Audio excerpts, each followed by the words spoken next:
Request, repay, repeat with Ariza's FlexiCredit Evergreen Loan Facility. Qualify for a FlexiCredit with limits up to $25,000 or use your home equity to qualify for more. Extra cash at your fingertips whenever you need it, accessed using your debit card and managed using AMI, Ariza's mobile internet experience app. FlexiCredit allows you the flexibility to top up to your approved limit any day, anytime. Already a member? Send us a WhatsApp on 423-4987. New members join today to apply. Request, repay, repeat. Use your FlexiCredit for vacations, shopping, wedding, general expenses, and more. Ariza loan terms and conditions apply. Ariza Credit Union, your financial freedom, your future. Take charge of your financial journey by switching to an Own Your Own loan at Ariza Credit Union. Ariza's Own Your Own loan is as unique as you are because we know one size fits all does not fit you. With Own Your Own loan, you get unmatched benefits including lower interest rates, flexible repayment options, discounted loan and legal fees, and savings from hardware suppliers. Tailor-made options that put you in control. Switch now and step into the life you were always meant to live with Ariza's Own Your Own loan. Ariza Credit Union, your financial freedom, your future. Call us today at 440-1759 or visit our website at arizacu.com. Love we sing, happy birthday, sweet Grenada. Secure your financial future with Ariza's limited time $50,000 loan offer and join the 50 Chairs celebration. Application is easy, approval quick, interest rates competitive, and repayment options flexible. Apply now. Visit any of our branches located at Bruce Street, St. George, Grenville, Grand Anse, and Carriacou, or call 440-1759 for more information. Ariza Credit Union, your financial freedom, your future. Request, repay, repeat with Ariza's FlexiCredit Evergreen Loan Facility. Qualify for a FlexiCredit with limits up to $25,000 or use your home equity to qualify for more. Extra cash at your fingertips whenever you need it, accessed using your debit card and managed using AMI, Ariza's mobile internet experience app. FlexiCredit allows you the flexibility to top up to your approved limit any day, anytime. Already a member? Send us a WhatsApp on 423-4987. New members join today to apply. Request, repay, repeat. Use your FlexiCredit for vacations, shopping, wedding, general expenses, and more. Ariza loan terms and conditions apply. Ariza Credit Union, your financial freedom, your future. Take charge of your financial journey by switching to an Own Your Own loan at Ariza Credit Union. Ariza's Own Your Own loan is as unique as you are because we know one size fits all does not fit you. With Own Your Own loan, you get unmatched benefits including lower interest rates, flexible repayment options, discounted loan and legal fees, and savings from hardware suppliers. Tailor-made options that put you in control. Switch now and step into the life you were always meant to live with Ariza's Own Your Own loan. Ariza Credit Union, your financial freedom, your future. Call us today at 440-1759 or visit our website at arizacu.com. Love we sing, happy birthday, sweet Grenada. Secure your financial future with Ariza's limited time $50,000 loan offer and join the 50 Chairs celebration. Application is easy, approval quick, interest rates competitive, and repayment options flexible. Apply now. Visit any of our branches located at Bruce Street, St. George, Grenville, Grand Anse, and Carriacou, or call 440-1759 for more information. Ariza Credit Union, your financial freedom, your future. Request, repay, Repeat with Ariza's FlexiCredit Evergreen Loan Facility. Qualify for a FlexiCredit with limits up to $25,000 or use your home equity to qualify for more. Extra cash at your fingertips whenever you need it, accessed using your debit card and managed using AMI, Ariza's mobile internet experience app. FlexiCredit allows you the flexibility to top up to your approved limit any day, anytime. Already a member? Send us a WhatsApp on 423-4987. New members join today to apply. Request, repay, repeat. Use your FlexiCredit for vacations, shopping, wedding, general expenses, and more. Ariza loan terms and conditions apply. Ariza Credit Union. Your financial freedom, your future. Take charge of your financial journey by switching to an Own Your Own loan at Ariza Credit Union. Ariza's Own Your Own loan is as unique as you are because we know one size fits all does not fit you. With Own Your Own loan, you get unmatched benefits including lower interest rates, flexible repayment options, discounted loan and legal fees, and savings from hardware suppliers. Tailor-made options that put you in control. Switch now and step into the life you were always meant to live with Ariza's Own Your Own loan. Ariza Credit Union. Your financial freedom, your future. Call us today at 440-1759 or visit our website at arizacu.com.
Denisha Scott, St. David Trailblazers, gracefully moving over hurdles as she powers to the end. Finish Line Sports Club, second and third.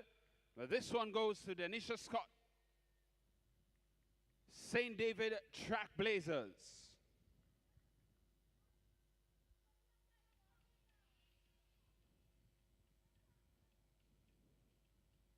We saw Scott compete last year in the combined events. So she's no stranger to the hurdles. She opens the day with a solid performance. 20.16 to win the girls' 100-meter hurdles.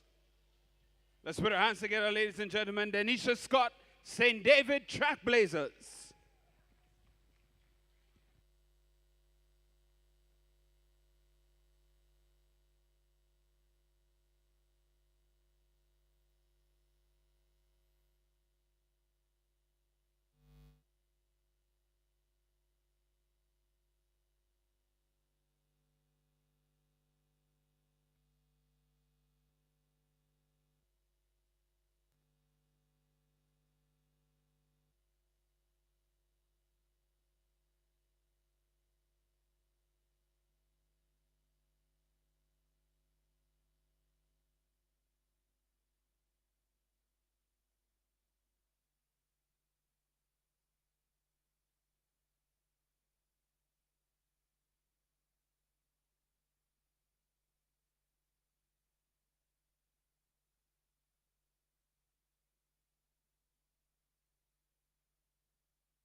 What you're seeing in the background basically is a view of an awesome cruise ship.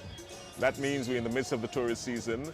It is the cruise ship season and there are lots of visitors in Grenada. Now here's what's happening. While that is happening, we are here at the National Stadium for day 2 of the National Championship Games. Here's what's happening. We can break it down for you quickly. Yesterday we had a late start, but we went into the nighttime just a little bit after 8, closer to 9 o'clock, and we got through the day. The lighting, not too much of an issue because of course the National Stadium has lights, so we're good with that. What we're looking at today, however, is a more scheduled start. We've started already. Our broadcast is just starting, just to bring you up to speed on a number of things. We have officials coming in. We've got athletes already here. They've been here since very early this morning. We've been here very early this morning. And the track is already laid for the hurdles. We had 100-meter hurdles already, 110 hurdles actually, in the girls' heptathlon. We're going to get you the results on that. in the midst of all of that, we're set up for a really good day of athletics at the National Stadium. Day 2 of the National Championships. Hi everybody, my name is Jason Skeet. On the inside is Leslie Smith. Leslie Smith, he was missing in action yesterday. He had other obligations, but he's here with us today. Leslie, good morning and welcome. Good morning, Jason, and good morning to all of the viewers, wherever you are in Grenada, within the region, in the diaspora, on whatever media platform you're on. We welcome you to the Ariza National Champs at the Kirani James Athletic Stadium. Stay tuned, it's going to be another day of very exciting competition, Jason, and a lot to look forward to. Yeah, well, I tell you this, our friends at the Met Office, when we checked this morning, did say that today we're going to max out to about 32 degrees, and it's going to feel like 36 outside in the middle.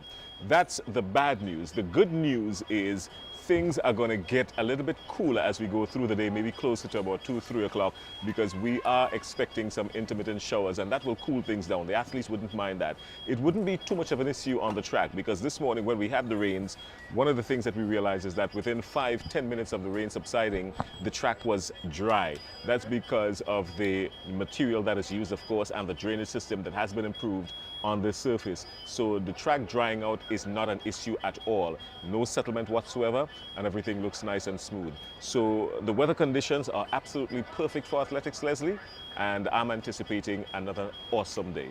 Well, the weather has a major role to play, a major factor to play in the overall performance of the athletes.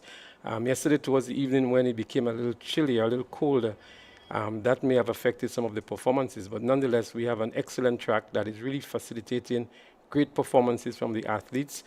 This morning is pretty cool. The athletes obviously need a sort of an optimum temperature range for the best performance of their muscles. And so the cooler the conditions may not work in favor of all of the athletes. On the other end of the pendulum, if it's actually too hot, the same thing happens. So we need that ideal temperature, that ideal wind speed as well, be it at the front or the back of the athletes, and all of those excellent conditions that the athletes would require to perform at their best. But nonetheless, it's pristine conditions here, as you've been saying all day yesterday. It's a new track. The performances are excellent. And the stage is set for another exciting day of track and field right here at the National Stadium. Yeah, well, everybody's been talking about this new track that has been laid. That has been the talk of the town, so to speak, really. And we did a quick review on the track yesterday and brought people up to speed with what to expect from it.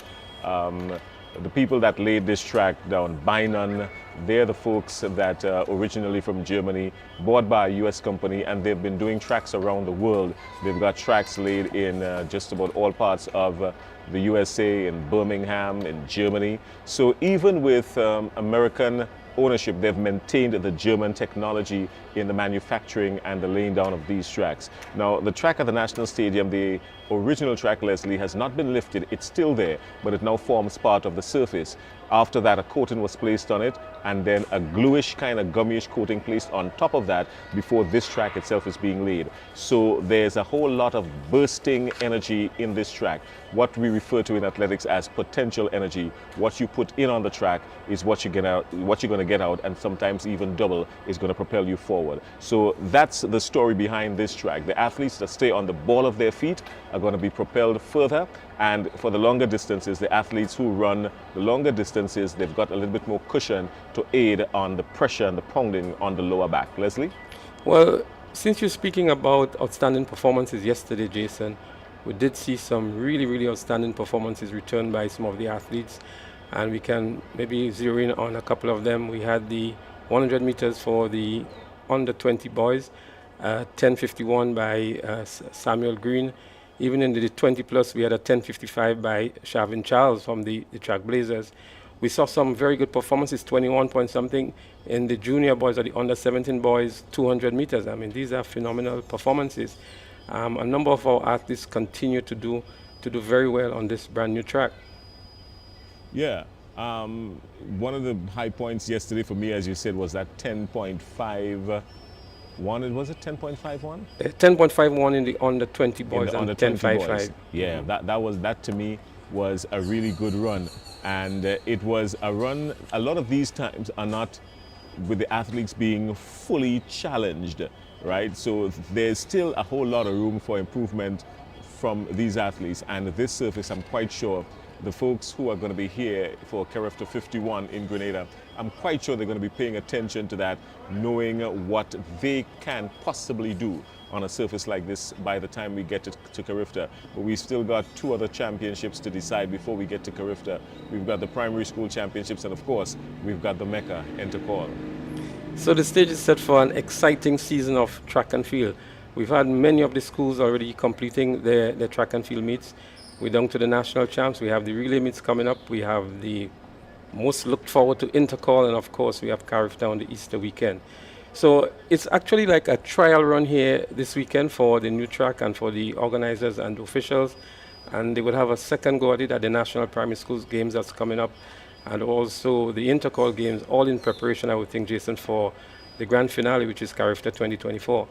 Yeah, well, that's going to be good. Leslie, here's what we're going to do. I'm going to send it right back to you now, because on the field, we've got the long jump as part of the girls' heptathlon taking place. We're going to zero in on that. I'm going to spend some time down on the field. Of course, we've got some javelin to take place this morning, and we've got some high jump as well. All of that will happen. The field events have been phenomenal here at the National Stadium, the Kirani James Athletic Stadium. So we're going to zero in on that. I'm going to spend some time down at the bottom, blazing this hot sun, braving this hot sun blaze. And by the time I get back up, I might be 2 shades darker, but you're going to be more informed. Absolutely, Jason. So we look forward to your expert coverage of the events on the field. And while you make your way around the field, I just want to again zero in on some of the very outstanding performances yesterday. So I mentioned 2 already, but I also want to mention that phenomenal run by Shade John from St. David's Track Blazers yesterday in the 200 meters for the under 17. She returned an impressive time of 24.81. And at that age category, once you can get sub 25, that is something to look out for. Cameron Mathlin of the South City Rising Stars, 21.97. Another very impressive time that was returned yesterday. And Rhea Flanders from the 473 MVP, 12.40 seconds in the under 20 girls 100 meter dash. Another very impressive time. So as anticipated, the track has really lived up to the expectations. There was a lot of talk about it being a very fast track, a new track with a lot of bounce and speed, and we've seen that.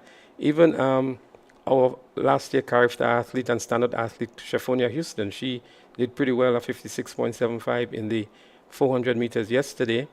And Joshim Sylvester of ACE, 47.85 in the 400 meters, another outstanding run on this new track by Joshim Sylvester of ACE Track Club. And Tishana Bascom, a name again that we are pretty much familiar with, but one of the rising stars as well from the St. David's Track Blazers, 12.77 in the 100 meters under 15.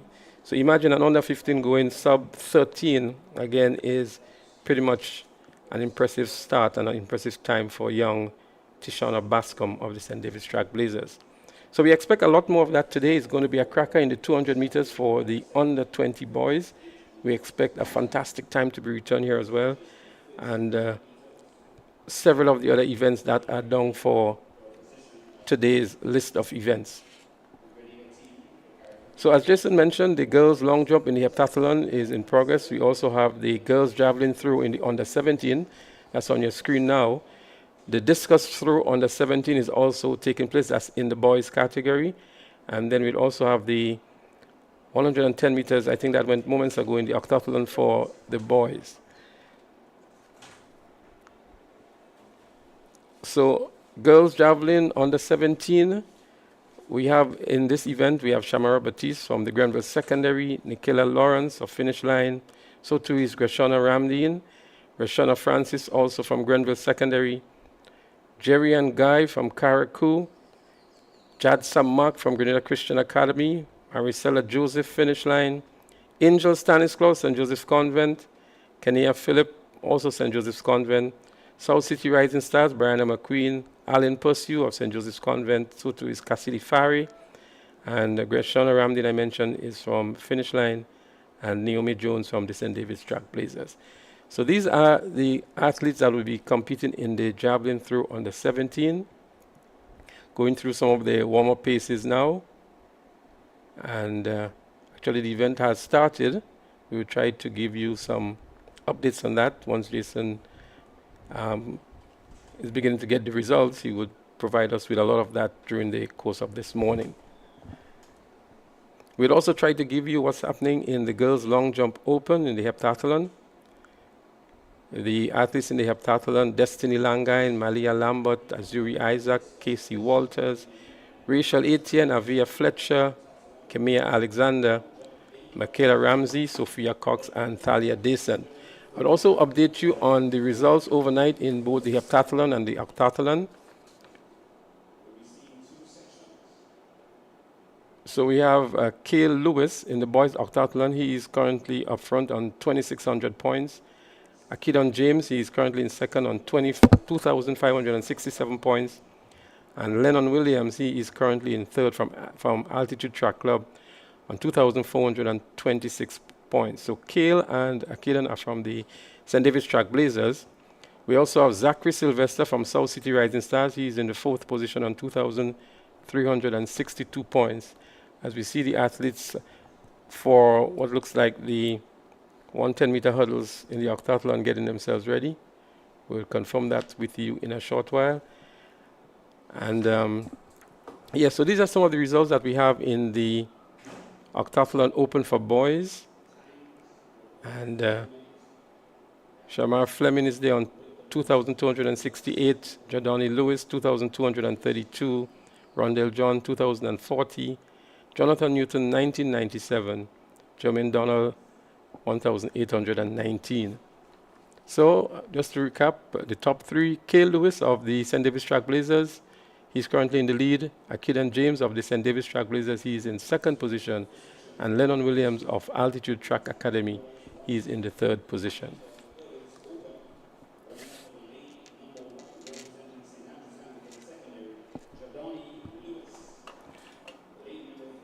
So the athletes who are currently on screen, these are the athletes that are in the octathlon for boys 110-meter hurdles. Jordani Lewis of SAS, Rondell John of Finish Line, Cale Lewis of St. David's Track Blazers, the leader in the event, Lennon Williams of Altitude, Zachary Sylvester, South City Rising Stars, and Ronald St. Bernard of the Grenada Boys Secondary.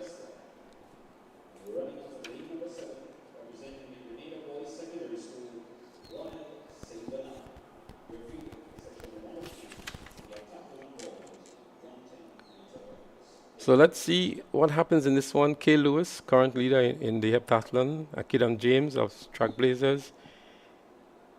He is currently in the second position.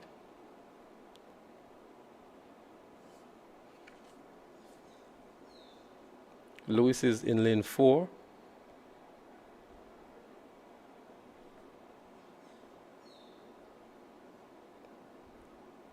Jordani Lewis in 1. Philip in 2, John in 3, Lewis 4, Williams 5, Sylvester 6, and Bernard in 7.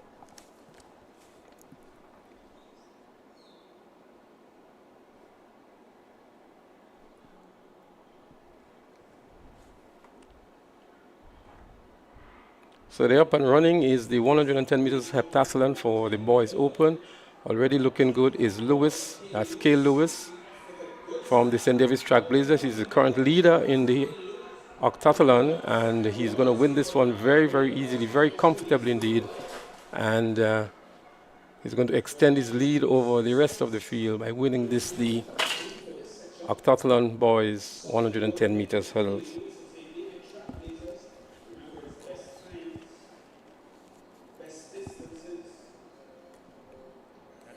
So here the athletes are not only competing for positions, but for times as well. So the positions is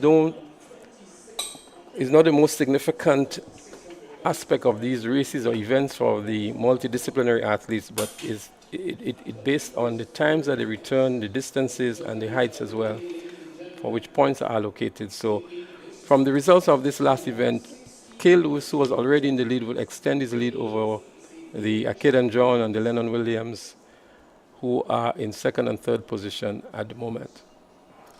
So the results here: Cale Lewis in first in 16.04 seconds, Ronald Senbonard of the GBSS, second in 18.01 seconds. Jordani Lewis was third from SAS in 19.32. Zachary Sylvester of South City Rising Stars, 20.14. Lennon Williams was fifth from Altitude, 20.22. And Rondell John from Finish Line, 20.58.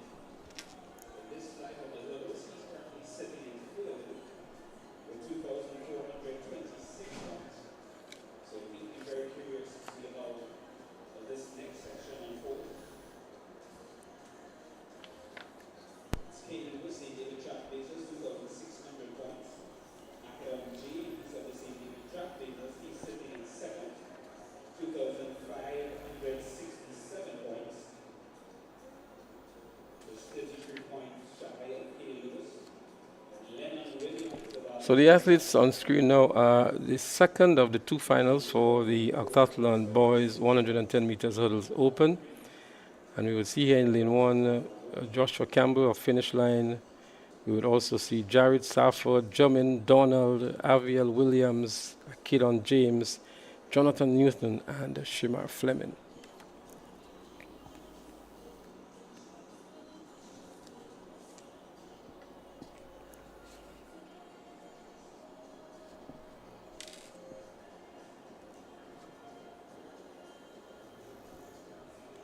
Nice conditions down here at the Kirani James Athletic Stadium.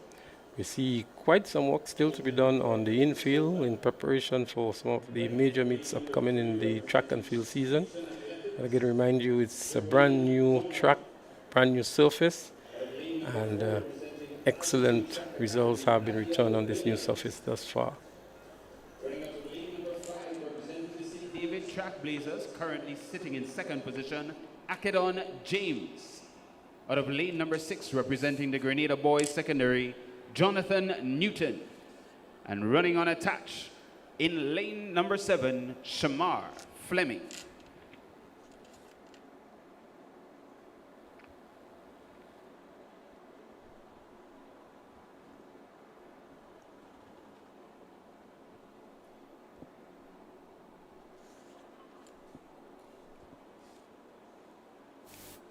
So today being the final day, we have quite a number of exciting events still remaining. As we see the lineup here again for the second of the two finals in the boys 110 meters hurdles open in the Octathlon. So we have in lane 3, Jermaine Donald, 4, Aviel Williams, 5 is Akedon James, currently in second position overall. And in 6, we have Jonathan Newton. 7 is Shamar Fleming. It's a false start, so they'll have to take this one more time. And I would think the likes of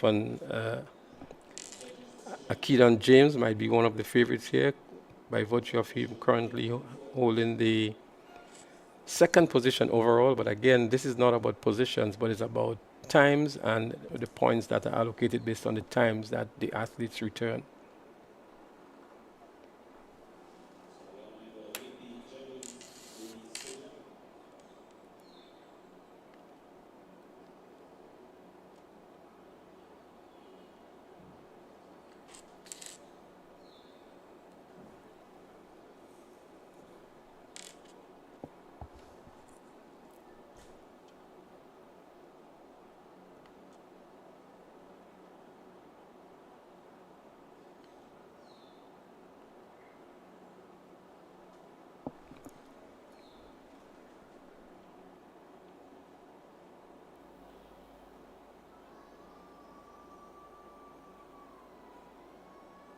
So for those of you just joining us, we're here live at the Kirani James Athletic Stadium. It's the Ariza National Track and Field Championships, an event that is used to select various national teams.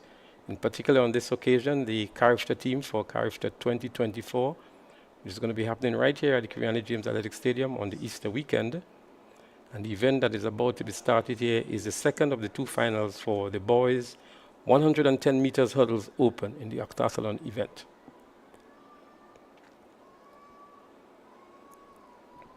Again, the competitors here, we have in 3, Donald, 4 Williams, 5 James, 6 Newton, and 7 Fleming.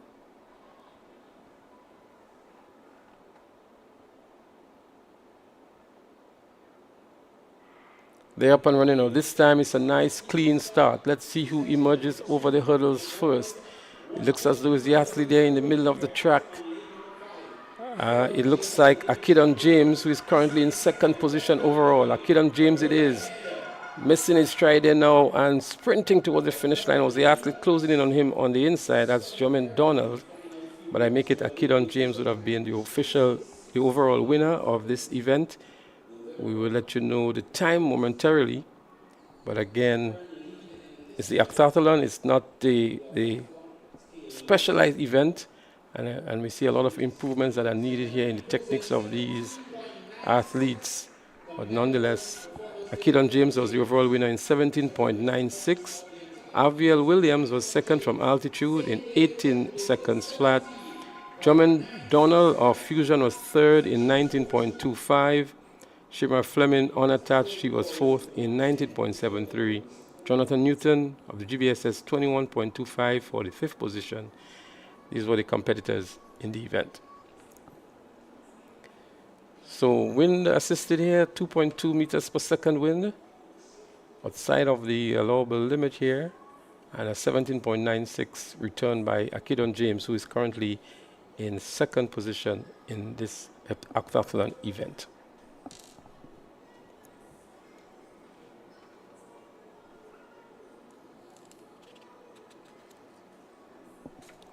So there are still some events remaining in the octathlon. We will keep you updated on those. The next event on the track is expected to be the 100 meters hurdles under 17, and that will be followed by the hurdles in the under 20 category for the girls. He'll be sitting in second and remain there.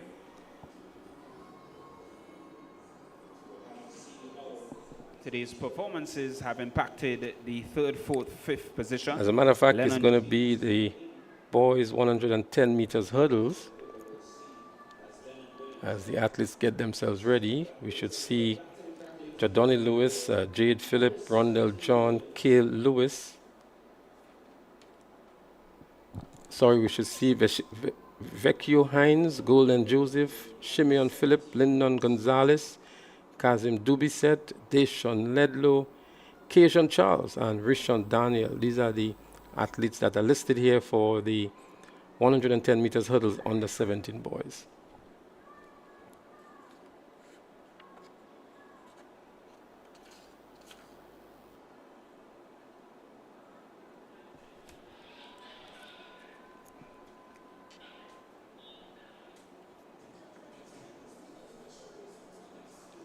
A fair amount of spectators already here at the National Stadium. We see some sparse populations within the secondary pavilion to the east of the Kirene James Athletic Stadium. The main pavilion has quite a larger number of supporters and spectators, but we expect a lot more people to journey down here at the National Stadium. But if you're at home and you are viewing the broadcast, we welcome you to the broadcast as well. We know that there are some die-hard track and field fans throughout Grenada, the region and the diaspora that are always logged on if they're not able to make it here at the National Stadium. And so we welcome you to the broadcast.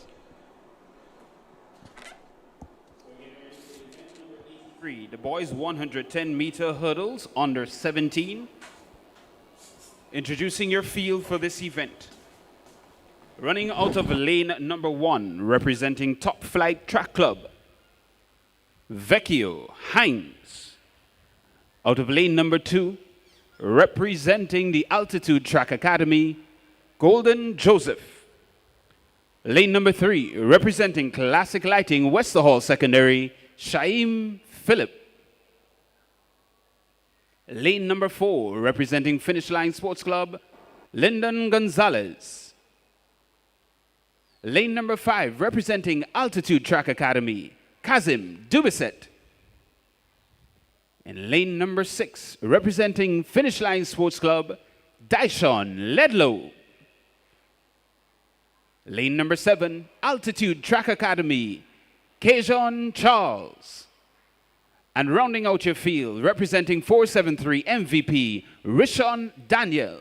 Your field for event number 83, the boys 110-meter hurdles under 17. So this is indeed a final event, the 110 meters hurdles under 17. And Jason, we know you somewhere down there on the track. Your expectations for this race, any outstanding athletes that you think we should look out for, or your general expectations on this event?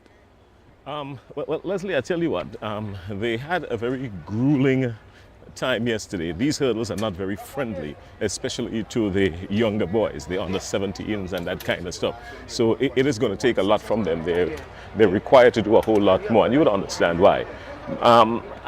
I think it's going to come down to, they're all basically even, Stephen, if you're asking me. And I think it's going to come down to who runs the smoother race, not necessarily the better race in this circumstance, but the smoother race.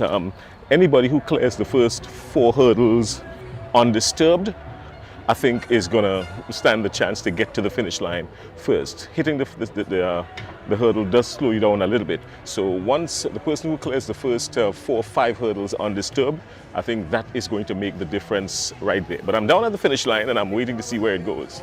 All right, Jason, this is an event that will be introduced into Intercol Games 2024. So I'm sure the athletes would be assessing themselves as well, their techniques, their form, and gauging maybe the other athletes from the other schools as well. So it's going to be one of those events that we are going to be looking forward to throughout the track and field season. A lot of the coaches had extra work to do to prepare these athletes up to the standard. And to me, it's maybe preparation for what is yet to come down towards the back end of the season.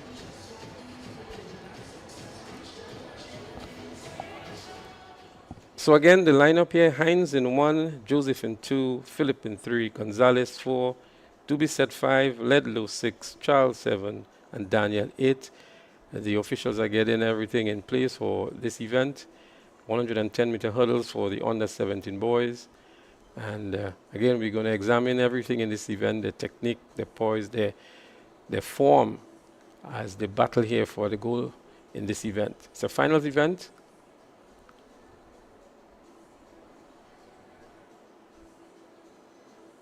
It's an event that we're not always used to here at the stadium, Jason, but it's something that we need to work on. We need to have these equipment all through the parishes so that the athletes can get accustomed to that as well and train with the equipment as well.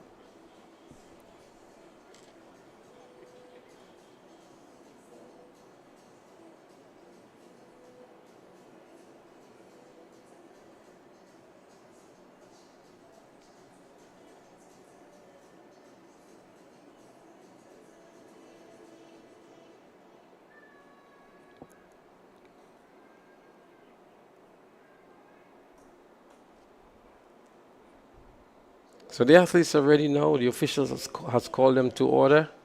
They've taken to the track. And we're going to see the boys 110 meters hurdles in the under 17 category. Hines, Joseph, Philip, Gonzalez, Dubisset, Ledlow, Charles, and Daniel.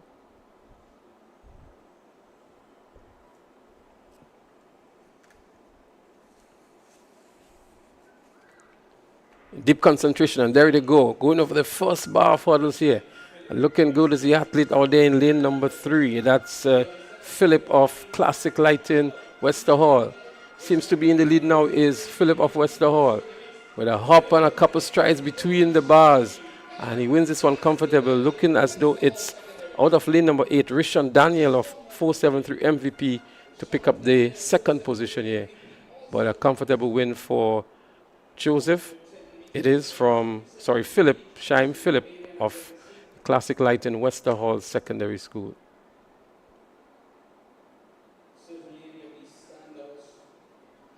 As we look back here again, a lot to be developed on the techniques of the athlete, the stride over the bars, and the 1, 2, 3 between the bars as well.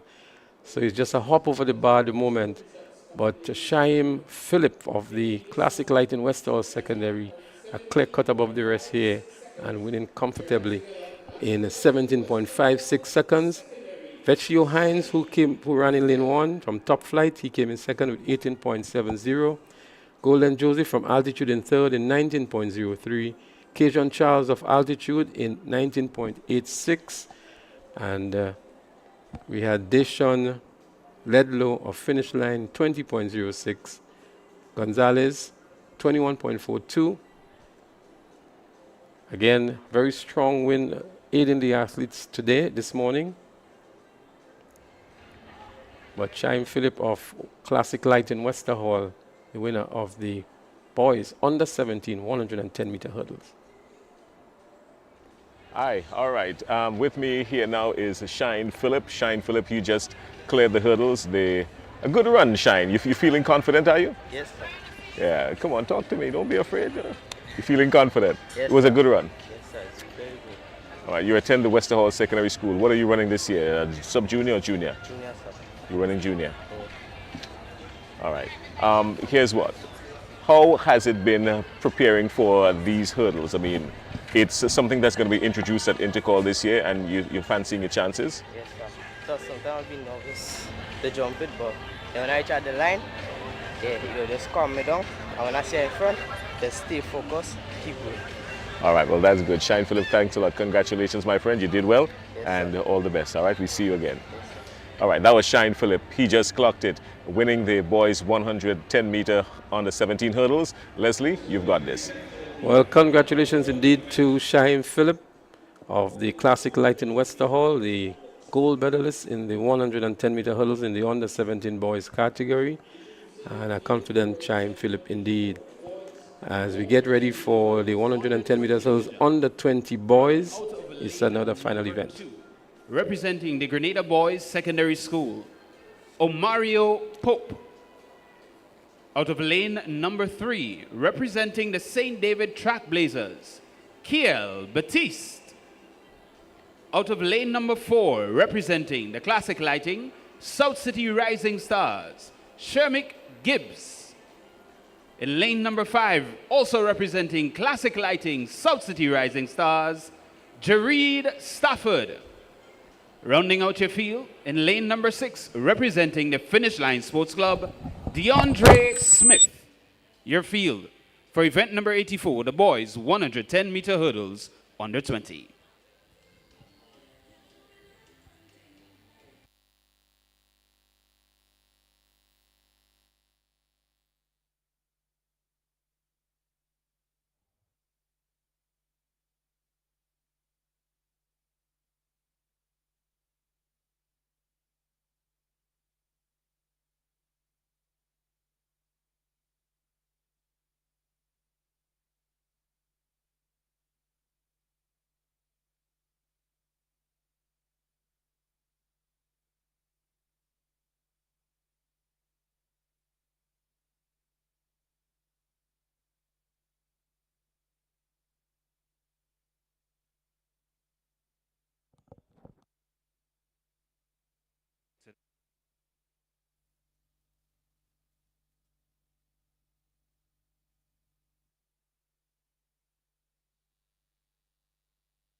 They are on the starters orders. 110 meters hurdles, under 20 boys. Pope, Batiste, Gibbs, they're up and running here now. Let's see who is hungrier for the victory here now. In the middle of the track, South City Rising Stars, St. David's Trackblazers, and the likes of Kiel Batiste. It's Batiste here, looking good, clipping the bar in the process. And the Kiel Batiste of St. David's Trackblazers, the overall winner here in the boys 110 meters hurdles in the under 20 category.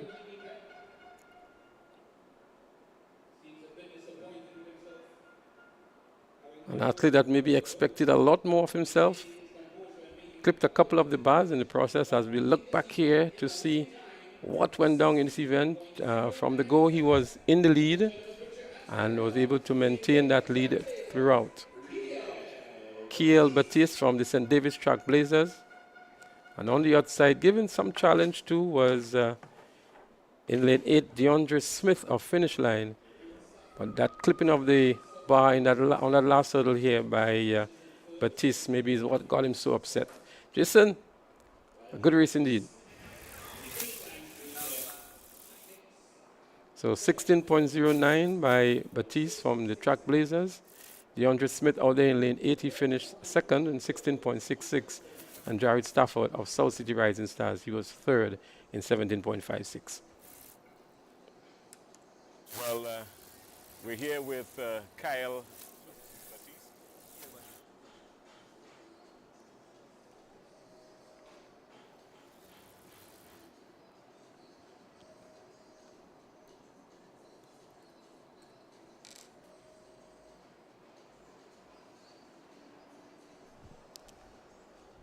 Well, Jason is trying to get a word there with Kyle Baptiste, the winner of the 110-meter hurdles in the under 20 boys category. And to let you know that we still have the girls to run their hurdle events. All right, well, we're here with Kyle Baptiste. Yeah, I got your name right. Did very well coming down there, 16.01. You're comfortable with your time? Not really. No. You believe you can do a lot better than that? Yes, sir. All right. Tell me about this event for you because, yeah, you knocked over a couple of hurdles. Talk to me about your rhythm coming down the street. I realized that you lost it just a little bit. What was the cause of that? Well, on one of the hurdles I landed flat-footed, so my rhythm kind of went off a little, but as a good athlete, I bounced back and came home with a victory. All right, well, you just got yourself the gold medal and want to wish you all the best and keep pushing forward. You're at the National College, so I can't say that we're going to see you for Intercourt, but I'm quite sure we're going to be seeing you in the future. Yes, sir. Thank you. All right, let's Kyle Baptiste, 16.01. The boys under the boys 17 and over, 100-meter hurdles. By Baptiste to win the 110-meter hurdles for the under 20 boys. And the next event on the track is the 400 meters for the under 17 girls. So the track has been cleared at the moment from the hurdles, and that is going to be another good event in the under 17 girls category. Some big names in that lineup as well, and we expect some great running from the under 17 girls in the 400 meters. It's the preliminaries. There are going to be 2 preliminaries for this event.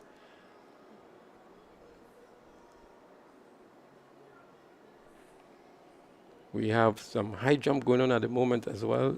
The boys category looks like the under 17 boys. We'll try to get some results for you momentarily.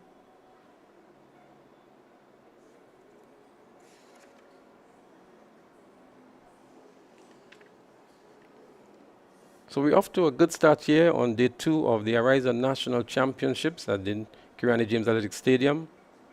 Notwithstanding we had a late start yesterday, today things are up and running smoothly. The officials, the athletes are all ready. And it's a good day to come on down and join us here at the Grenada James Athletic Stadium for exciting track and field. We know how much Grenadians love their track and field. A lot is happening internationally as well. We have the Indo Championships going on. We have some events throughout the region as well. So a very impressive performance yesterday from Julian Alfred out of St. Lucia, winning St. Lucia's first international gold medal. Time I think it was 6.95 seconds in the 60 meters. Another first was for Dominica, first gold medal in these events as well in the triple jump, 15.01 meters. That was recorded. So it was a bang bang, a 1-2 for the Eastern Caribbean at the World Indo Championships yesterday. And those athletes must be commended and congratulated for putting the OECS on the map, for putting their countries on the map, for putting the Caribbean on the map as far as the Indo World Championships are concerned. Julian Alfred, much was expected from her, and she delivered big on the day. And the whole of St. Lucia, I'm sure, is reeling in her success from yesterday and celebrating through the length and breadth of that island. The Caribbean is also celebrating because we've all been following Julian Alfred on the collegiate circuit last year. She had a very, very impressive season, world leading times, and also this year world leading times as well. And It augurs well for her in preparation for the Olympics, which is upcoming.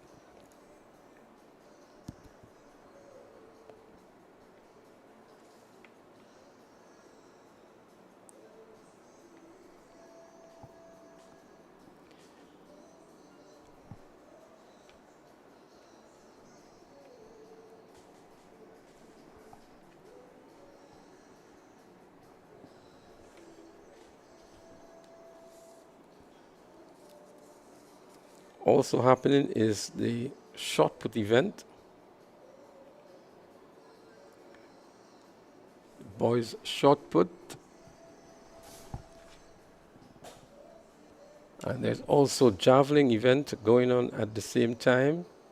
We're trying to get some of these updates for you.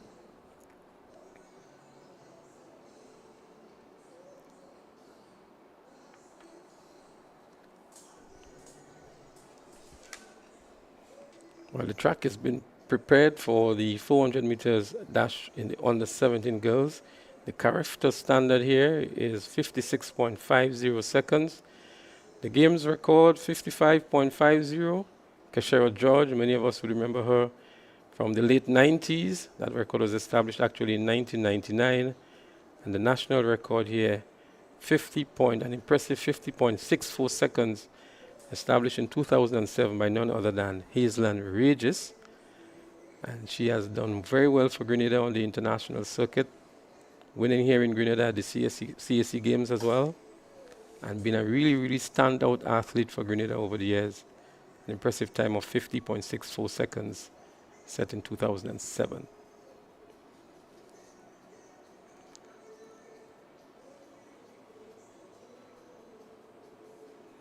So for these two preliminaries, the top two from each of the heats will go forward, plus the next 4 best times. Remind you the character standard here, 56.50. It's going to be a real effort from any of these athletes to achieve that standard, but let's see what happens when they face each other on the track.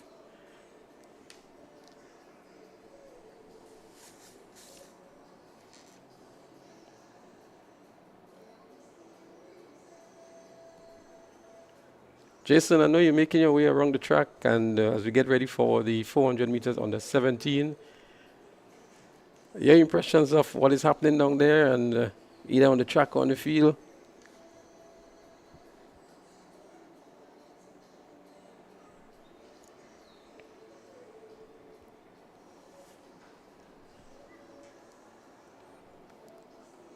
So while Jason is making his rounds, just to let you know that there are several events, both on the track and on the field, remaining on day 2. We have some exciting 200 meters in the under 20 boys category. We have some 400 meters also in the under 17 category. 100 meters in the under 13s. Also the under 11s. We saw some impressive running yesterday by these under 13s and under 11s. The boys long jump under 17.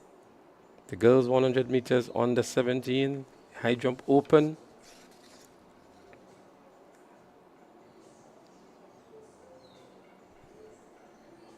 These are the competitors now getting themselves ready for the 400 meters in the under 17 girls category. This is heat 1 of 2.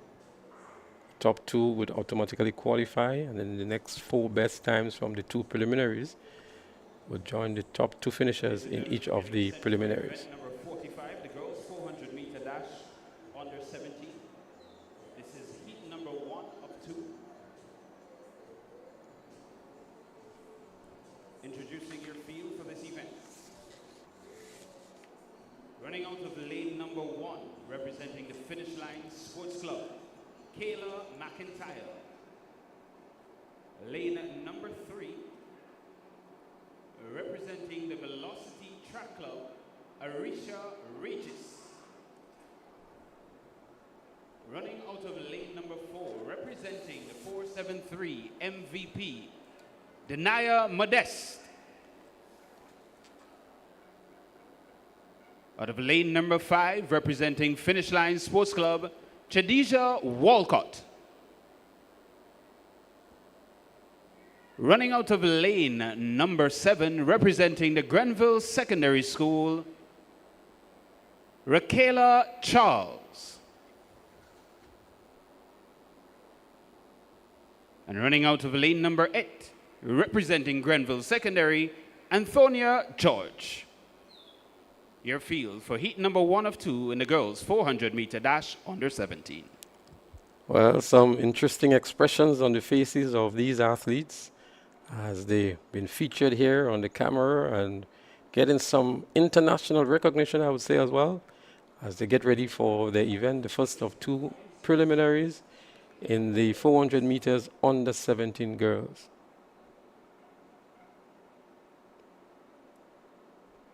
Of course, they would want to run the best here in this preliminary and get some rest and recuperation for the finals later on this evening. They would want to measure the approach as well. 2 athletes here out of the Grenville Secondary School. So we have here Regis, Modeste, Walcott, Joseph, Charles, and George. There they go, they're up and running here. It's the 400 meters under 17 girls, the first of 2 preliminaries. Making up the start nicely here, looks like the athlete there in lane number 4, that's Denaya Modeste of 473 MVP. Also looking good is the athlete from Finish Line. Just about completed half of this race at the 200-meter mark now and rounding the turn here to enter into the home straight. It looks like Shadija Walcott of Finish Line in a good position here. Out there in lane 3, but from the Grenville Secondary, out there in lane 7, it's Raquela Charles. Raquela Charles is currently in the lead here. She's going to get some challenge here now from the MVP, 473 MVP. But Raquela Charles is going to hold out here and secure a spot into the finals. The top 2 automatically qualifies. So Raquela Charles and Denaya Modeste would be the 2 automatic qualifiers. The others would have to wait to see what happens in the second of the 2 preliminaries. But a tired Raquela Charles from the Grenville Secondary School would have secured her position into the finals.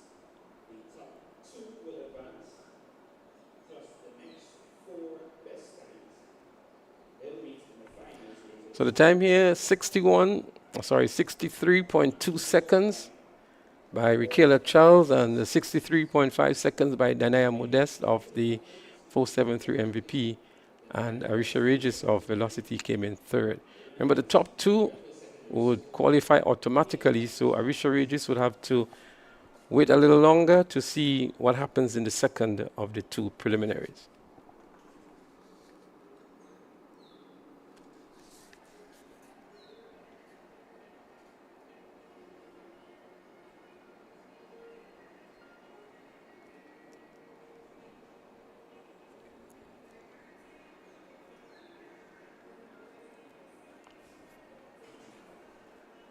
So Denaya Modeste, who placed second, obviously had a better time coming into this event. She came in with a 61.03. Today she ran 63.5. So let's see what she would do in the finals. She has qualified for the finals.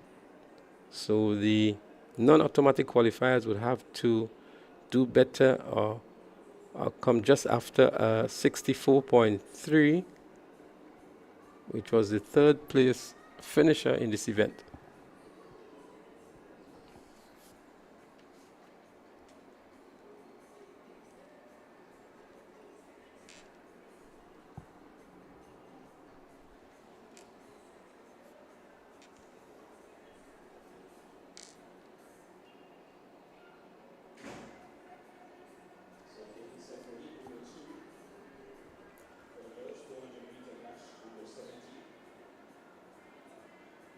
As you see, the competitors for the second of the 2 preliminaries making their way onto the track now.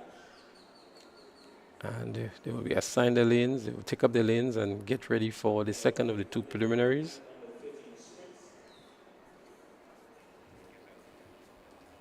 And in just a few moments, we'll also see the octathlon boys competing in their 6th discipline, the high jump open.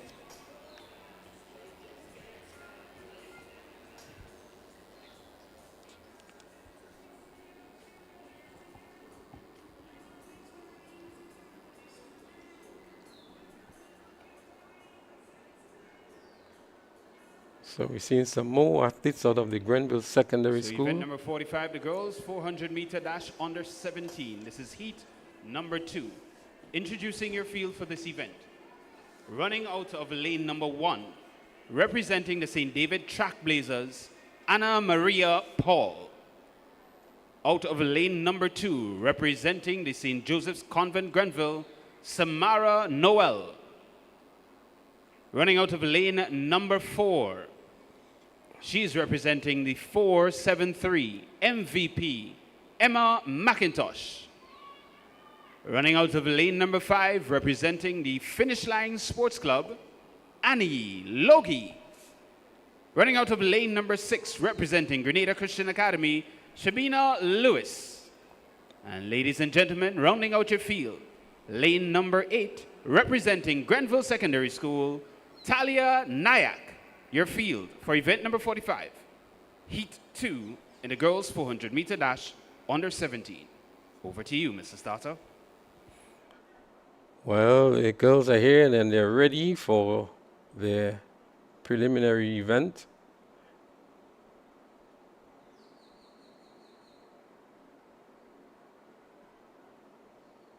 They're on the starters' orders. We have Noel, McIntosh, Logie, Lewis, and Nayak.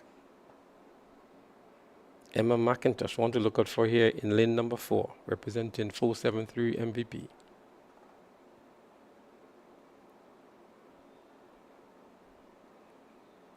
We know of the abilities of the McIntosh family. It's unfortunate we don't have an Aidan McIntosh with us here this year at the national championships.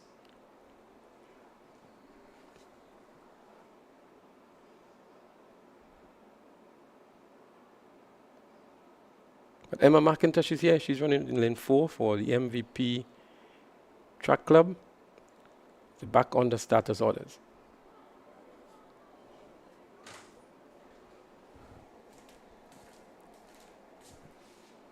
There she goes.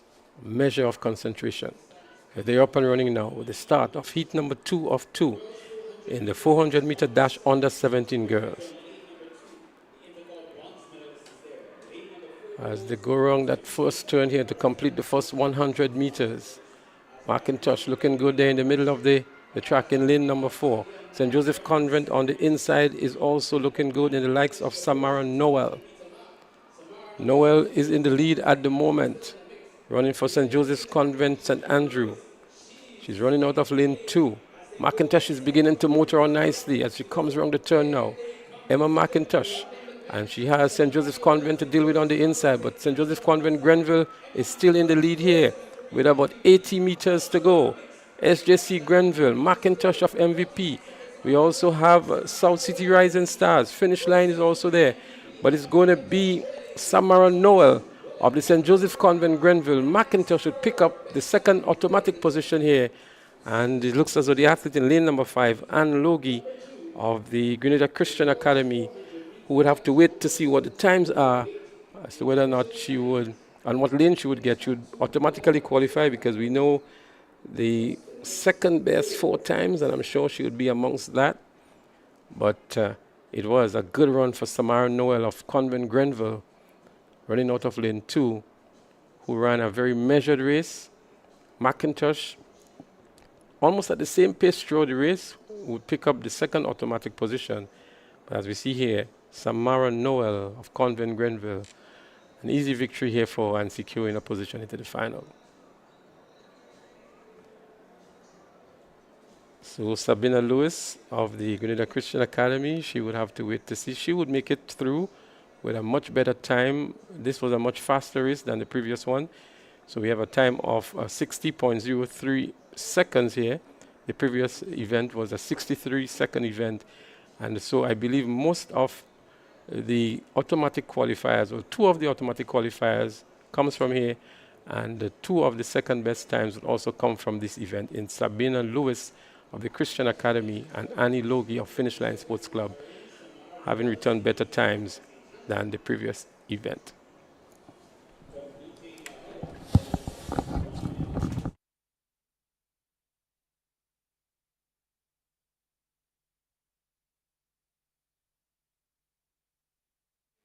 Just a second shy of that. Seems this field was pretty fast. So Shabina Lewis and Annie Logie, they ought to make it into this afternoon's finals.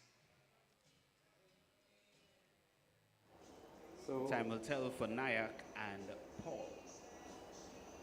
The next event on the track is expected to be the 400 meters in the under 17 boys category.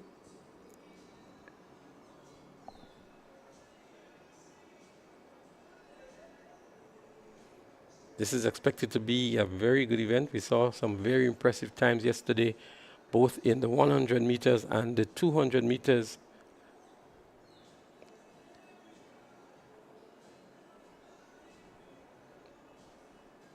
In the under 17 category, the boys are taken to the track now.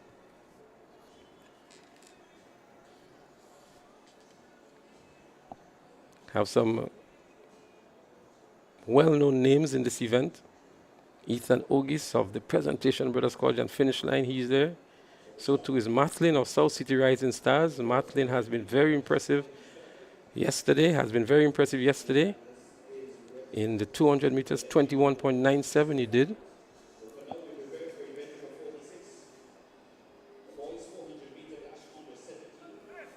We'll see two heats in this event.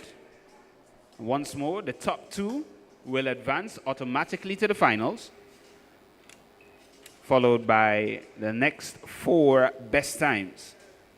The boys are chasing a Carifta standard of 49 seconds. Well, I can tell you, we will definitely keep our eyes on Cameron Mathlin. We've just saw the Carifta standard being 49 seconds flat, and he comes in with a season best time of 49.98. So we want to see what he can do to make that Carifta, if he can lower his best time and get into the Carifta team by vote for the 400 meters.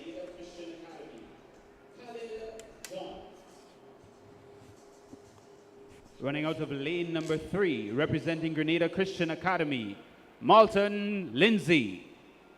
Running out of lane number 4, representing Classic Lighting South City Rising Stars, Cameron Mathlin. Out of lane number 6, representing the McDonald College, Tyreek Thomas. And rounding out your field, representing Fusion Athletics, running out of lane number 8, Caden McQueen. Your field for heat number 1 of the boys 400-meter dash under 17. Well, there you have it, the starting lineup. And again, I say it's going to be a very interesting race. It should be a very fast race. We look to see what comes out of lane 4 in Cameron Mathlin. He has been very impressive, as I said earlier on, in the 200 meters. Already would have secured a position on the Carifta team for that event by virtue of meeting the Carifta standard. There is here a measure of concentration. Some disturbance here for the entire field, so they've been called up. Cameron Mathlin, one of the emerging talents in the 2024 season. Also a student at the GBSS.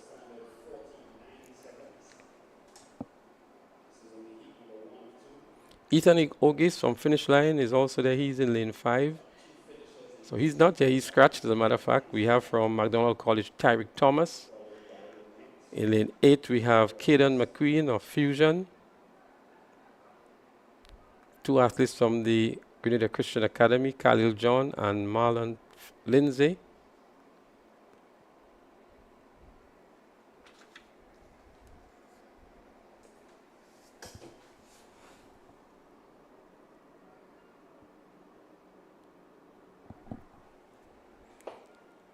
Seems to be ready one more time and called on the mark by the starters.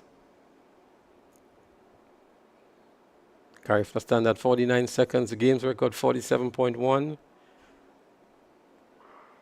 They're up and running this time. A nice clean start to the first of two hits in the 400-meter dash under 17 boys. Maslin already making up the stag on McDonald College. Cameron Matlin looking good indeed. Look at how he's powering down the back straight here. Matlin is out to do some damage on this track here today at the Kirani James Athletic Stadium.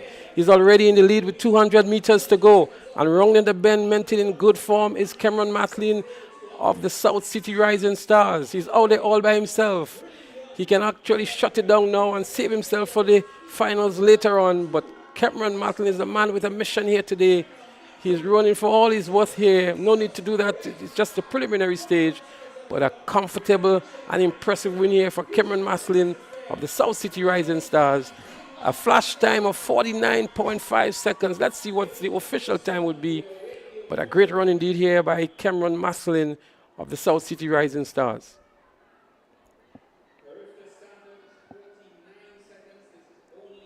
As we look back to the final 100 meters of this event here, Maslin rounding the turn all by himself here. No challenge whatsoever from the rest of the competitors.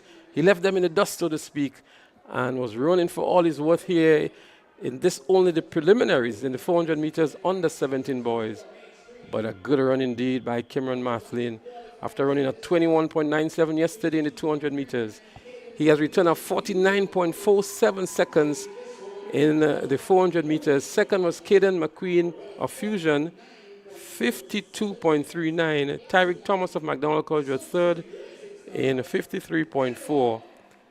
But an impressive run of 49.47. His season best, so to speak, having come in with a time of 49.98 seconds. Caden McQueen will pick up the second automatic position from the Fusion Athletics Club. And he ran out of lane 8.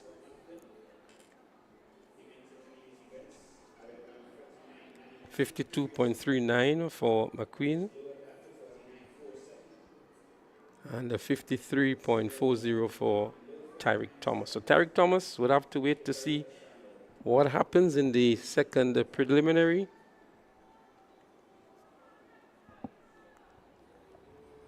The athletes of the high jump for the octathlon and getting themselves ready.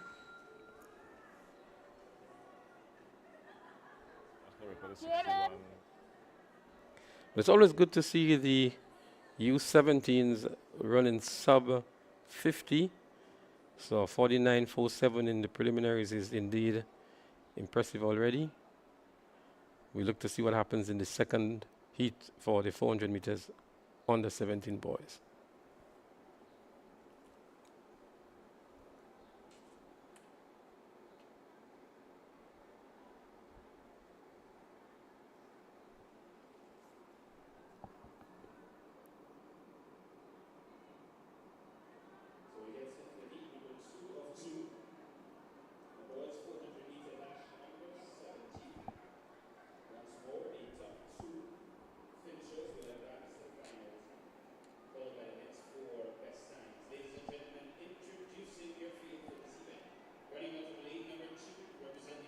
Track Club, Shamu.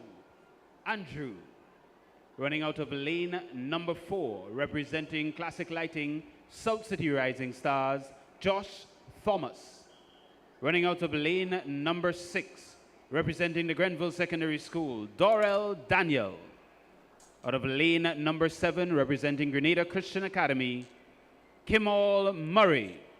And rounding out your field, lane number 8, representing the St. Andrews Anglican Secondary, Tevez Lewis. Your field for heat number 2 of 2 in the boys 400-meter dash under 17. So we have Andrew, Thomas, Daniel, Murray, Lewis. Lane 3 is scratched. So 2 is lane 5.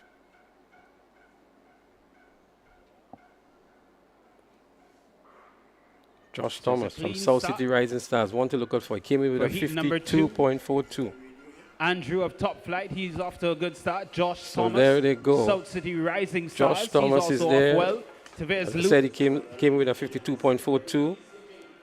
And he's running for the South City Rising Stars. We have an athlete from SAS, Tevez Lewis, out there in lane 8. coming around the bend here now to enter into the home straight, but on the inside too from the Top Flight Track Club is Shamar Andrew. Andrew actually emerges ahead of the rest of the field.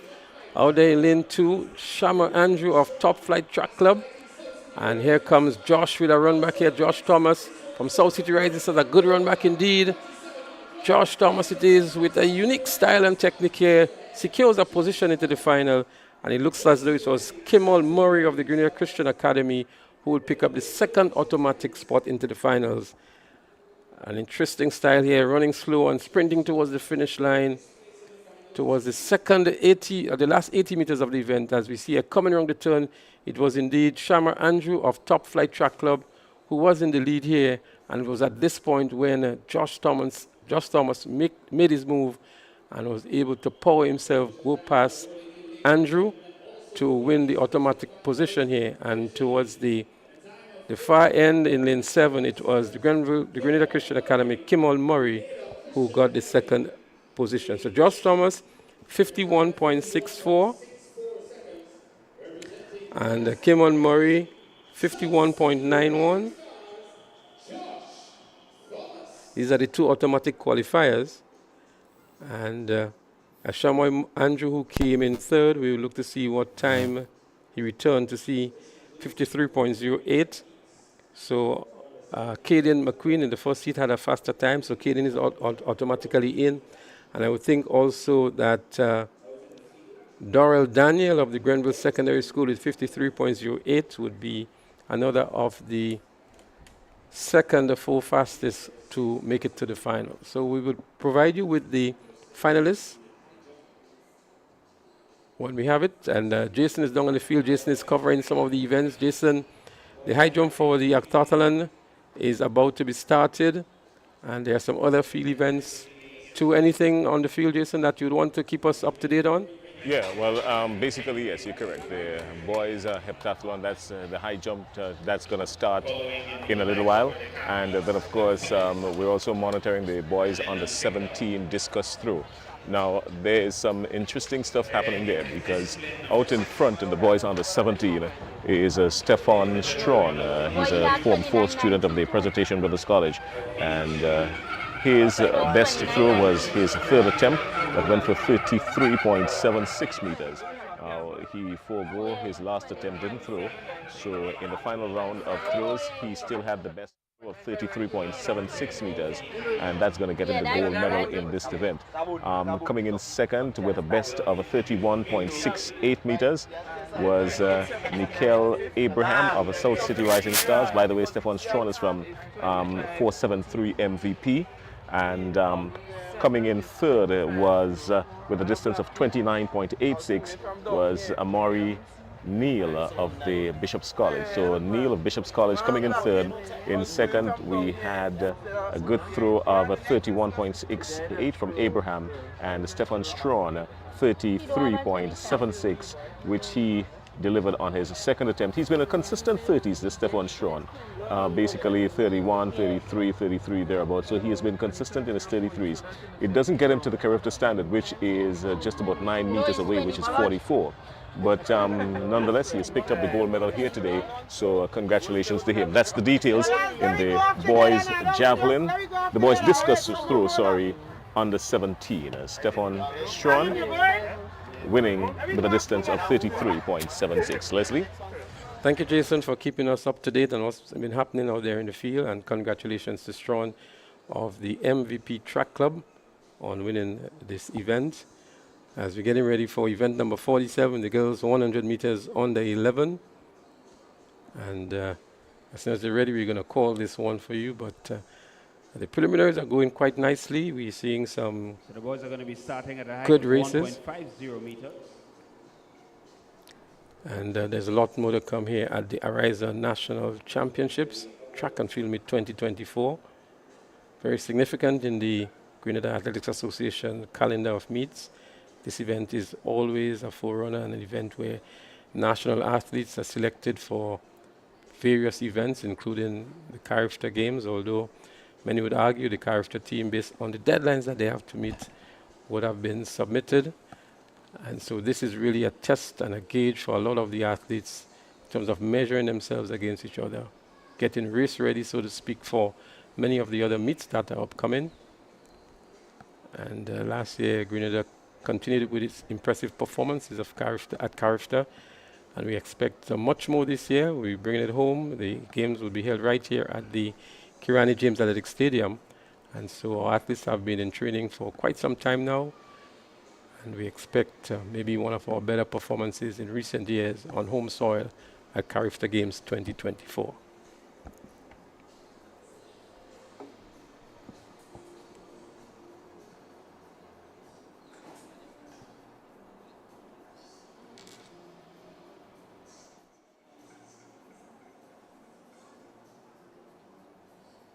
So Jason, we know that the high jump in the octathlon is about to be started, and there is also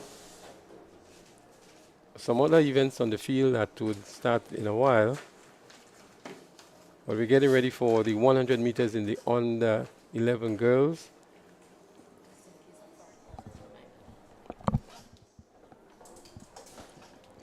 And we're also going to be speaking with some of the persons who are able to make the sports meet in 2024 possible, our proud sponsors. They're going to be here with us shortly to share with us some of the exciting news from their institution, as well as their commitment to the games and how satisfied they are with what has been happening. We're going to have a nice little chat with our proud sponsors momentarily while things are being organized.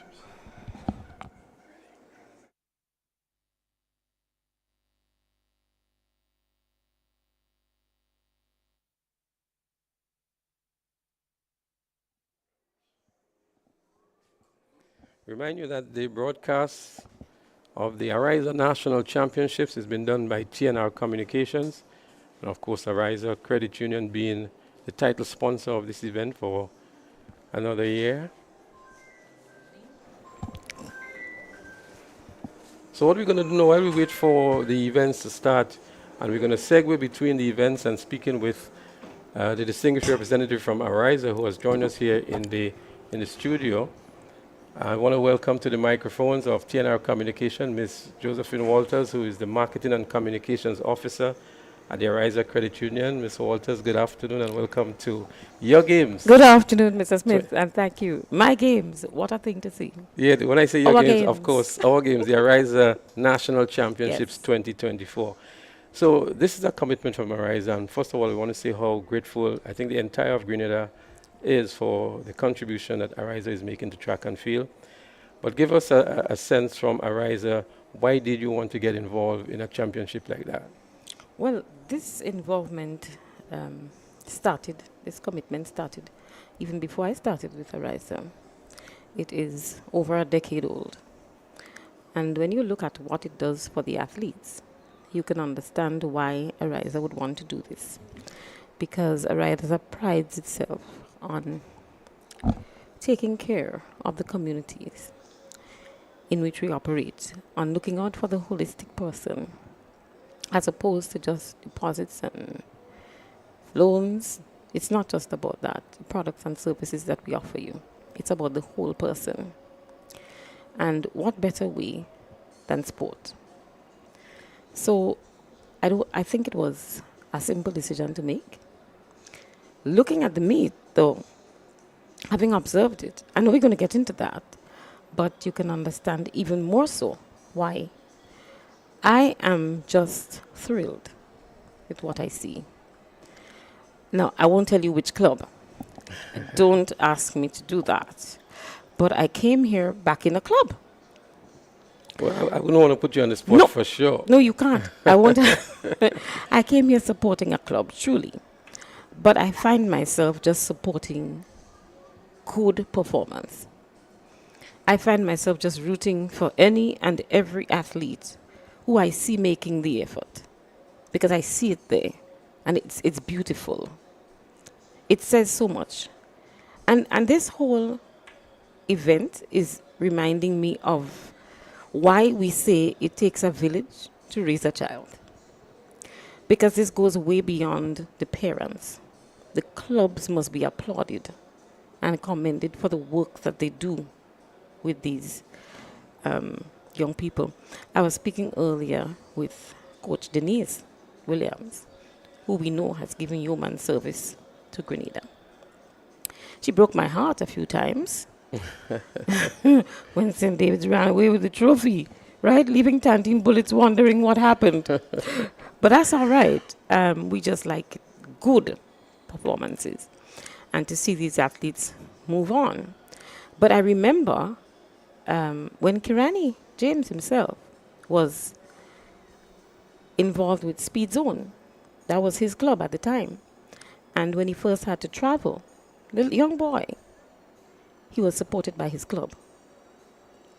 Clubs play a pivotal role in the development of the athlete. And when you go beyond the school, because in other sports meets, I mean, you would look forward to intercall and so on, but that's the school. What happens after that? The feet are not weary, the hands are not tired, they can still do what they can do, and what forum is there for that? What's the platform for this? So we could sit back as corporate entities and we can all complain maybe about what we see young people doing or not doing. But what are we doing to help them to do better is the question. And so this is part of what we're doing to help them to do better. Right, so we're going to come back to that, Ms. Walters, especially the impact that Ariza's contribution is making towards these young people. But we have an event that is about to be started, and I'm sure you may have a favorite there as well, which you would not disclose. No. But by virtue of what you said in the conversation you had with Ms. Williams, I think you may have given away your preference or your club that you are supporting. But I did not give away anything. But that's you're correct. You didn't say, but it's just my own synopsis of what you said. So, Ariza, we know, is an institution in financial circles, and you have chosen to put your money behind young people in sport. And of course, you would have expectations out of these meets for these young people.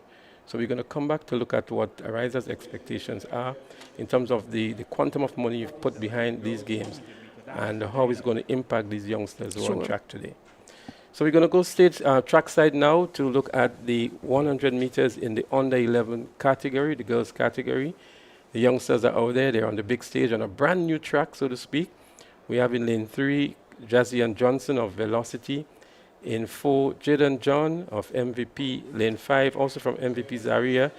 And Natalia McKnight of Classic out there as well. But there they go, the 100 meters, the first of 3 preliminaries. And looking good is the athlete Jazaya Johnson from Velocity Track Club. She qualifies automatically. And then we had in lane 4 from the MVP, Jaden John, who would have picked up the next automatic qualifying position. But Ms. Walters, before we go on to the contribution, it's good to see the youngsters on the big stage and making their mark as well. It is wonderful. In fact, I have a name here that I couldn't, this young man stole my heart yesterday. Wayne Clovey. He left everything on the tracks. A young man who was competing amongst much bigger persons than he was. And he just gave it all out there. I have to meet him. In fact, I want to meet him today. So, Mr. Clovey, Ariza may have something special for you. It might be a mug, it might be an envelope, we never know. But Ariza wants to meet with you. Remember, this, though, is a personal thing. This is me just being so impressed with this young man that I really want to meet him. So, Jazaya Johnson, she returned a time of 15.2 seconds, an automatic qualifier. And then we have Zaria Barrett of 473 MVP, 15.63. Another of the qualifiers. There are going to be 3 preliminaries in this event as we see the athletes getting ready for the second one. But Ms. Walters, again, what is the expectation from Ariza for these youngsters who are competing here over the 2 days? Do your best. Good sportsmanship, good camaraderie. Know that your feet can take you a very long way. Where sometimes academics can't, your legs and your arms can. And so we want them to take full advantage of the opportunity afforded them here. So that's a huge corporate responsibility that Ariza has for these young people. And I'm sure your encouragement would be for other corporate entities to do likewise. But we're going to get your response at the end of the race. As we see here, an almost a full lane here. We have in lane 2, Hamilton, in 3, Simon, in 4, Abraham, 5, Modest, 6, Gilbert, and 7, Derricks. Second of 3 preliminaries. There they go. The under 11 girls sprinting here in the middle of the track. It looks as though it's the athlete Zariah Abraham of Velocity Track Club, but she has good competition from MVP 473. They're going to be battling here now, but it looks as though it's Zariah Abraham of Velocity Track Club in lane 4. The two of them would be the automatic qualifiers, and she had good challenge from Tavia Modest of the 473 MVP. As we see here, nice good start to take them down the track, and they came out in a flash. They were very close to each other in lanes 4 and 5. And a measure of concentration. They look at the concentration on the face of Zara Abraham in the white top here. She was really, really focused, and she was able to edge past Tavia Modest of MVP 473 to be the winner of the second of the 3 preliminaries. It's always a pleasure to see these youngsters, Yes, it and is. how well prepared they are Yes, as well. It's absolutely delightful. They're so focused. They're out for this win, and they're going for it with everything that they have. I'm loving it. Yeah, so very quickly before we go to the next one, what do you think the role of corporate Grenada has to do with the development of young people through sports? But I believe that corporate Grenada knows that role. And so, but you have 3 broad areas. You have sports, education, culture. And so these are areas that you find us contributing. It may be heavily weighted one way for one and another way for another, but you do find that we come out and do what has to be done. Can more be done? That's the question that maybe other corporate entities have to answer. Well, Ariza has been around this event for a number of years. You care to share on Ariza's continued commitment to these games? We take it right after the event, as we have 2 athletes in the final of the 3 heats in the under 11 girls 100 meters. We have in lane 3, Carissa St. Clair, and also in lane 5, we have Kaya Pei. But it's St. Clair, it is from South City Rising Stars. St. Clair is going to have an easy victory here and qualifies automatically. So too would be Kaya Pei of the Sprinters Athletics Club. Only 2 of them is in this event, so 2 automatic qualifiers into the finals as well. But again, I'm so impressed to see how prepared and how focused these youngsters are for the events at the under 11 category. As we look back here now, we see the winner of the event, that's St. Clair, really pushing herself hard for the victory here to qualify into the finals. As a matter of fact, she has the fastest time, 14.61, going into the finals. Yep. So she's one definitely to look forward to into the finals later on this afternoon in the girls' 100-meter dash. So, Ms. Walters, back to you here with Ariza's corporate responsibility. We see Ariza in the news all the time. We see Ariza in the community. We see Ariza today at the National Stadium. And I wanted to get a feel for Ariza's continued commitment to these games. But first, allow me to congratulate Carissa. As I said, that was Is her mom working at the credit union? No idea. Not that I know of. But such focus. You can see a lot went into her preparation. As Kirani would say, stay in your lane. Right? She was minding her business coming down there. And I wasn't surprised that the result, 14.61, is excellent. Let me ask you a question. What is your experience in sports? In school, in community, were you an athlete, a netballer, a cricketer? Were you involved? Or were you in administration, a good cheerleader? Where were you involved? I ran a good 3-legged race. Wow, that's St. Joseph's Convent. You know that's what it is. No, I just love sport. Were you around when SJC was dominating Oh, Intercor? yes. Listen to me. I would be there cheering for Jacinta Bartholomew. Go, Jacinta, go. Go, Jacinta, go. Yeah, man. Those were the glory days. Yeah, Yeah, definitely. I think we all do, both on the track and in the long jump pit Yes. as well. She was just It was an just outstanding excellent. athlete. But even today, SJC St. George's do have some outstanding athletes. We Yes, have a and Chefonia Houston, who is a national athlete and who has been doing well for Grenada, even at the character games. And she ran well yesterday as well. She'll be on I track didn't today. have a look at her. I'm looking out for her again today. So you see, you really can't tell where my heart is, eh? You can't. The girls on the hill. All the girls on the hill. As we get set for the next event, we'll come back with Ms. Walters in a while. We have the boys under 11, the first of 3 preliminaries. Nice setup here as they're up and running. 473 MVP is there, so too is our day in lane 7 finish line. It looks as though it's finish line who's in the lead here in Christian Samuel. Christian Samuel wins comfortably. In second, it looks as though it was Joel Theodore of Velocity Track Club, but a very powerful run here by the youngster from the Finish Line Track Club, Christian Samuel. And he's actually running in socks. He's not even using the spikes here, the athletic spikes. And he was able to comfortably win this one to secure a position into the final.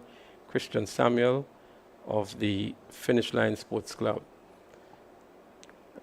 Really distancing himself away from the rest of the field. As we saw the athlete here in lane 6, it was Joel Theodore of Velocity Track Club would have picked up the second automatic qualifying position. And on the inside, from MVP, Kalon Johnson, he would have to wait to see what happens in the remaining events to know if he's into the finals. So, Ms. Walters, before you go, I was asking you about the continued commitment, and maybe we could do an evaluation of some sort of yesterday and what has happened today.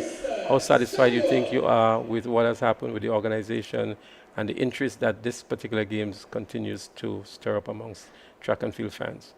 You know, what I have to say for this is, we appreciate Intercall. We look at the athletes and what they bring to our homes. For some of us, it's just when we get home that we can pick that up. Or you come and you enjoy the games. What happens beyond Intercall is my question. And this is what happens beyond Intercall. And this is what happens in preparation for character. And so this sports meet is very important. It is so important to the athletes. If we understand it, I think we would come out even more and support them. I encountered a parent yesterday whose son is 20. He's running for the love of it. She was not going to be able to see her son run. He's not in secondary school anymore. What do they do when they move on to TAMCC, move out of the secondary school? It is the clubs that they depend on. And we know of some clubs that have taken children from off the blocks and given them a home and some hope. And if we could give you a home and a hope, and hope, why not? Indeed, and I quite agree with you. The club structure, especially in track and field, amongst all the sports, I think has been doing a fantastic job for these youngsters, both those who are in school and those who have left school. We know of the Ace Track Club in St. Andrews, for example, who most of their athletes are those who have left school. We have the 473 MVP in St. George's, the South City Rising Stars, who have quite a number of athletes, trailblazers from St. David's as well. And so the birth or the rebirth of these clubs have really added a lot more for these track and field athletes to look forward to. The rebirth, and that is what we need to focus on.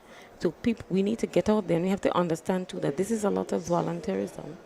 So it also means, so some of these athletes may not go on further. They may not go to a school in the US or further afield, Jamaica, but it means they can stay here and actually assist the younger ones to do even what they didn't do, to do better than they did. And so you can see the life of it. And I really have to applaud the clubs for this, because as I say, the secondary school, you have that discipline, you have your teachers, you have your sports mistress, sports master, like we had Miss Pilgrim and so pushing us, and you know, I was a good cheerleader. That was about it. I was in the choir, right? Call me to sing any day, and that was my thing.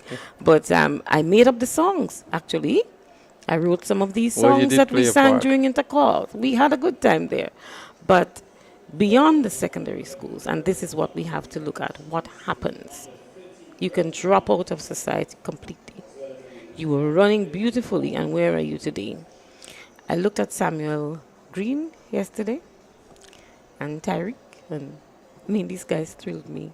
And Ethan Sam. Ethan Sam, yeah, that's right. You know what I mean? It was good stuff. It is good stuff today, and I'm very proud to be associated with the organization that allows this to happen. Indeed, indeed, and there's lots more exciting and fast events remaining today. We're talking here with Josephine Walters, the Marketing and Communications Officer of the Ariza Credit Union, our proud sponsors. Ms. Walters, any final comments before you leave? Just to wish all of the athletes well, an injury-free meet, to say thanks to all of the volunteers, everybody giving up their time today, who gave up their time yesterday, from the physicians right down to the groundsmen and everybody who makes this work. And again, to call out the clubs, because they're giving Grenada human service. We may not realize what they're doing by pulling these children into a sort of formal setting to channel their energies into something that is going to be fruitful.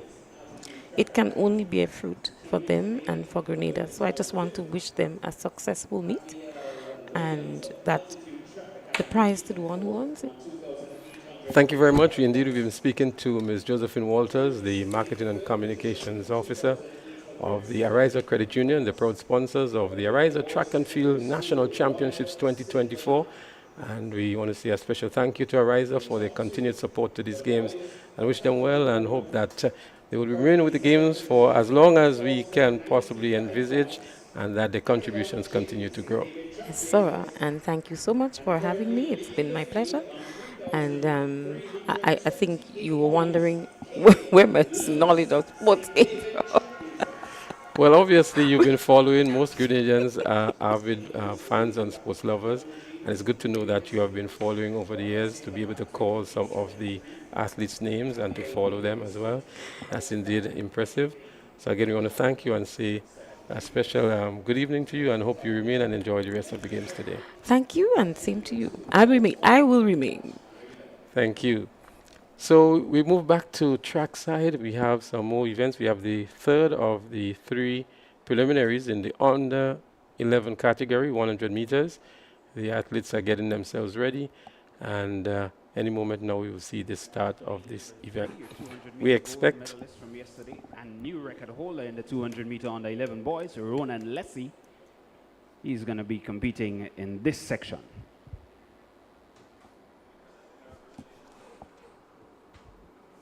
So the boys under 11, one to look out for is the athlete in lane 3, Lessie, who was very impressive yesterday, establishing a new record in the 200 meters out of the St. David's Track Blazers.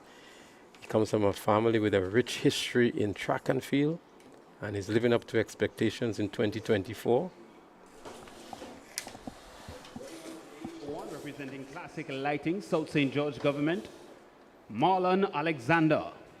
Lane number 2, also from Classic Lighting, South St. George Government School, Daquan Desant. Running out of lane number 3, representing the St. David Track Blazers, Ronan Lessie. Out of lane number 4, representing Velocity Track Club, Eric Antwine. Out of lane number 5, representing Classic Lighting, South City Rising Stars, Shady Belgrave. Lane number 6, representing Sprinters Athletics Club, Kimmel Hall. And running out of lane number 7, representing Classic Lighting, Wester Hall Secondary, Trevon Langdon. There you have it. For section 2 of 3 in the boys 100. Starting lineup for the second of the 3 finals in the 100 meters under 11 boys. And again, keep your eyes on the track and look out in lane 3. Very impressive youngster here, and one of the talking points, one of the names that have emerged from this Ariza track and field meet in 2024. He's about to do something special. He would indeed receive challenge from Alexander and Desant and Antwine and Belgrave and Hall on Langdon. But it's good to see the youngsters, especially those out of the primary schools, getting an opportunity on the big stage on a brand new track at the Kiriani James Athletic Stadium, amongst hundreds and thousands of fans, international coverage, as it's been brought to you by TNR Communications. And these youngsters would look back to that and show some appreciation to what the Grenada Athletics Association has been doing and has done for them. They can look back in future years and really, really have some appreciation of that.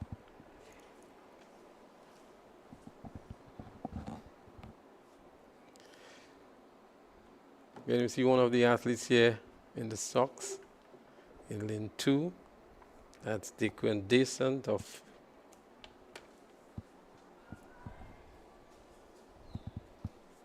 as they've been called by the starters. They're on the mark. And they're up and running. Looking good already is Leslie in lane 3. And taking the lead very early is Leslie in lane 3. But he's getting good challenge on the inside from Descent. But Leslie is pulling away now and courses over the finish line to win here. We'll give you the time in a moment. But as expected, Ronan Leslie, that's him here on screen for you. Very confident young man. Didn't have the greatest of starts, but I can tell you by the time they got to the 45-meter mark, he already established himself and was pulling away from the rest of them. He got some good challenge in the early part of the race from Descent, but he was just a cut above the rest and was able to win comfortably to secure an automatic qualifying position. So Ronan Leslie is definitely one to look out for in the future. Dequan Descent, he was second from the Classic Lighting Springs Government School. There they are. They're anxiously awaiting to see what the time would be, looking up to the big screen.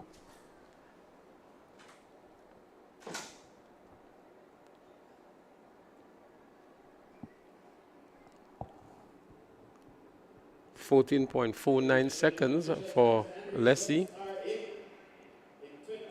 The game's record is actually 14.49, and it's an allowable wind speed. So it's a record that has been equal here, and it's been held by his brother Christian Leslie. So that record remains in the same household. It just has been exchanged by tenants of the house. So congratulations. As a matter of fact, they should be joint holders of the record now, 14.49.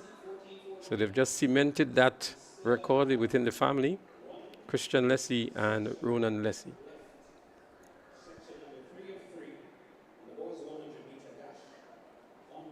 We'll try to get a word with the young man later on today, but definitely he's been one of the impressive athletes over the last day and a half. We're expecting to see another of the preliminaries, but we move to the girls 100 meters under 13. They're already on the track, and we should see another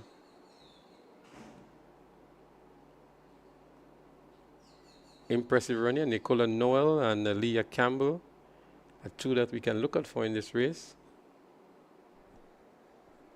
They're in lanes 3 and 4 respectively.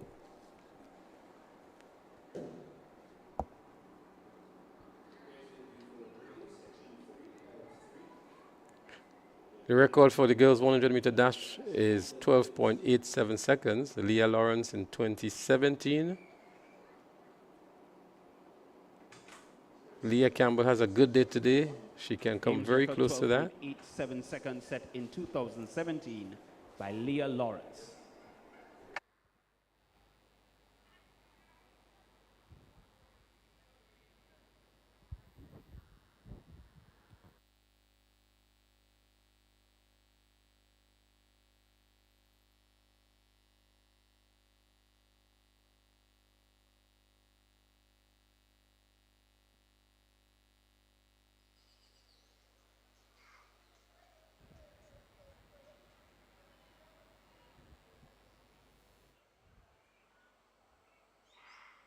And we have a clean start for the girls. 100-meter dash under 13.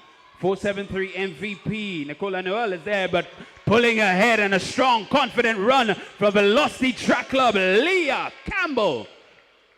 12.87 is the record. Campbell looking strong. Well, we told you that powerful. Leah Campbell, if she's having a good day today, she can come very close to the record. She's already run 13.2 throughout the season, the record 12.87. She seems to have picked up a little niggle there. She's limping off the track. Let's hope it's not too serious and that she can recover well in time for the finals later on. But there she goes. She had a very good start, and very early at the 20-meter mark, she was already in the lead.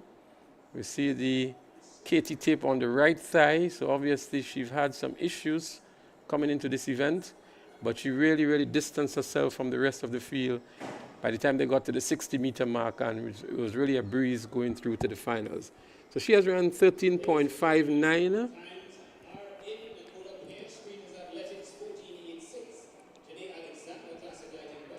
And Jenny Alexander is in second in 14.66.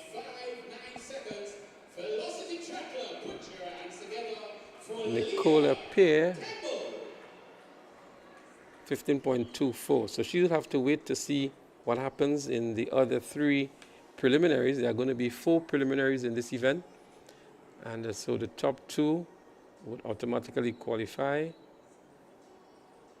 onto the finals.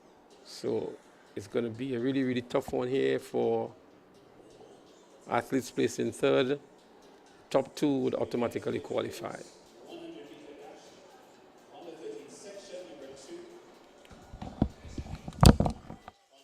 Record holder, Leah Rose Charles. She'll be running out of lane 6. Certainly want to watch.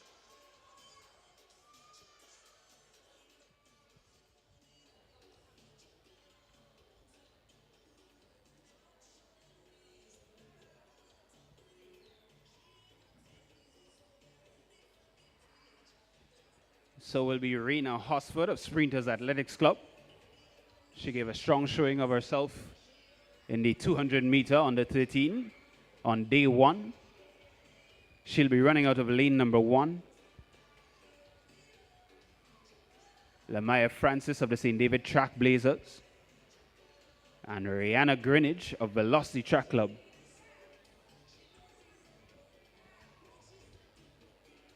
They'll also be ones to watch.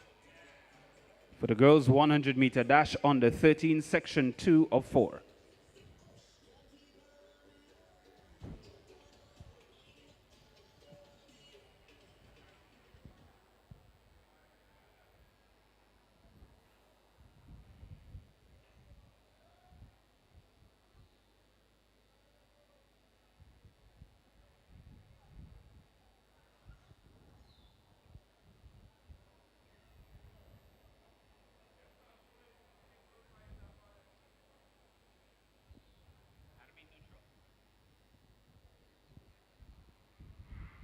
And they're off to a clean start. Rose Charles, lane number 6. She's off to a good start. Rena Hosford on the inside. Sprinters Athletics Club. She's doing well. Pouring down the track. Rihanna Greenwich, Velocity Track Club. But ladies and gentlemen, Leah Rose Charles. Classic Lighting South St. George Government School.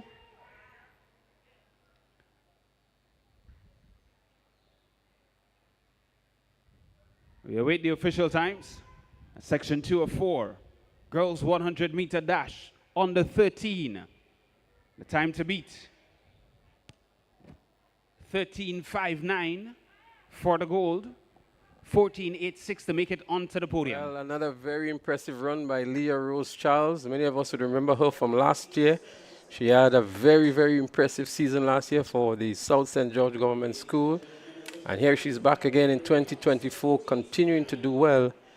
Leah Rose Charles, one to definitely look out for in the finals later on. An impressive time of 13.71.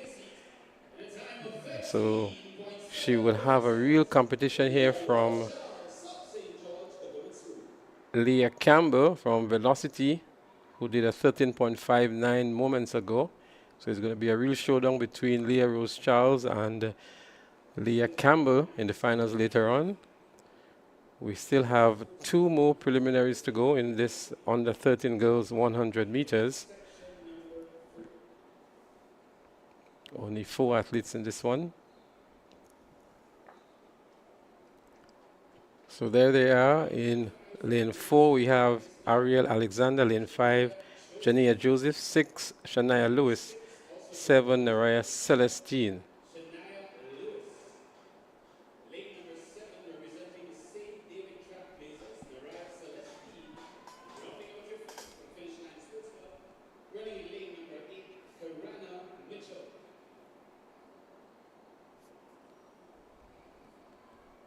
There they are again, getting ready for this, the third of 4 semifinals or preliminaries, if you want to call it that. Girls 100 meters under 13. Good start this time here. These 4 athletes looking for a position into the finals. And looking good is the athlete in lane 5 here, Janaya Joseph of Runners Athletics Club. Janaya Joseph is going to win comfortably here. And in lane 7, it looks as though it was Naraya Celestine of St. David's Track Blazers who would pick up the second automatic qualifying position.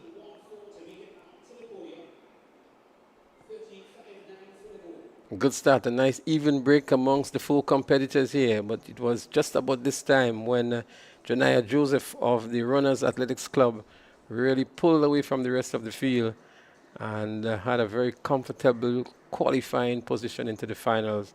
And then it was from the St. David's Track Club, Naraya Celestine, who picked up the second automatic position, 14.76, the winning time. Celestine 15.55. She would make it by virtue of placing second in the event.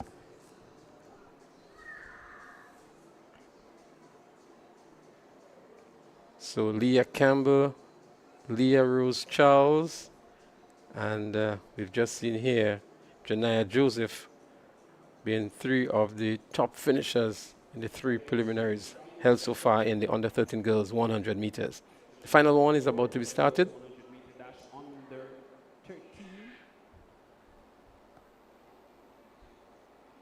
Running out of lane number 1 from St. Paul's Government School, Redeem Bristol. Lane number 3, Classic Lighting South City Rising Stars, Josiah Mitchell.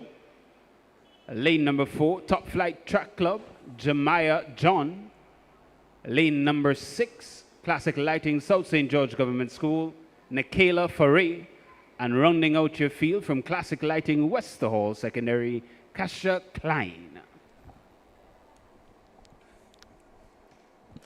There they are, the final of the 4 preliminaries in the under 13 girls 100 meter dash.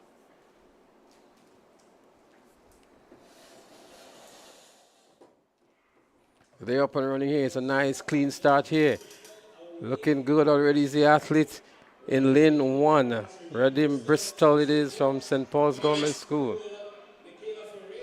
But on the outside in lane 7, looks like the automatic winner here. Look at Kasia Klein of the Classic Lighting St. Paul's Government, I think it is. But indeed it was Kasia Klein, the winner and the automatic qualifier into the finals. The 4th of the 4 semifinals or preliminaries in the girls under 13 100 meter dash.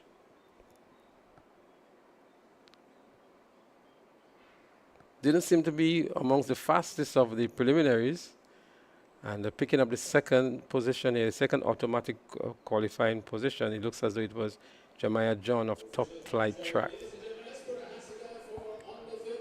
So Kasia Klein 14.29 and Jemiah John of Top Flight 14.39 would be the 2 automatic qualifiers. There you see the entire results of that final preliminary in the girls under 13 100 meter dash. We're going to try to get a word in with the coordinator of sports in the Ministry of Sports in a while, Mr. Cullen Peters. We know it's a very busy track and field season for him with the myriad of track and field events, the availability of facilities for that, the brand new track at the National Stadium, the Intercall games coming up, the Carifta games coming up, the relay meets. I'm sure the ministry has a stake in all of these events, and We will try to get a word with Mr. Cullen Peters later on to get a perspective from the ministry for all of these track and field meets and the expectations of the season, especially seeing that Grenada will be hosting the Carifta Games 2024 on the Easter weekend. Government definitely has a stake in this, and we would love to hear from him later on today.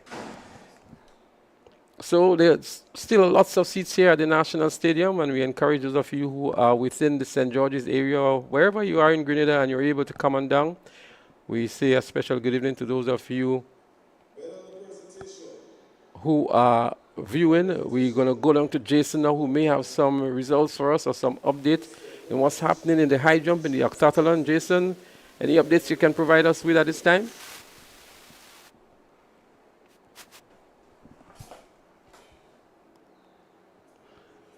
So in progress is the octathlon for boys open. The high jump is currently in progress. We're going to have a medal presentation. So what we're going to do, we're going to go down trackside for the medal presentation, and then we're going to resume with the live action right here at the Kirani James Athletic Stadium. Medal presentation for event 18, girls shot put under 17. Finishing in third position, Keisha Matthewin, Bishop's College, a distance of 9.65 meters. Second position, representing Finish Line Track Club, Naomi Phillip, 9.88 meters. And the winner from the St. David's Track Blazers with a distance of 11.05 meters, Naomi Augustine. The winners for event 18, girls shot put under 13.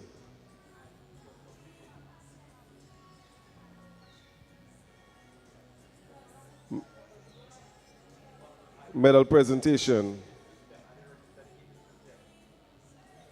for the long jump open female. Long jump open female. In third position, Denisha Scott, St. David's Track Blazers.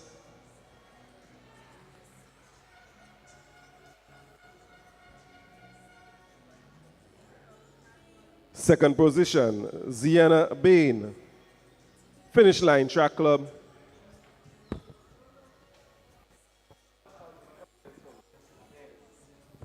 And your winner, representing Ace Track Club, Brunel Thomas.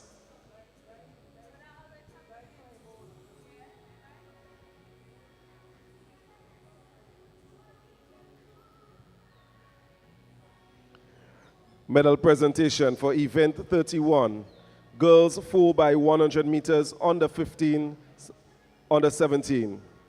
Third position, Finish Line Track Club.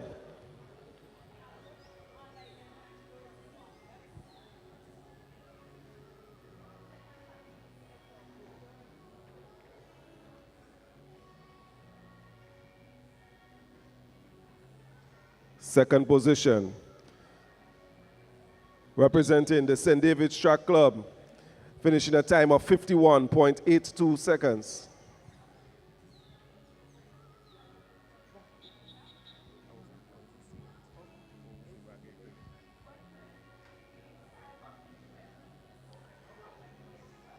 And the winner, the girls 4x100 meters in a time of 51.14 seconds, 473 MVP.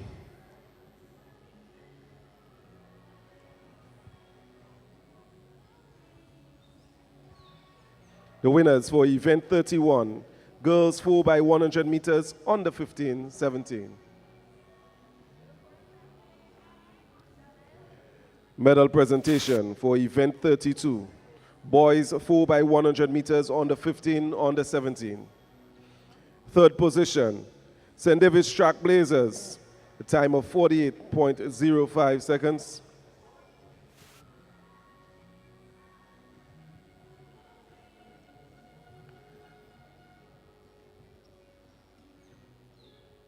Second position, in a time of 48 seconds flat, Finish Line Track Club.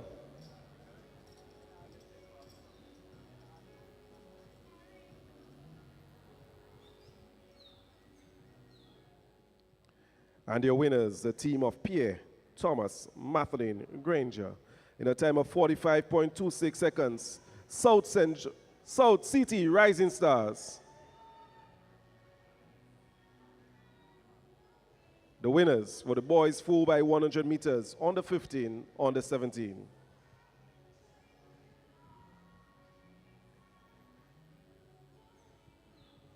Medal presentation for event 40, the boys long jump open.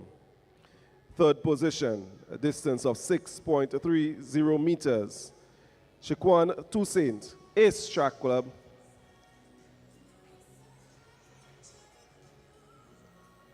Second position, represented the South City Rising Stars.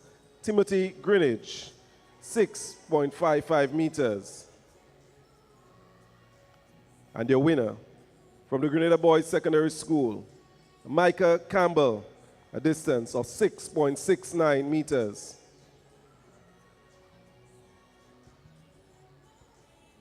Winners of event 40, Boys Long Jump Open.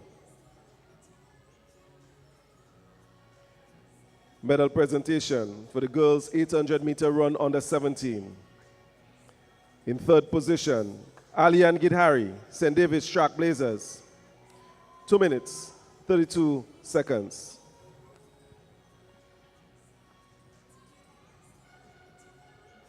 Second position, Kelia Olive, McDonald College. 2 minutes, 28 seconds.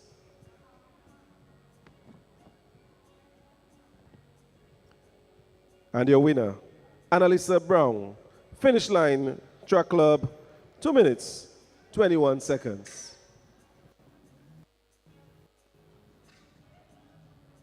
The winners for event 72, girls 800 meters under 17.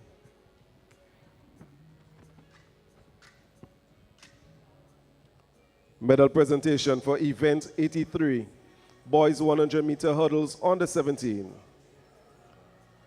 Third position, Vicio Hines, Top Flight Track Club, time of 18.70 seconds. Second position, Rishan Daniel, represented 473 MVP, 18.12 seconds. And your winner, representing Classic Lightning Westall Secondary, Shaim Philip, 17.56 seconds. Medal presentation for event, winners for event 83, boys 110 hurdles on the 17. Medal presentation for event 84, boys 110 meter hurdles on the 20. In third position, Joy Reed Stafford, South City Rising Stars, 17.56 seconds. Second position, DeAndre Smith, Finish Line Track Club, 16.66 seconds. And your winner, representing the St. David's Track Blazers, Kiel Batiste, 16.09 seconds.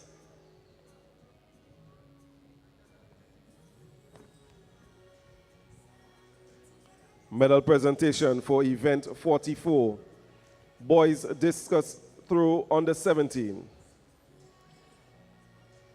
Third position, Mary McNeil, representing Bishop's College, 29.86 meters.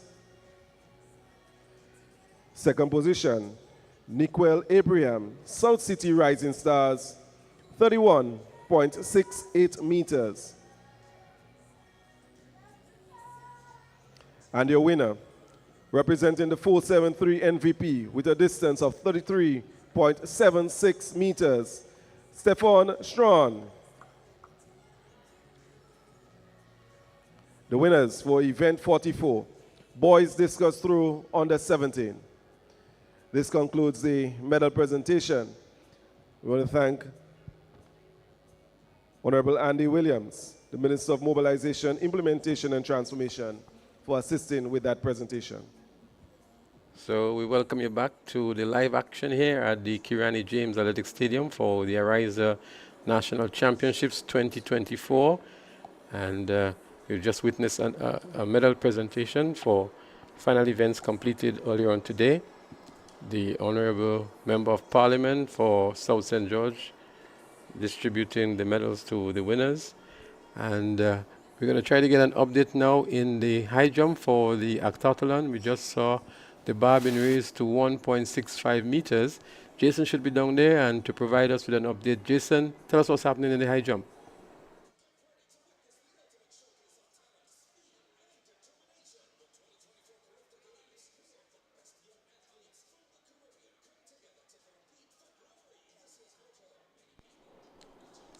So we're going to take that update momentarily, but while we wait for the next set of events to start off, we have with us here the Coordinator of Sports in the Ministry of Sports, Mr. Cullen Peters. And I did promise that we would try to get a hold of him to discuss some of the areas of track and field in 2024. It's a very rich and active track and field season, starting with all of the secondary and primary school sports. We still have a number of sports meets to come. We're here at the Ariza track and field, and then we're going to have the big intercall and the ultimate of them all, the Carifta Games 2024. So, Colin, welcome and good evening. Thank you very much for the opportunity, and always a pleasure for me to talk sports. So before we go into your role as coordinator of sports in the ministry, we know that you have been a very prolific sportsman for Grenada as well, a former national athlete, would have won several gold medals at Carifta in the javelin. But you were a sprinter before that. And many people would not know that, but Cullen was a sprinter, a 100-meter sprinter, but really made a name for himself in the javelin, both as an athlete and as a coach. Now he's the coordinator of sports in the Ministry of Sports. Cullen, a very, very complex and active track and field season 2024. How much pressure has that put the Ministry of Sports under? Well, I think, the government has pledged to make sure that it happened, and I must say with the responsibility for along to the Ministry of Sports to execute, with our stakeholders, the WOCS, the Athletics Association and other stakeholders. We had some pressure in making sure that it happened, and I must say happy to be here today to see that the Ariza National Championship could have been hosted presently hosted at the new Kirani James resurface track. It was a challenge at first. The Athletics Association nominated the recommendation of the binary track from the states, from Delaware, from. Well, I want us to come to the track in a little while, Colin, right? We're going to come to that because we know a lot of the people who are listening and viewing would want to know a lot more of the details of the track. But we saw a situation where the Roy St. John playing field was really overused because of the work that was done here at the National Stadium, and that would have put some pressure on the ministry to assist the schools in having these events and rescheduling. There were times when there was rain as well, and that got into the whole complication of the issues. And then we have the outer parishes that you had to also help coordinate as well, and that must be a huge task for the ministry, but at the end of the day, you must be pleased that all has been done and it has been a very successful season for the schools. As I say, it's been tough on us at the ministry basically to get the tracks up. If you speak at the Rice St. John's in Tantine, but you look at it before, we had the lighting being installed and the poles and the driving of the truck to make sure that the poles was up. So we was in a kind of compromising position, maybe to stop the lighting process or to do the repairs on the field. And then when we come back now, we were in a position where the track was closed, and then we had to do the emergency repairs on the surface and the drainage at the Rice St. John. I must say that we have, in the ministry, we have our assistant coordinator, Mr. Damian Castle. We are assigned to some of the fields, and he worked very hard to make sure that the field were prepared to host all the primary schools hits that occur, together with the rest of outer parish fields, to make sure that the hits were able to, and sports were able to be held. So that was our accomplishment, and we were grateful that the weather assisted us in most of the instances, so that the school could have sports as we lead up here today. Right, so we're going to come back with Mr. Peters as we segue to the track. In lane number 8, Dylan Noel.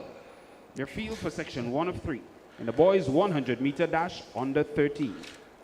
So there we have it. The lineup for the 100-meter boys under 13 is the first of 3 preliminaries. And the athletes are out there, they're ready. It's a full complement of lanes here. It's good to see the youngsters take to the track. Hamilton, Perryman, Park, Samuel, Thompson, Thomas, Mitchell, and Noel. Good to see them also using the starting block at a very early age. These are the under 13s. And the international experience and exposure that they receive here today will, I'm sure, augur well for them in the future once they pursue or they continue to pursue track and field. The record, 12.12 seconds. Latouche in 2015. Nice clean start. The first of the 3 preliminaries in the under 13 boys, 100 meters. And looking good is the athlete here in lane 5, Christian Thompson of the MVP. It's Thompson of MVP who's going to win and qualify automatically. And on his inside in lane 4, Job Samuel of Velocity Track Club would take the second automatic qualifying position. But a good run indeed by Christian Thompson of the 473 MVP Track Club. Just to say something, you mentioned all in starting block is an automatic starting system that is there. So all the athletes are required to start in the starting block. Always see Mr. Anderson Peters down there. I know he'll be preparing for us to bless the track today. So we're looking forward to that. As we look back here again to Christian Thompson of MVP, really giving off all he has here, running very close to the line as well. But a comfortable win for him to return a 13.79 seconds time. Job Samuel, who was second, 14.21. And Alonzo Mitchell of Track Blazers, 14.60. So yeah, Colin, coming back to you, the season, a very dynamic one. We still have 2 major events to come. Some people may say more than 2 because we still have the primary school sports, national primary school, week, and the private primary school sports as well. School, and then intercall, and then character games. So it's so the athletes have a lot of work to do. I know tomorrow is Monday and Tuesday at the Huggins Private Primary School hits. So some of the athletes will be back here again for the next 2 days, trying to compete for the private primary school. Especially those that we've seen on screen here now who are from the private schools. From the private primary schools, yeah. So, and that is where we start. And we mentioned they all have to use the starting block. It's automatic starting system that will give you, depending on the split time you move out, will call back the race. So the reaction time. Reaction time. So it's very important that they learn the usage of this right now at this stage in their life. So I think that is very important, Colin, extremely important that these youngsters get the experience at a early age. And you see on City Rising Stars, DeAndre Wint. He's the bronze medalist from the 200 meter on day 1. Lane number 5, representing Classic Lighting Westall Secondary, LeBron Murray. Lane number 6, representing Speed Zone, Christopher Marshall. Lane number 7, representing Classic Lighting South St. George, Peyton Cornwall. And rounding out your field, representing Sprinters Athletics Club in lane number 8, Kendall Blackman. Your field for section number 2 of 3. You could see the excitement on some of their face when they call it the name. You know, it's a pleasure. It's a pride. I commented on that earlier this morning with the young ladies. It's empowerment, you know. You're representing your school. And if they only know that they've been shown globally, you know, it's another dimension. It's another dimension. Oh, no. What else better than sports?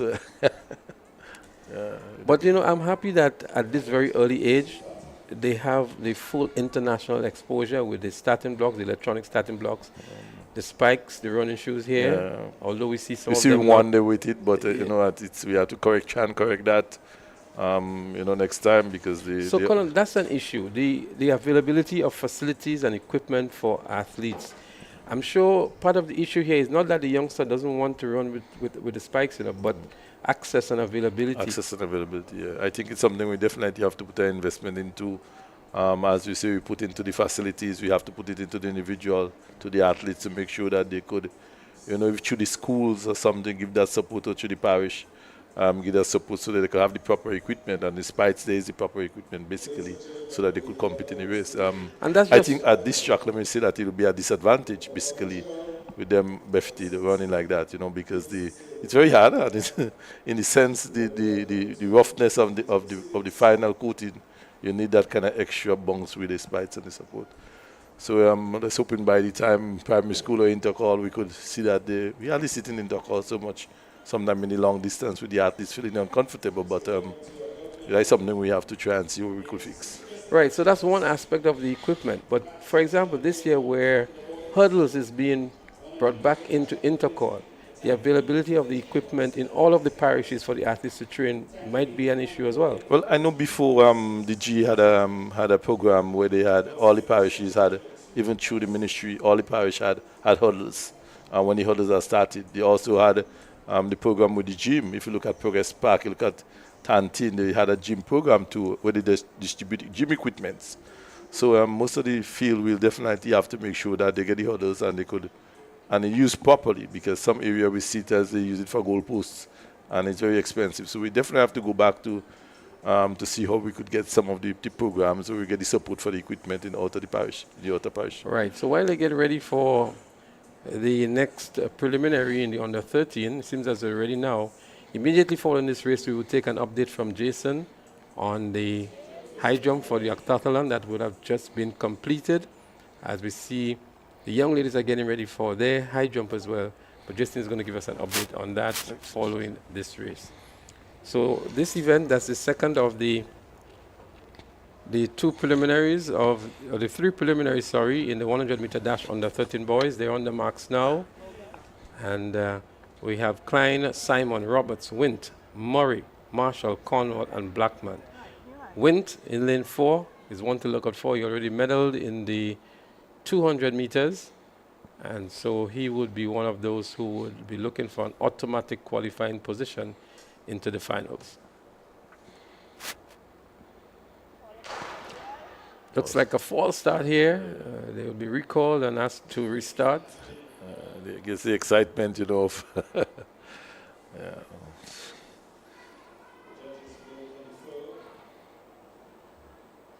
Let's see, there we see it. It would have been the athlete. Lane number 6.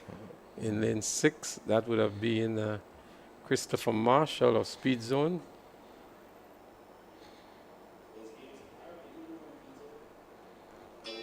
That's the athlete here who would have been credited to the false start.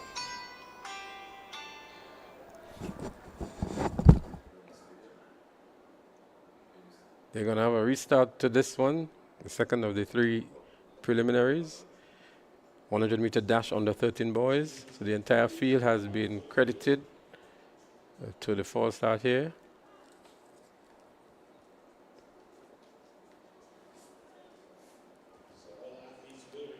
They're on the mark one more time. 100-meter dash under 13 boys. 2 of 3. Top 2 automatically qualifies into the final. Good start this time. And let's see what DeAndre Wint in lane 4 has to offer here from the South City Rising Stars. It's actually Wint is struggling a little bit. His Wint, you see the grimace on the face. He's limping a little bit here. Has some challenge on the outside in lane 6. It looks as though it was Christopher Marshall from Speed Zone.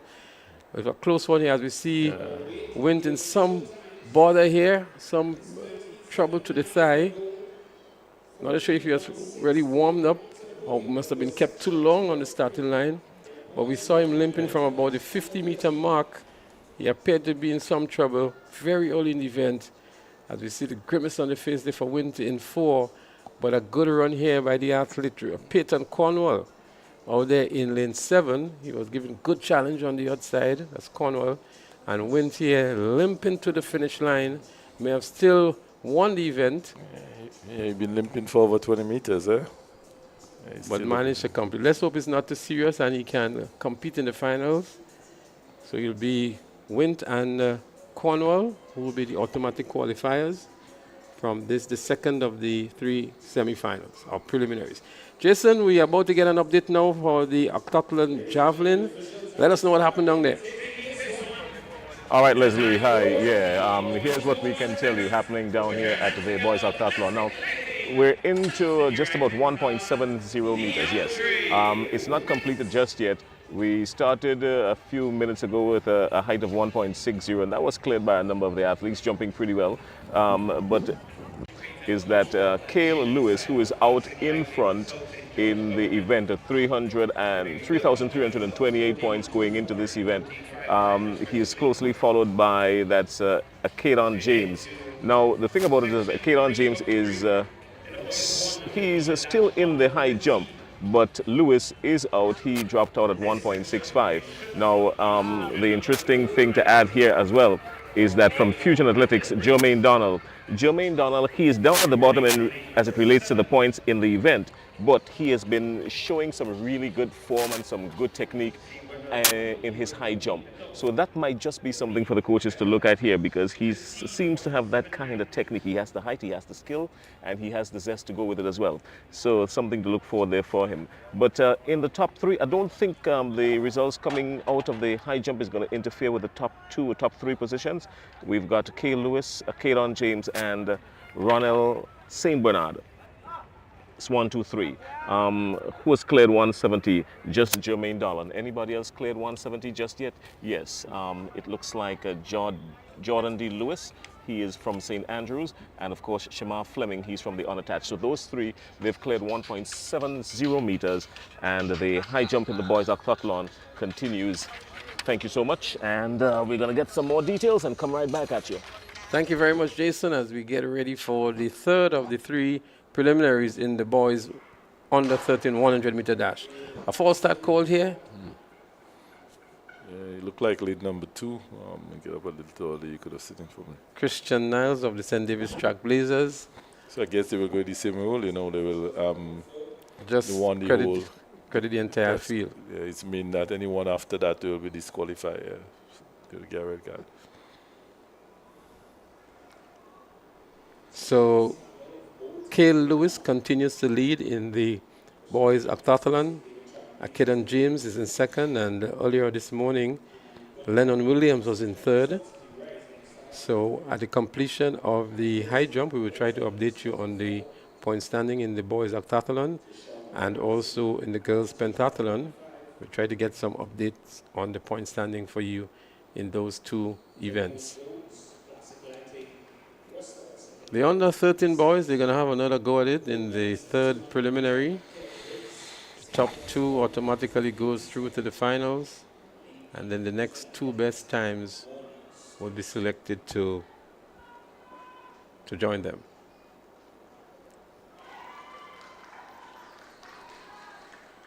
We just saw clearance there in the high jump for the octathlon.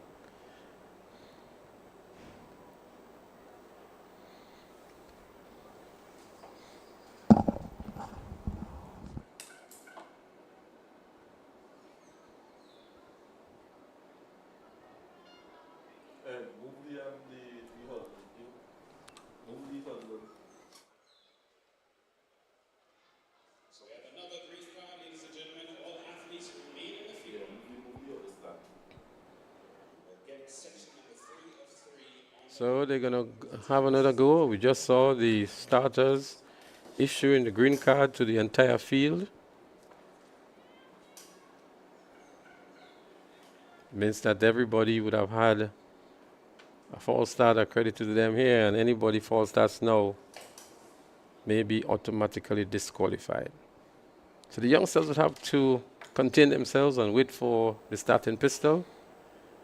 There they go. Nice clean start this time. Let's see who emerges first. Looking good is the athlete in lane 3. Cameron Bonaparte. Also looking good is the athlete in lane 7. Akel Briggs. It's indeed Akel Briggs.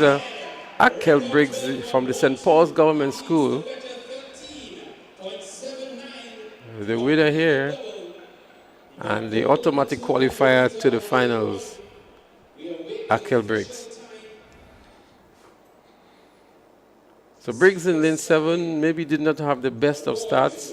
Looks as though it was the athlete from lane 3, Cameron Bonaparte, who came off flying. But Briggs, with a good form here and maintaining his form, really focused on the finish line, was able to move away from the 50-meter mark here and establish a good 7-meter gap on the second place Christian Niles to be the automatic qualifiers. He looked good. He looked like he'd been training. You know, he looked firm on the lane there. He looked comfortable. Looked very confident as well too. Yes, yes. 13.05 from the St. Paul's Government School, and Cameron Bonaparte of South City Rising Stars, 13.75.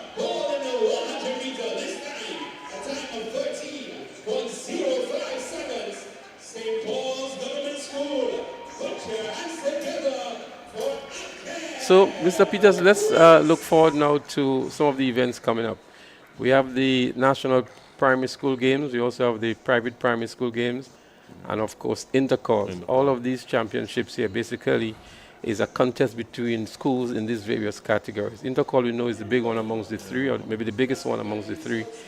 But how are things from the ministry's perspective going in terms of preparation and the contribution that the ministry makes towards these events? We know, for example, the Grenada Union of Teachers manages one, the Private Primary Schools Association manages one, and the secondary school principals manages the other one. But I'm sure the Ministry of Sport has some involvement. Well, before we give support in many ways, we may give support maybe to concessions, to coaching assistants in the different parishes where our coaches are available. Most of our coaches are all coaching individual in the clubs, to the association to make sure that the relevant equipment are needed, like here for the starting system, all that was done through the GA, through the Ministry of Sport. So government continue to give support through medals and through the stadium assistance, through contribution or through concession or through reduced costs to make sure that the facilities are ready and they could, to make sure everything is good so that the athletes could come perform. So it plays a key role, and we have seen that we can make to refurbish the track. We can't get away from it. The resurfacing of the track are key within that support for the athletes to make sure that they be able to run on a proper surface. And we have seen so far for the last with the timing that have been produced by our athletes, which is wonderful. It shows that the track is fast, and we are looking forward to that the athletes will come out in the other games for the next 2 weeks and perform to the best of their ability.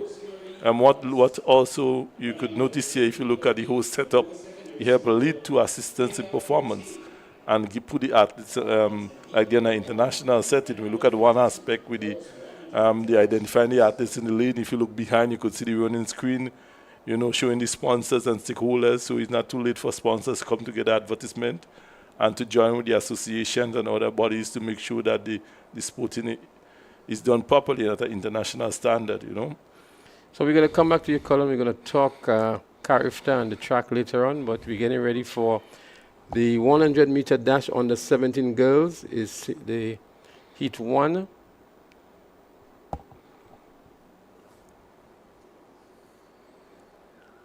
And only 3 athletes in this one here. We have St. Joseph Convent St. Andrew.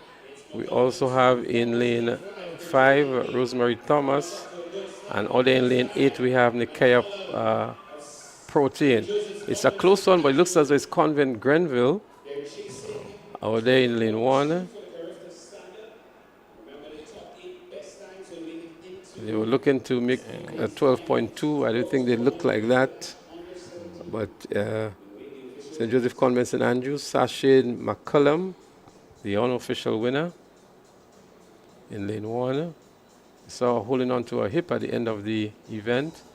So McCullum was there, Rosemary Thomas from Velocity was there, and also Nikaya Protein out there in lane 8 from Boca Secondary School. So it's under 17 girls.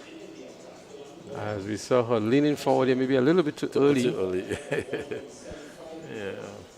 But the girls, we must say that for the last day, yesterday and today, the girls really look good. And I saw, yeah, indeed, some very impressive times. It's very good to see the ladies come out and they look really, really good. They look, you could see they look as the athlete that they're representing. You could see that they have been training.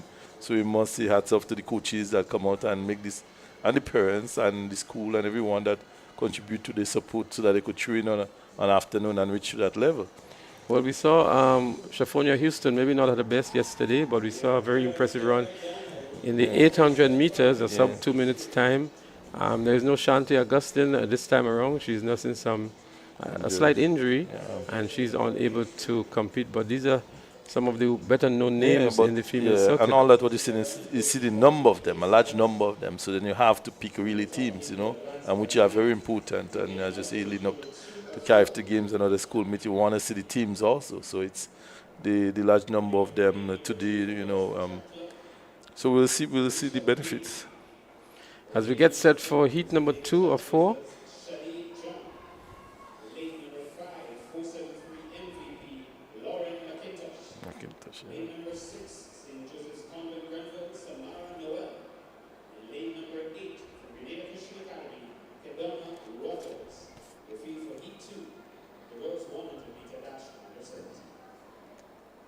Well, there they are, getting ready for the event. Some of the lanes are scratched. Lane 1, lane 3, lane 7. 6. And lane 6 as well.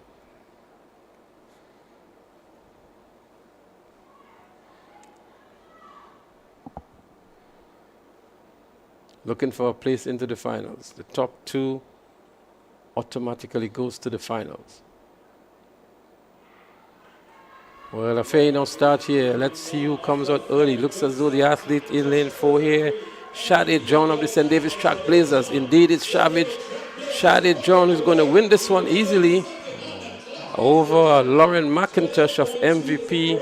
But Shade John, again, one of our standout athletes coming from the St. David's Track Blazers, and she's looking in ripping form this year as well. Yesterday she looked very good in 200 meters, and she come out today, you know. There we see Shade John from the St. David's Track Blazers in lane 4. McIntosh picking up the 2nd position and the automatic qualifying position to the finals. But an easy victory here onto the finals for Shade John. 12.34 Cullen under 17 girls, not a bad time. Not a bad time at all, not a bad time. And this is hits, you know, so you expect them to do much better when they come out to the final with with some more competition.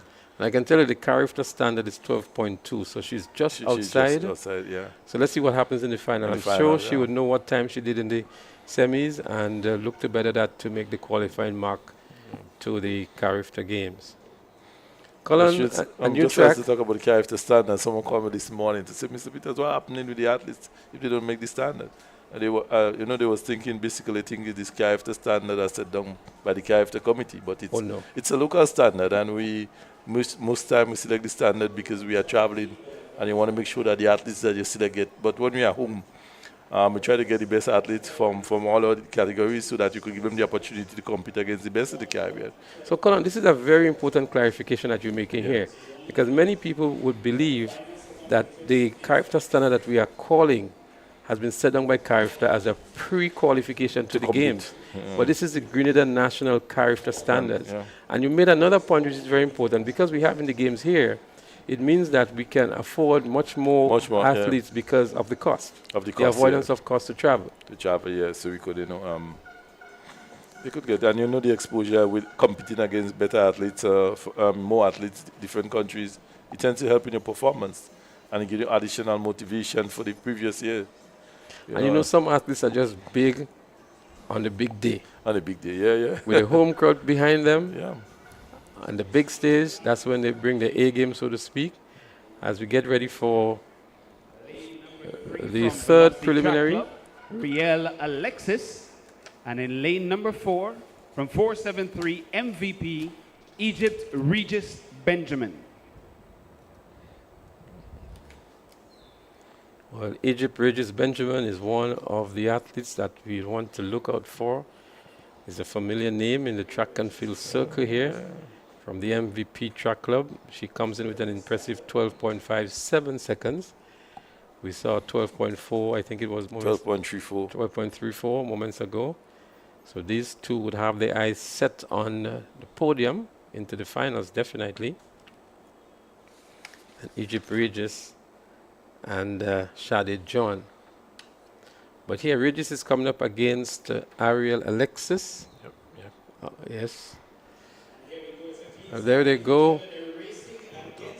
Egypt already in the lead here and pulling away, looking good, maintaining good form as well. Is Egypt Regis Benjamin.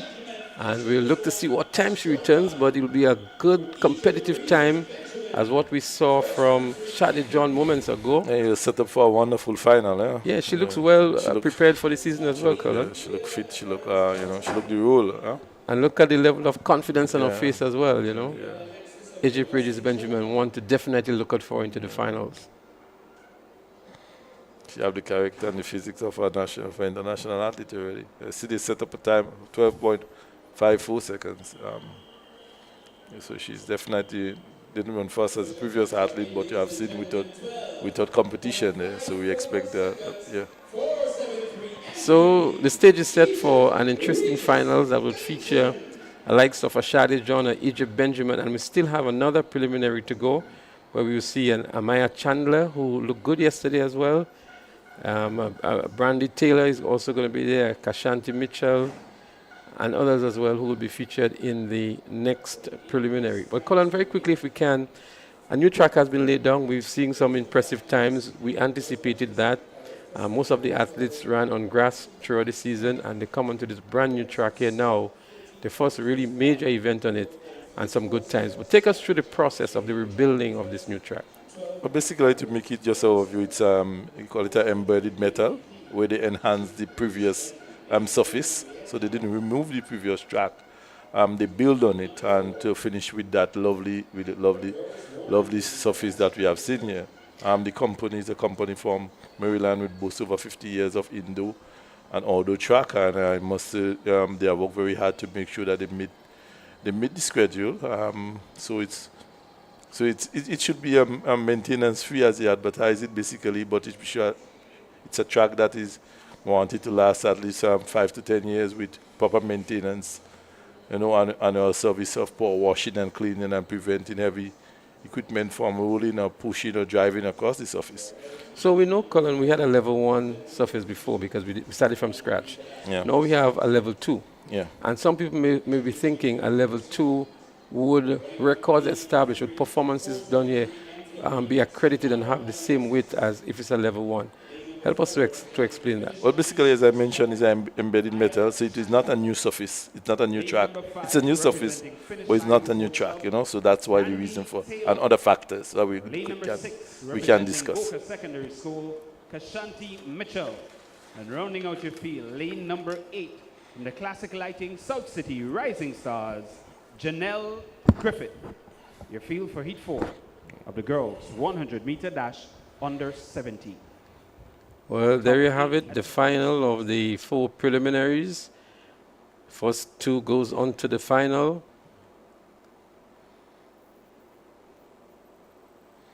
Samara Alexis in 3. Chandler in 4. Taylor in 5. In 6 we have Mitchell. And in 8 we have Griffith.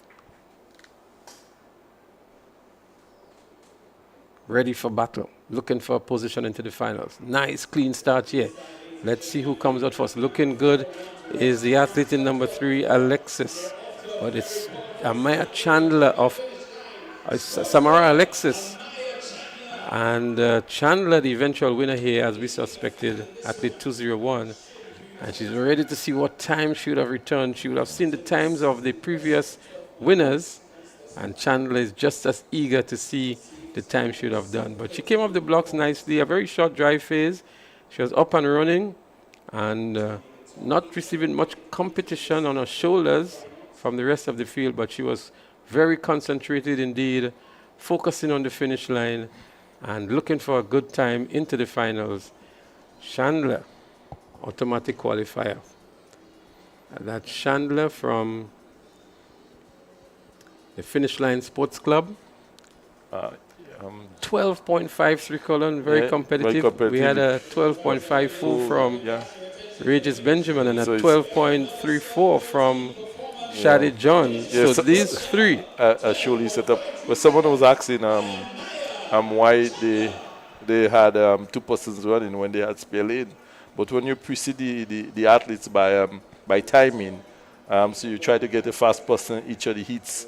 All that is done to the computer system, to the timing system, finish line system. So it's very, and then athletes pull out from the events for whatever reason. It's better you have to take too long to go change it over, because I want it to be able to set up like that. So we're using the meet manager here, and everything is pre-programmed. Pre-programmed, yes. So even if athletes drop out, you have to continue as it is. You have to continue as it is, because you already set it. So that's something, people may want to know why, you don't look good, as I mentioned, the person mentioned, but it's something, it's just how it have to be, yeah. We were talking about the track. So the track should last longer with that color, it should be more durable, with the system that apply in setting it down, with the pre-coated and the sealant to make sure that the water don't remain on the track, and it's so we are very satisfied with the company and with the track. And what is done, we have to make sure that the maintenance and use it for the proper purpose now is key, so that it could last as long as possible within the warranty period. I think that's a key factor. Huh? Yeah, we were talking about the level. So one of the factors is because the embedded system is that we didn't dig up and we surface the whole thing as we have done in the warm-up area. So the certification with other components that will lead you to a level 1 or a level 2 certification. And if you look at this one with the Mondo track, which is a level 1, we go back to representing the St. David Trailblazers, Andre Fletcher. Lane number 5, representing the St. Andrews Anglican Secondary, Tevez Lewis. Lane number 6, representing the St. David Trailblazers, Ronell Hosford. And rounding out your field, in lane number 8, representing Grenville Secondary, Kristen Sincere. Heat number 1 of the boys 100-meter dash under 17. So there we have it again, not a full lane assignment. Lanes 1 and 2 are scratched here, but we have Andre Fletcher, a familiar name for us in the cricketing circles. Also out of St. David's, he's in lane 3. Tevez Lewis from SAS in 5. In 6, we have Ronald Hosford from Trailblazers. And Christian Sincere from the Grenville Secondaries in 8. So the character time here, qualifying time 10.8. Games record 10.62. And guess who? Anderson Peters. Yeah. Together with the national record held by, I think, Nazir John now. Used to be Sean Lambert. Well, there they go. The first of the preliminaries here in the under 17 boys 100 meters. The athlete here from SAS, that's Tevez Lewis. Tevez Lewis is going to qualify onto the finals here. And I think Andre Fletcher from St. David's Trailblazers would pick up the next automatic qualifying position.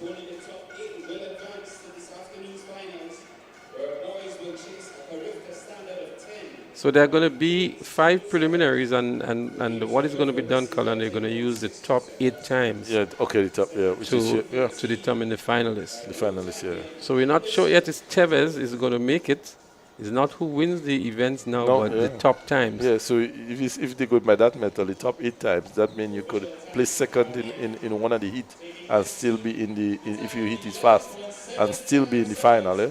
Or you could win your heat and not make the finals too. Because the next method, you could say the winner of each plus the fastest finishes. The next 3 fastest finishes. But this time, if that's the method, then you have to make sure you run very good. Right? Yeah, it says that the top 8 advance by time. By time. Yeah. I guess it's fair, yeah. But so you come back to the same thing, basically, because if you are second place there, in a race that is very fast, you will still automatically, and if you, so. Right, so quickly, Colin, because we want to bring the events to the spectators, the Carifta Games back in Grenada. The last time Carifta was here, Grenada had a very impressive performance, maybe one of our best performances. Yeah, and I remember that I had Josh Butang, like my last athletes, man. I had Josh Butang and you and Jeremiah in the short put and the discus, respectively. So we need to create another set of Botangs and Jeremiahs and so on, because we're on home soil and the expectation is great. Yeah. The locals are expecting a phenomenal performance from our athletes. We saw Ethan Sam last year. Yeah. We saw that quartet with Telemac and Sam and the others, and we're looking to see how we can build those kind of teams. The juniors, the under-17s look very good for a relay team. The boys are now at 1.5 and meters. I'm not sure how much you are aware because I know that's an event of the GAA, but what is the level of preparation that has been going on for athletes for Carifta Games? Well, I know that the athletes have been working with the respective coaches in a different area. I also know from experience is that with the preparation and the resurfacing of the track definitely affect the level of training and competition that are needed to go on to be at the Carifta Games, because they're one of the factors. We also, so the athletes have been doing the best, and the coaches have been working hard with them to make sure that they prepare them as much as possible. We have 2 other competition prior to that will give them the additional competition that is needed to pick for Carifta. So we give all the support, from the ministry, from the government to the government, to the athletes, to make sure that the coaches and the facilities and everything that are required are ready for them to go out and represent us properly. Lane 4, Deron Sincere, St. Andrews Anglican Secondary. Lane 5, South City Rising Stars, LeBron Granger. Lane 6, Top Flight Track Club, Jaden Knight. Lane 7, Kareen Sampson of Western Rockets. And Lane 8, Boca Secondary, Jareem Bartholomew. So we're getting ready for the second of the 5 preliminaries. Athletes again looking for position into the finals. Full complement of lanes here, except for lane 1.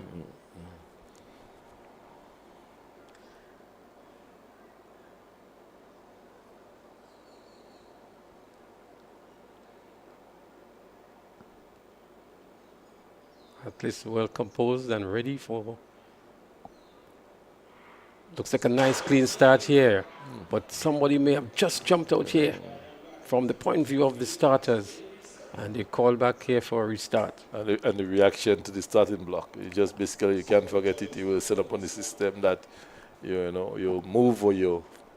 Yeah, the reaction time is under consideration here, so it's not just about the visual impact from the starters, but also the reaction time from the electronic starting devices that these athletes have to compete with. As we see the starters confer here to have a look to see what actually happened. Looks as though the athlete out of 7, Cullen, in my opinion, Karim Sampson from Western Rock. Finally sit back, I didn't find any. So we wait on the verdict from the starters in terms of who the false start would be credited to. We want to say a special good afternoon to Michael Bascom, who is enjoying the broadcast, Cullen. Afternoon, Mr. Bascom. What are you doing? And to all those in the diaspora as well. I'm happy to see that he been advertising and been putting up to his medium some of our standing performance yesterday. And that's the way to go, give the athletes additional support as they prepare for Carifta Games. So absolutely, and it's not only this year Bascom has been doing that, but for over the years he has been. My first guy after Bascom was a journalist. So his history so Bascom is playing his part as well. But Colin, we saw some outstanding performances also from Caribbean athletes at the World Indoor Championship. Yeah, saw St. Lucia there. Julian Alfred, 6.75 I think it was, and we saw the athlete in the triple jump from Dominica, 15.01. She won a gold medal for Dominica. These 2 countries, the first international gold medal. Yeah. Some years behind Grenada, I would say as well, Colin. But I think we ought to join in congratulating those 2 countries. I mean, Julian Alfred has been phenomenal. That's a name last year. Yeah, we've been following. We've been hearing it. And she is the pride of the Caribbean, I would think, in terms of emerging track and field athletes. We are very familiar with the Jamaicans, but to see somebody from the OECS, somebody closer to us, from a smaller nation, smaller population, and the mark that she had created last year with world-leading times and continuing this year as well, as we see the green card being issued to the entire field. But it's good to see the other, and Carifta will be a great example to see the other countries pick up, because they all be coming with the team and all. They love Grenada, which is a wonderful place to host such international games. And I know that the talent and the timing and performance will be great, and it will help motivate our athletes to perform, as we prepare for perform much better in previous years to come. So we're looking at the future talent there. As they get ready one more time, it's going to be Lewis Francis Sincere, Granger, Jaden, Sampson, and Bartholomew.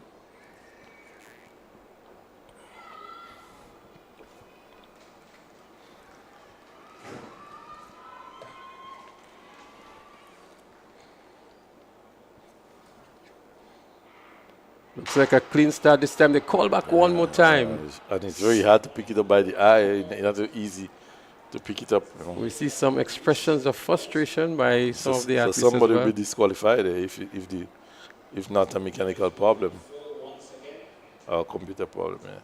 It looks as though the athlete in lane 7, Colin, again. That was my call the first time. That's Karim Sampson. Let's see. He's from Western Rock. So we can get another look at it. Camera is on him. Oh, yeah. Yes, he definitely. Yes, the athlete in lane 7. Yeah. You know, very strange. You have to stand at the Jamaican on the 1700 meter guy who won 10.89. Yeah. He won 10.8. I mean, so the standard day, you know, it's really high. So a second false start. First false start was credited to the entire field. We expect that there may be some disqualification now once it's not a mechanical error.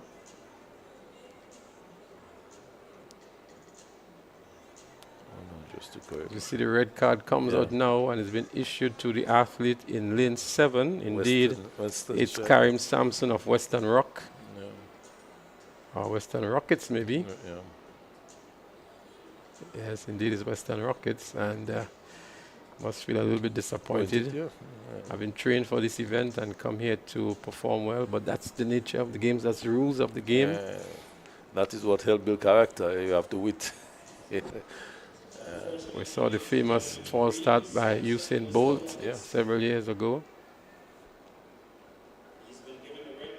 Only last year we saw Elisha Williams with a false start too. So give you opportunity, the coach should go back and work on it. You know that definitely he most likely look at it that he had 2 false start in the sense, but if he give you opportunity to look at the athlete and make corrections for future meet. So we're going to take another update from Jason at the end of this event with what's happening in the field. It's been taking quite a while for this event to be run off, but let's hope they can get it right this time. There they go. This time it looks like a nice clean start.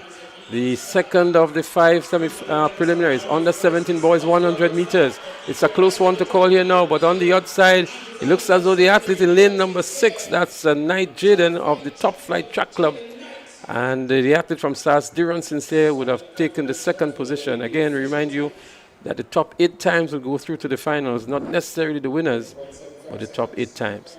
As we look back here again, it was an even run from the beginning of the race, but Knight Jaden from Top Flight Track Club, just about maybe the 80-meter mark, really pulling away from Sincere from SAS, and Knight, the winner of the second preliminary. So Jason is somewhere down on the track, and we're going to segue to Jason now for an update as to what's happening on the track. All right, hi Leslie. All right, keep this name in your mind, Jadani Lewis. Don't forget that name. He's up now. Look at this. Now, the reason why he's in play is because Jadani Lewis, he has just won the long jump in the boys octathlon. He cleared 1.80 meters, just edging out Donald. That's Jermaine Donald, representing Fusion Athletics, a presentation by the Scottish student. Donald coming in second in the boys octathlon high jump, but Jadani Lewis clearing it with some confidence, 1.8 meters, and he decided to go up to 1.85 just to try and put some more accreditation to his name, basically. So he's going to try to get up to 1.85, and he has brought it up now. Has he brought it up? To 190. So he's decided to go even further, 1.90. So let's see what's going to happen. You've got to stay with us on this one. The boys high jump in the octathlon. Right, Jason, thank you so much. Jadani Lewis, at the beginning of today, he was in 8th position in the octathlon on 2,232 points. I'm sure you have a points update as well, maybe as soon as you can, to give us in terms of where they were before the high jump. But Jordana Lewis, as we heard moments ago, winning the high jump in the Octathlon Open for boys. We move back to the track to the third of the 5 preliminaries in the under-17 boys 100-meter dash. We only have 3 competitors here. We have in lane 4, Jaden Pear. We also have in lane 6, Jevo Lewis. And in lane 8, we have Omarion Richardson.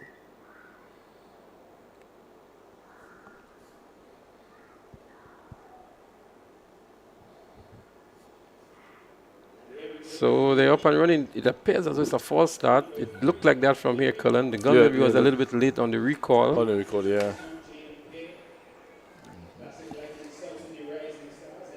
Let's look at it again.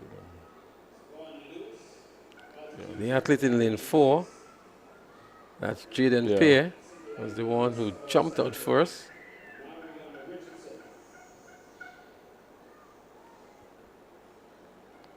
So they're going to have a restart here. The red card has been issued to the athlete in lane 6, so it was actually Lewis of Altitude who falls started here, Cullen. So again, the naked eyes would have seen one thing, but the electronic starting system here would have picked up, based on reaction time, who would have moved first. And so the starters are guided by that as well. So Lewis has been DQ'd. And so we're down to 2 athletes in this preliminary. That's Jaden Pear and Omarion Richardson.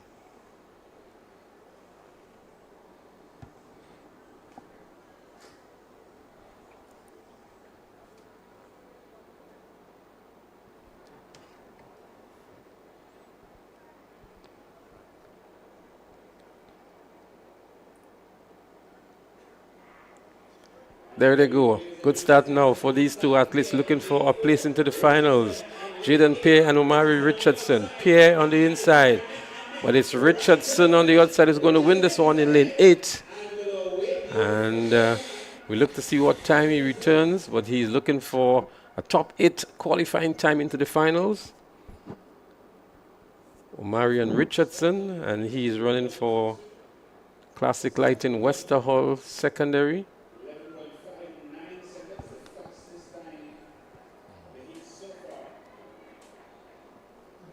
So we've not seen any very impressive time so far, Cullen, in the 100 meters for the under-17 boys.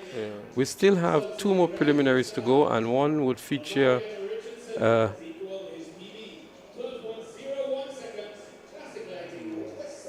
Xavier Williams, Rishon Daniel, Terrell Williams, etc., Jaron Phillip, Joshua Lewis, Ethan David, still to come.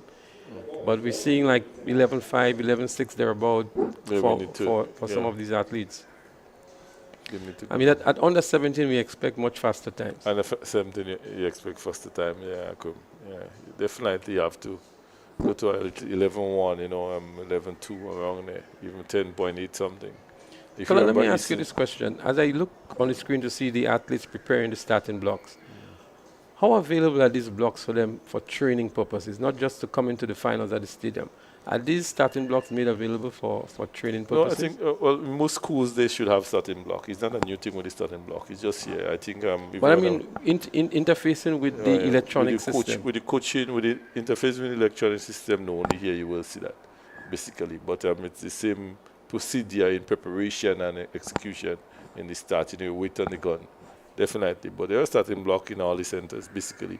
Most of the schools have even individual athletes. It's not something that is scarce on the island. The others may be a little more, you may say that, I'm not all field, but the starting block is available, basically. And it's pretty much standard in all sports now. Even on the grass track, you need the additional support to the starter, So it's basically will come down to training and preparation. But as I said earlier, this is the first time they have been for the last 4 months on this track. So it's kind of maybe a little practice. Maybe they've been using it at Tantine or in Grenville or in Carriacou to practice. But coming here now is a whole different setting. Colin, I want to go back to Carriacou because I know you've been involved with the Athletics Association. a lot of the times we know that the team has been chosen, and then we have intercall, and some new athletes emerge with impressive times, and people say, well, how come this athlete is not on the character team, and they've done so well at intercall? Walk us through the submission of names and selection of teams and deadlines for which athletes have to be submitted, etc. Well, I know that the GA definitely have their mini meets. So it's not only at this meet you get to be selected at character games. At the standard, they had developmental meets from all years, October, November, which you get the opportunity. So definitely you will see the rise in talent from there. But in all saying that intercall time, you will see someone that come out outstanding and they would not present or perform well at the national championship. But I think the allocation have been made because I know for Edge. Rayburn of McDonald College. Let's look at the race. I will continue on the yes, So there they are. They're on the starters orders. Kanik Nixon is there from Fusion. He's definitely one to look out for. He's in lane 2. The Presentation Brothers College too. He was very impressive throughout the season so far. Ethan David, Joshua Lewis, Jaron Phillip, Aiden Samuel, Riley Forrester, and Raheem Reuben. Nice clean start here. So it seems again, but again the electronic system is just having me to eat up my words up with a clean start, Colin. Yeah, and then someone right there, they see that previous race that the team didn't get a yellow card. And it's so I didn't want to comment on that, Colin, but we saw some green cards. We saw some green cards being issued. Let's look at what happened here. Yeah. Number 6, lane 6, looked a little bit early. That's Aiden Samuel. Right. So what we could say maybe with the thing, if the system show up more than one person, and you can then you give the green card to the whole field, or if it's the problem is from the system. But the previous two, maybe it was a open false start. It was clear. It was a clear false start. So most likely if they decided that more than one person had actually react within the time, they might give the whole fleet a warning. A green card. So let's see what happens on this occasion. And I must say they just come out from training. And if you look at it, you'll see the man with them. He's the facilitator for the training. So they give the whole fleet we just the same fear, But the coach or the trainer, the instructor is there. So I guess he's guiding the process. He guides in the process, yeah. So maybe, so it's maybe one or two persons or more than one that actually within that reaction time to deem illegal. So they're going to have another attempt at it. Anybody who falls that now would be disqualified.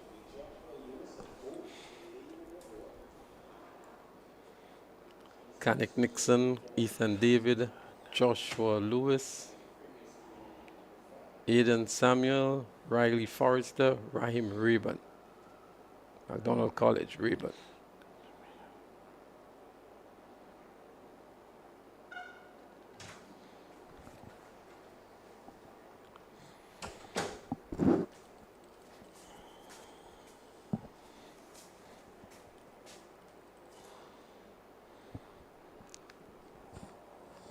Kanik Nixon again, one of the featured athletes this event in lane 2 for Fusion Athletics, also a student at the Presentation Brothers College. Look good. 200 meters, has been having a very good season as well.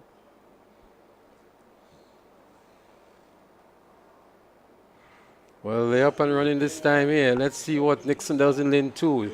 Up already and moving good is Nixon in lane 2. Kanik Nixon wins this one easily, and I'm sure he would have returned an impressive time to get that automatic qualifying mark to the finals. Yeah. We saw our best so far of 11.59. I'm sure Kanik Nixon would have done slightly better than that. We saw him easing down to the tape as well, but getting up very quickly from the dry phase. Look very high knee action as well. was a 200 meter. 11.58 Cullen, still Yeah, just marginally better than previously, 100 of a second. Okay. Previous to that, we had 11.57, but 11.58 by Kanik Nixon. Yeah. That Just will take him give into the final. some information before I leave. Just the project manager for the resurfacing of the stadium, Mr. Gott Bailey, had returned to his home place, but he's here in the stadium now. He come back because we still have to complete the warm-up track prior to KFT, and so he's in his stadium. So once I do get him, maybe you could have an opportunity to say hi to him. Well, I think that's important because actually seeing a live performance and being here to see the surface that he has put on and how he's reacting to the athletes and how the athletes are. So it's good to see that he's back. I know he's back for the warm-up track preparation, but to be here in time to see that, so that's good. So thank you, Colin. We really appreciate what you have done. We know that we would have loved for you to stay on to help us with the comments and so on. But the information that you've provided in terms of the ministry's responsibility, your expertise as a coach and as a former national athlete has been invaluable. And we thank you for being with us here with TNR Communications at the Ariza 2024 National Championship. Thank you very much. Anytime, man. Okay. So, folks, I'm sure you enjoyed the expert comments that Colin was providing. Altitude Track Academy, Delron John. Lane number 4, representing 473 MVP, Xavier Williams. Lane number 5, representing 473 MVP, Rashawn Daniel. Lane number 6, representing Classic Lighting Subsidy Rising Stars, Terrell Williams. Lane number 7, representing 473 MVP, Theo Street. And running unattached, lane number 8, Ethan Frederick. So there we have it, the final heat. Lineup heat of number 5 of 5. The competitors the boys in 100-meter dash. The 5th preliminary. Looking for a position into the finals. The top 8 times would gain position into the finals. So it's not necessarily who wins the respective heats, but who returns the fastest times. This is the under 17 category.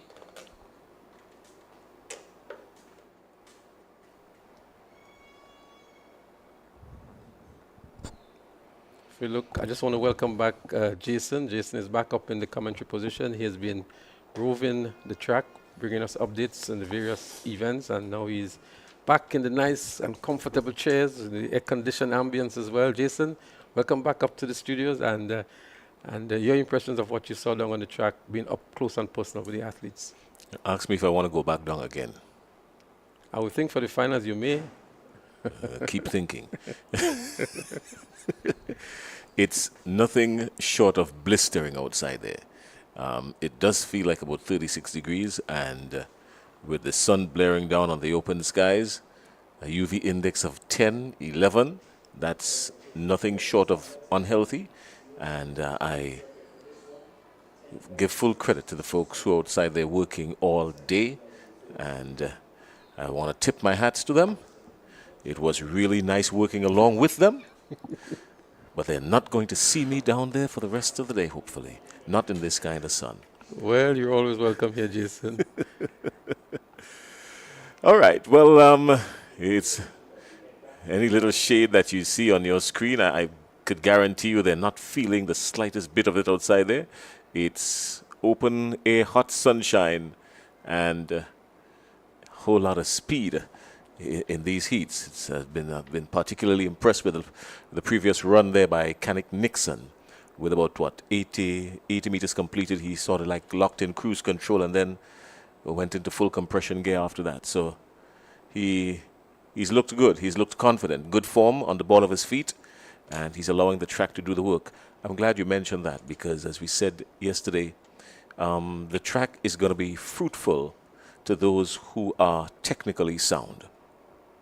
Absolutely so, absolutely. Just I want to draw your attention to the athlete here in lane number 3, Delron John. He was the intercol champ at the sub-junior category last year, so he's actually a first-year junior in the under-17 category. Yesterday he was involved in the javelin. So he's not been having the best of seasons as a first-year junior, but he has an opportunity now to go on to the finals from this preliminary. and maybe reassert himself. Well, that's generally the case unless you find something extra special. That's generally the case when an athlete moves up, because you've moved up into a different category, so you've moved up with the bigger boys, so to speak. And you can understand why he may not be having the very best of seasons. But this could be a good run for him, Delron John. He's out quick, out good, looking good, coming down straight. He's ahead of this one. Maybe he heard the commentary, maybe he heard our comments, maybe he heard Leslie. And Delron John, in his good form, has decided to lock in compression gear when he got to 85 meters. And he crossed the finish line. And he looked nothing short of magnificent. So Delron John running here today for Altitude Track Club. Really showing some experience to Jason by shutting it down and saving some for the finals. He was out in a flash and really left the rest of the field in the dust by 50 meters. And there he was all by himself here, maintaining his form and then shutting it down just about now and coursing over the finish line to return an impressive time of 11.55, the fastest we've seen today so far in the under-17 boys. He was Mr. Showbolt from last year in Tukol. And yeah, I mean, with good reason, of course, because he was on top. He was on the top of his game, and yeah, so he was Mr. Showbolt. I remember him really well from last year in Tukol, and he's done pretty well so far in this event. Yeah, he had a rough day yesterday, but I think that had to do with the fact that, you know, as we said, he's coming up to the bigger boys, so he's realizing, you know what, I need to put some pep into this step now. So he's done pretty well. I like his stride. He reminds me a lot of Justin Gatlin when he's on the straightaway. He goes chest up first and allows the momentum to pull him forward. He's always gripping and pulling, and I like that about him. Yeah, so Delron John with the fastest time from the preliminaries, 11.55. We saw an 11.59 and 11.58. And so he would be expected to be among maybe the podium finishers in the finals later on this evening. So the spectators have journeyed here to the stadium, the ardent followers of track and field. And we know there are some who are home who are maybe contemplating coming on down here to the National Stadium. Jason, we can tell them that the stage is set for some very exciting finals later on this evening. Oh, of course it is. Let me tell you something. I'm particularly looking forward to a couple of the relays. If I check my schedule, I would tell you that there are a couple of events I'm looking forward to this afternoon. One of them, of course, is the 4x100 meter relay open boys and the girls, the 4x400 meter open boys. I'm looking forward to that. And I'm also looking forward to the boys 4x100 meter under 20. That is going to be something spectacular. Those races are going to be something spectacular. The boys 200 meter finals are up this afternoon as well. And all categories, under 15, under 17, under 20 and 20 and over. So the 200 meters are up this afternoon as well. So yeah, look out for some fire, look out for some speed coming around the bend. So I was trying to get a prediction from some of my colleagues in terms of what to expect for the under 20 boys 200 meters, which would feature the likes of an Ethan Sam and others. Ethan Sam, as we know, would have been a silver medalist at Carifta last year in the 200 meters in the under 17 category. And he did a 21.90 something, I think it was last year. He's in much better form this year, and so the expectation is that he will lower that mark in 2024. So the predictions are out, the jury is out on that one. Nobody wants to make any prediction at this stage, but I'm expecting Ethan Sam to do well. He will get some good challenge from some others in the likes of Joshua Sylvester from SAS if he decides to compete in the 200 meters from the Ace Track Club. And then there is also the Samuel Green who won the 100 meters. He's expected to do well too in the 200 meters. He's in ripping form. Sam used to get the better of him over the years, but we see Green now having the better of Ethan Sam. So they're going to have that clash into the 200 meter finals again, I would think. I like Sam. I like Sam. I like his temperament. I like his focus. I like that he doesn't let the noise around him distract him, especially when he gets to the top of the starting blocks. He's always, you can always see him zeroing in on his prey, which is the finish line. He wants to get to that. But I do believe that Green technically and subliminally has the edge on him in this event. And I'm saying that because I've seen Ethan Sam yesterday, And I think he is much better than what I saw yesterday, right? I think yesterday he was a little bit, too cool, too cucumber, right? Well, I think he was a little too cucumber yesterday. And Green came out blistering in the 100 and really showed out and showed up. And so I think psychologically, Green has the advantage if they're going to clash in the 200. Well, Green had an impressive 10.51 seconds yesterday. Yes, he did. And Sam at 10.69. That's been Sam's best time for the season. At the GPSS Sports, I think he did at 10.84. He was not at his best. He had an injury last year from the intersecondary school games. And maybe he's still recovering, but a good time for him at 10.69 in the 100 meters yesterday. Yeah, so he's been doing pretty well, this Green, and I'm quite sure that he is going to continue in that vein, because when you come into the 200, and I think the 200 is probably one of his favorite events. Well, that's the one he placed second at Carifta last year. Yeah. So he was third in the 100 meters and second in the 200 meters. So maybe it's indeed his better event. Let's wait and see this afternoon. All right. Well, we've got a break coming up, which they're going to take in just a little bit. I think it's going to come in a few minutes. If we look at the schedule will give us the details. We've got the girls 150 under 9 happening now, and it's a final event, the girls 150.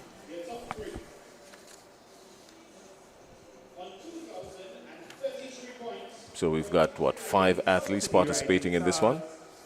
Leslie, do you know any of them? Tiana Gibbs, that name rings a bell to you at all? Or Louison, Esme Wilson Louison? Not quite familiar with these youngsters. 2,433 points.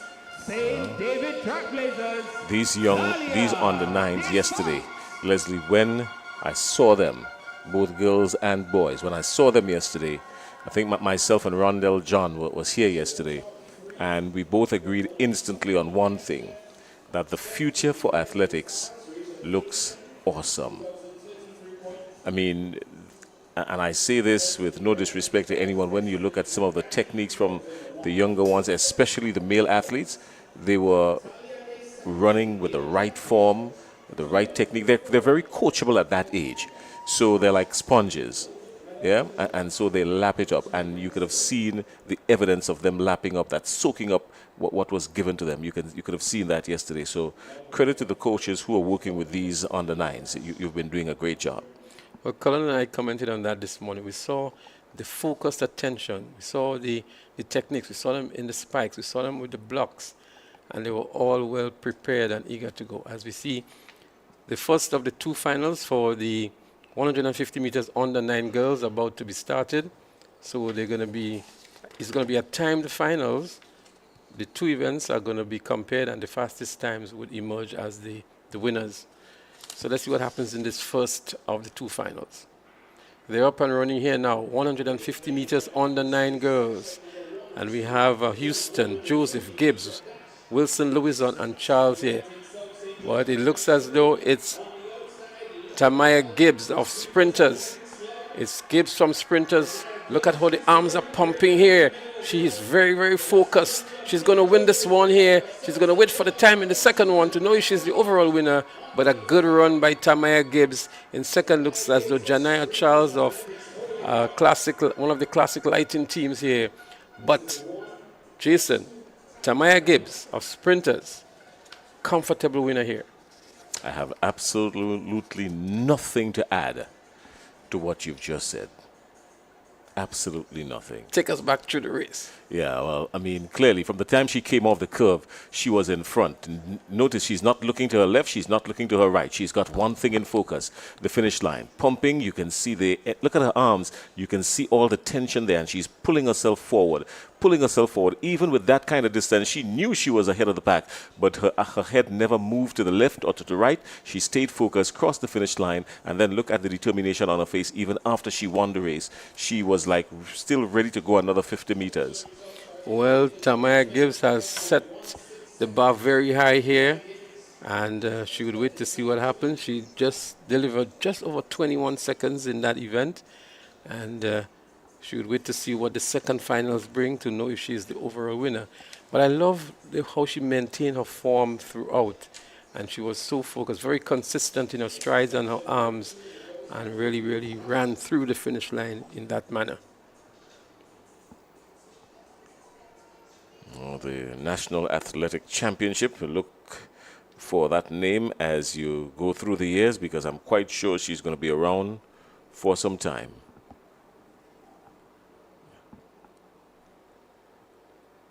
Second of the two finals, they're getting ready. No, they ran the 100 yesterday. I thought we had some results from the 100 yesterday, but need to get that from downstairs.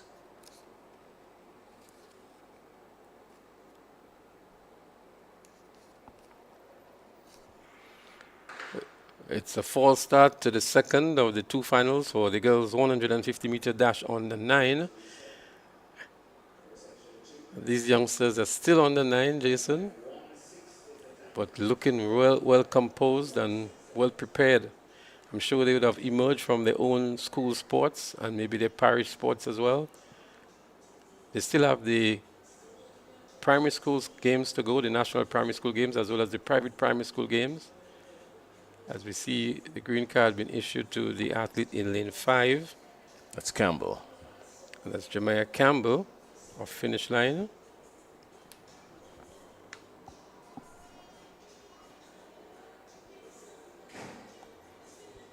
Look how concentrated they are. The athlete in lane 3, Anaya McIntyre, South City Rising Stars. They're going to have another go at it.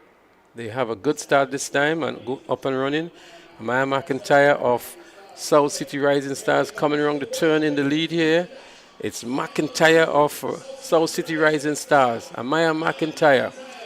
She's looking good. She's maintaining her consistency and stride here. She's all by herself, running for a good time to win this gold medal in this event, running against the clock, so to speak. Amaya McIntyre wins it, and we'll wait to see what time she has returned. She will want to beat a 21.16 to get a gold medal, but a great run indeed by Amaya McIntyre from South City Rising Stars. Yeah, she came off the curve ahead of everybody. I mean, she was ahead of them even on the curve. And again, look at the focus. Not drifting, not swaying, head staying focused. That's one of the major things you've got to do as a sprinter. Your head has got to remain steady. And she has kept a steady head and launched herself forward. Nice stride being maintained, not slowing down, and going all the way over the finish line. And then she locks it down. That is the making of a superb athlete. 25.16. It doesn't get her the gold medal. I'm not sure if it got her to the podium at all, because that's some time here. When they do the calculations, of course, we're going to know. But she's going to be encouraged by the race that she just ran. I just want to recognize at this point, Jason, the efforts of Lee Coffey, who is the coach of the South City Rising Stars.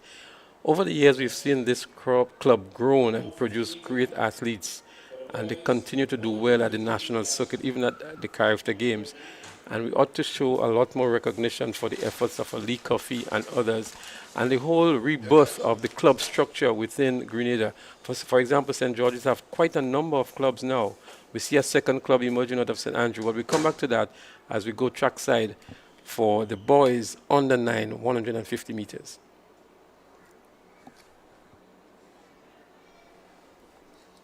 So the boys would have 3 timed finals.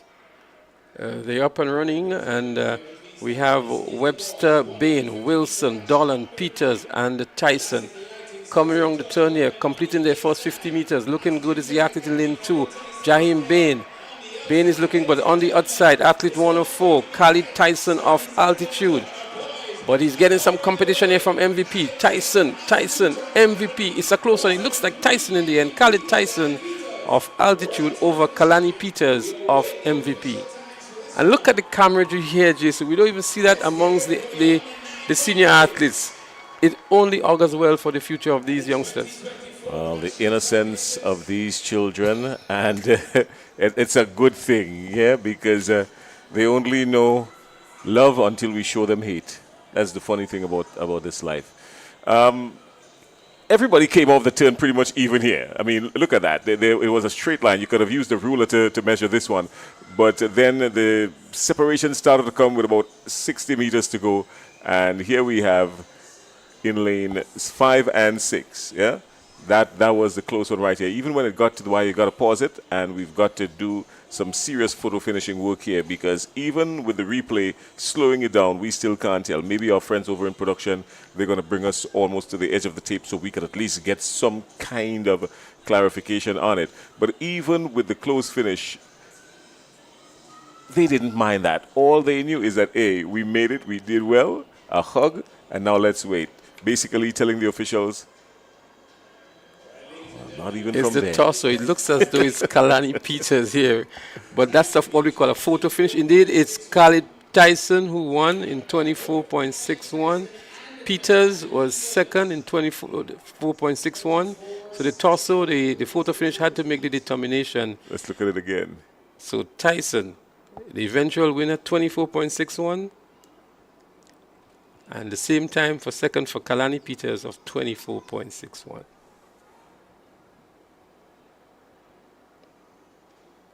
So it's being judged by the torso, and the photo finish is not the same camera that you're seeing, so we could use that as our yardstick, but the photo finish camera is obviously a different camera. 24.61, that's the time to beat by the others. There are going to be 2 other timed finals, but the bar is well set here by Khalid Tyson and Kalani Peters. And they knew they were joint winners. They hugged each other at the end. Well, just at the bottom of your screen, you're seeing the boys on the 17 getting ready for their short put throw. The picture on your screen there, Stefan Strawn. He won the boys' discus by some distance earlier on this afternoon. So we're getting ready for the short put now. And, of course, Strawn of the MVP track club going into this one as the favorite. So the under 9 boys are getting ready for the second of finals out of their 3, 150 meters. Occasion modest. And they're up and running here. Let's see, it's only 4 of them in this one. Coming around the turn here. It looks as though it's Mitchell, Jace Mitchell here. Jace Mitchell, indeed it is, from the St. Andrews Holy Innocents, I think it is, but Jace Mitchell looking around for the competition. He has to keep his concentration. It's going to be another photo finish. But I think Jace Mitchell may have just edged out to Winston Church of the South City Rising Stars. But again, Jason, very competitive indeed from the under 9 boys. They're taking us down to the wire. Who would have thought that the under 9 boys would have given us the thrill that we've been looking for all day? Look at that. I mean, Jace, he knew he was under pressure. And was he fighting? Yeah, he was fighting. I think he lost a little bit of focus when he started to look around him. But in the meantime, the athlete right next to him, that looks like Wilson Church. He never let up. He never let up. And he's lucky that it's a 150, because had it been a 151, we would have been singing a different song. So I think just got the better of him there with the dip. I think Church may have dipped a little bit too early, but this is good competition. This is great competition, as a matter of fact, to see these youngsters battling for the finish line like that. Yeah, well, the officials in the photo finish room and the timers, they've got some work to do. They're finally getting the work for their day's pay. So I don't envy them. I'm not envying them. Finish, not this time. Jace Mitchell, 24.53.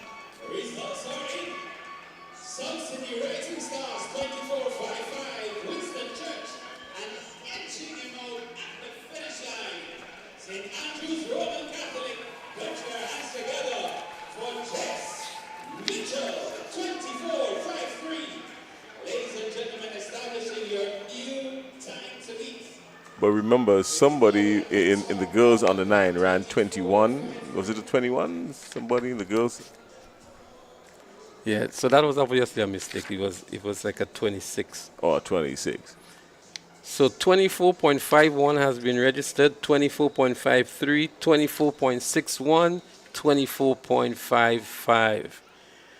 It's going to take another photo finish. The officials would have their work cut out for them in determining the overall winners. It's a time final, so 24.51 from my records here is the time to beat, which would have been returned by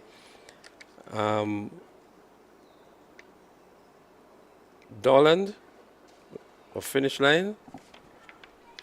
So we're down to the third finals.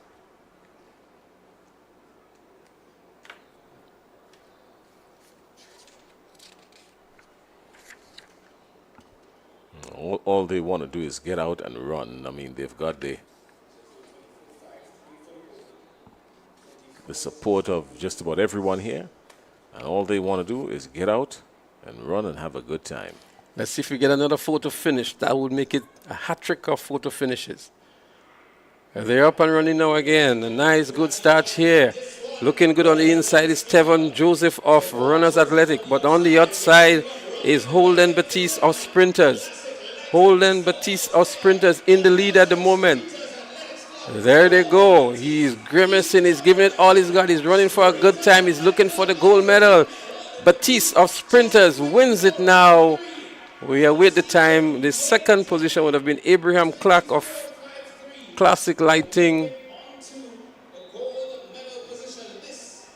Yeah, I think he just did it. I believe he just did it. It looked like an early 24 to me, and I think he just propelled himself to the top.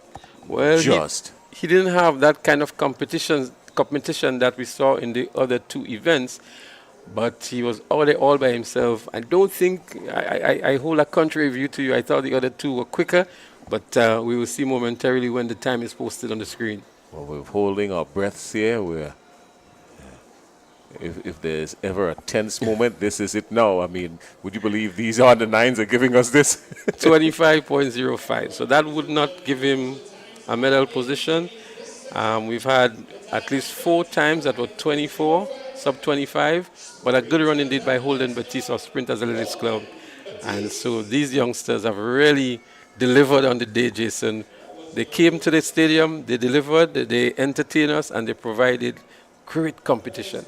Yeah, well, the excitement came from an unlikely source, but the excitement we did have. So this is what you pay for. This is what you want to see.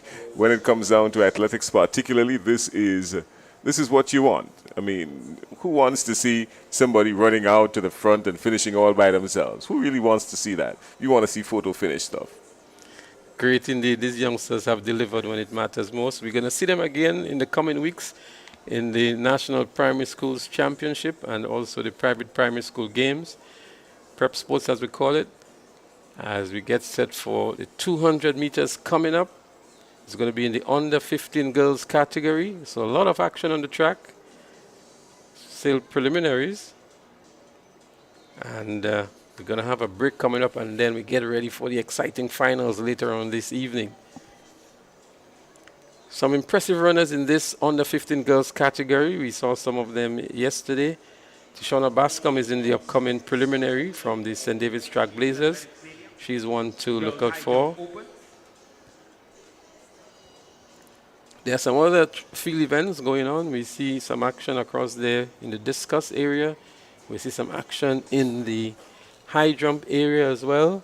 Next up also on the shot put the girls 200 meter dash and the javelin areas. So I'm sure the jumps have some action as well.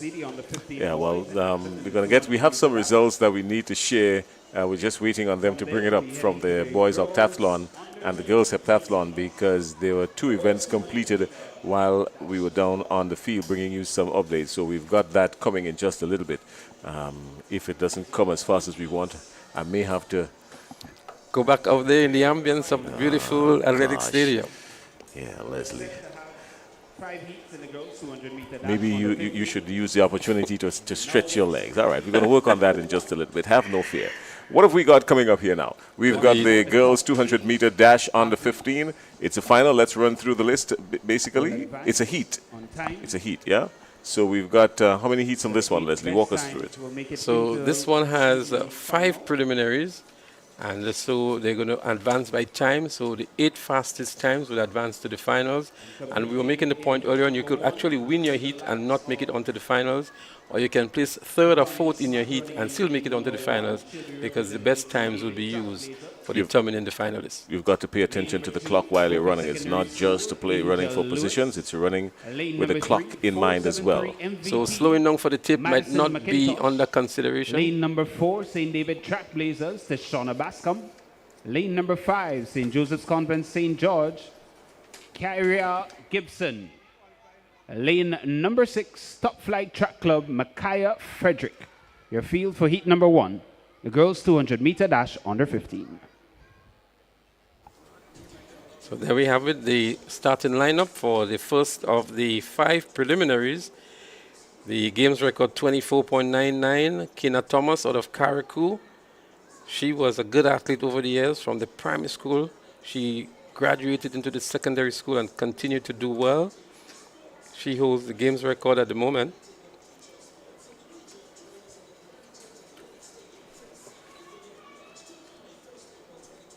So you're going to see Smart, Liquish, McIntosh, Bascom, Gibson, Frederick, Nelson, and Welsh.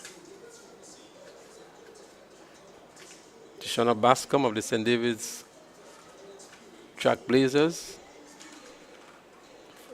In lane 4, she is one to look out for in this event. One of the up and emerging stars out of St. David's.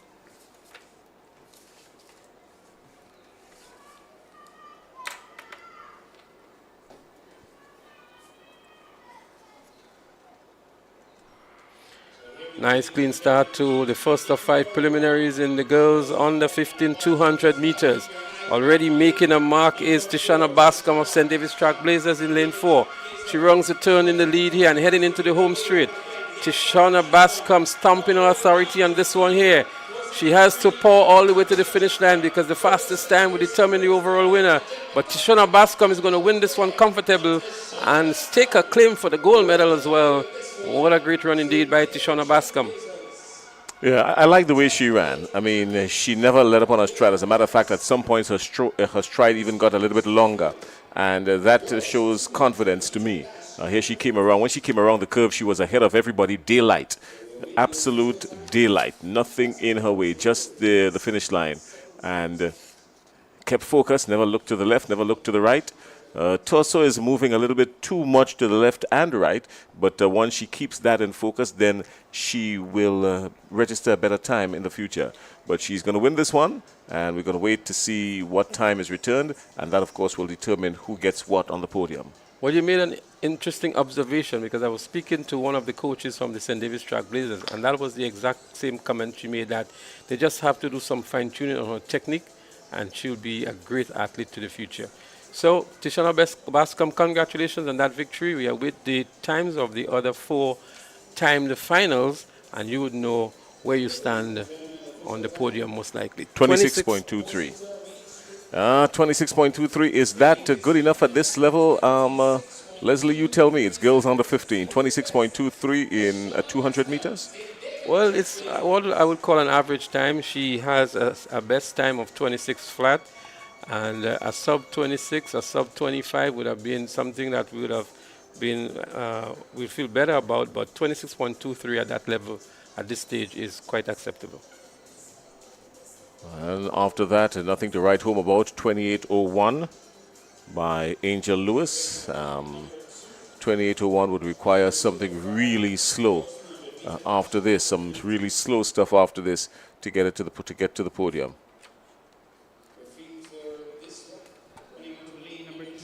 Lighting, Westall Secondary, Anaya Cumberbatch. Lane number 3, Velocity Track Club, Ariella Henry. Lane 5, from Classic Lighting, South City Rising Stars, Kylie Williams. Lane number 7, Boca Secondary School, Sarana Hall. And in lane number 8, from the St. David Trailblazers, Michaela Phillip. Your field for Heat 2. 200-meter dash under 15. Who are you looking for in this one, Leslie? We've got 27 flat from Brianna Charles and 28.77 from Kylie Williams. Those are the two times that we have registered here. I'm not sure if anybody did better than 27, but that is what we've got here. And they're in the middle of the pack, so it means that when you've got 27 and 28 and 4 and 5, it means that anything on the outside of that is generally higher. What are your thoughts? Well, I'm going to wait for the end of the race, Jason, because I really have not analyzed them properly yet. So let's see what happens here.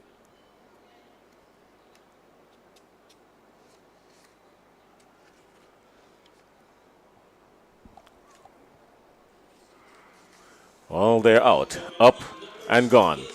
Let's see what we've got here. Still pretty much even, too close to call. It looks like South City Rising Stars and Kaylee Williams. Kaylee Williams, they're coming off the turn. She's challenged, good on the outside in lane 8. It looks like a Ned, not 8 but 6, or less, lane 8. Michaela Phillip. But Williams, she's shutting down. It might be to her detriment. She's shutting down. Williams gets to the finish line first. Phillip just moves in second. And that looks pretty slow, Leslie. I'm not quite sure if that's better than what we just had in 26.23. I think it might be slower.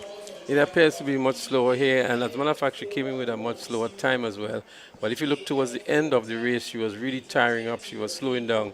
And I think what we saw from Tishona Bascom is a much more impressive time than we saw here from her. So Kylie Williams, that's the athlete here for you from South City Rising Stars, who won this second finals.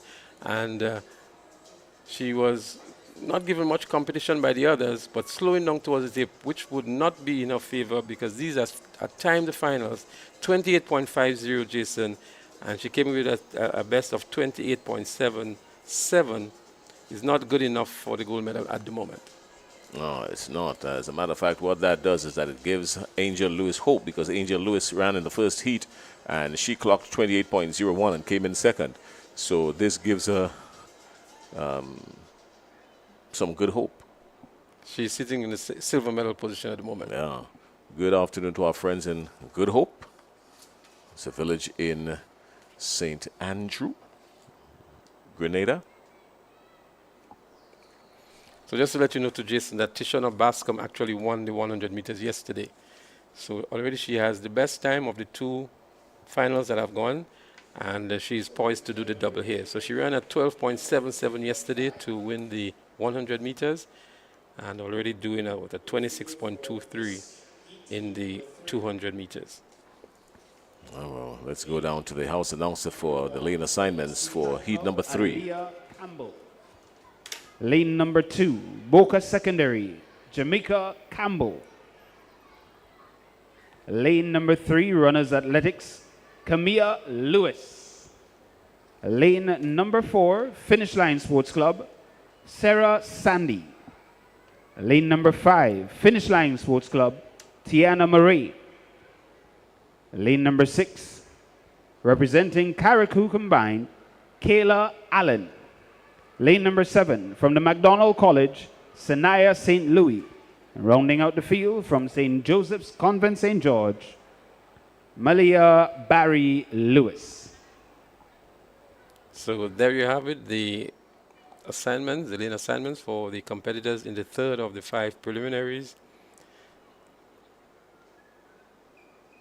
for the under 15 girls 200 meters. The best 8 times goes on to the final.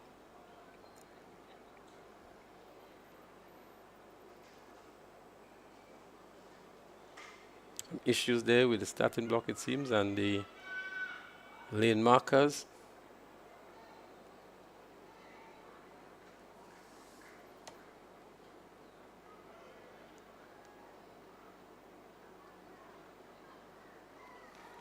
Campbell, Lewis, Sandy, Murray, Allen, St. Louis, Barry Lewis. This time they have a nice clean start here. Let's see who emerges nicely. Lane 2 is looking good in Jamaica Campbell of Boca Secondary. I'm sure the Boca fans in the audience here will be thrilled by that. But look at for the athlete in lane number 6. It looks as though it's Kayla Allen from Carriacou in lane 6. Indeed, but also in lane 1 and looking good is Aliyah Campbell from Velocity Track. But Kayla from Carriacou is going to win this one. It's indeed from Carriacou, Kayla Allen in blue. We are with the official result on that, but Carriacou is in the house and she did a good job here representing and winning this preliminary. Once she's in the top 8 times, she'll go on to the final and contest for a medal. Jason. Well, she ran a smart race. Right? She didn't put away too much too soon. And coming down the straightaway, there still was no clear indication, but she's got physical strength. And I think that's where she edged out Aliyah Campbell based on physical strength, because you saw her knees lifting a little higher as opposed to Campbell's knees, who was a lot lower in this one. And by the time she got to about 10, 15 meters to go, she was clearly ahead. And I think she shut down just a little bit. I'm not quite sure if that's going to work in her favor. Is it faster than 26? I think it's 26 something. It was a competitive one, but what's interesting, she's actually running with a knee brace. So she's nursing some kind of injury as well. And to come out here and do so good, I think hats up. She did a 27.6. That's Kayla Allen. Yeah, so 27.6 for Kayla Allen. And Sanaya St. Louis of McDonald College, 28.44. And Sarah Sandy, Finish Line Sports Club, 28.53. 27.60. That's the one to look at, 27.60. I think that could take her to the finals, definitely. It's a faster time than we saw for Kylie Williams of South City Rising Stars, who won the previous preliminary. But still with the best time is Tishona Bascom of the St. David's Catholic, of the St. David's Trailblazers. Oh, 27.60 gets her into second position already. So she can't get up to the gold medal. That's Tishona Bascom still has one hand on the medal. Well, they have to go to the finals. That's just to take them to the finals. So it's woman v. woman in the finals, and whoever brings the A game. But definitely Tishona Bascom is an obvious favorite.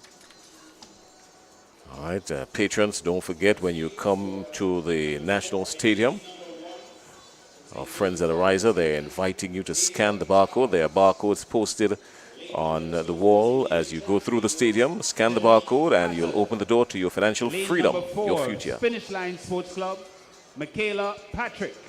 And rounding out your field, in lane number 5 from the Classic Lighting, South City Rising Stars, Rihanna Thomas. Well, Jason, I can tell you Rihanna Thomas, who is in lane 5, she would be one to look out for in this particular preliminary. She was actually second in the 100-meter finals, 13.05 yesterday, and now she's up looking for a place into the finals of the 200 meters. We're going to keep our eyes on her. She's in the middle of the pack in lane number 5. There they go, the fourth of the 5 preliminaries. And up front already is Rihanna Thomas of South City Rising Stars out there in lane 5, very close to us here on the screen. Coming around the turn, she's maintained her lead on this one, and into the home straight now, it's Rihanna Thomas of South City Rising Stars. No challenge whatsoever coming from the rest of the field, and she's running for a good time and a good lane into the finals as well. Rihanna Thomas, South City Rising Stars, wins this one very comfortably indeed. Now, this one has to be closer to 26. This one has to be a lot closer to 26 than the previous one. She was out like a rocket from the start, never let up. She led from the beginning. She made up the stagger very early. And even when they were approaching the bend, not even coming off the bend, even when they were approaching the bend, you know she had it. 27.90, that's what she's just recorded. 27.90 seconds. That's what she's just recorded. Well, she came in with a 27.14. She has the third fastest time so far. So Kayla Allen from Carriacou did have a better time than her as well. Michaela Patrick of Finish Line placed second with 29.86. and Deja Charles of Convent St. Andrew with 30.02. So Rihanna Thomas, although placed in second in the 100 meters, she would have a work cut out for her. Kayla from Carriacou has a better time than her, and also is Bascom from St. David's. So I think these three, and maybe Sophia Stephen, who would be featured, I think, in the next preliminary, would have that showdown in the finals.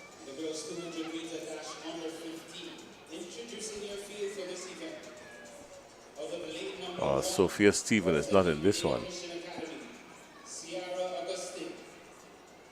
Lane number 2, representing Fusion Athletics, Kaya Swan. Lane number 3, 473 MVP, Jamila Martin. Lane number 5, representing Ace Track Club, Jazara Bola. Lane number 6, representing the McDonald College, Samaya Andrew. Lane number 7, representing Grenada Christian Academy, Rishana Charles. And in lane number 8, representing the St. David Trailblazers, Eliza Rose Benjamin. Your field for heat number 5 of the girls 200 meter dash under 15. So there you have it, the lineup as they've been called on the marks by the starters. They're looking for a place into the finals. They're running against the clock, so to speak. Not necessarily who wins this event goes into the final, but who has the best times of the 5 preliminaries. We have Augustine, Swan, Martin, Felix, Bola, Andrew, Charles, and Rose Benjamin.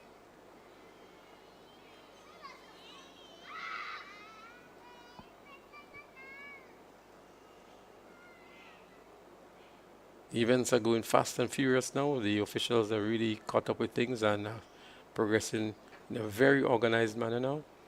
Athletes are all been marshaled expertly, on time. And there's no need to blink, no need to get away from your screens. You're going to miss some real action.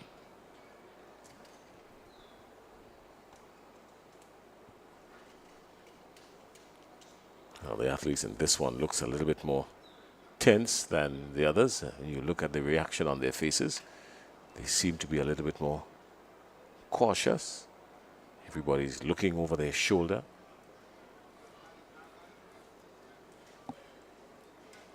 And you anticipating something faster in this one? We've got a best qualifying time from Jemiah Felix of the Sprinter Sports Club. She came in this one at 27.09. So I don't think so. None of the athletes here were into the finals of the 100 meters, so I'm not expecting a faster time. So there they go. It's the start of the final preliminary in the girls under 15 200 meters. And let's see who comes up the turn here. Looking good is the athlete out there in lane 7, who is Rishana Charles. Rishana Charles in lane 8. We have Rose Benjamin. Rose Benjamin from St. David's in lane 8 is in the lead at the moment, and she's going to win this preliminary here. We're going to see what time she returns. It looks as though McDonald College will pick up the second position, but Rose Benjamin of the St. David's Trailblazers, the unofficial winner. Yeah, well, Rose Benjamin ran a strong race more than anything else. It required a lot of power from her. Look at the athlete in the middle of the pack. That looks like the athlete in lane 5. Is it Bola of Ace? She came out of the blocks very sharp, picked up the stagger very quickly on the athlete in front of her, but still wasn't able to power through. She lost away. But in the meantime, look at lane number 8, Rose Benjamin, showing comfort, looking strong, lifting her knees and striding forward and pulling away from the pack. What time has she registered? That is going to be the determining factor here now to get into the finals. So just as everybody else, we await the time that Rose Benjamin would have returned, and to know 27.62 for Rose Benjamin. That would take her to the finals as well. And Samaya Andrew of McDonald College, 28.52. So Eliza Rose Benjamin would join her teammate, that's Tishana Bascom, into the finals We'd also see the likes of a Kylie Williams, a Kayla Allen out of Carriacou, a Rihanna Thomas, and there might be just a couple others to join them onto the finals. Yeah, well, what's going to be interesting in this one is that most of the athletes, save and except Tishana Bascom, who went under 27, everybody else went over 27. It means that Bascom is going to find herself in a good inner lane. She's going to be lodged somewhere in lane 4 or 5, mostly 4. And her mate in this one, which is Rose Benjamin, is probably going to be right next to her based on the qualifying times, either to the left or to the right. She's going to be right next to her either way. So that in itself is motivation for the both of them going into the finals. She's going to be sandwiched between Rose Benjamin and Kayla Allen out of Carriacou, so she would have good momentum and good competition and motivation on either side of the track. It's going to be interesting to see how things pan out. All right, well, we're just bordering on 25 minutes before 4 o'clock local time, and it's a hot, sunshiny Sunday. We were expecting a little drizzle, according to our friends at the meteorological office. We were expecting a little drizzle between 3 and 4 to cool things down, but that didn't happen. It's more sunshine. Let's go outside on the track for the lane assignments.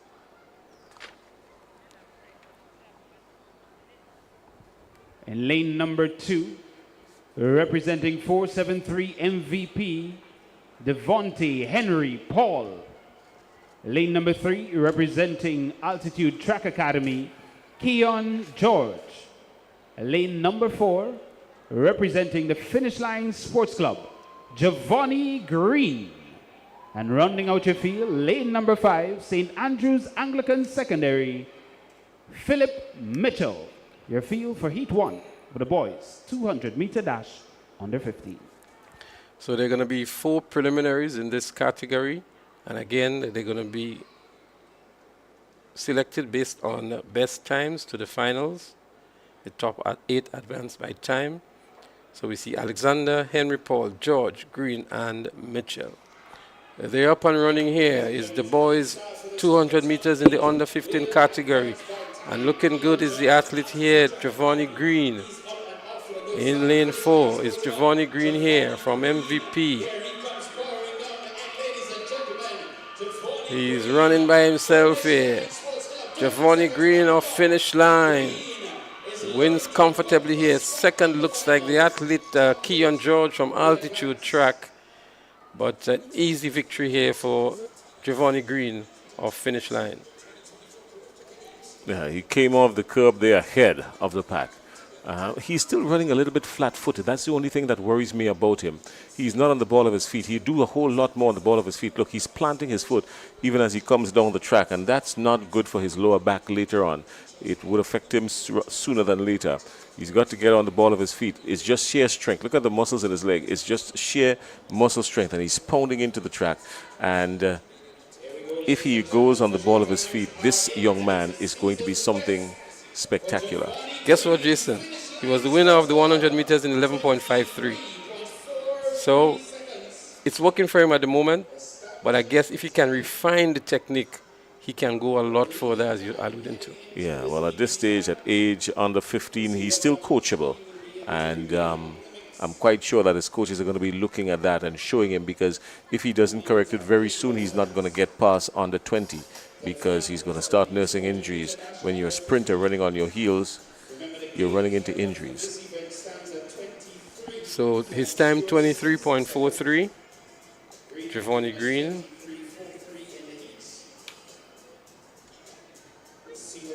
The game's record is 23.06. Ethan Sam in 2021.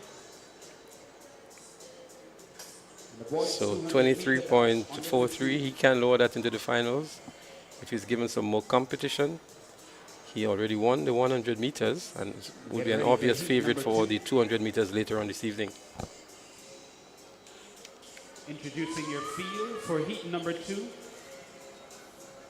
Running out of lane number 2, representing the McDonald College, Malric Rubin. Lane number 3, representing 473 MVP, Xavier Alexander. Lane number 4, representing the Classic Lighting, South City Rising Stars, Nathaniel Alfred. In lane number 6, representing Fusion Athletics, Trey Sparks St. Bernard. And ladies and gentlemen, in lane number 7, representing 473 MVP, Tyler Hackett. Your field for Heat 2 for the boys 200-meter dash under 15. Well, another exciting event up for us here, the second of the 4 preliminaries. And one to definitely look out for here now is the athlete in lane 4, Nathaniel Alfred of South City Rising Stars. He was second in the 100 meters in a time of 11.59 seconds. And he would look to stomp his authority here on the way to the finals. So they're up and running here. There they go. The start of the second of 4 preliminaries in the boys 200 meters on the 15. And already Nathaniel Alfred making his mark here and emerging ahead of the pack as they round the turn and enter into the home straight. It's Nathaniel Alfred of South City Rising Stars looking for a good time and to get a good lane as well into the finals. Nathaniel Alfred of South City Rising Stars wins this one. It looks as though in lane 2 is McDonald's College Malrick Rubin, but a good run indeed by Nathaniel Alfred of South City Rising Stars. Yeah, I like his run. I like his run. Full of energy, never letting up. I mean, he was ahead of the pack early. There was no doubt in it. Well, the name Alfred continues to stir a lot of emotions in the Caribbean. Julian Alfred of St. Lucia winning gold medal in the 60 meters in the Indo World Championships yesterday. 6.95, I think it was. St. Lucia's first international goal. And now we see Nathaniel Alfred, and Alfred of a different sort, I must add as well, winning the heat here in a time of 23.83 seconds. Oh, that's not a bad time. 23.83. That's a good time for him because he came into this event clocking 24.07. So he's lowered his season's best by just about a second. And we saw the winner of the previous heat running 23.43. That's Giovanni Green. So that's a showdown already for the finals, Jason. Giovanni Green. Keep your eyes and your ears on him. This young man means business. Well, it's an event for the Greens, it seems. We have Samuel Green in the under 20 boys who did an impressive 10.51 yesterday. And Giovanni Green doing 11.53 yesterday as well in the 100 meters. This time in the under 15 category.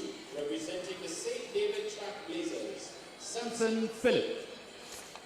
Lane number 3, representing Finish Line Sports Club, Jazani Bartholomew. Lane number 4, representing the St. Andrews Anglican Secondary, Delron Dumont. Lane number 5, representing the Grenada Boys Secondary School, Kendon Worm. Lane number 6, representing the Classic Lighting, South City Rising Stars, Allion James. Lane number 7, representing Classic Lighting, Westerhall Secondary, Antonel Daniel. And rounding out the field, representing the MacDonald College, in lane number 8, Michael Aberdeen. Your field for Heat 3 in the boys 200-meter dash under 15 division. Well, in this particular heat, Delron Dumont comes in with the fastest time of 25.0 seconds. And some 2 seconds or maybe 1.5 seconds away from what we saw being returned. So let's see what Delron Dumont can do in this one. Looks like a false start. Indeed, it's a false start. Seems as though the athlete in lane 5, Kendon Worm, I make it from my eye shot here. And what we've noticed is that they're using these electronic blocks that monitors not only what we see from the naked eyes here, but the reaction time from the starting blocks as well. Yeah, if you're moving up, you've got to do so with zest and style. As a good friend of mine would say, it can't be low-tech and high-tech time. Good afternoon to our friends over in the VIP lounge. Our sponsors are over in the VIP lounge taking in the commentary on the games. They're doing that, and at the same time, seeing... Indeed, it was the athlete Jason in lane 5 from the GBSS who has been disqualified. So my eyes did not deceive me here. You've got an extra pair. That's Kendon Worm. So disappointment for Worm. Obviously, you can see it on his face. He's not happy. So Kendon Worm has to depart the field. And funny enough, we were looking at him as one of the favorites to win this one because he's clocked 25.30 coming into this one. He's a whole lot better than 25.30. That much we know. But it has left the door wide open now for Delron Dumont to run with less pressure and register something fantastic here on the clock. Well, time will tell. In the next 25 seconds or so, we will surely know as the event, the third preliminary has started here. And Delron Dumont of SAS emerging on the turn in the lead here. He has some competition on the outside from lane 7 from Antonio Daniel of Boca Secondary. He's tying up now, he's slowing up. It's going to be the athlete in lane 7, Daniel, who wins it. And Delron Dumont slowing up to the finish line, having to settle for second. We look to see what time Antonio Daniel have done, but he was the winner of this preliminary. Yeah, well, Dumont came off the curb ahead of everybody, but tenacity was the driving force there from Aberdeen. Was it Aberdeen or was it Daniel? Daniel. Yeah, Daniel was never letting up. So even when it looked like if Dumont was surely having this one in the bag, Daniel, he came out of the lion's den and delivered winning heat number 3. So we'll update you on the time he returned. He's looking up to the screen just like us to see what he would have done. And notice he's with the long tights. A long time we haven't seen the athletes return to the long tights. Jason? 24.79. 24.79 for Anton Daniel and Delron Dumont, 25.08. He locked up early, Delron Dumont. Maybe he just exerted a little too much at the start of it, even before he came around the bend. Didn't have sufficient in the tank to propel him through. And the tenacity and the willpower of Anton Daniel out in lane 7, running a good lane, lane 7. That was a good race from lane 7. It's one of the more difficult lanes to run. And they're registering 24.79, Leslie. I think the two athletes would make it onto the finals based on what we've seen in the other events. The distance between the first place and the second place was huge in the other events. So I think both Antonio Daniel and Delron Dumont would emerge from this particular preliminary onto the finals. We're down to the final preliminary for the boys 200-meter dash on the 15 category. Lane number 4, representing the Grenada Boys Secondary School, Cachet Stephen. Running out of lane number 5, representing the St. Andrews Anglican Secondary, Dante Oliver. Lane number 7, representing Altitude Track Academy, Olafemi Gill. Ladies and gentlemen, rounding out your field, in lane number 8, representing Sprinters Athletics Club, Jensen Mitchell. Heat 4, the boys 200-meter dash under 15. Well, they're getting ready for the final preliminary here now. The lane assignments have been called. The athletes are now on the starters orders. Cachet Stephen of the GBSS comes in with the best time for this particular group, 25.2. And then we have a Dante Oliver from SAS, 25.3. Let's see how they match up on the track now.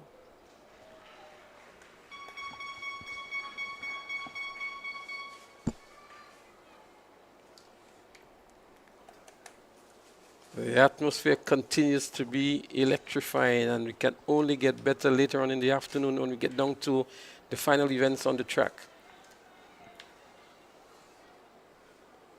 It would have made for so much more excitement if Worm did not get himself DQ'd in the previous one. But it's going to open up the door here for this one. This one is Dante Oliver. He is registered the best time coming into this one. Is it Cachet Stephen? Cachet Stephen, 25.20. There's some spaces in the field.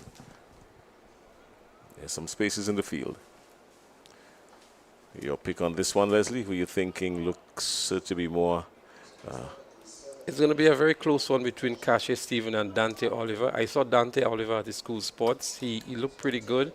If he has improved on what he did at school sports, he could eventually be the winner in this particular preliminary. See an interesting style here by the athlete in lane number 7, Jason. On the set, he has his arms way up. Normally, we see both hands on the track. But I want you to look again at Olafemi Gale from Altitude, I think, who's running out there in lane 7, and his unique style for the set position.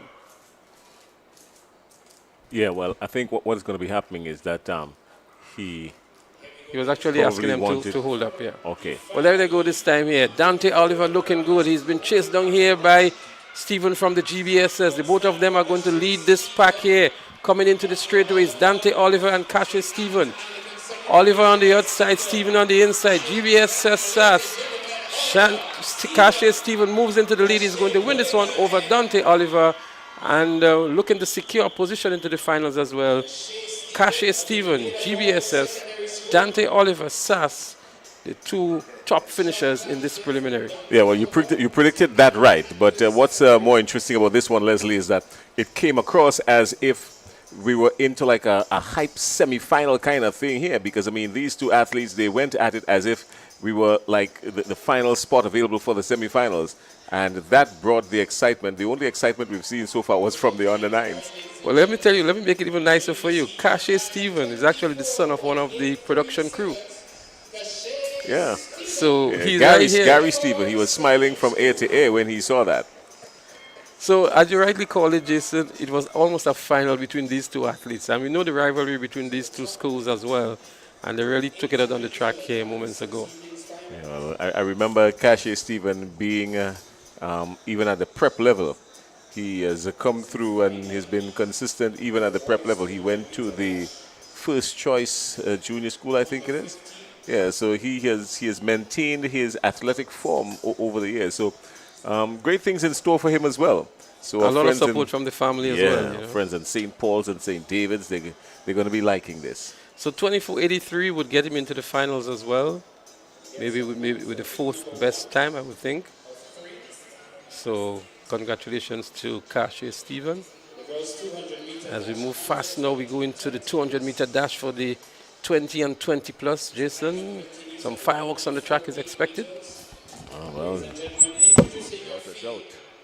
For the girls 200-meter dash under 20 plus. Running out of lane number 2, representing Ace Track Club, Brunel Thomas. In lane number 3, representing the St. David Trackblazers, Selena Felix. Lane number 4, representing the Classic Lighting South City Rising Stars, Shiffonia Houston.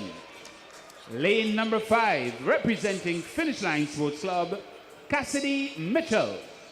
In lane number 7, representing the Finish Line Sports Club, Kajina Joseph. And rounding out your field, in lane number 8, representing the St. Joseph's Convent Grenville, J.D. Batiste. Your field for heat number 1 of 3 in the girls 200-meter dash under 20 plus. Yeah, well, the girls 200-meter dash under 20 plus, immediately Shiffonia Houston, she comes to mind outside there from the South City Rising Club, 24.68. Any other competition that will come from her will probably come from Jadine Batiste, even though Batiste is out in lane 8. And Selena Felix, of course, is in lane 3. But in my mind, it looks like Houston is running out of lane 4. Immediately, Houston from lane 4. She's caught everybody. Look at Houston in lane 4. She's out like a rocket. This is a business, all business by Shiffonia Houston. This is all business. All business from Shiffonia Houston. She has something up her sleeve. She's locking it down now. She's going to slow it down, lock in the compression gear. And Shiffonia Houston has sent a warning to the rest of the field. Well, Shiffonia Houston is a national athlete. She was on the Carifta team last year. The flash time, 24.5. We are with the official time on this one. But she was in a race by herself here, coming up the turn. There was only some competition coming out there from lane 2. But Shiffonia Houston here, not maybe in top form yet, but getting there, and another impressive performance from her. Let's see what the clock says. It's about to come up now. Shaffonia Houston. The clock is about to come up now. She goes at 25.05. 25.05 for Shaffonia Houston. She has run faster for the season already. Her best for the season at 24.68. But she's one of those phenomenal athletes with great willpower, great determination, great strength, and the sky's the limit for her, really.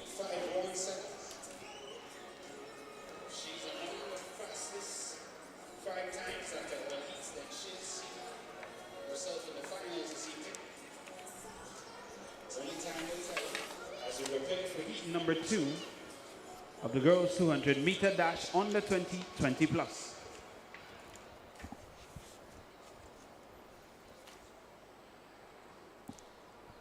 So there are going to be 3 preliminaries. So we're scheduled to have 3 heats. The winner of each heat For the will 200 emerge to meter the finals, dash and then under the 20, next 20 5 plus. best times.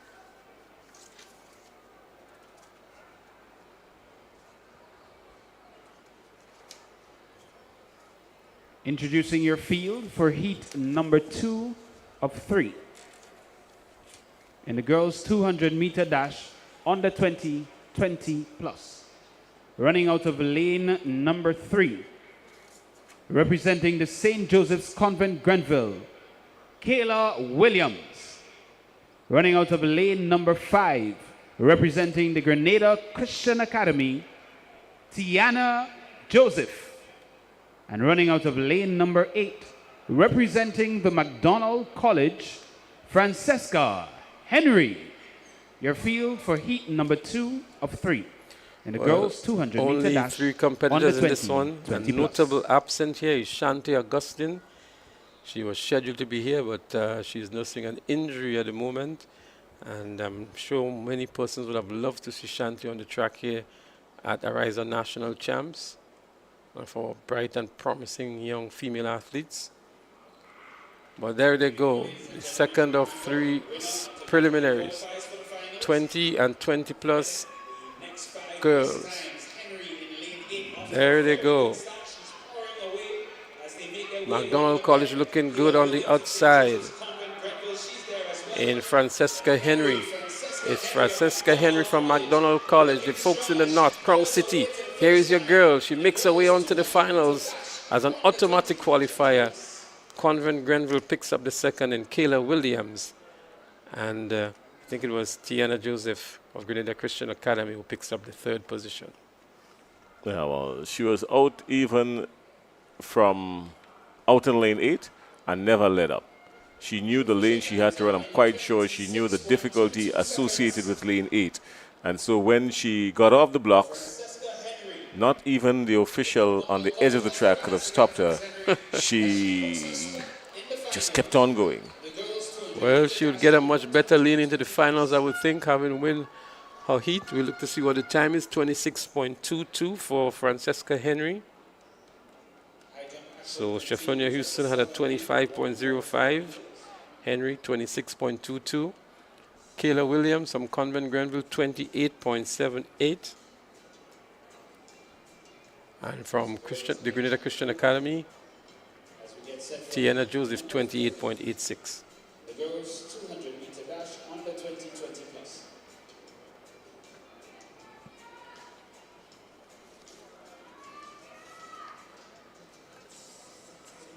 These young ladies are showing good signs, good Declared competitive 1.5. signs. Ladies and gentlemen, St. David track, please. As we prepare for heat number 3 in the girls 200 meter dash, introducing your field for this event. Running out of lane number 3, representing the St. David Track Blazers, Kishona Phillip. Out of lane number 4, representing 473 MVP, Elena Di Cotto. In lane number 5, representing 473 MVP, Ria Flanders. Lane number 6, representing the McDonald College, Peaches Panchu. Lane number 7, representing Top Flight Track Club, Keontae Williams. Rounding out your field in lane number 8, representing the St. David Trailblazers, Rihanna Frederick. So Aliana Dikoto is in lane number 4. And I think that's where we've got to look at.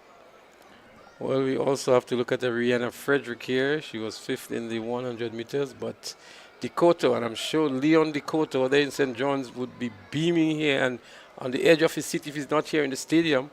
That's his daughter. She was on the Carifta team last year as well, so she's a favorite in this particular preliminary. And let's see what time she returns to get a good lane going into the finals. If she has 50% of the speed that Leon had in his day, please don't remind me. Please don't remind me. I've been a victim of Leon Dikoto's speed. Please, no reminders. I'm still so were you in that race with Ashton McSween and Leon Dikoto? I am still traumatized. I'm still traumatized. That was a huge one. Ashton McSween, Leon Dikoto, Leon Francis. Win Redhead. Oh, my goodness. Please don't remind me.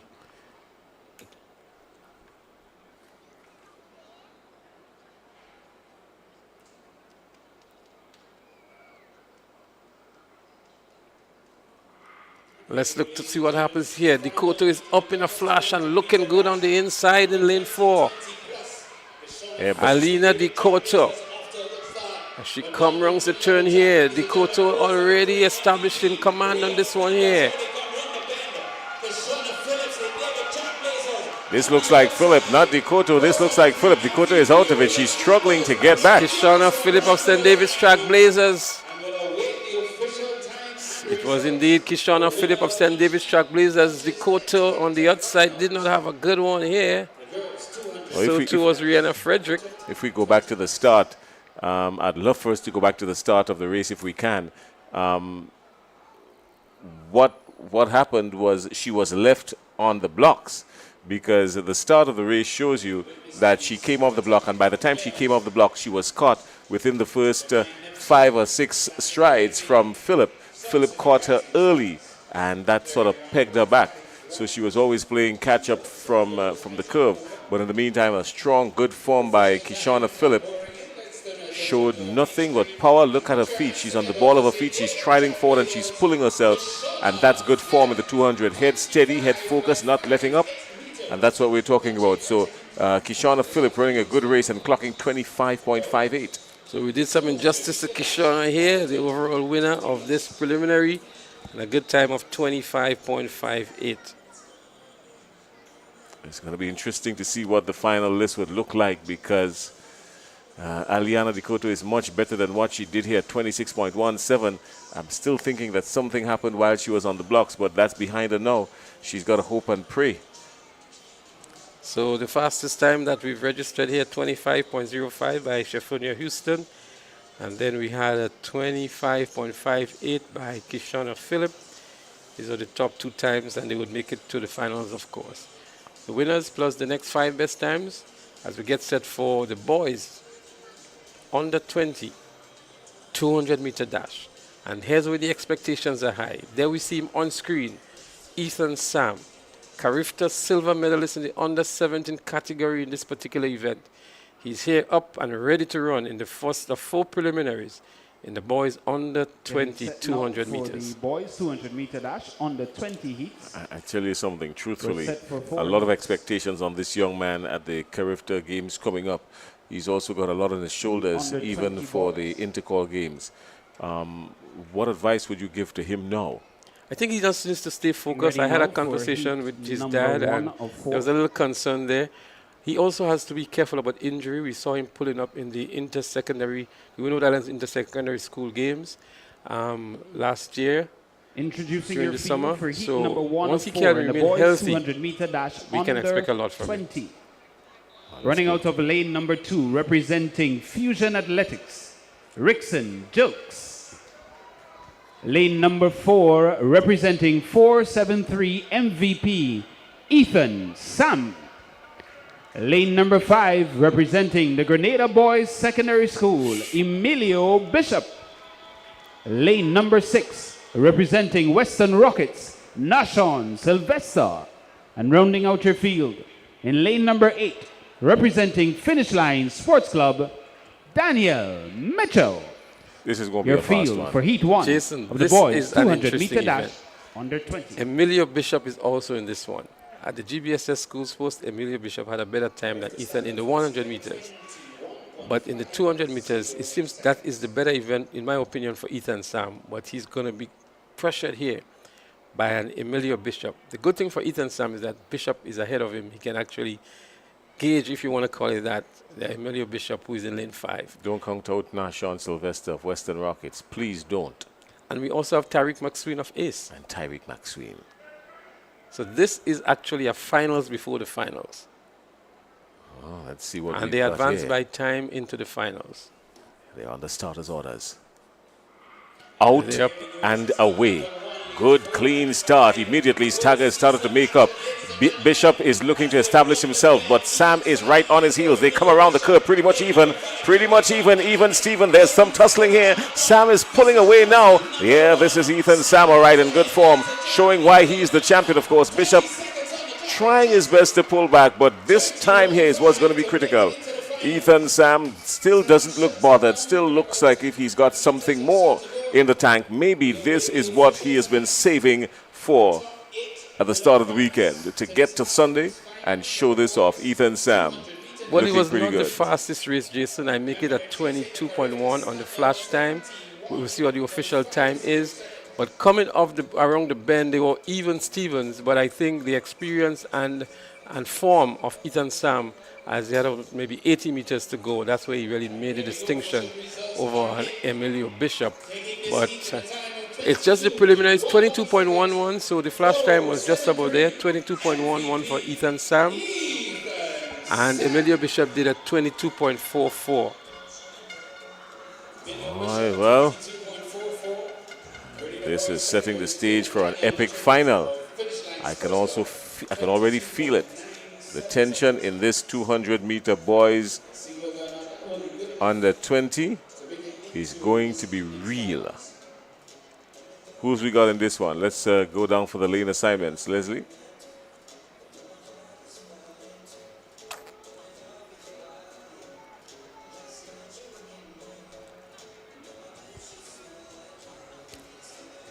So the second of the four heat preliminaries. number 1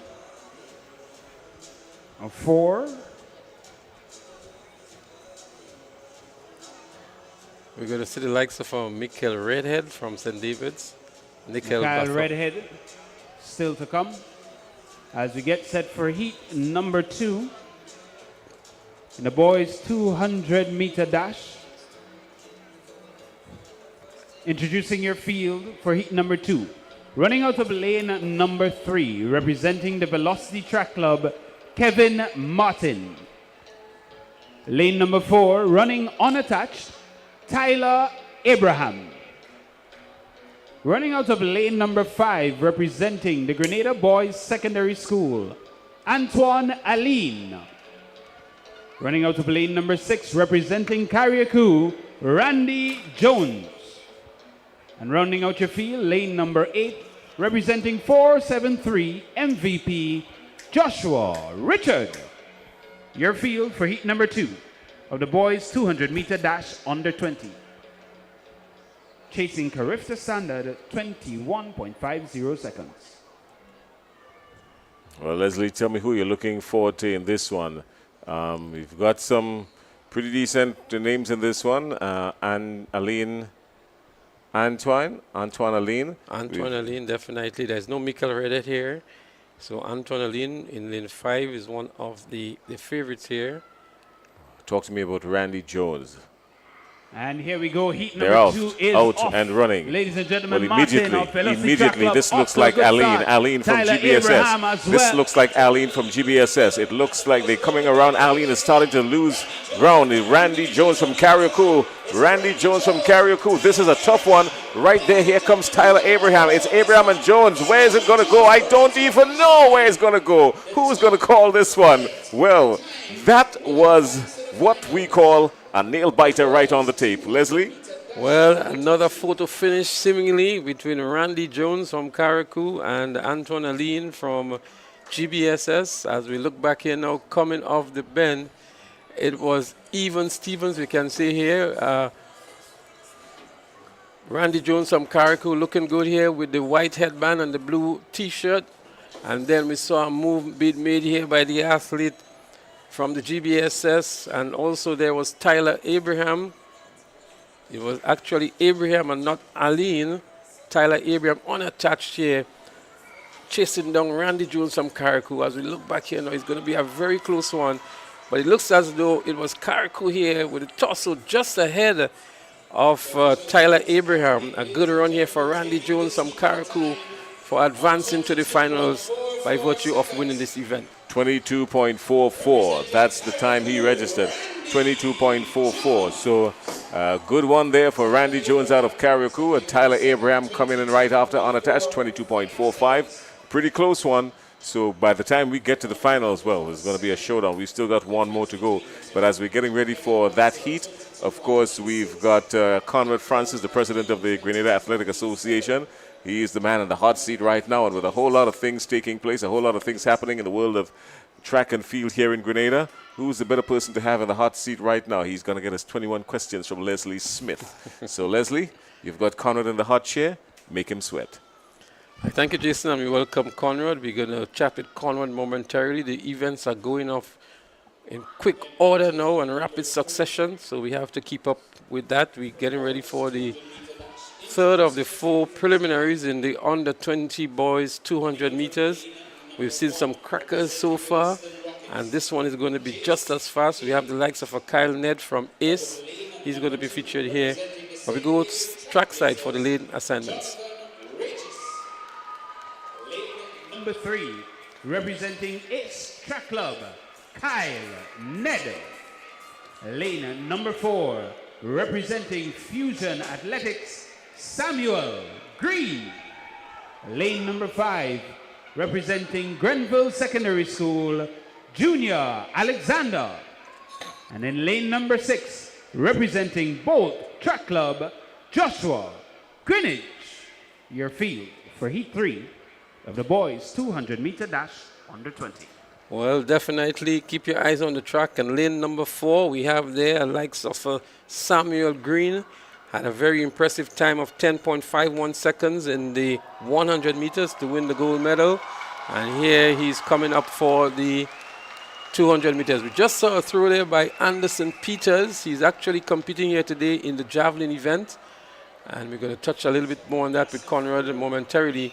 But we go trackside for the third preliminary in the under 20 boys 200 meters. Simon Green is there. Kyle Ned from SAS is also there, running for ACE today. They're up and running here. Let's see what Simon Green can return here. Samuel Green running for Fusion Athletics Club. Coming around the turn. It is indeed Green.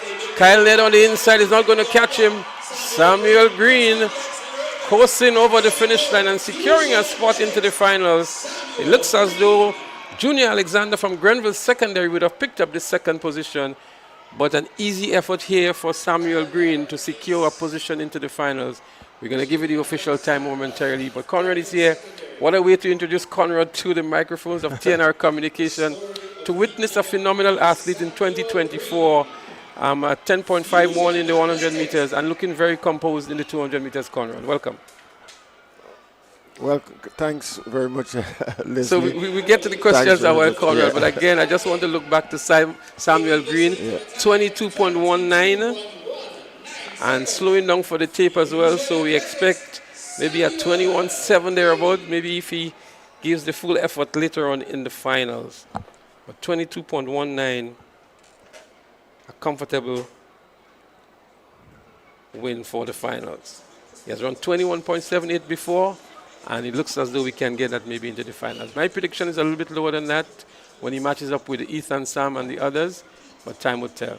So again, I want to welcome Conrad Francis, the president of the Grenada Athletics Association, the man not in the hot seat, but the man who is responsible for the games today from the GAA, and who has a very pivotal role to play also with the Carifta Games and the readiness of the Grenada team as well. Conrad, a very condensed and compact track season with all of the schools meet. The meet here today. I'm sure you have some other meets coming up as well, the relays. And then you have Intercall. I'm sure the association has a part to play. And then the big one, Character Games. How prepared is the association and how has things been going in terms of the preparation for all of these meets throughout the season? Yeah, well, this year, as I said, is a very intense one. A lot of activities. And if I may also say that this year we are celebrating our 100th year anniversary. This is no easy feat for a federation, so it shows that we have the mettle in which to organize these big games. And this year is no different. It is very, very challenging, especially due to the fact that we did not have the availability of the stadium earlier on in the season. We ran a couple of our mini-meets, but then that has to be curtailed because of work on the resurfacing of the track. So therefore, most of the games were held at Tantine and in outer parishes. In fact, one of the mini-meets, we held it at Bouchejoux, and we were pleasantly surprised that the track in Bouchejoux is very good. There's a 400-meter track there, and we got some very good times. Right, so we're going to come back with Conrad Francis, president of the Grenada Athletics Association, because we have the fourth preliminary here, and we have some big guns here.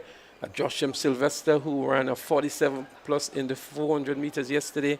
We also have a Tegan Peter King, and they're up and running here now. Peter King is there in lane 5 for MVP, and Josh M. Sylvester is running there for ace on his inside. So it's Sylvester and Peter King. Josh M. Sylvester and some good competition from Ian George in lane 1 as well. But Peter King and Sylvester. Peter King getting the better of Sylvester. Tegan Peter King, Josh M. Sylvester for second. And again, these under 20 boys are really putting on everything on the track. And the finals is going to be an awesome one, an electrifying one later on, Conrad. It looks good for a good team effort from these under 20 boys. Tegan Peter King no longer in the secondary school circuit, but no doubt a force to be reckoned with still. Josh M. Sylvester had his work cut out here for him as they come around the bend and head into the home straight. It was stride for stride between the two of them. Maybe a little more experience and strength from Peter King got him past Josh M. Sylvester. 21.92 by Tegan Peter King. And that's the best performance he's had for the season. 22.03 by Sylvester. Sylvester did 22 flat at his school sports to equal the record earlier on this year. So I think there's a lot more from Josh M. Sylvester, but he seems to be preferring the 400 and 800 meters, stepping down to the 200 meters today and running 22.4 seconds. 22.03, I beg your pardon. So Conrad, getting back to you in terms of the intensity of the season, the availability of grounds or tracks to conduct all of these events, and that too must have affected the preparation of the teams, for the Character Games as well. Yes, definitely. We were only able to have 3 of our planned mini meets, and one was cancelled because of the fact that exactly what you mentioned, availability of grounds.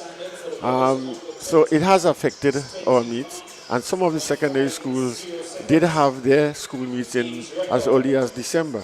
So in terms of getting the character team together posed a Herculean task in doing that, because most of the schools were preparing their athletes for the seasons, and we didn't want to force competition after them, because that could cause problems down the road, burnt out and other issues. So we had to ease a bit.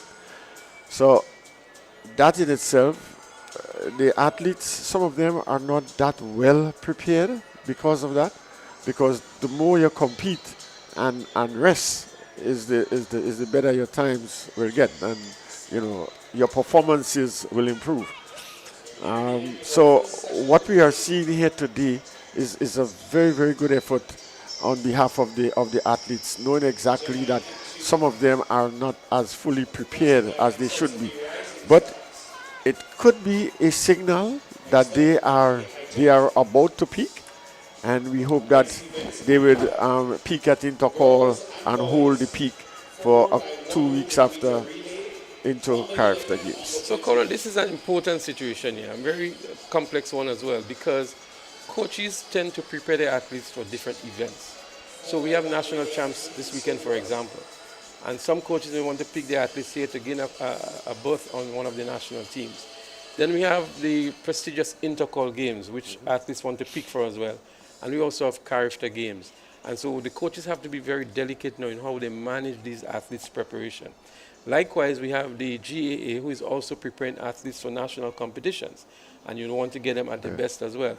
So all these combination of factors between associations and coaches and facilities have to come into focus. The question I want to ask you now, in terms of the preparation of the athletes for the character games, notwithstanding what you've just mentioned, with the availability of fields and so on, do you think that you have sufficient time to get them in that state of readiness, competition ready, so to speak, for Easter weekend?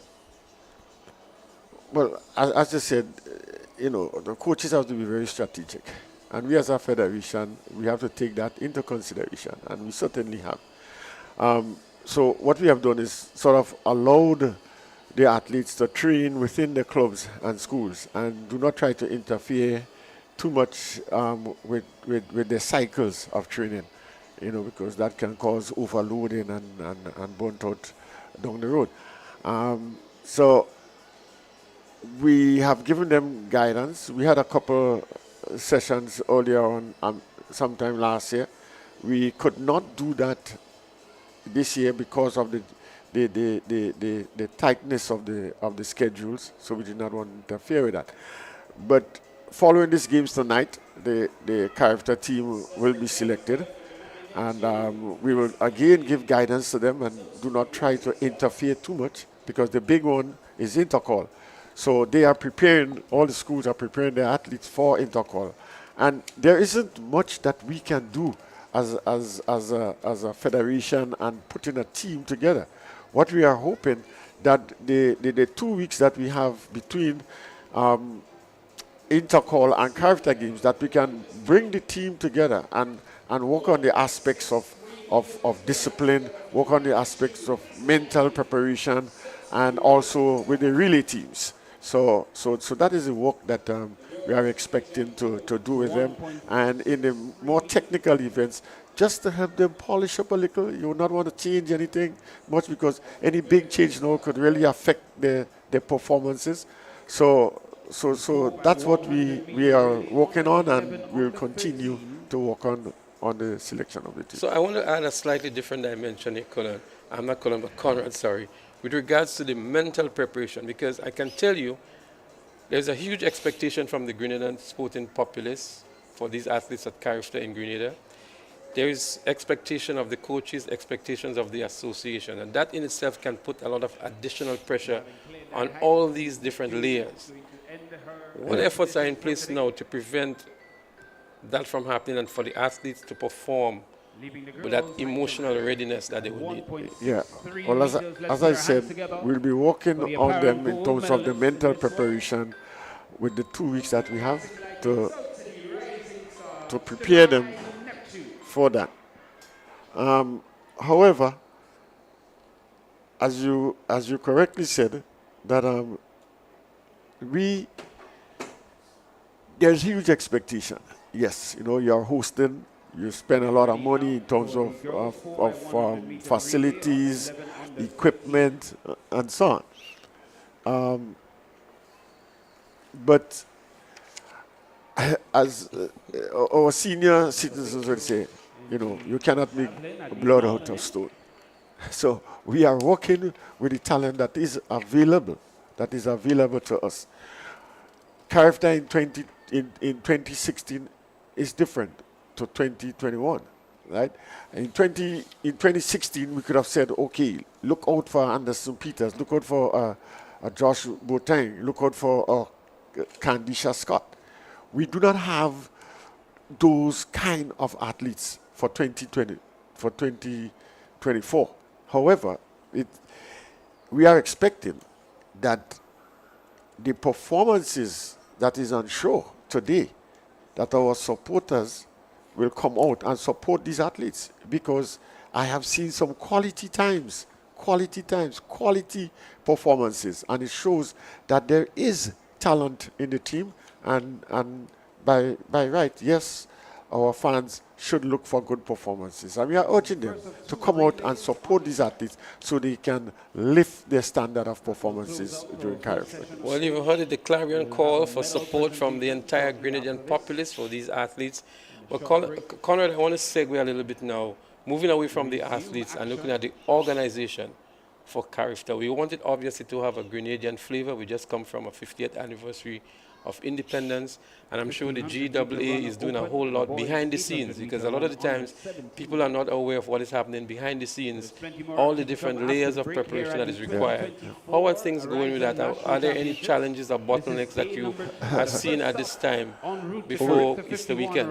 Oh yes, there are numerous challenges, and as you know that the games is run by an LOC, local organizing committee, appointed by the Grenada Athletics Association. And these folks are working extremely hard to ensure that we have one of the best games thus far. And everyone is expecting that we put on a good show. People in the Caribbean, they always like to come to Grenada to compete. The past two versions of character we've had here, they always said that it is the best. And by all indications, what we are seeing is that people will be coming to Grenada in their droves, right? All people coming with charter flights, all the hotels are booked up. So there is expectancy. There is expectancy in terms of our organization, because we have a very high level of organizing meets in Grenada. Most people may not see it, but when we go to other islands to competitions and we compare it to what we have, is chalk and cheese, right? And people talk about it in the region. So they are coming. Our LOC is working extremely hard to ensure that those expectations do not fall below the level that is expected by the region and ourselves. So a lot of sleepless nights are going in. Daily meetings, and in lane number 7, classic lighting. So I can understand the pressure you guys are under. That is happening. And the rest of the region and the world is looking to see what Grenada can deliver on that big stage. So I know that the pressures are there. But we're going to come back to that, Conrad. We have a 4x100 meter relay about to start. It's a finals event in the under 13 category. We have Westerhall Secondary, St. David's Track Blazers, South City Rising Stars, Sprinters Athletics Club. Will ascend the podium. We also have MVP, the other in lane 5, and Velocity Track Club in 6. We're going to talk about the track as well. Conrad, you mentioned some impressive times have been returned. We heard a lot about the surface and the bounce and the speed it can deliver. And we've seen some manifestations of that already. We have the Intercol Games coming up, the Carifta Games, and that in itself can set the tone for what could happen down the road with this particular track. Velocity Track Club in 6. This seems not to be ready yet for the event, Conrad, but maybe we could just talk about the track a moment. Colin gave us a full scope in terms of how it was laid down, how it was prepared, and all of the processes involved. But from what you've seen in its outlook, its makeup, the results so far, your overall impression. Well, I just want to see that from the very outset, the Grenada Athletic Association was very clear that this is the track that we want. And we made the recommendations.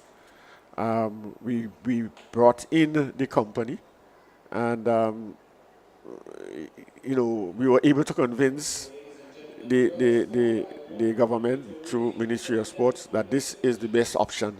This is the best option for us. And so far, we are not disappointed. We've always been in contact with the company, and they assured us that they will give us a very fast track. And from what we are seeing presently, it definitely is a fast track. Because in fact, this is the same surface that has been laid in Oregon, where the World Championships was held 2 years ago. And if you follow track and field, you know that we had some very, very good times there. The same track that has been laid in Birmingham, but I see we are getting ready to start there 4x1. Yeah, so we'll come back to you, Conrad, as we look at the start of the finals in the girls 4x100 meters, under 11 and under 13. So it's a combined event here for the under 11s and under 13s.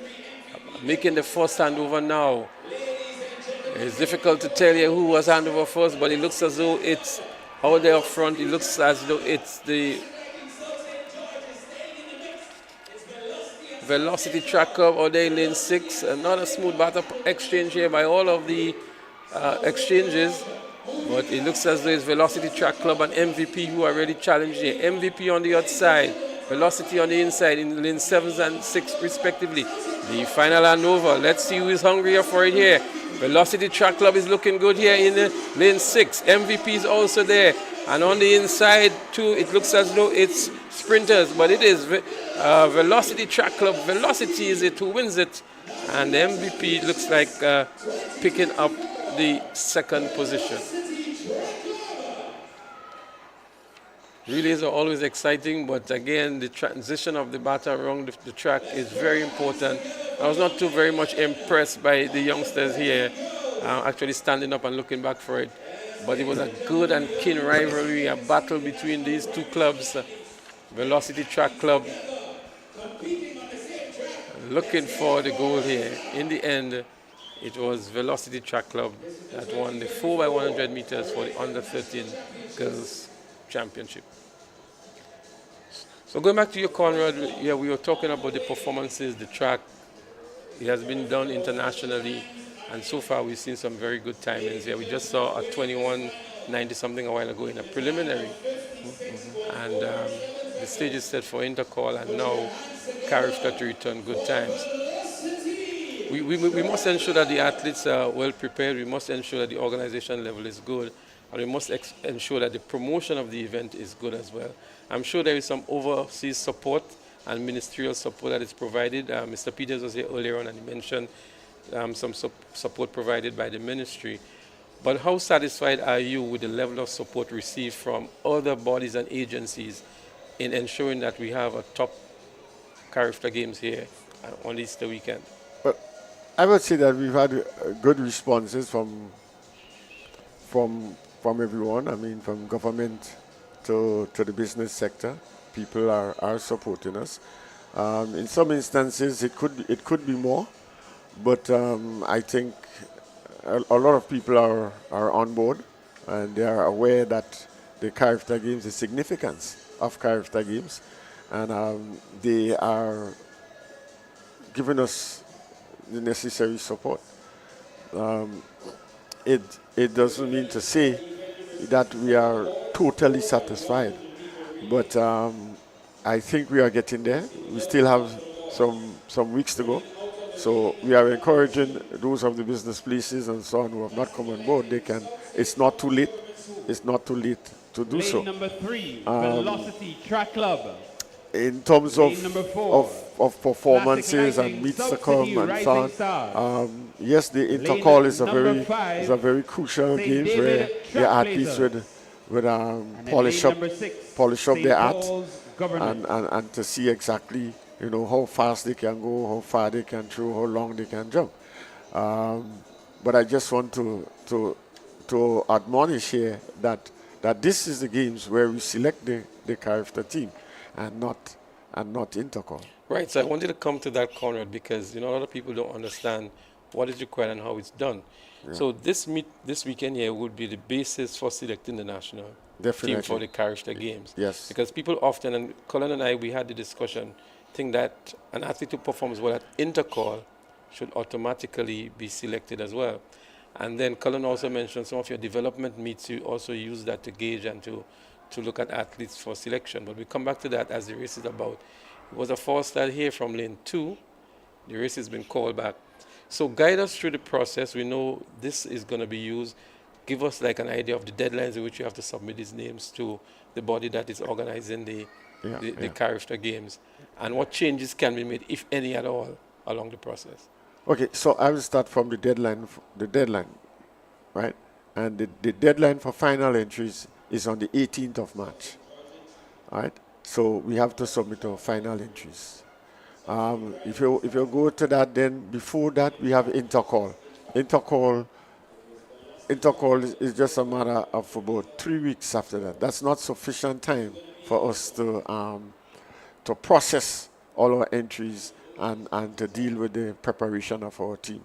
So the national championships is used for the selection of the team. This is our meet. This is the meet run by the federation, where we put out all our stocks, all our technology is involved in these games, and we will come to that. I will specify to you some of the new technologies we have on show here today. All right.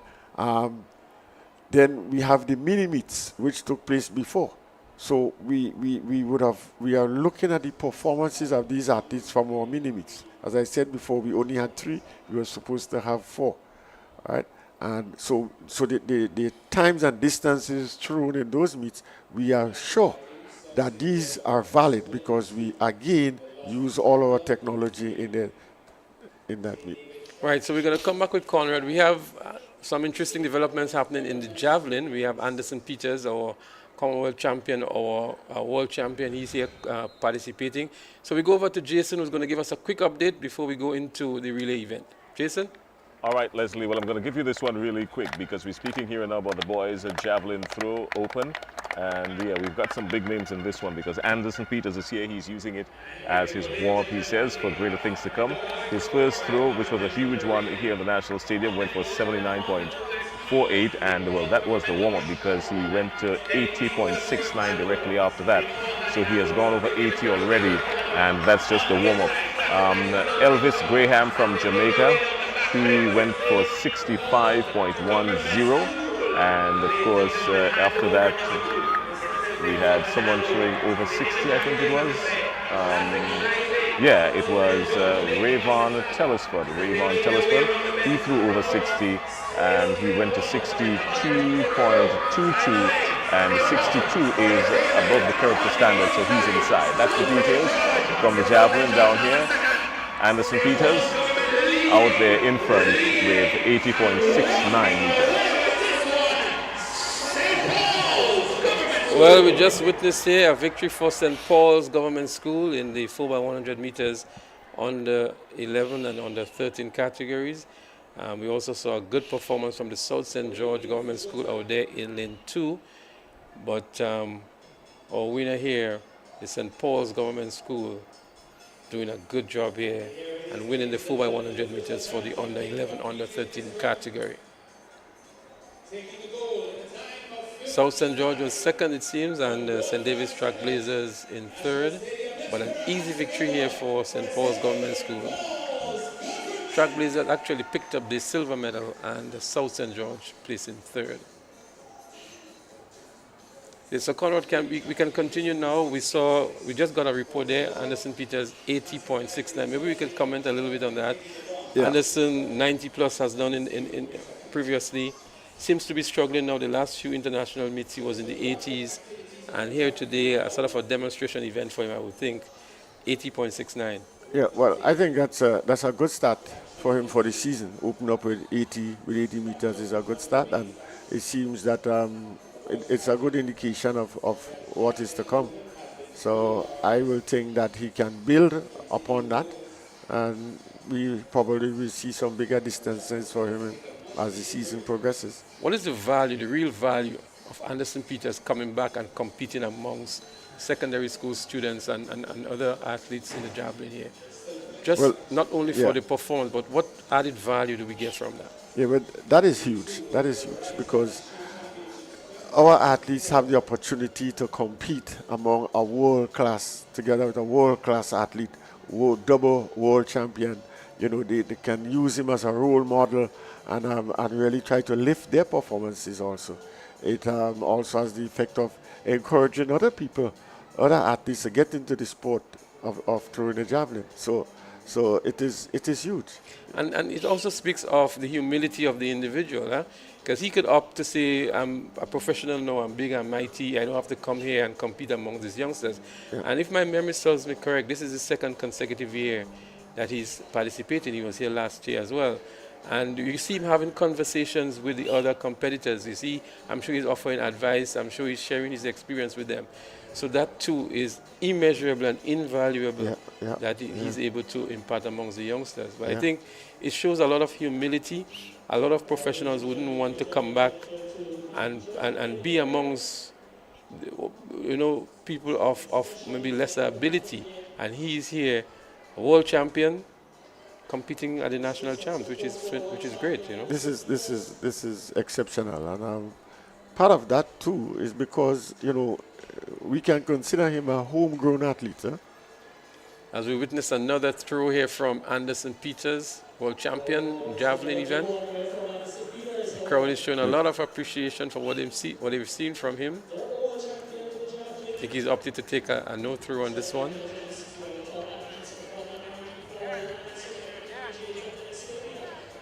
So, Colin, there seems to be, I keep calling you Conrad, some further work that needs to be done on the infield by the Stadium Authority. I see they've planted some grass there and trying to do some work on the infield. I guess to improve on the aesthetics as well, the javelin is going to be using that area as well. But that part of the field, over the last couple of weeks, it has shown tremendous improvement. What people probably don't know, that whole middle sector was relayed with sand, and I am pleased to see the improvement that it has made over the last month, and hopefully in the next 3 weeks it will be completely covered with grass. So we are hoping that the good conditions and good preparation will see it significantly improved come Carifta Games. Let's touch, Conrad, on another area that you mentioned moments ago in terms of the technology and the innovations that we will see for Intercall and for Carifta Games in terms of equipment and whatever else goes with it. Bring us up to date on what's going to be happening. Yeah, well, I can speak about Carifta. I am not too sure if Intercall would venture to use all the technology that we have available, but we will make it available to them.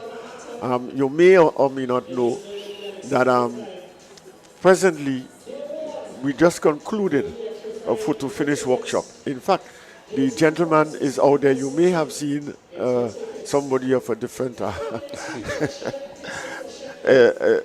stranger. A stranger is there walking along with our athletes, with our photo finish people, right? Okay, we have Anderson on the runway. That is. So Anderson was there. I was about to show you the Honorable Minister for Sport, who is also here today. Okay, yes. Well, he is a sports enthusiast, and is a person who sometimes do not like to sit too much in the VIP area. He gets among the masses. I recall when he was principal of the Harpeel Secondary School, he was that involved as well. Yeah, that's the kind of person he is, And just to mention, he got that initial training from the Boca Secondary School, where the love for sports started there. Okay, so... we want to go down to Jason Skeet, who is on the ground, to give us an update on that last throw from Anderson Peters and what else has been happening in the javelin. Jason?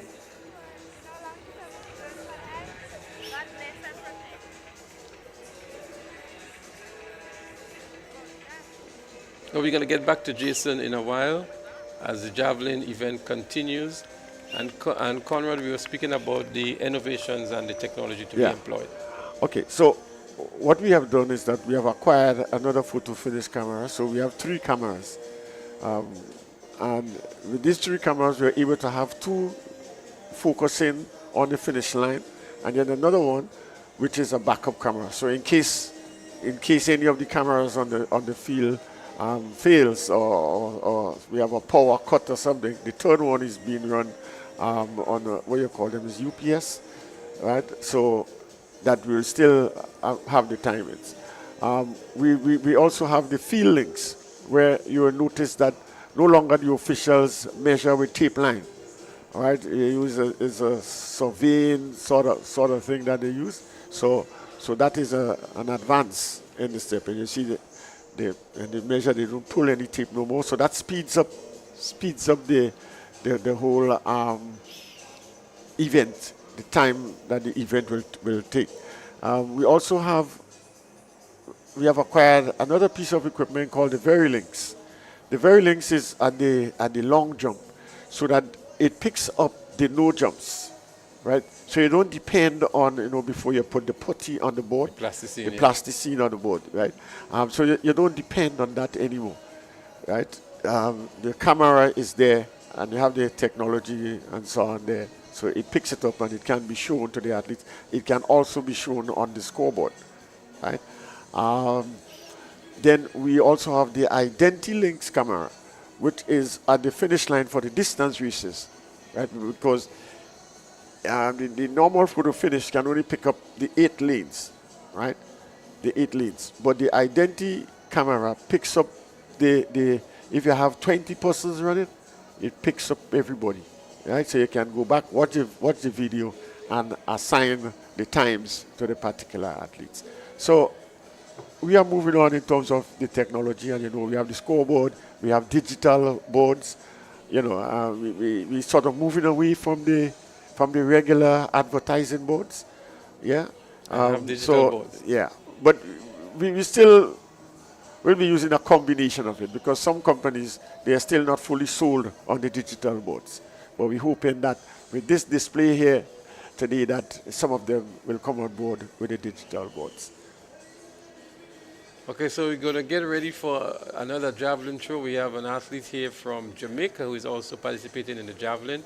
So momentarily we'll go down to Jason and our camera crew down there for Elvis Graham from Jamaica's throw. And we'll come back to Conrad, because Conrad, I want you to tell me, in addition to the... Okay, so we go over to Jason and then we come back to Conrad. Jason, it's over to you. All right, well, yeah, Elvis Graham, he is representing the Unattached Club. He's from Jamaica. Here he goes.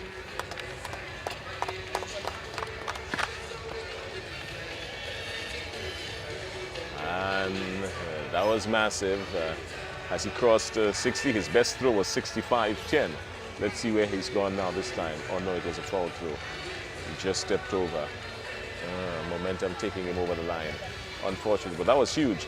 But as we said, his best distance was 65.10 meters. Went down to 63, but he's providing good encouragement and good support for all the younger ones here. And this javelin is really taking off here, especially at the Kirani James Athletic National Stadium. Anderson Peters is out in front. He's done with his segment for the first part.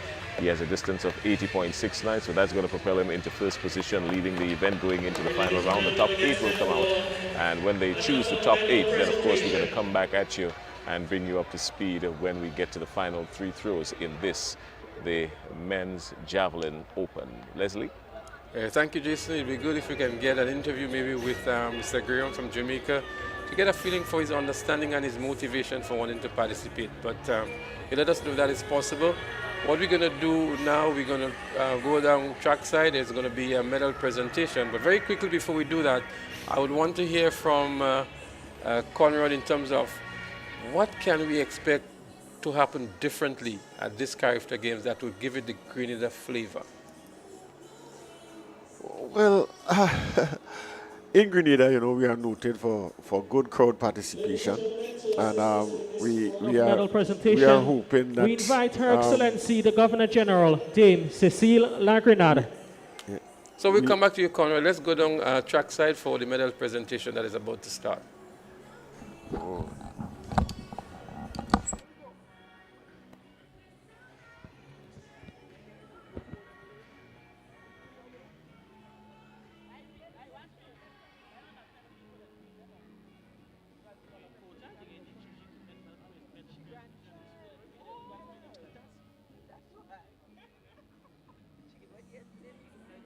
Ladies and gentlemen, we start with event number 47. the girls 100 meters dash under 11. In third position, Jazion Johnson, Velocity Track Club, 15.20 seconds.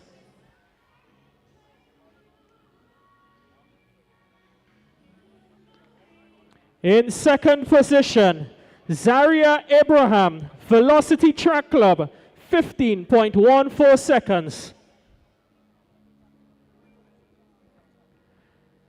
And our winner, Carissa St. Clair, South City Rising Stars, 14.61 seconds.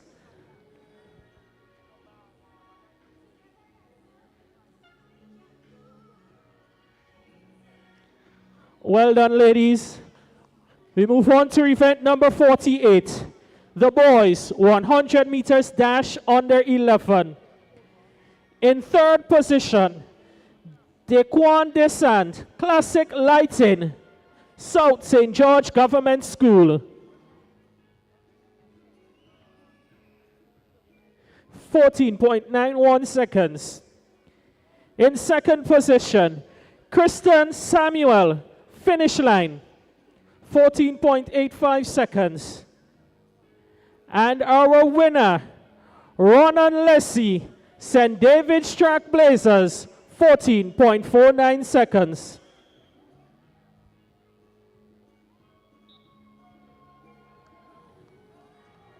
Our medalists in event number 49, the girls 100 meters dash under 13.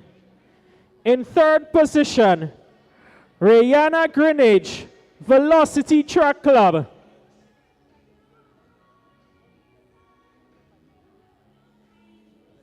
In second position, Leah Rose Charles, Classic Lighting, South St. George Government School.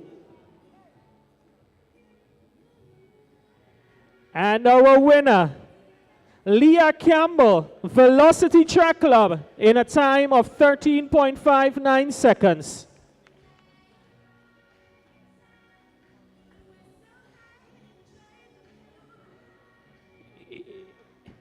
Event number 54, the girls 150 meter dash under 9. In third position, Janaya Charles, Classic Lighting, South St. George Government.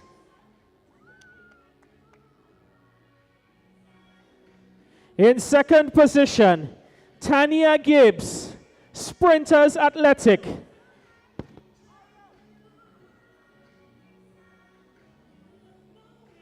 And our winner, Amia McIntyre, South City Rising Stars.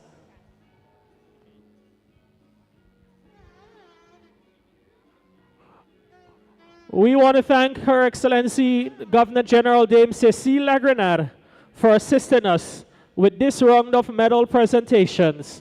Congratulations to all our medalists.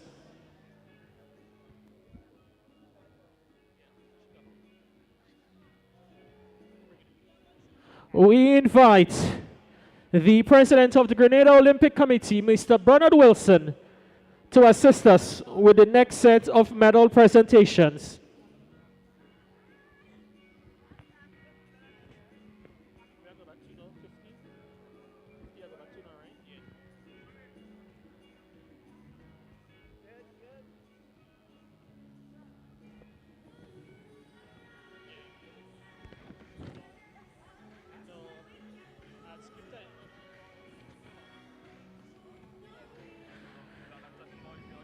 Boys 100 meters dash under 13.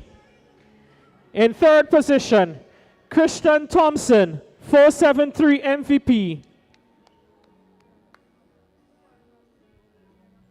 In second position, Cameron Bonaparte, South City Rising Stars.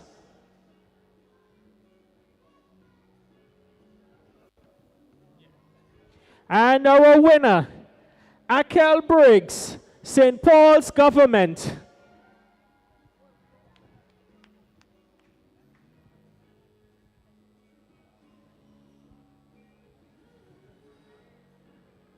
Event number 55, The boys 150-meter dash on the 9. In third position, we have a tie for third between Khalid Tyson of Altitude Track Club and Kalani Peters of 473 MVP.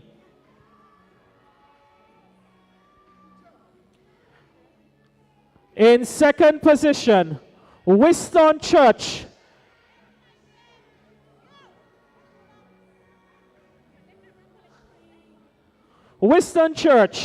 South City Rising Stars.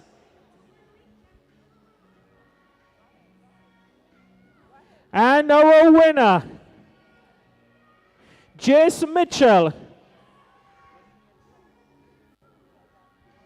St. Andrews, Ariza, 24.53 seconds.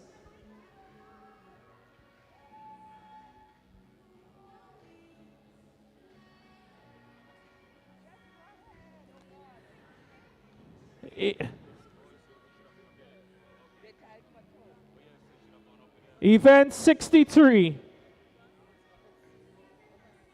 The boys shot put under 17.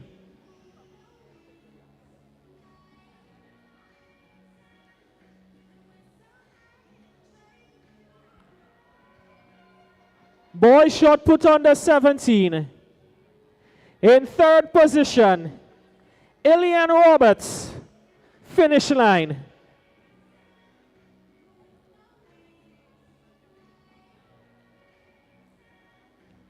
In second position, Nicole Abraham, South City Rising Stars.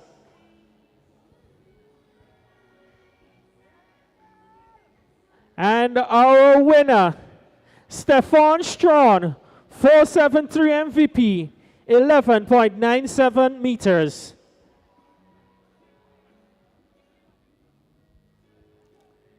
Event number 64, the Discus Throw Girls Open. In third position, Tabitha Francis, St. David's Trailblazers.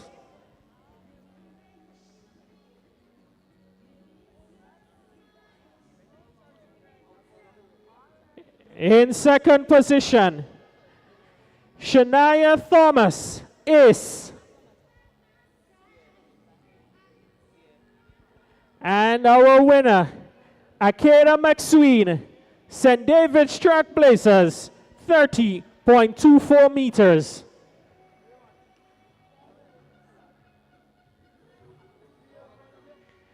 Event number 66.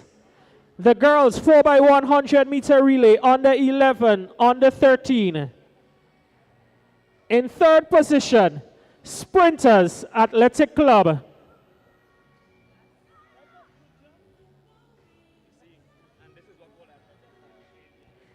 In second position, Classic Lighting, South St. George Government School.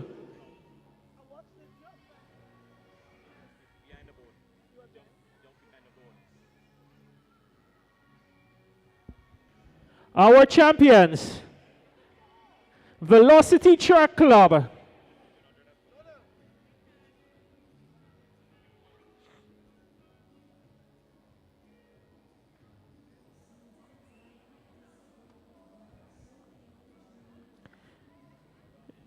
Event number 67, the boys, 4x100 meters under 11s, under 13.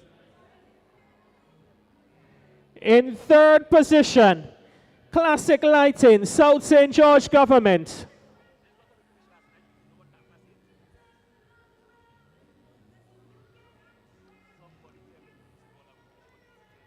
In second position, St. David's Trailblazers.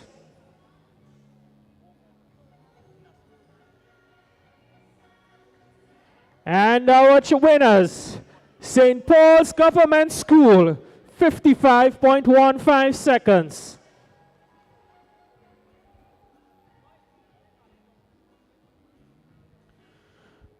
Congratulations to all our medalists And we say thank you to the president of the Grenada Olympic Committee, Mr. Bernard Wilson, for assisting us with the medal presentations.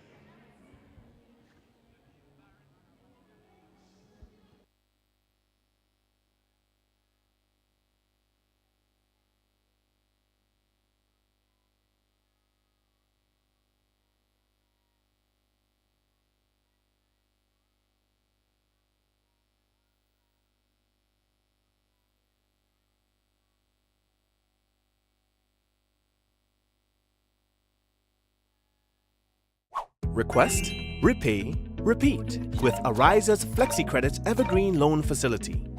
Qualify for a FlexiCredit with limits up to $25,000 or use your home equity to qualify for more.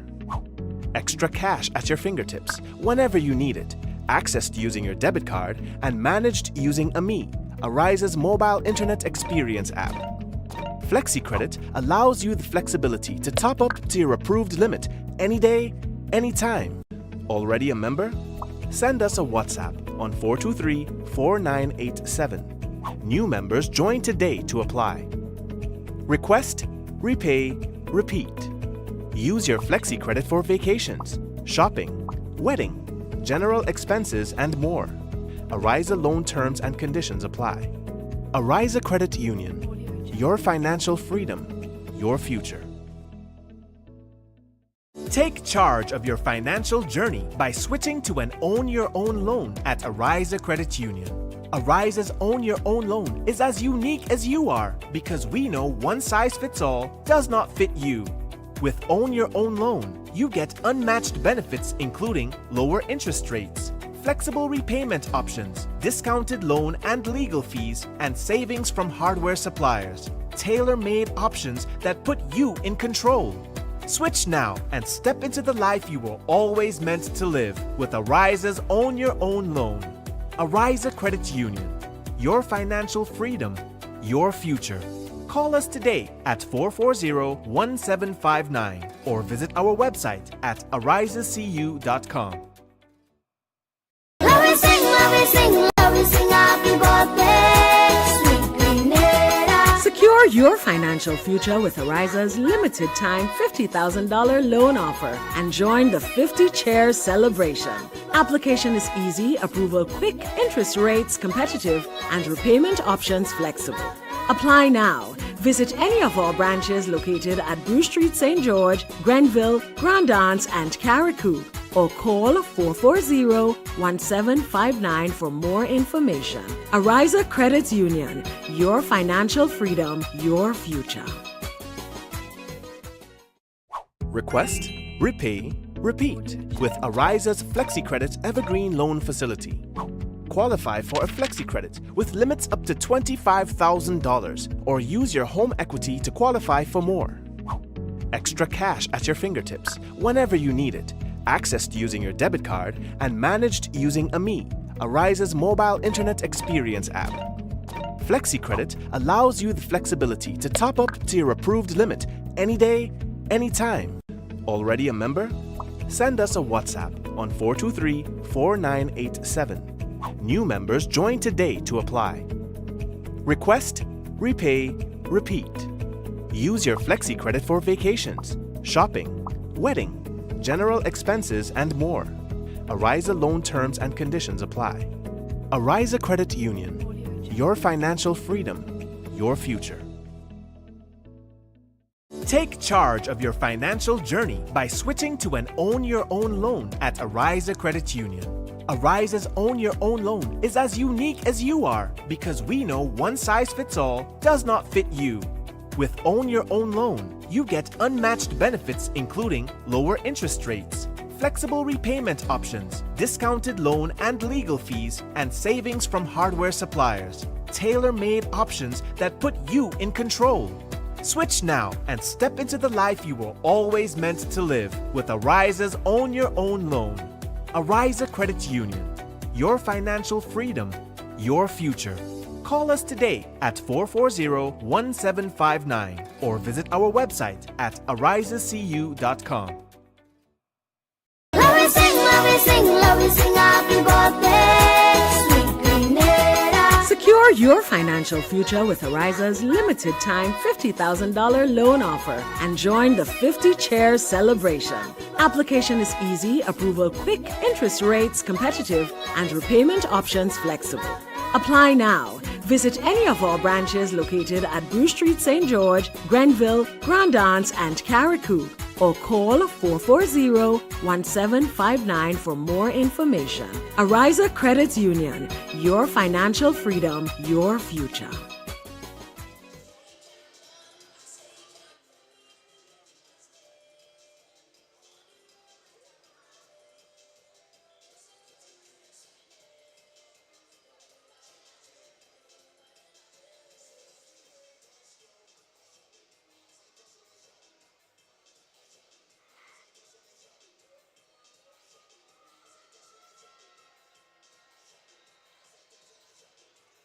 So it's a clean start in event 71. Girls 1500 meter run open.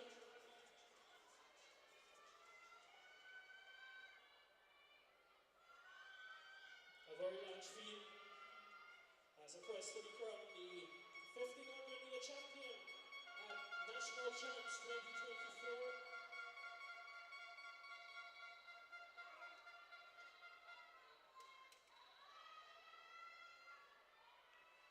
We'll obviously keep our eyes open on this one for Annalisa Brown.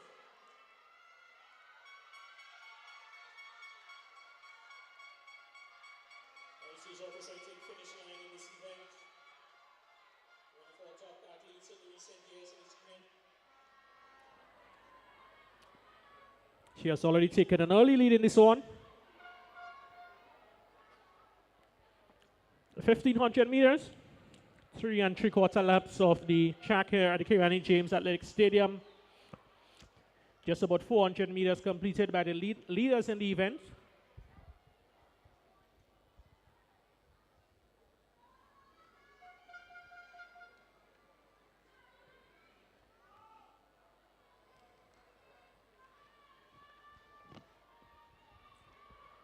Just to give you some historical data on this event, the games record 5 minutes 1.47 seconds, set in 2019 by Kenisha Pascal.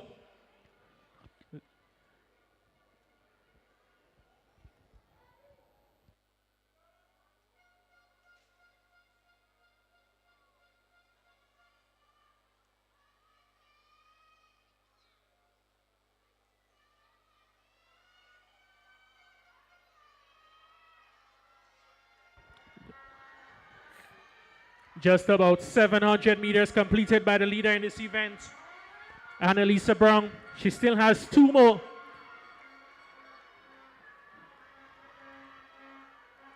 Two more laps to go for the leader in this event. She'll be one of the athletes that we'll be looking for at Intercall Games 2024. She's representing Boca Secondary.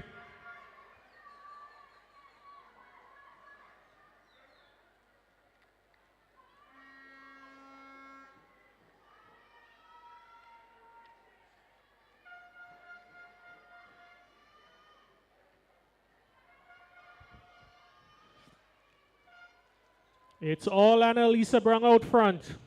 She has just about 600 meters left in this event.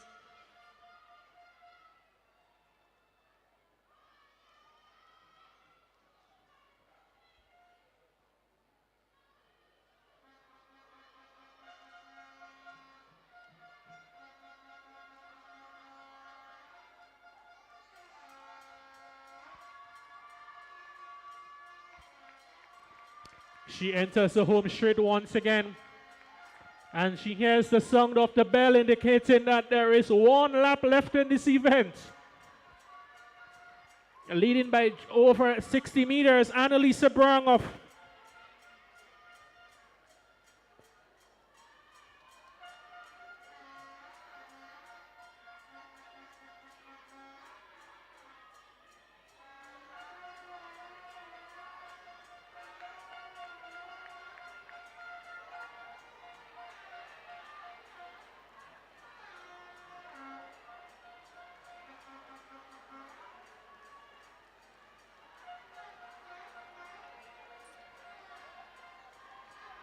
And she extends the lead as she storms down the back straight for the final time in this event. Lengthen those strides, just about 200 meters to go.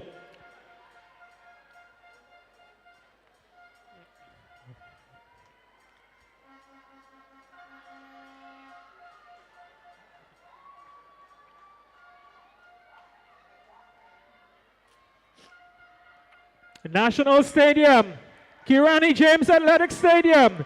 Let us welcome home our 2024 Ariza National Champs, Event 71, 1500 meters champion, Annalisa Brown.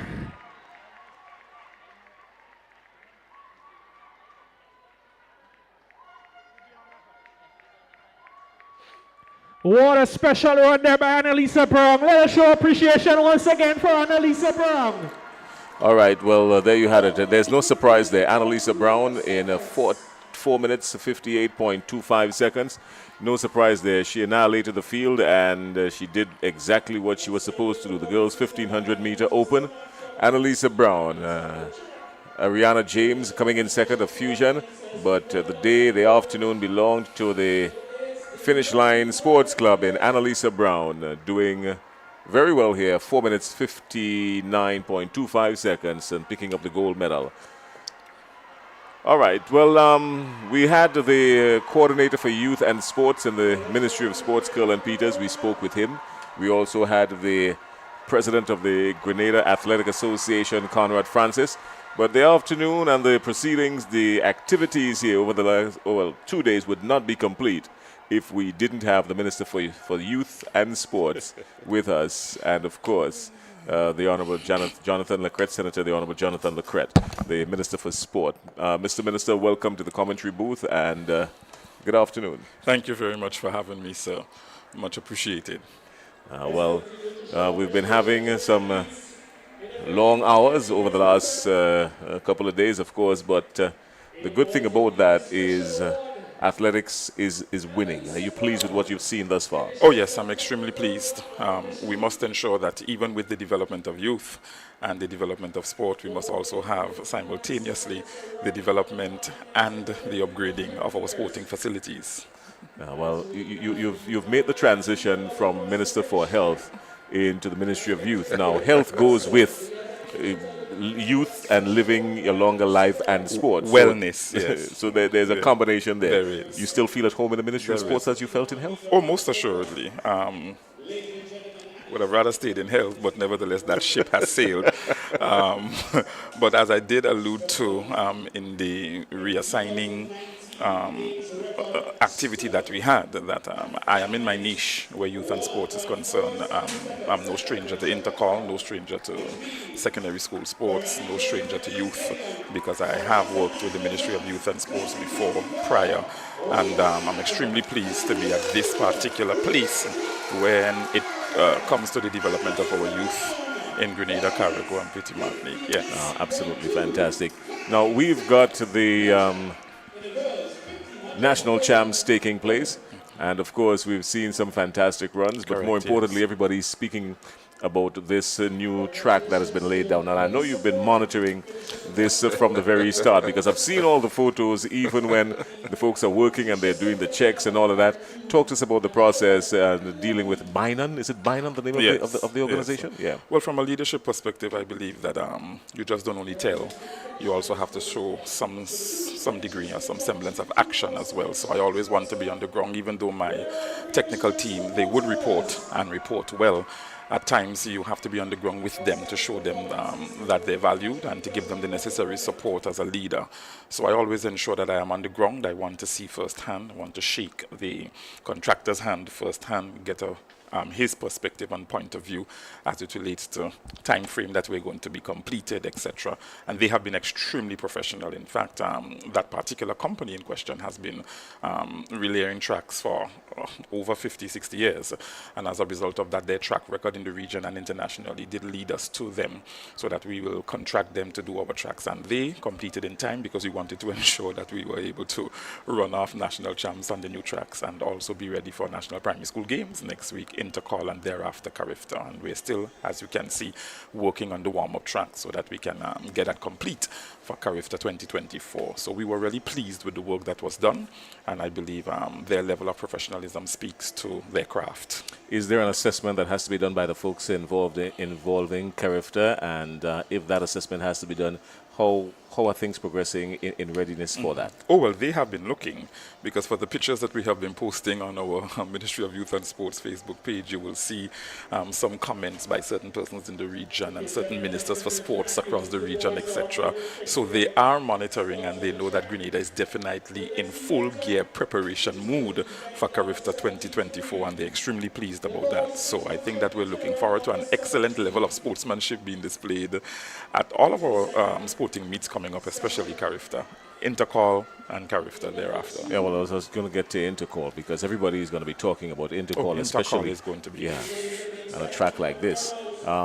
In fact, I think Intercall this year would be open. There's no telling who is going to emerge, the male champions and the female champions. I think that Intercall is open this year, because you are looking at national champs, and you're recognizing that there are a number of schools, be it Boca Secondary School, the famous and incomparable McDonald College, the SAS, the PBC, the whatever, the what have you, and you're recognizing that there are a number of schools that are emerging. And I believe if we are fair in terms of our assessment over the years, we have seen a number of underdogs coming up and getting really stronger on the athletic track. So the prize to the one who earns it. I don't know if that sounds familiar to you. Well, I still wear my PBC ring after 30 years, but I can understand where you're going with that. However, you did mention a couple of underdogs coming up, and one of the things that we noticed last year, coming out of Intercall particularly, is that, while we see it, we pay attention to the school that came first and second in both categories. Boca Secondary School in particular was very good in the field events, and they placed fourth, I think, in the boys and fifth in the girls, or something along that. National champs now, they have a few athletes that are really performing very well. I'm looking forward being a past Boca Secondary School. You didn't know that, did you? I didn't know that. I couldn't tell. I didn't know. But and if I had known that, I wasn't going to make that comment, because I didn't want you to have an easy time in the chair. I actually led you to the trap, so it's good that you are very honest in your assessment. So. Yeah. But they have been doing pretty well, especially last year. I think was one of their best showings. Correct. Yeah. Talk to us now about additional facilities, because one of the things that folks mention is that even with a facility like this at the National Stadium, it would be a great thing in the not too distant future to have a mirror almost of the National Stadium, because if you're going to attract more international games, of course you need to have the facilities to do it without interrupting the flow of what we do here to produce what we've been producing, the Anderson Peters, the Kirani James, the Rondell Bartholomew's, and on and on and on. So there needs to be some sort of additional facilities that should be brought up to standard, so at least we can, get to the next level. What are your thoughts? It's funny you should mention that, because this week, I believe it was Friday, I met with all the presidents of the various federations, various sporting federations. I believe there were about 25, 26 of them in the room, and I felt it necessary to meet with them, because sometimes you kind of recognize federations compete for space, and federations, they compete for budgetary allocation as well. And in order to curb that, you want to be able to bring them together in one room. And if you have a strategic direction for the Ministry of Youth and Sport, you want them to be able to be part of that strategic direction moving forward as it relates to the development of sports, as well as the outfitting of facilities that would lead to the development of our athletes. And one of the things that came up is that one of the mandates, because I asked them at the ending of the meeting, what are 3 mandates that you will give me as the minister, the permanent secretary sitting here, the coordinator of youth and sports? What are 3 mandates that you would give us out of this meeting that we can go back to the drawing board from a strategic perspective to see how best we can more collaborate with you as federations, so that we can raise the standard of our athletes as well as our sporting facilities? And the number one thing was a multi-purpose sporting center. Yeah, so we have to go back to the drawing board and see where we can find land.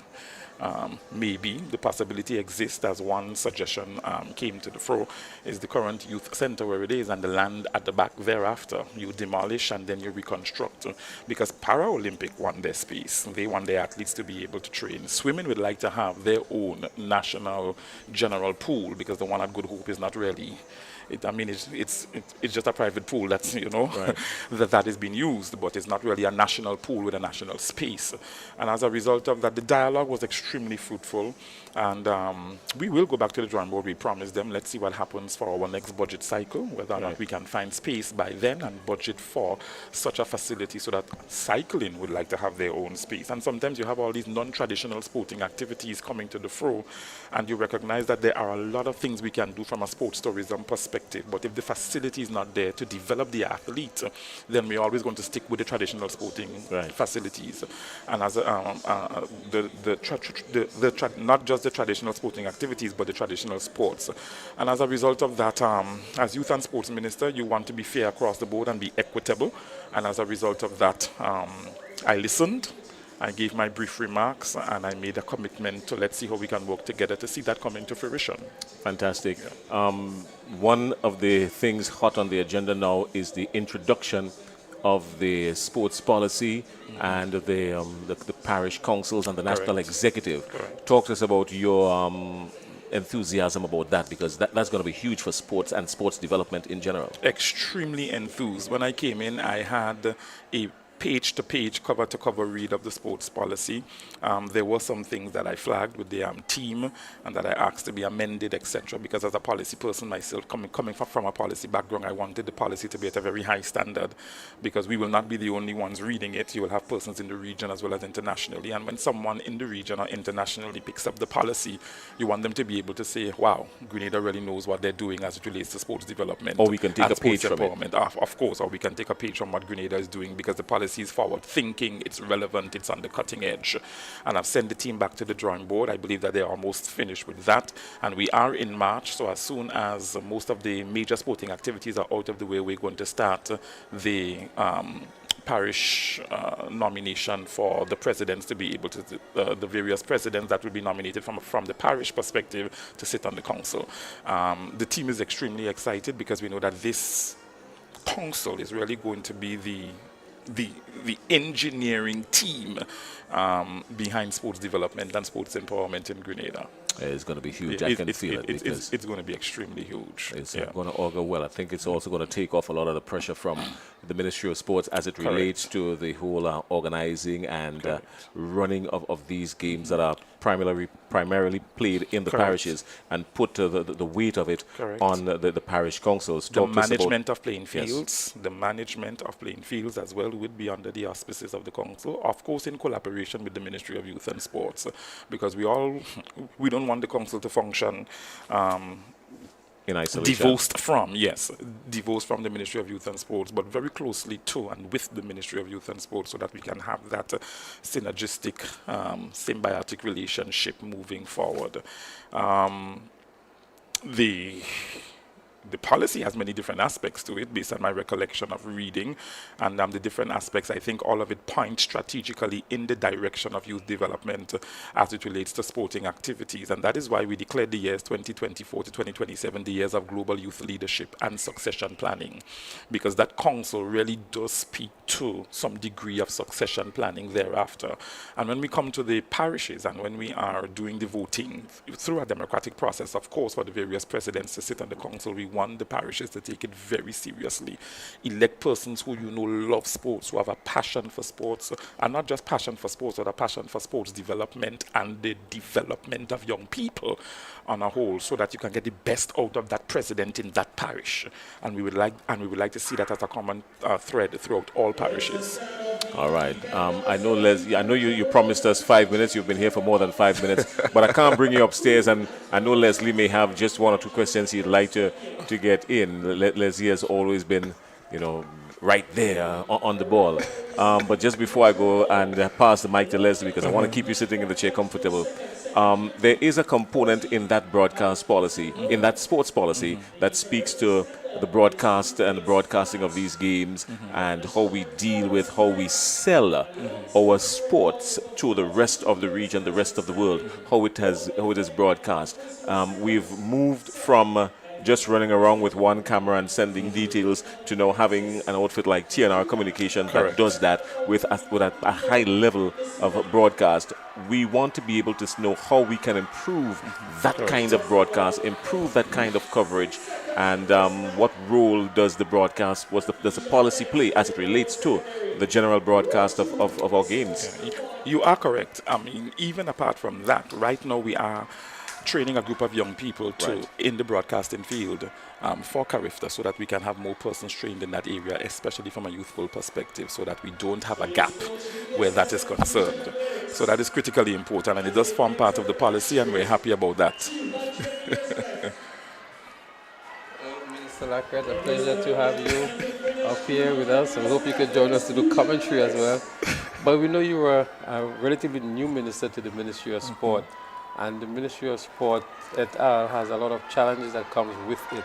A lot of pleasures as well. Yes, how has that experience been for you thus far? Extremely exhilarating. As I was saying to my very good friend a while ago, that sport is not new to the minister. Coming from a teaching background and a principal background, and I was also the vice president of the Grenada Association of Secondary Schools of Principals alongside Mr. Jeremiah. So intercall, as well as community sports, as well as sporting from a secondary level is not new. It's just that this is the policy level of sports, and you get an opportunity to really sort of champion the kind and types of national policies that would speak to youth as well as sport development, and that is really an exciting experience. So today we speak in track and field because, you know, sports is multidisciplinary. Correct. And facilities is a major issue that people always talk about, having access to facilities through the length and breadth of Grenada, not only here at the National Stadium, but the other smaller playing fields in the rural communities, the athletes in Sauters, the Progress Parks, the Lasages. What efforts have been made by the ministry now to ensure, for example, that we have all of these facilities in tip-top shape and the equipment that is needed for the athletes who are in those rural areas as well? So, for example, go ahead. hurdles is coming to Intercall this year. The athletes in Goa, in Victoria, in Sauters, do they have access, or is the ministry playing a part to ensure that there is equal opportunity for the athletes with regards to access to the fields and to the equipment? Oh yes, they always have access. Them and their coaches.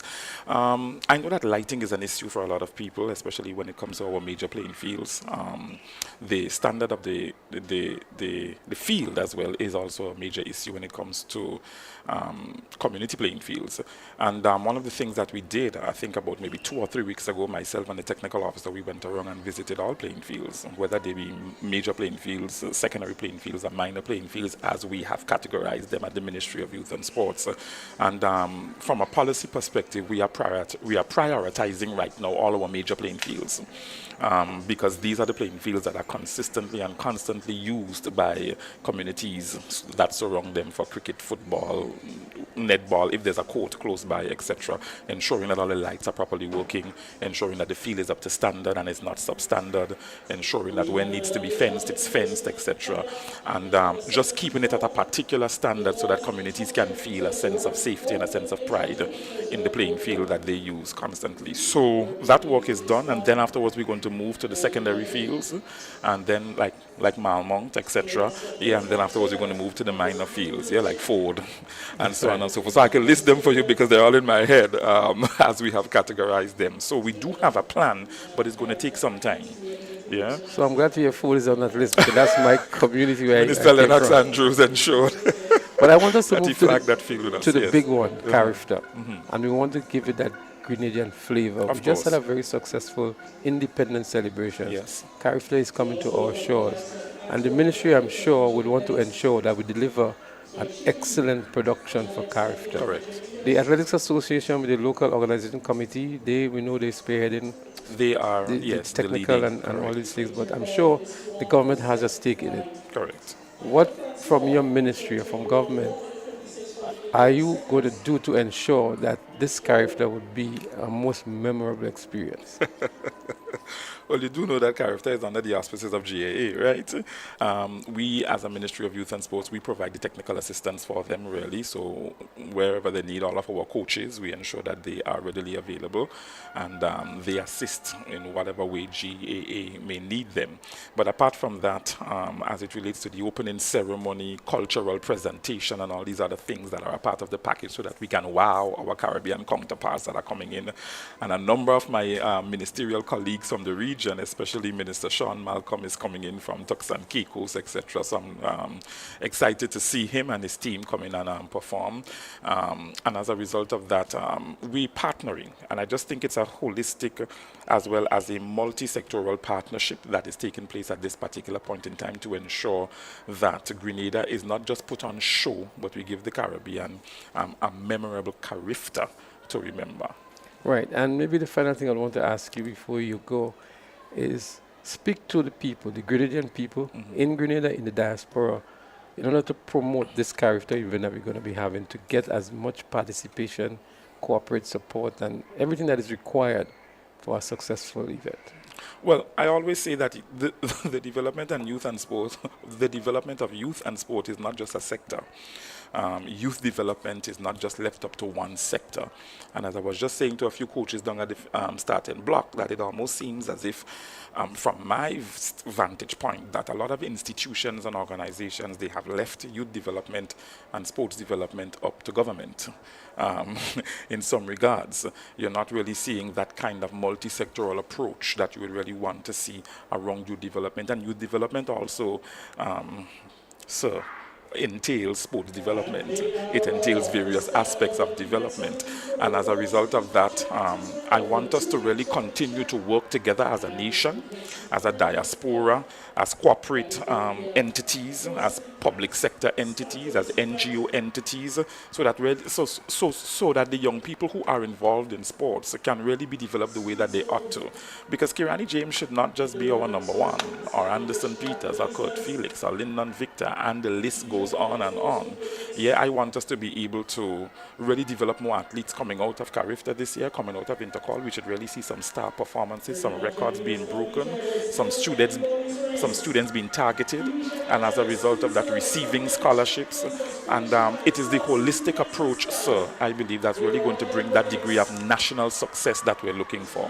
So I want you to help me to do the commentary on this race. I know you're a former student of Boca, you're a former principal of Happy Hills Secondary, and also Wester Hall. And Wester Hall. I was at Wester Hall for 2 terms. Right, yes. so you're fully enshrined in the school system, and you're the sports minister as well. So this is actually, I think, the 1,500 meters. It's an open event, I think it is. It's the boys' 800-meter run, actually. And we see a very large field here. And they're actually going after a record time of 1 minute 56.81 seconds. That's event number 74. So they're actually on the final 150 meters here. And it's an athlete from Fusion. I'm not sure who is here. But just about 60 meters to go here. Yes, just about 60 meters to go. And the athlete is finishing quite strong, extending the lead as he nears the finish line.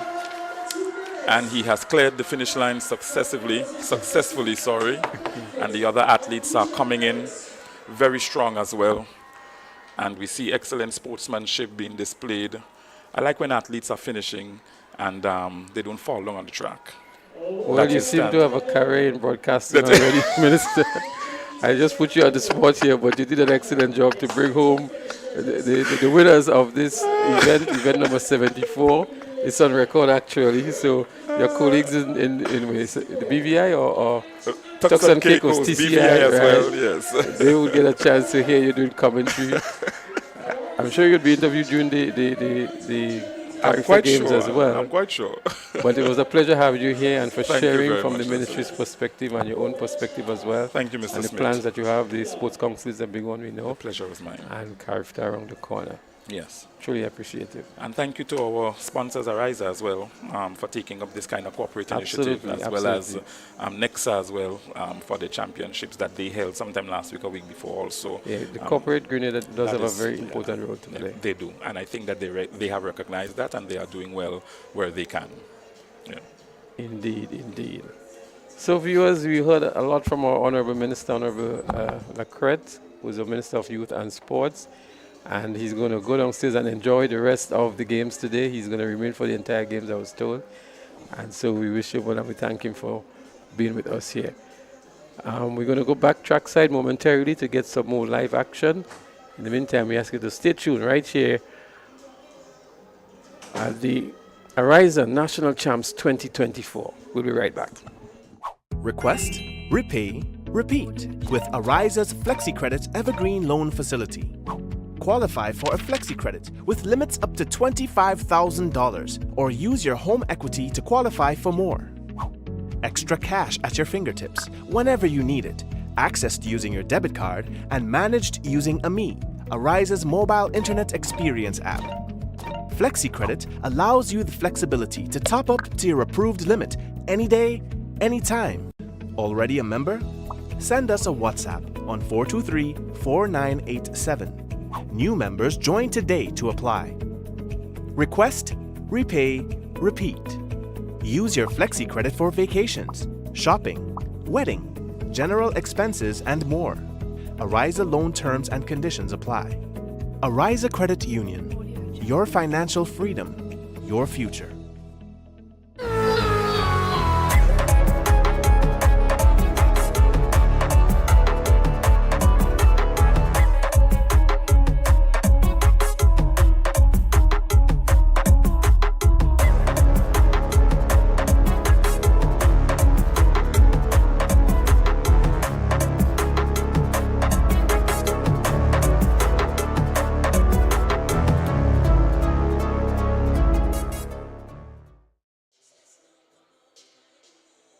Of the Ariza National Championships right here at the Grenada James Athletic Stadium, downtown Spice Capital, St. George's. Pristine conditions indeed for track and field. Quite an appreciable crowd has built up here to witness this national championship, an event that will be used to select Grenada's Carifta team for the Carifta Games on the Easter weekend. We've seen some fantastic performances. Moments ago, we saw a record-breaking performance by Annalisa Brown in the 800 meters open, and she continues to do well. We saw how impressive she was yesterday, and no doubt she'll be on that Carifta team vying for a medal come Easter weekend. There has been a slight lull in the proceedings as we see some of the athletes warming up for one of the javelin events that will be coming up later on this afternoon into the late evening. A number of the final events are also going to be taking place. The sprint events, we're going to see a number of 100-meter events. The triple jump open for boys will also take place. The girls 800-meter dash open for the heptathlon. The boys 200-meter dash finals for the 20+. The heptathlon boys 1,500 meters, that's their final event. The girls 4x100 meters relay. The boys 4x100 meter relay. The 3,000 meter run is also scheduled for later on this evening, as well as the 5,000 meters. And then we have the exciting 4x400 meter relays to bring an end to the proceedings later on this afternoon. We can tell you we've seen some very, very good times from the boys in the under 17 category. And it's going to be a real showdown when they come to the finals later on. So too are the boys in the under 20 category, who will be running the 200 meters later on today. And that is going to be something you won't really want to miss later on this evening. So what we're going to do, we're going to take a short break again because there is nothing really happening on the track or on the field at the moment. And as soon as the action resumes, we'll be back to bring you more live track and field action here at the Grenada James Athletic Stadium for the Ariza National Championships 2024. Request, repay, repeat with Ariza's FlexiCredit Evergreen Loan Facility. qualify for a flexi credit with limits up to $25,000 or use your home equity to qualify for more.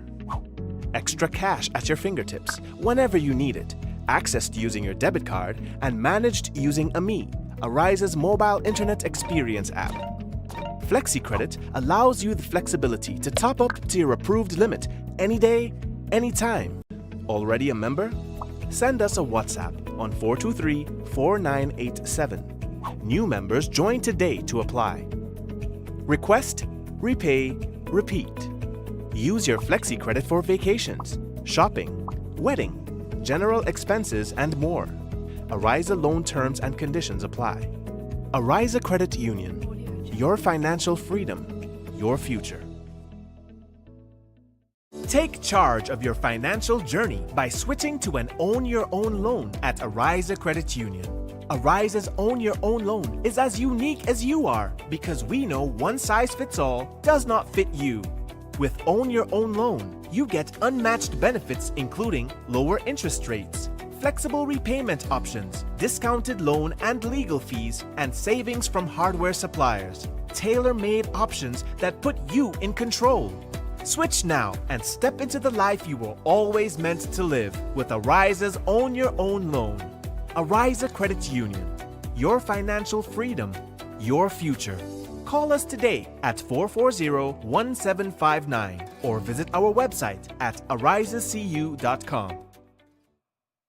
Love we sing happy birthday, sweet Grenada. Secure your financial future with Ariza's limited time $50,000 loan offer and join the 50 Chairs celebration. Application is easy, approval quick, interest rates competitive, and repayment options flexible. Apply now. Visit any of our branches located at Bruce Street, St. George, Grenville, Grand Anse, and Carriacou, or call 440-1759 for more information. Ariza Credit Union. Your financial freedom, your future. Coming back to the Kirani James Athletic Stadium for the evening session of the Ariza National Championships 2024. It's going to be a number of 100-meter events, 200-meter events, 400-meter events, and relay events. As we see the athletes for the girls 100-meter dash under 17 getting themselves all ready for the event. They're trying to achieve a character standard of 12.20 seconds and the national record of 11.18. Sherry Fletcher. She also has the games record of 11.80 seconds. So we expect to see in this one Sushin McCullum from St. Joseph's Convent, Rosemary Thomas from Velocity, Egypt Rose Benjamin from MVP, Anila Chandler from Finish Line, Shade John from St. David's Catholic, Lauren McIntosh from MVP, Brandy Taylor from Finish Line, and Kashanti Mitchell of Boca Secondary School. Jason, the stage is set now. The 100 meters under 17 girls. Egypt Benjamin Regis. Regis Benjamin is one of the athletes to look out for. So too is Amaya Chandler and of course Shade John. Shade John with a 12.34. She comes in with the best time. Is in lane 5. Yeah, I think that's where it's going to come from. It's going to come from somewhere between lane 4 and 5. Even when you look at the qualifying times, 12.53 from Chandler and 12.54 from Shade John. Don't count out Regis. They're up, out, and immediately off. And this looks like trouble. Here comes Regis and Chandler. Regis and Chandler, but coming out of lane 5. Look at this. This is Shade John. Shade John indeed. She came in with the fastest time and she delivered when it matters most. Shade John. Out of lane 5, representing St. David. Yeah, she came like a rocket from behind. Took everybody by surprise when we thought the fight was between Regis Benjamin and Chandler. Shade John delivered. So they had quite an even break here, but just about the 60-meter mark is where Shade John really expressed a dominance of power and her speed and won comfortably in the end. And a good run here for Shade John, as we are with the final, the time that she has returned. But the gold medal is ready to be placed around her neck. Shadi John, I think it might have been Egypt Regis Benjamin who may have picked up the second, but 12.28. And it was Amir Chandler who came in second with 12.49. And Egypt Regis Benjamin placed third with 12.59. So 12.28, the winning time. She did better than she did in the preliminaries. And congratulations to Shadi John, the winner of the 100 meters for girls under 17. 12.20, that's what was required to get her over the Carifta line. And she just came out, a hairline. There we saw Dennis Williams, one of the coaches in the St. Davis area, offering congratulations to Shadi John. But I believe 12.28, 12.20, that should earn her a position on the Carifta team. And who knows what will happen from here. She did very well coming from behind to just eclipsing everybody. She was nowhere in it in the first 40 meters or so, 40, 50 meters.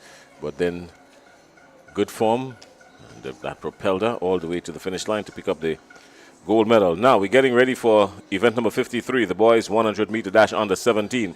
Now here's the story. Coming out of Jamaica, there's a young man, I'm going to get his name for you. He ran 10.4. That's yeah, right. That's under right. 17, 10.4. Only from Jamaica. Yep, 10.4. We're going to go down to the...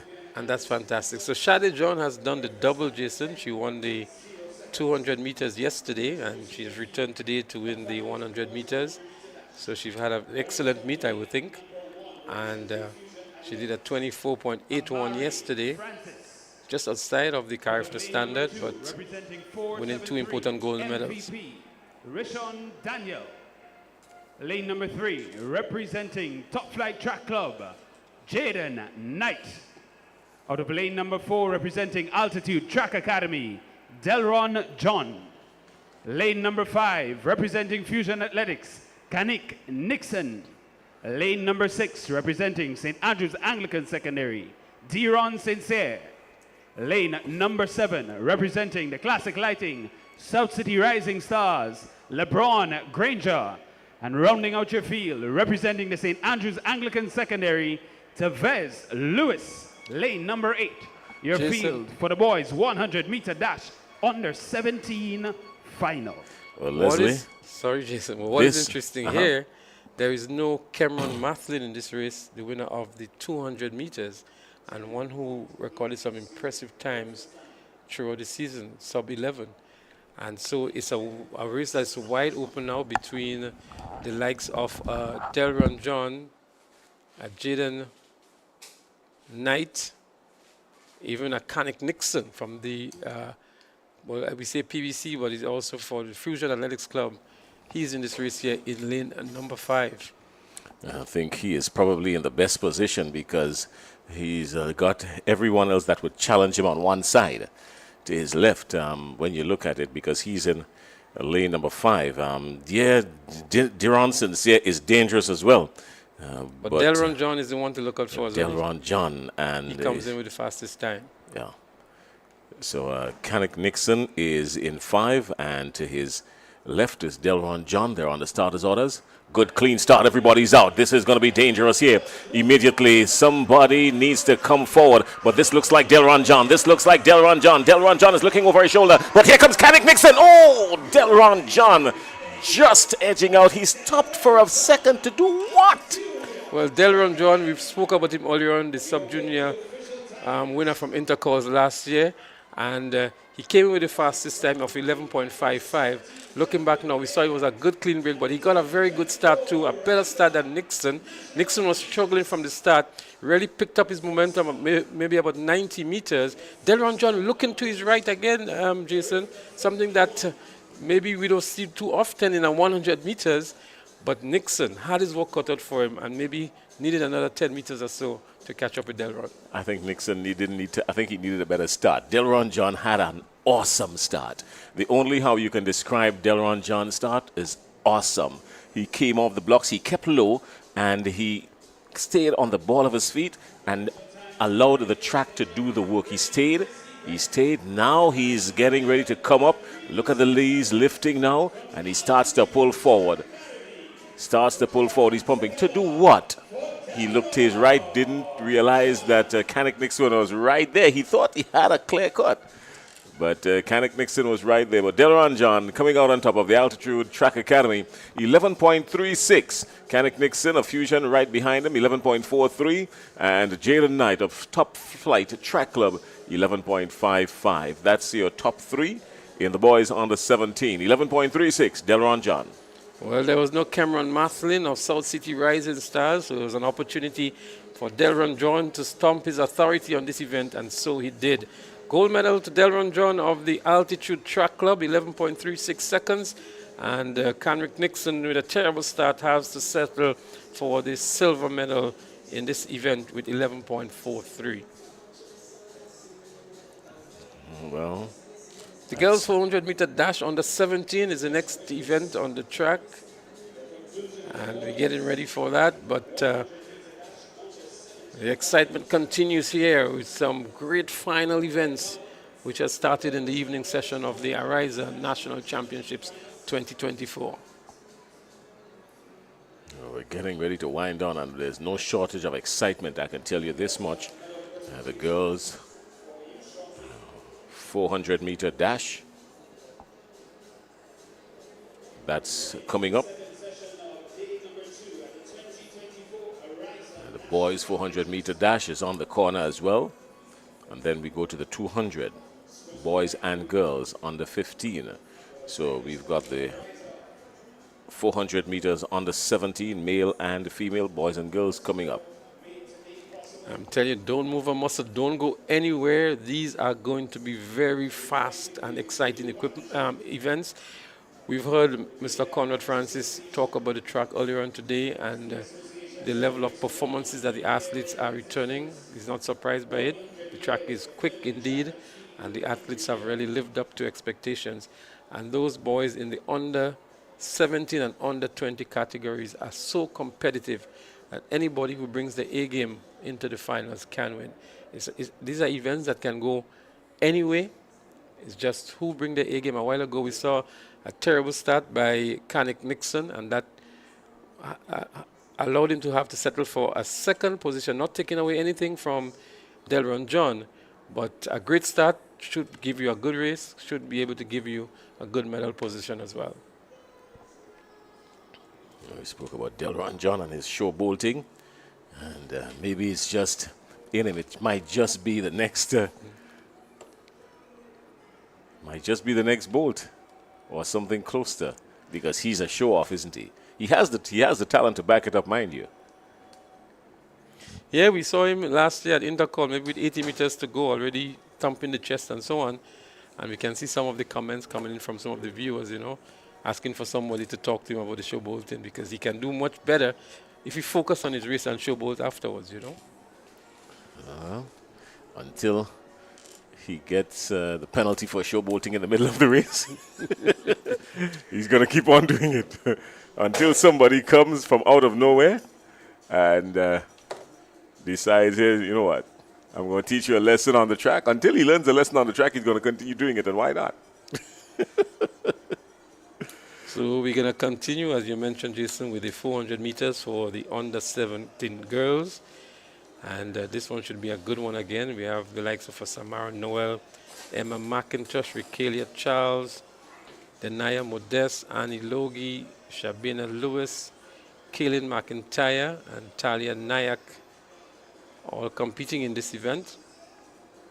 It's been a day, Jason, in my opinion, that we've seen very good competition, very good rivalry, very good camaraderie between some of the athletes, especially the smaller kids. We've seen the hugs and so after the events. And it augurs well for what is going to happen down the road with these athletes, because there will come a point in time where they will be on the same team, either representing the parish, either representing the country, and so they would have to relate and interact. And we see a lot of that coming out from the games today. Yeah, kudos to them. I think the rivalry back in the day Yes, we had some camaraderie and all of that, but I think 20 years ago we were more fierce competitors. That would not have happened. We were more fierce competitors. I couldn't see that happening. when we're talking intercall and we get to a certain, there's a window of communication. 2 weeks before intercall, we are not friends. We're going to talk Not after. Just now, I want to go back to an event we were talking about briefly earlier on, that era of the Leon DeCoto, Ashton McSween, Wayne Wagity Redhead, Jeffrey Neptune, and you call your name as well, Jason. But I don't think many people would remember if you were in that race. But certainly the Leon DeCotos, the Ashton McSweens, Neptune, etc. I had my run-ins with these guys. Let me tell you something. I had my run-ins with these guys, and I suffered the pain of losing to these guys. I suffered the humiliation of losing to these guys. And as I say, it was so fierce that at one point, even though it never did, you would have thought that it was going to come to blows. We were so like, hey, listen, we're not friends, guy. Don't talk to me. You know, it was that fierce. But at the end of the day, I mean, we still met, you know, when intercall is over and done. We lick our wounds, and after about a week or so, everything is back to normal until the next year. I can still see vividly in my mind Leon DeCoto with a bald head, with his shorts tucked into his underwear, with some massive legs. Massive thighs. And massive thighs. On that starting line. Oh, my goodness. Yeah, I mean, those days, it was huge. I also Leon recall, Francis. Yeah, that's Ding. That's Ding. That's right. McSween, as you said, the tall figure of McSween. McSween was a little bit taller than the rest, but let me tell you something. This guy was smooth. His leg turnover time was impeccable.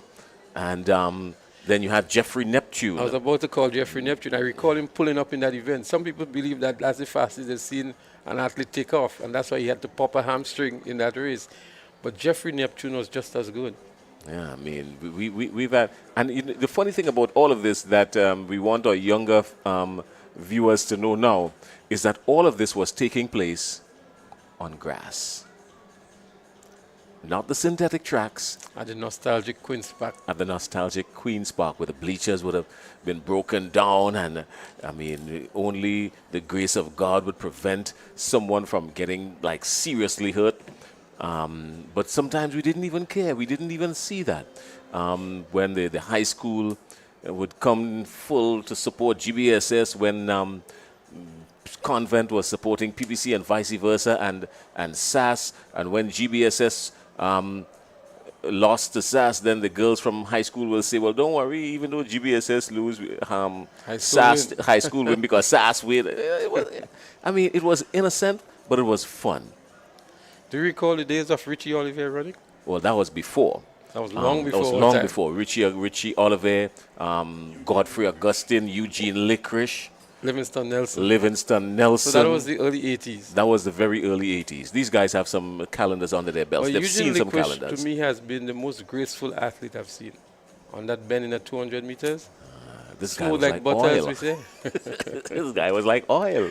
And then Livingston Nelson was a multidisciplinary athlete, you know, both on track and in field. And I recall times when he had to just maybe take one jump in the long jump and had to run back onto the track.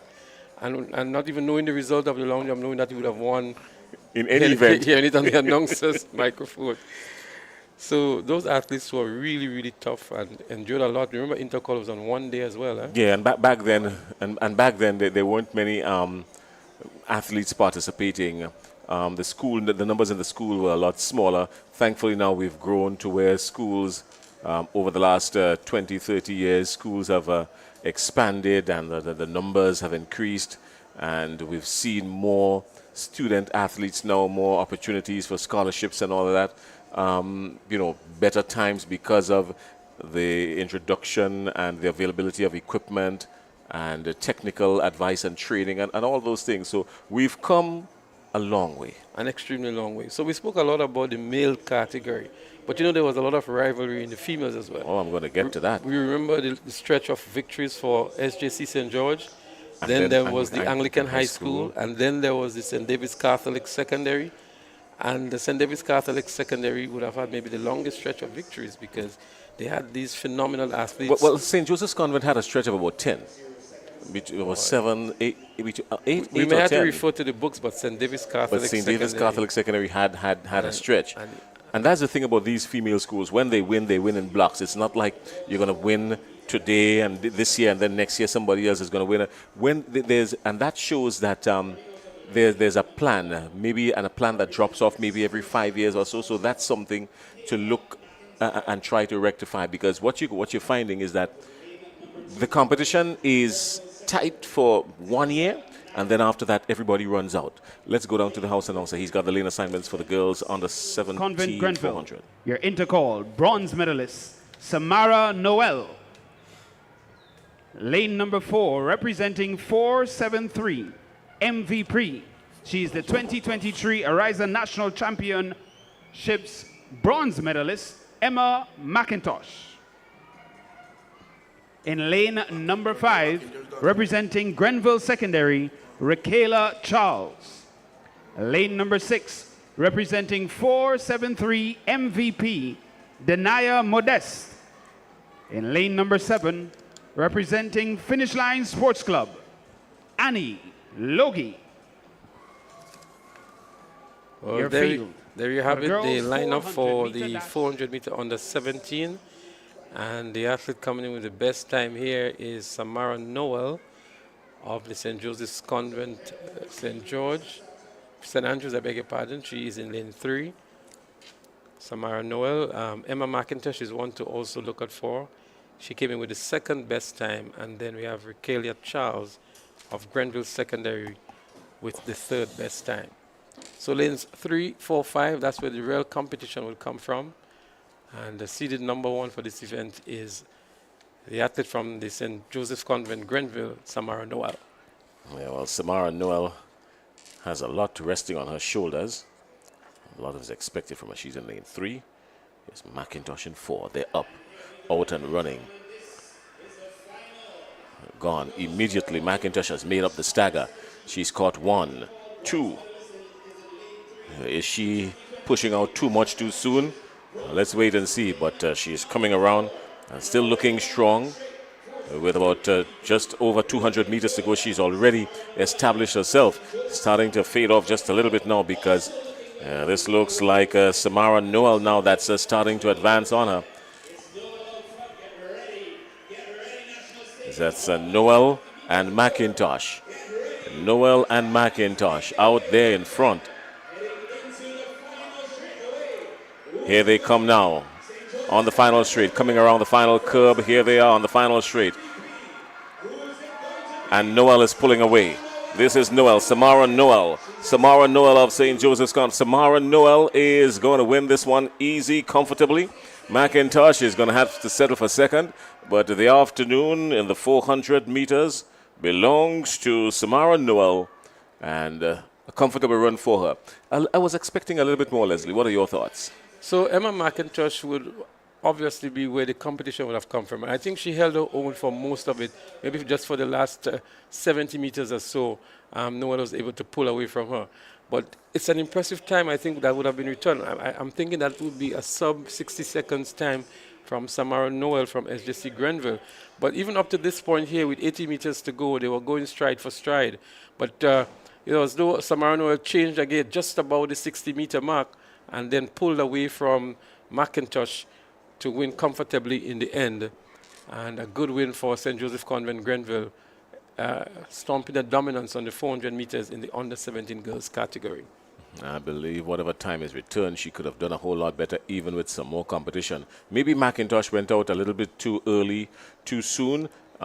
She made up the stagger and was ahead of everybody, even with just completing about 175 meters. She was way out in front of everybody, and then started to lose her stride around 200, 250 meters complete. And then by the time they got to the final curb, heading to the straightaway, it was all over, because the energy that she was hoping for, she couldn't find. What was also instructive is that Noel was running behind McIntosh, so she really gauged McIntosh well for maybe the first 200 meters, and then she went alongside her, didn't opt to pass her, just maintained stride for stride, and I guess she knew her strength down the home straight and really pulled away just with about 60 meters to go. So a good run indeed by Samara Noel from SJC Grenville.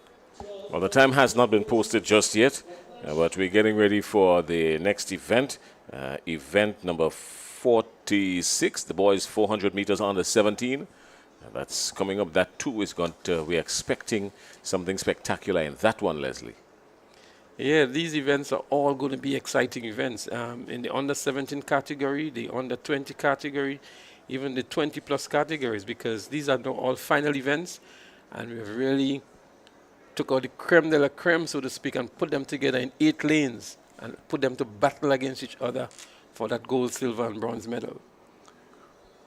All right, well, still have to say good evening to our friends tuned in around the world, viewing this on social media, the Party Grenada platform, the TNR Communications, the Facebook and YouTube channels, also on the Grenada Athletic Association's Facebook page, and wherever else is streaming. Hello, good evening, and welcome to the National Champs Grenada. Leslie, we've got times now on the scoreboard. So Samara Noel won in a time of 60.41. 60.41 seconds, yeah. Emma McIntosh, 61.93. And Talia Nayak from Grenville Secondary was third in 62.77. We've got the late assignments coming up now for the boys under 17 400 meters. Let's go downstairs because we're going to get that. For event 46, 400 meters dash under 17. In lane number 2.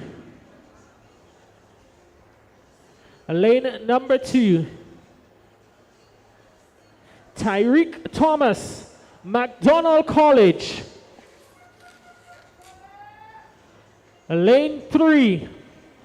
Kimal Murray, Grenada Christian Academy. Running out of lane number 4, Josh Thomas, South City Rising Stars. In lane number 5, Caden McQueen, Fusion Athletics. The athlete in lane number 6, Cameron Matlin, South City Rising Stars. And in lane number 7, Doral Daniel of Grenville Secondary School. Your athletes for event 46, boys 400 meters dash under 17. Well, Jason, this is going to be another cracker. We have the likes of Cameron Mathlin here, who won the 100 meters yesterday. We also have a Josh Thomas from South City Rising Stars. The Grenada Christian Academy's Kimmel Murray, he's also there in lane 3. And Caden McQueen from Fusion. So the fastest time coming in here was by Cameron Mathlin of South City Rising Stars, 49.47. The only sub-50 time in the preliminaries. And he must be an obvious favorite, having already won the 100 meters in this event to come back to win the 400. Oh, here we go. They're off and up and running. And let's keep our eyes on lane number 6. That's Mathlin in lane number 6. Let's see. Mathlin has already established some kind of dominance. It's still too early to call. It's still too early to call. South City Rising Stars, that's Mathlin out there in front. They're coming around now, the top of the 200. And here comes Mathlin now on the straightaway. Well, clearly he's gone. He's left everyone as they come off the final curve. This is Mathlin. Cameron Mathlin of South City Rising Stars. Everybody's trying to catch him. There's going to be a fight for second, but there's no question who's going to win this one. Cameron Mathlin, we're going to pay attention to the time because this was a good one, Leslie. Cameron Mathlin of South City Rising Stars wins the boys under 17 400 meters. And he did a good run.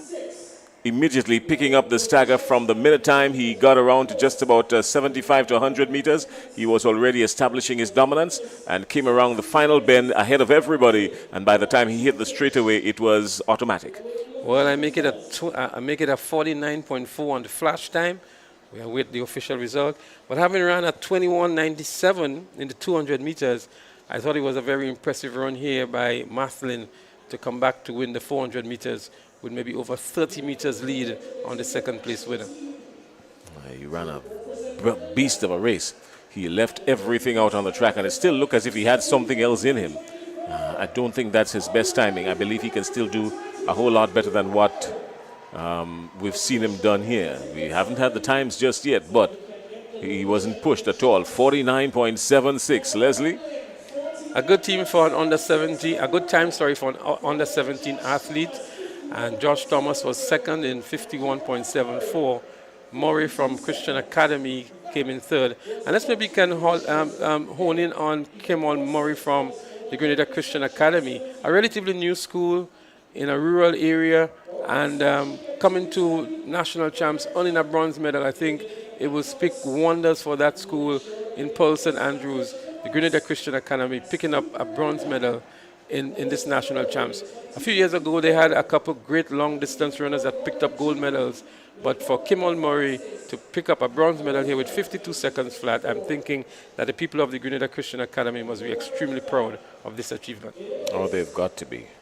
I mean, he ran a brilliant race. It's just that he was up against it with Thomas and Mathlin, but he ran a good race. So the excitement continues to build up here at the Kirani James Athletic Stadium. It's the Ariza National Championships 2024. We're getting ready now for the 200-meter events, some more exciting events, and that's going to resume in the under 15 girls category.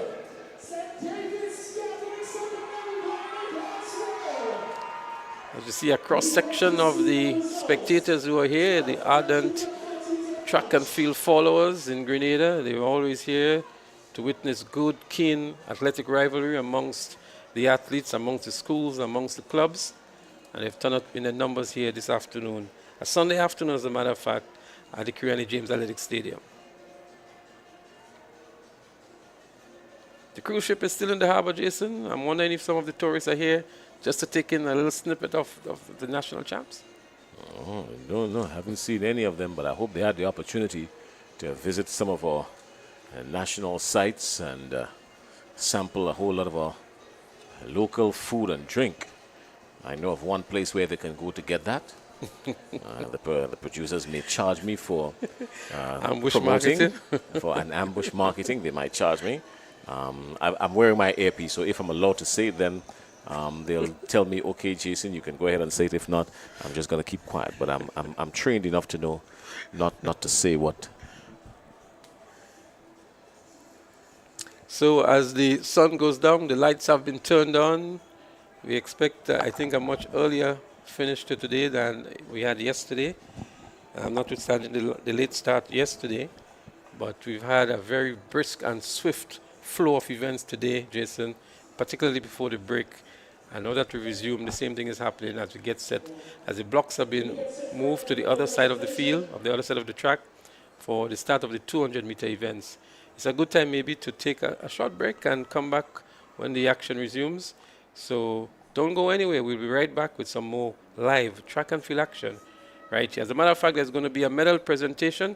So we go over to the stadium microphone for the medal presentation. We welcome to assist us with this presentation, Mr. Lyndon Bob, President of Ariza Credit Union.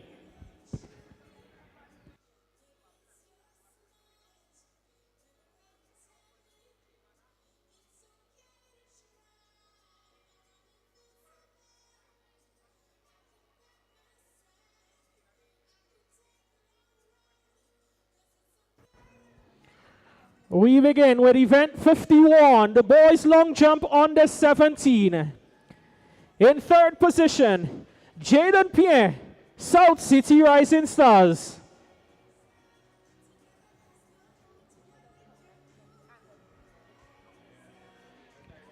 In second position, Golden Joseph, Altitude Track Club.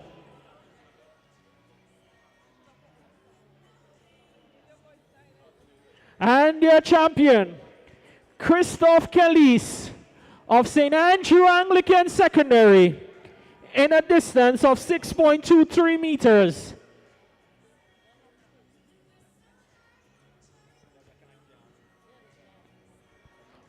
Event 71, the girls 1500 meters run open. In third position, Annie Logie, finish line.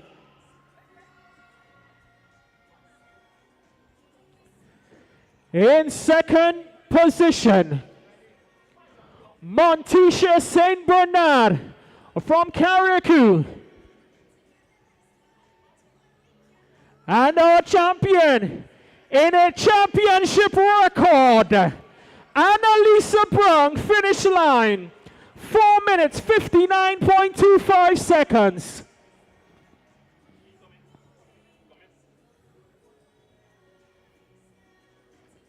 Event 73, the boys 800 meters run under 17. In third position, Keith Charles, Grenada Christian Academy.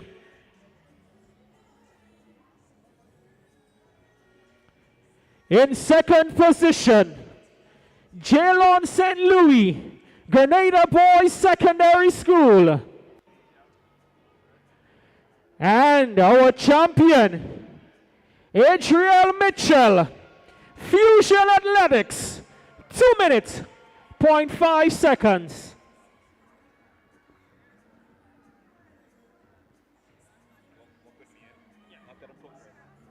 Event 74, the boys open 800 meters run. In third position, Romel Charles, Top Flight Track Club. In second position, Kyle Victor, South City Rising Stars. And our champion, Antoine Blackett, Fusion Athletics, 1 minute, 57.9 seconds.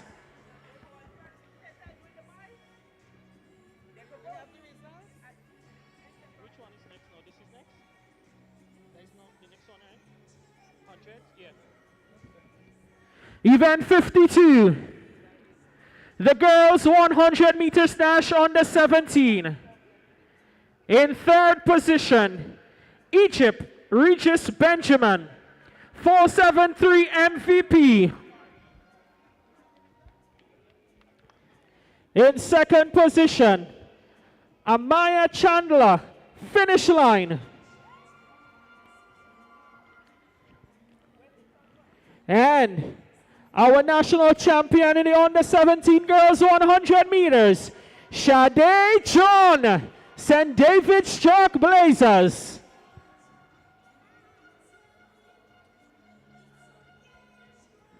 Event 53, boys 100 meters dash under 17.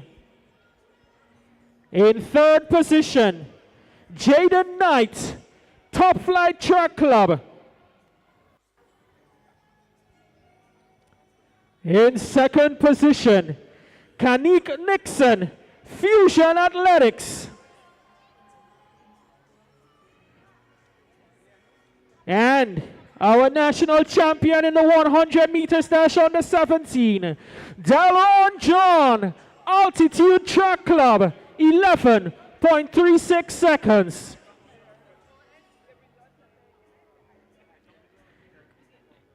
Event number 70, boys javelin throw open. In third position, Rayvon Telesford, St. David's Track Blazers.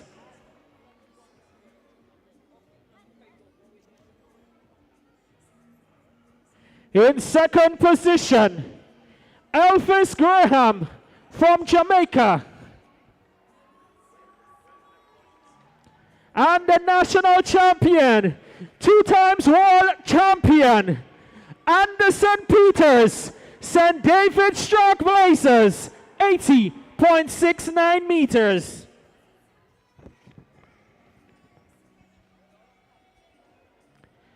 Event number 75, the boys triple jump open. In 3rd position, Golden Joseph Altitude Track Club.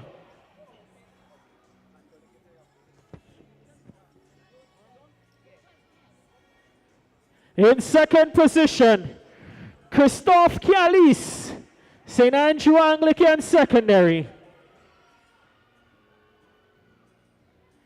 And your national champion in the boys triple jump open, Shaquan Toussaint, is 13.5 meters.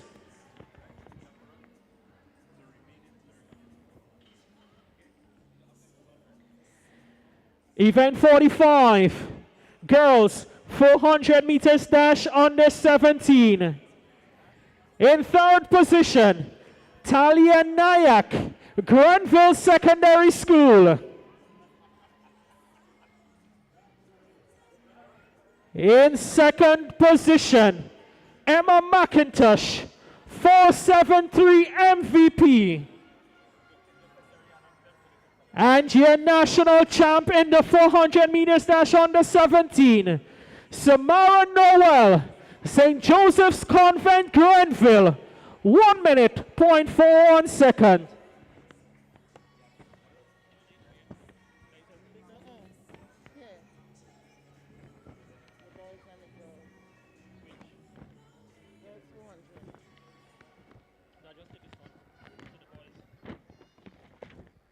Event 46, the boys 400 meters dash under 17. In 3rd position, Kimal Murray, Grenada Christian Academy.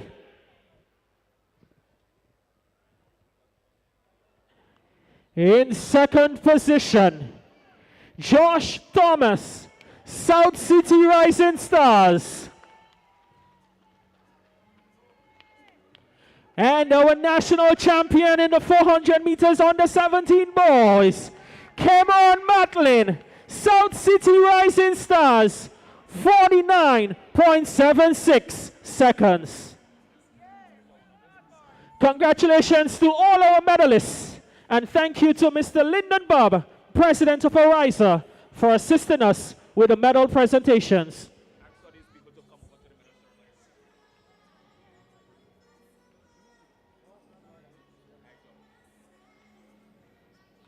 This is an announcement for the following athletes. You're asked to report to the medal ceremony, to the ceremonies room. Akira Morin, St. David's Trailblazers. Ziana Bain, Finish Line. And Jemmy Neptune, South City Rising Stars. Please report to the ceremonies room immediately. Akira Morin, Ziana Bain, and Jemmy Neptune. Please report to the ceremonies room.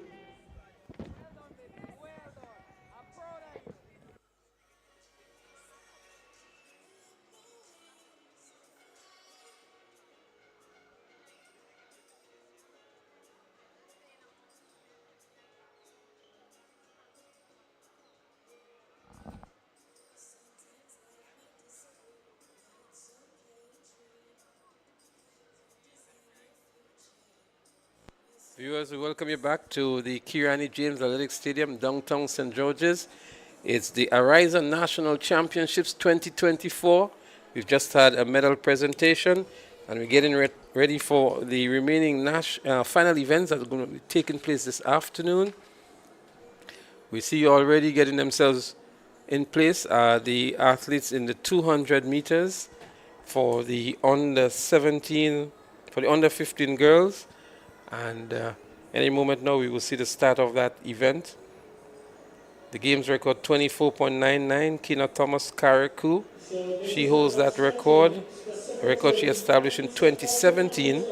But we can tell you the likes of Rose Benjamin, Makaya Frederick, Tishon Bascom, they're all here. They're going to be challenging that record. Fastest time coming into the finals is from Tishona Bascom, who already won that 100 meters and the 400 meters in that age category. And she came in with a time of 26.23. Next best time was 27.60 by Kayla Allen of Carriacou. And then we had 27.62 by Eliza Rose Benjamin from St. David's Trailblazers. So it's going to be a close one, especially for second and third. I think that Tishona Bascom would win this one by virtue of the form that she has and the victories she's had so far. With the knee brace there is the athlete from Carriacou, that's Kayla Allen, and she was impressive in her preliminaries as well. She would really love to break her own Carriacou counterpart record, Keena Thomas, but she would require a huge effort today. Her best time some way away from that record. And then Eliza Rose Benjamin is there as well to give very, very good challenge. Lane number 4, representing the St. David Trailblazers, Eliza Rose Benjamin. In lane number 5, representing Top Flight Track Club, Micaiah Frederick. Lane number 6, she comes in with the fastest time today, representing the St. David Trailblazers, Tishona Bascom. Running out of lane number 7, representing the Boca Secondary School, Angel Lewis. And running out of lane number 8, your national champs 2023 bronze medalist, representing Classic Lighting, South City Rising Stars, Rihanna Thomas. Your field for the girls 200 meter dash under 15 final. What's your pick in this one, Leslie? I hear you calling names. So my pick obviously will be a Tishona Bascom of the St. David's Trailblazers. Not only because she came in with the best time, but she has been in ripping form. We commented on her this morning, just a little bit of work on her technique, and she can become a very great athlete. And she's in lane number 6. All right, well, they're on the starters' orders. Out and away they go. And immediately Tishona Bascom has picked up the stagger. She's running out of lane 6. Look at her right there in the purple right in front of you. And here she comes on the final straight away, coming around the curve. She's ahead of everybody here now. And she's got some work cut out for her because guess what? Somebody is coming at her in lane 2. This looks like Rose, but not enough. Here we go. Tishona Bascom, St. David's Trailblazers, comfortably with a whole lot of daylight, winning the girls 200 meters under 15. Well, after doing a 12.77 in the 100 meters to earn gold, she has returned to win the 200 meters with a very impressive run, with no real competition on the home straight, running all by herself against the clock, looking for a good time. Tishona Bascom of the St. David's Trailblazers doing the double here, 100 and 200 meters. She was clearly the superior athlete in the bunch here, Tishona Bascom. Let's see what kind of time she's going to return, because she's running and winning these races without anyone on her shoulder. Well, there was always going to be also a battle for second and third, but we saw Kayla Allen really fading towards the end and may eventually have picked up the 4th position because she really didn't sustain all the way to the tape. No. Tishona Bascom, 26.38. She had a better time in the preliminaries. Eliza Rose Benjamin picked up the silver medal and Rihanna Thomas the bronze. Kayla eventually came 3rd, as I suggested moments ago. But a good run again by Tishona Bascom of St. David's Trailblazers. Some work to be done on the technique. The arms are not yet well coordinated, Jason. They're not moving high up as she may want to. But again, it's her own style, and that's what she's comfortable doing, and that is bringing great success to her at the moment. You know, they're going to have to work on it because, look, she's still flat-footed. Even when she comes around the bend, she's still flat-footed. That's where you want to leap forward a little bit. So once they work on her technical stuff, she's going to be awesome. I mean, she's got the stride, and her stride doesn't get any shorter, if you notice. She maintains that stride, and the turnover on her stride speed is very consistent. So yeah, the rhythm and form is good with the legs. I think the arms just need to be worked on a little more. Not using the arms allows the upper body to move in all different directions, and you don't want to do that. You want your arms to guide you. So once they work on that, she's going to be all right. Let's go down to the lane assignments now because we're getting ready for the big boys. Delron Dumont. Lane number 2, representing the McDonald College, Malric Rubin. In lane number 3, representing the Finish Line Sports Club, Giovanni Green. Running out of lane number 4, representing the Classic Lighting, South City Rising Stars, Nathaniel Alfred. Out of lane number 5, representing Classic Lighting, Westerhall Secondary, Antonel Daniel. Running out of lane number 6, representing the Grenada Boys Secondary School, Cache Stephen. Out of lane number 7, representing the St. Andrews Anglican Secondary, Philip Mitchell. And rounding out your field, in lane number 8, representing the Altitude Track Academy, Keon George. Your field for the finals of the boys 200-meter dash under 15. Well, Jason, Giovanni Green is in there. He was the winner in the 100 meters in 11.53 seconds. He's here also with the fastest time, 23.43 seconds. He's in lane 3. He would get good competition in lane 4 from Nathaniel Alfred from South City Rising Stars, and of course from an Antonel Daniel of Classic Lighting. But the race has begun. Let's see who wants it more. Nathaniel Alfred is there. Giovanni Green. Giovanni Green is already looking good there for South City Rising Stars in lane 4. There seems to be some mix-up on the other there. And on the inside is Malric Rubin. But here comes Giovanni Green. Giovanni Green for South City Rising Stars. Our finish line, I beg your pardon. The eventual winner, the favorite in this race here, Giovanni Green. Well, they was up in good form, and take a look at this because Daniel got out, Nathaniel Alfred got out nice and quick. But Giovanni Green now, if we go back a little bit, you'd realize that he was somewhere on the line at one point. So I'm quite sure that that's going to be an issue. They're going to pick that up. He did step on the line from what we can see here. Whether or not the officials will pick that up, well, then that's a different story. But they've been pretty good at this. So just maybe he has stepped himself out of the gold medal. What is interesting is that both Giovanni Green and Nathaniel Alfred, who came in 1 and 2, stepped on the line. If you look at Nathaniel Alfred, he's actually trying to regain his balance. When you recognize he was going over into the other lane. Let's take it again. Let's take it again. Maybe another look would confirm just that for us. Look at Nathaniel Daniel. Maybe it was just before that. We may have to go back just a little bit more. But there we saw Green on the line moments ago. There goes Nathaniel now. So both athletes may be penalized once they were not impeding the other. So that's another consideration that has to be taken, whether or not they would have affected the performance of the other athletes in the lane. But on the inside, once you encroach on the inside, you can be disqualified because it's an unfair advantage. Spend all your time. 23.23, the time for Giovanni Green. And as we look back here, our producer really wants us to zero in on that. There we see Green is on the line 1, 2, 3 times, 4 times. Actually, 5. He's in the other lane. That's a disqualification 6. in my honest opinion.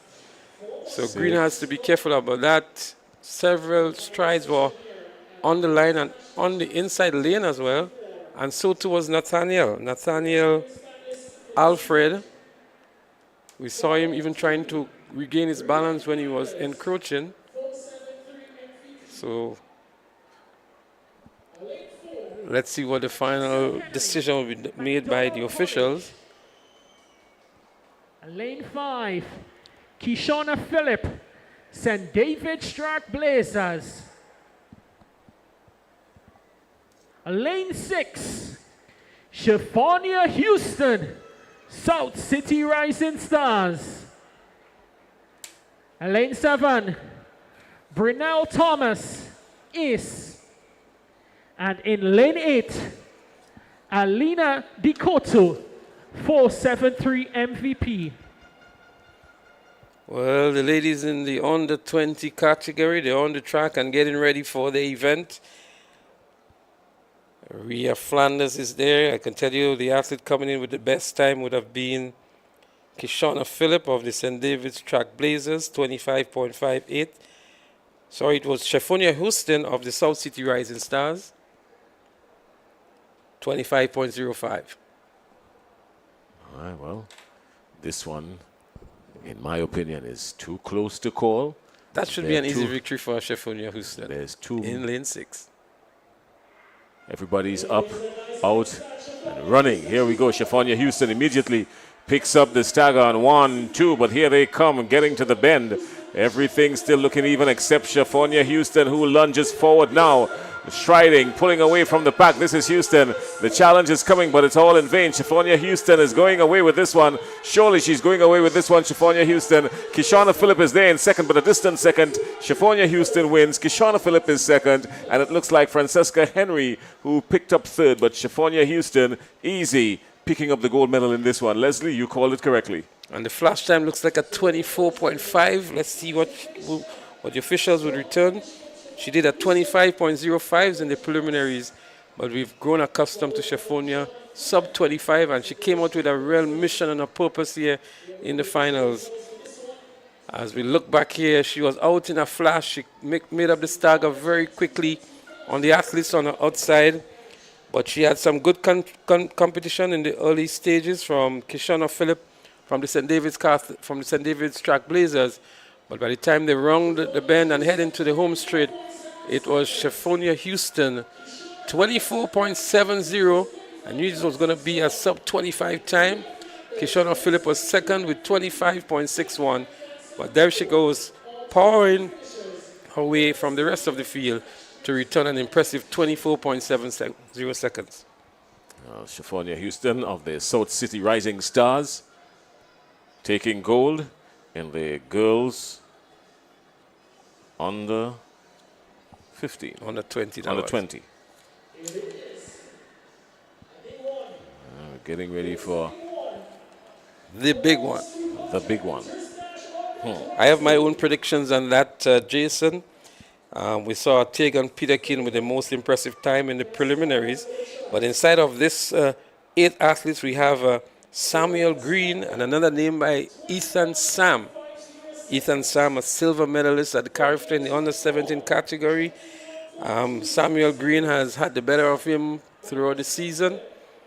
And we saw an impressive run by Tegan Peterkin in the preliminaries, 21.92. Here's what I want to find out. Tegan Peterkin came into this one with the best time, 21.92, but he's out there in lane 6.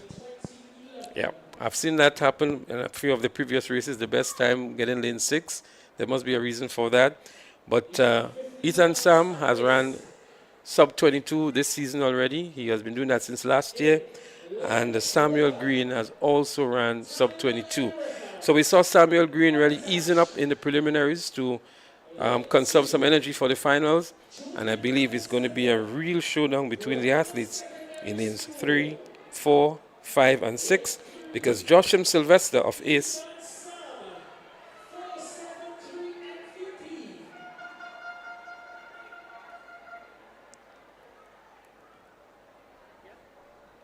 in lane 4, our 100 meters champion, Samuel Green, Fusion Athletics. Lane 5, Joshim Sylvester, Ace. Lane 6, Tajon Peterkin, 473 MVP. Lane 7, Randy Jones, Kareku. And in lane 8, Emilio Bishop, Grenada Boys Secondary School. The fastest time coming into the event, Tajon Peterkin, 21.92 seconds. Jason, this is going to be an extremely fast race. We ask the viewers to don't blink, because we have here the winner of the 400 in 47 plus. Although he was beaten by Tegan Peterkin in the preliminaries, he's there. The winner of the 100 meters is there. The Carifta silver medalist is there. So too is not Joshim Sylvester, but Emilio Bishop, who has beaten Ethan Sam late last year. Let's see what happens. Out, clean start. Everybody's gone. This is the boys' 200 meters under 20. Here we go. They come around at the top. This is going to be a quick one. Everybody, look at this. The 100-meter champion is out. That's Green. Green is out, but take on Peterkin is coming. Peterkin is coming, but Green is going. Green is going. Surely he's going to get this one. Green is going. Green is going. The challenge comes to Peterkin. Oh, this is a bullet of a race, everybody. What a run. Gone. Peterkin was on a tear. But just at the nick of time, Green got there. What a run by Tegan Peterkin. Interestingly, I was looking at Ethan Sam, and with about 60 meters to go, he really gave up the race. I'm not sure what happened to him, but he was looking over his right shoulder. As we look back here, Jason, a good start by Green. You see him making up the stagger on the athlete from the outside. That's Joshim Sylvester of Ace. And around the turn here, Ethan Sam was still in contention. But look at where Tegan Peterkin was. They were going together just about the same point here. A slight advantage here for Green. Ethan Sam was still in contention. But there goes Tegan Peterkin just about this point here. When Samuel Green thought he had it all in the bag, a surge from Green, a surge from Joshim Sylvester. Ethan basically gave it up at that point here. But look at Peterkin go here as they go for a photo finish here. But it looks as though it was Samuel Green in the end who would have won this one. I think they registered the both times, but the torso makes the difference here. Because, but from that camera angle, it was a Samuel Green. Peterkin is just as eager to see the results here. All eyes are onto that scoreboard, that big screen. But I think Samuel Green prevailed on the day of National Champs 2024. I feel Samuel Green has it just by the torso. I think they ran the same time or just maybe a split. It's definitely worth another look, Jason. Yeah. Look at where Peterkin was here now. Samuel Green would have thought he had it in the bag. Ethan Sam in some difficulty there, but look at Peterkin go here, using his 400-meter strength here.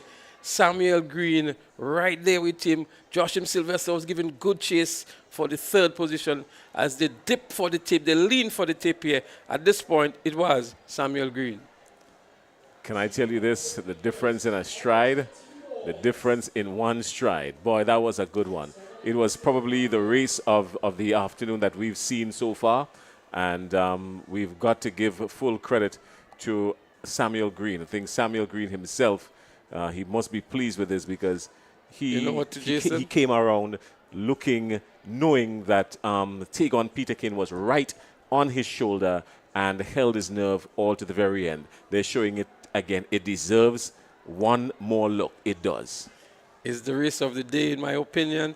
And kudos to our cameraman and the production team for really, really bringing it to us in that clear and concise and precise manner. Again, we look here with 80 meters to go. It was 4 in abreast here, so to speak. Samuel Green with a slight advantage. Peterkin may have been in third position at this point, but Samuel Green feeling comfortable here, maintaining good form. And Peterkin was using his strength here now. You can see the pumping, the cheeks blowing hard. And then there was the lean for the finish line. And the toss would have made the difference here. Samuel Green in the lead, slightly ahead, and would get the gold medal, in my opinion. We still await the time here, but I believe that's a 21.5. I predicted that before the race started. Let's see if my prediction will come to fruition here. But a great run indeed. A disappointment for Ethan Sam, I would think. He really faded back, must have placed fourth. Joshim Sylvester picked up the bronze medal for Ace, having already won the 400 meters in an impressive 47+ time. And Samuel Green from 10:55 comes back here to win the 200 meters. All right, well, we've got one more run to take place today. Of course, we've got the 200 meters over 20, and only 4 athletes in that one coming up. Christian Gabriel, Melvin Charles, Shivan Charles, and DeLeon Richardson. Only those 4 in it. Well, the officials have a tough time, Jason. Can't present the results from the previous race yet. At 10, I mentioned 10:55. It was actually 10:51 for Samuel Green of Fusion in the 100 meters. All eyes are really onto that big screen. awaiting the results of that 200 meters under 20 boys. And that sets the tone for Carifta games and even intercall games later on this month. Grenada should really feel a good 4x100 meters in the under 20 boys category, and maybe a 4x4 as well. I'm not saying a gold medal team, but a team that can challenge anybody on home soil, the Grenada Carifta team 2024. All right, well, a special thanks to all our sponsors. We're getting ready to wind up the broadcast. Obviously, a lot has happened over the last 48 hours. And our sponsors are Ariza. They're sponsors for this game for the last 11 years. And with the Grenada Athletic Association celebrating 100 years, it's one of the best national champs that we've seen as it relates to times and that kind of competitiveness combined. Yes, there have been quicker times, but when you look at the combination of it, it really augurs well, especially on this newly laid surface. That in itself is something to talk about, something to write home about. Absolutely, as we still await the results for that 200 meters under 20 boys. I'm sure the first and second is causing some issues here for the officials. Third was clear. Samuel Green, 21.64, just outside my prediction of 21.5. What a good run by Samuel Green, 21.64 to win the gold medal. Which you see now, Tegan Peterkin being moved up to second position. And that might be a 21.65, 21.67, Tegan Peterkin. And I would say a 22 flat maybe for Joshim Sylvester.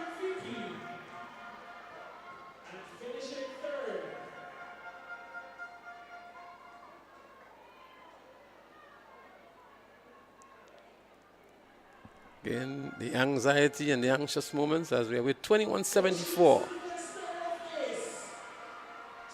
So there we have it, 1, 2, 3. Samuel Green of Fusion Athletics, 21.64. Tegon Peterkin of the 473 MVP, 21.67.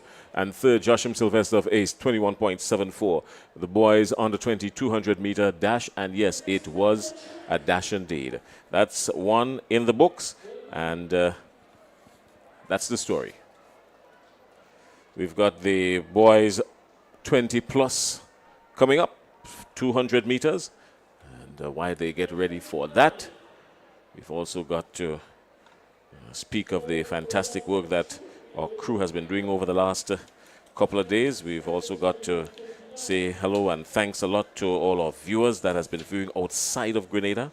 I hear you guys mentioning the diaspora, but we've got to say outside of Grenada simply because we've got a lot of friends in the region who spends a lot of time listening and viewing our athletics, especially since the likes of some of our superstars, and they pay particular attention now to what's happening in this beautiful Isle of Spice. So hello and good evening, and thanks a lot for spending time with us the last 48 hours or so at the National Athletic Championships in Grenada.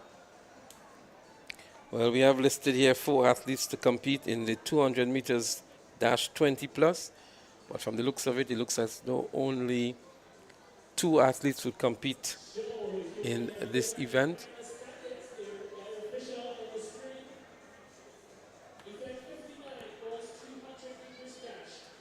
Under 20.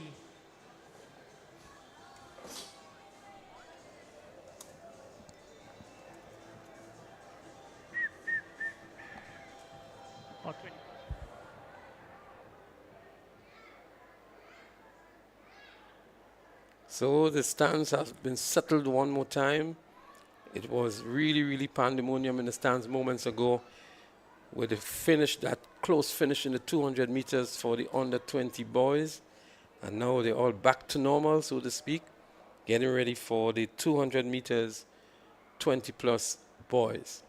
I know we spoke earlier on, Leslie, of the Anderson Peters participating in this national event, and his javelin counterpart from Jamaica.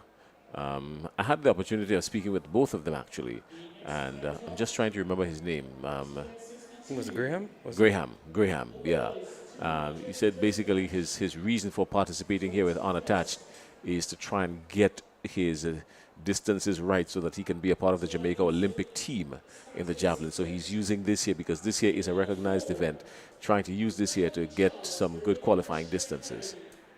Well, guess we welcome one and all who wants to sharpen their craft and get race ready and throw ready and jump ready. This is a good event and a good facility to do that as well. So it seems that there's only going to be 2 athletes here. We have Shavin Charles, who was impressive in that 100 meters yesterday for the St. David's Trailblazers, and it also looks as though we have a Christian Gabriel, I think, from St. David's Trailblazers as well.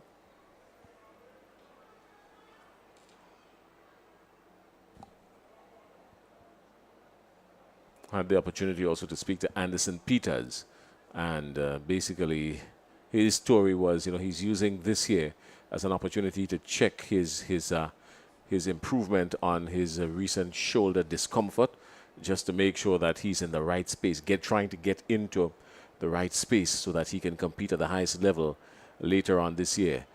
So he was using this year as an opportunity just to gauge himself, to see where he's at in terms of his comfortability with his shoulder and getting ready for the Olympics. Not many professional athletes would come back to perform at their local championship at this level. They would probably think, nah, I'm too big for that. But the humility of this guy, Anderson Peters, just wows you to know that, he's prepared to come here. And it did, in fact, serve as motivation for a lot of the other participants in the competition. Absolutely, absolutely. We had a conversation on that with Conrad Francis, and the value that Anderson Peters has added to these championships, and the humility of the man as well as the experience and knowledge that he was able to impart to his other competitors. And to be in the same arena and to be competing against a world champion can speak volumes for these youngsters who are part of the javelin event. All right, well, we are getting ready for, I was about to say, one of the most exciting, because this was supposed to be the 20 plus. This was supposed to be a Bunsen burner.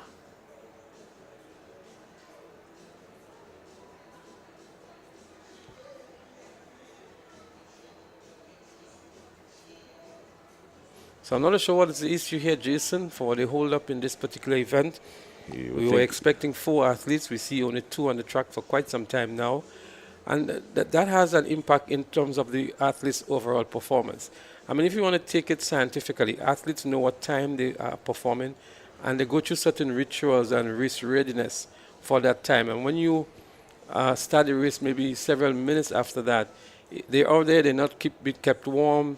We had to look at the ambient temperature as well. Sometimes they pick up injury because of that. The performance is affected. And even the emotional and mental stability of the athletes comes into compromise here when they're uncertain as to what is actually happening. Well, it's only 2 of them, for crying out loud. Couldn't get much easier than that.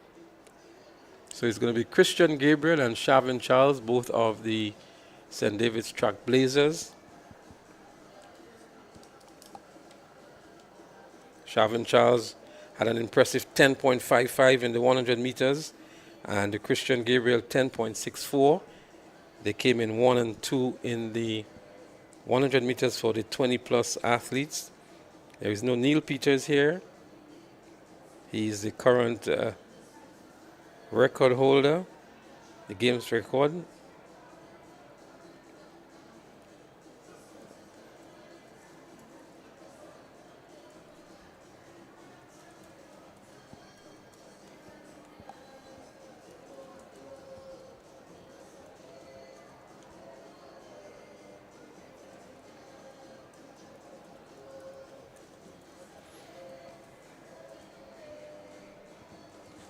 Following this 200-meter events, we're going to have the relays.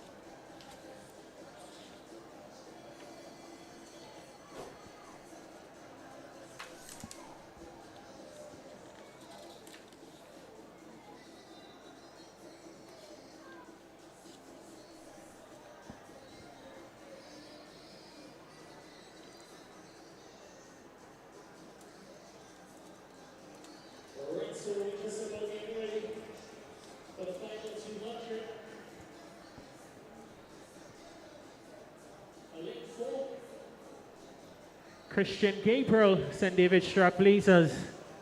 And lane 5, Shavin Charles, St. David's Trailblazers.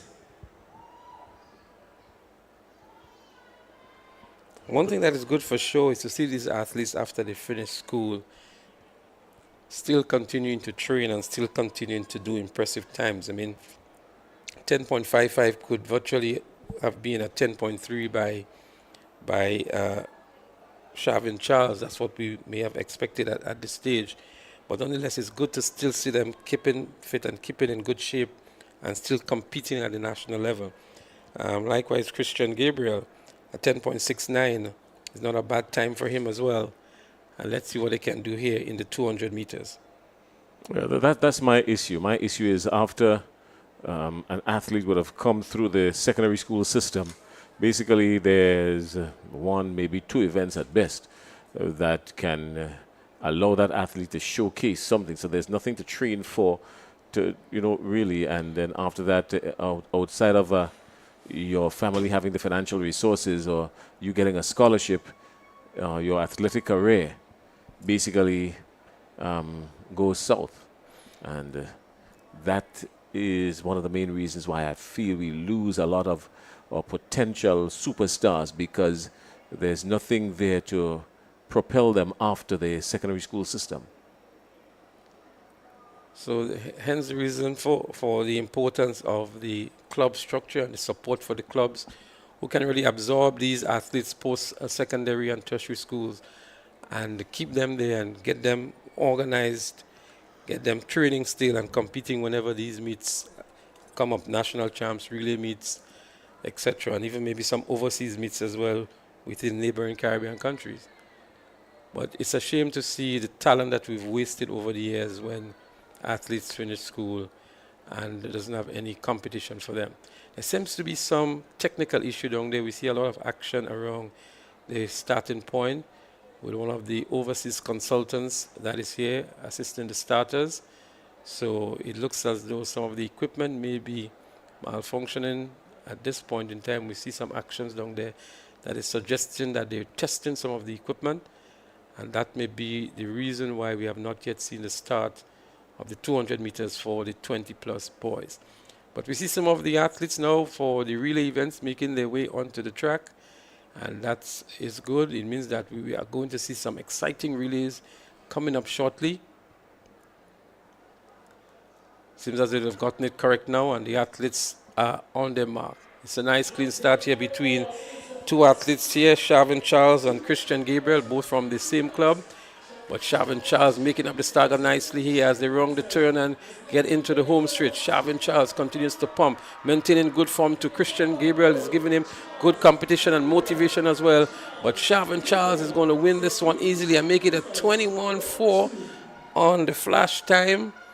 We are with the official result, but a good run indeed here by Shavin Charles.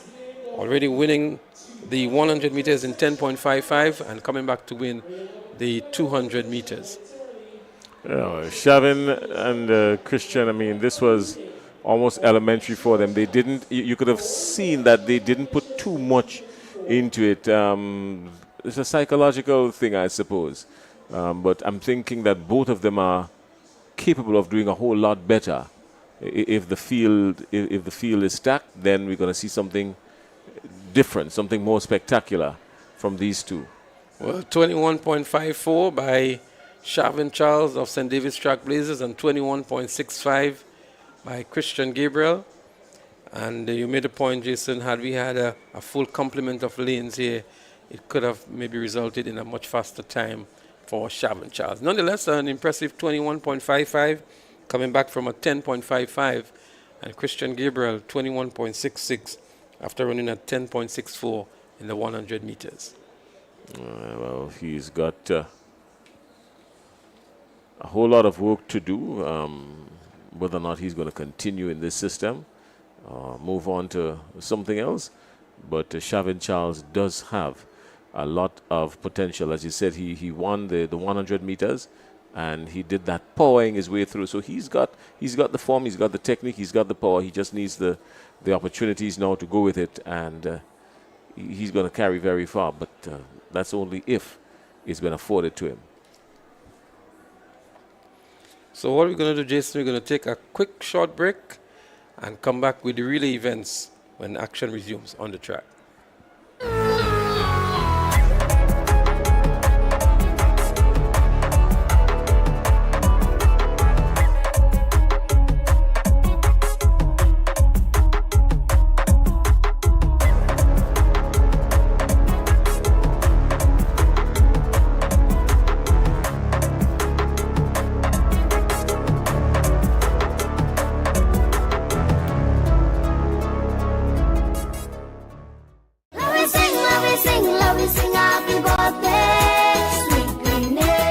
Secure your financial future with Ariza's limited time $50,000 loan offer and join the 50 Chairs celebration.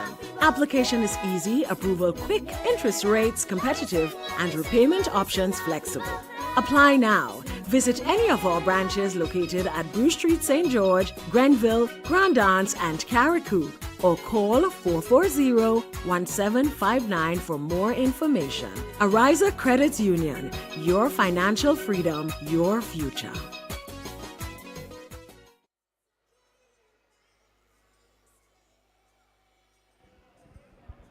We start with event 65.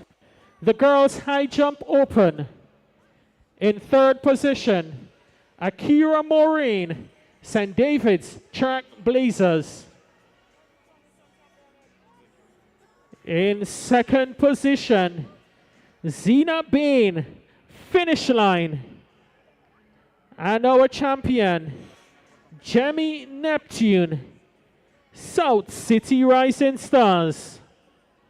In a height of 1.63 meters. We move on to event 56. The girls 200 meters open dash on the 15. In third position, Rihanna Thomas, South City Rising Stars.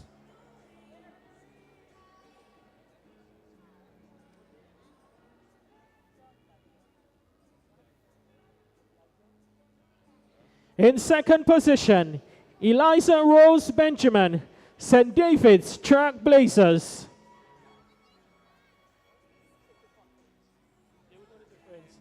And our national champion, 200 meters on the 15, Tishana Bascom, St. David's Track Blazers.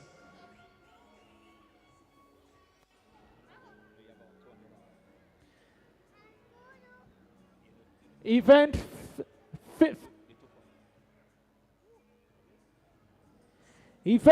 57. 200 meters dash under 15. In third position, Philip Mitchell, St. Andrews, Anglican Secondary. In third position, Keon George, Altitude Track Club. And our winner, Kashay Stephen, Grenada Boys Secondary.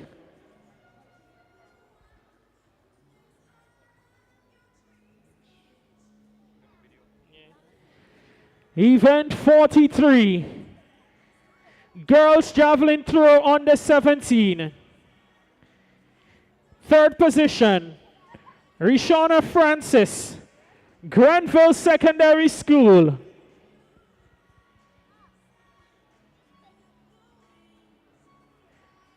In second position, Jerry and Guy, Carriacou.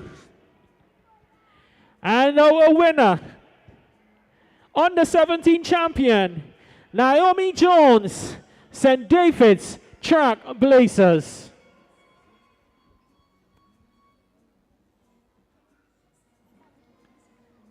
Event 58. The girls 200 meters dash 20, under 20, 20 plus. In third position, Rhea Flanders, 473 MVP.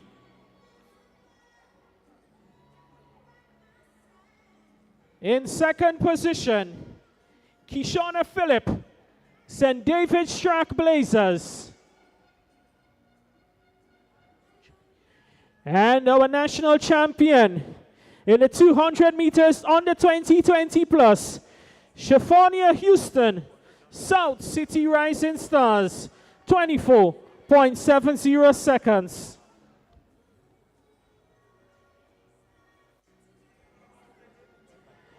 Event 59, boys 200 meters dash under 20. In third position, Joshim Sylvester Ace.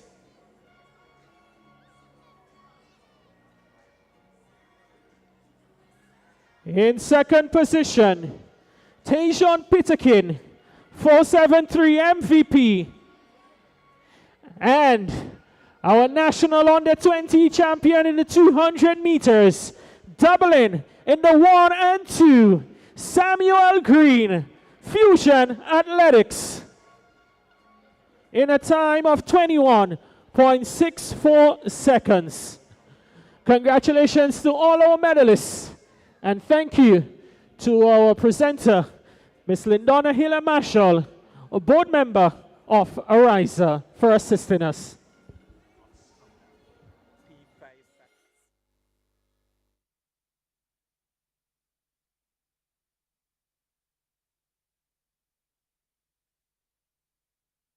E5590 5590.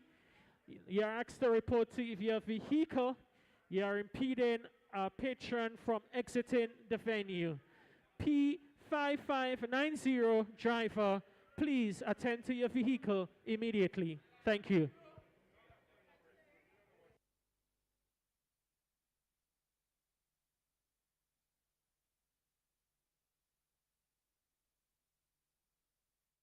Request, repay, repeat with Ariza's FlexiCredit Evergreen Loan Facility. Qualify for a FlexiCredit with limits up to $25,000 or use your home equity to qualify for more. Extra cash at your fingertips whenever you need it, accessed using your debit card and managed using AMI, Ariza's mobile internet experience app. FlexiCredit allows you the flexibility to top up to your approved limit any day, anytime. Already a member? Send us a WhatsApp on 423-4987. New members join today to apply. Request, repay, repeat. Use your FlexiCredit for vacations, shopping, wedding, general expenses, and more. Ariza loan terms and conditions apply. Ariza Credit Union. Your financial freedom, your future. Take charge of your financial journey by switching to an Own Your Own loan at Ariza Credit Union. Ariza's Own Your Own loan is as unique as you are because we know one size fits all does not fit you. With Own Your Own loan, you get unmatched benefits including lower interest rates, flexible repayment options, discounted loan and legal fees, and savings from hardware suppliers. Tailor-made options that put you in control. Switch now and step into the life you were always meant to live with Ariza's Own Your Own loan. Ariza Credit Union. Your financial freedom, your future. Call us today at 440-1759 or visit our website at arizacu.com. Love we sing happy birthday, sweet Grenada. Secure your financial future with Ariza's limited time $50,000 loan offer and join the 50 Chairs celebration. Application is easy, approval quick, interest rates competitive, and repayment options flexible. Apply now. Visit any of our branches located at Bruce Street, St. George, Grenville, Grand Anse, and Carriacou, or call 440-1759 for more information. Ariza Credit Union. Your financial freedom, your future. Request, repay, repeat with Ariza's FlexiCredit Evergreen Loan Facility. Qualify for a FlexiCredit with limits up to $25,000 or use your home equity to qualify for more. Extra cash at your fingertips whenever you need it, accessed using your debit card and managed using AMI, Ariza's mobile internet experience app. FlexiCredit allows you the flexibility to top up to your approved limit any day, anytime. Already a member? Send us a WhatsApp on 423-4987. New members join today to apply. Request, repay, repeat. Use your Flexi credit for vacations, shopping, wedding, general expenses, and more. Ariza loan terms and conditions apply. Ariza Credit Union. Your financial freedom, your future. Take charge of your financial journey by switching to an Own Your Own loan at Ariza Credit Union. Ariza's Own Your Own loan is as unique as you are because we know one size fits all does not fit you. With Own Your Own loan, you get unmatched benefits including lower interest rates, flexible repayment options, discounted loan and legal fees, and savings from hardware suppliers. Tailor-made options that put you in control. Switch now and step into the life you were always meant to live with Ariza's Own Your Own loan. Ariza Credit Union. Your financial freedom, your future. Call us today at 440-1759 or visit our website at arizacu.com. Love we sing, love we sing, love we sing happy birthday, sweet Grenada. Secure your financial future with Ariza's limited time $50,000 loan offer and join the 50 Chairs celebration. Application is easy, approval quick, interest rates competitive, and repayment options flexible. Apply now. Visit any of our branches located at Bruce Street, St. George, Grenville, Grand Anse, and Carriacou, or call 440-1759 for more information. Ariza Credit Union. Your financial freedom, your future. Secondary school. Your field for the girls. 4x100 meter relay open final. So the relay events about to be started. We saw some finals this morning in the under 9 and under 11 categories. And now we get into the girls 4x100 meter relay open. And we have 5 teams competing in this one. We have Finish Line, MVP, St. Joseph's Convent, and Velocity. And of course, St. David's Track Blazers. Track Blazers, they are there in lane 6. Velocity in 5. Matter of fact, Velocity's lane is scratched. We have in 3 MVP and in 2 Finish Line.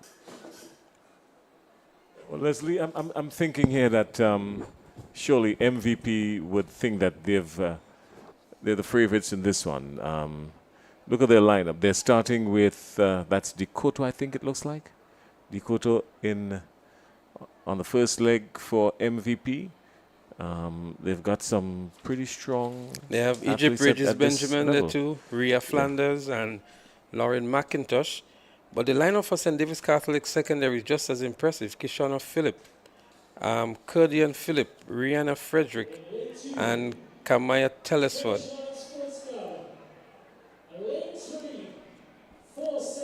And they also have Ashade John and Denisha Scott. So they have submitted 6 names here. I'm not sure which 4 would be on the track. Who are we speaking about? St. David's Track Blazers. Okay. St. David's Track Blazers. I'm saying that they're equally impressive as the MVP in terms of the lineup. Okay. MVP is obviously without Ashante Augustine, who is nursing injury. I saw down in the stands earlier on today.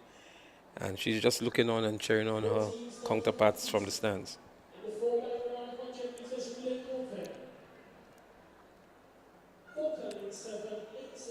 Track Blazers, lane 3, 473 MVP, and in lane 2, Finish Line Sports Club.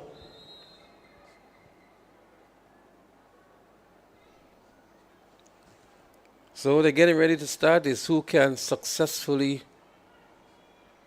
pass that stick around the track and bring it back to the finish line. The batter transition is a key aspect of the relay event. And these teams would have been going through a lot of routine, practicing for days to ensure synchronization and a smooth transition of the baton.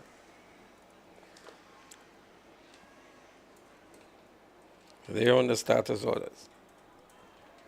In 2. Finish Line. In 3, MVP. 6 is St. David's. And South City Rising Stars is out there in 7. Sorry, Boca Secondary is out there in 7. So it's the first handover. Boca out there in front and looking good. But here comes St. David's. Trailblazers. MVP is also looking good as well. Second handover. Let's see who comes out good. Trailblazers is looking good here on the inside. MVP in 3 is also looking good. MVP struggling with the batter passing here. It's going to be a close one between MVP and the Trailblazers. Shade John has a work cut out for her. Is she going to catch up with her?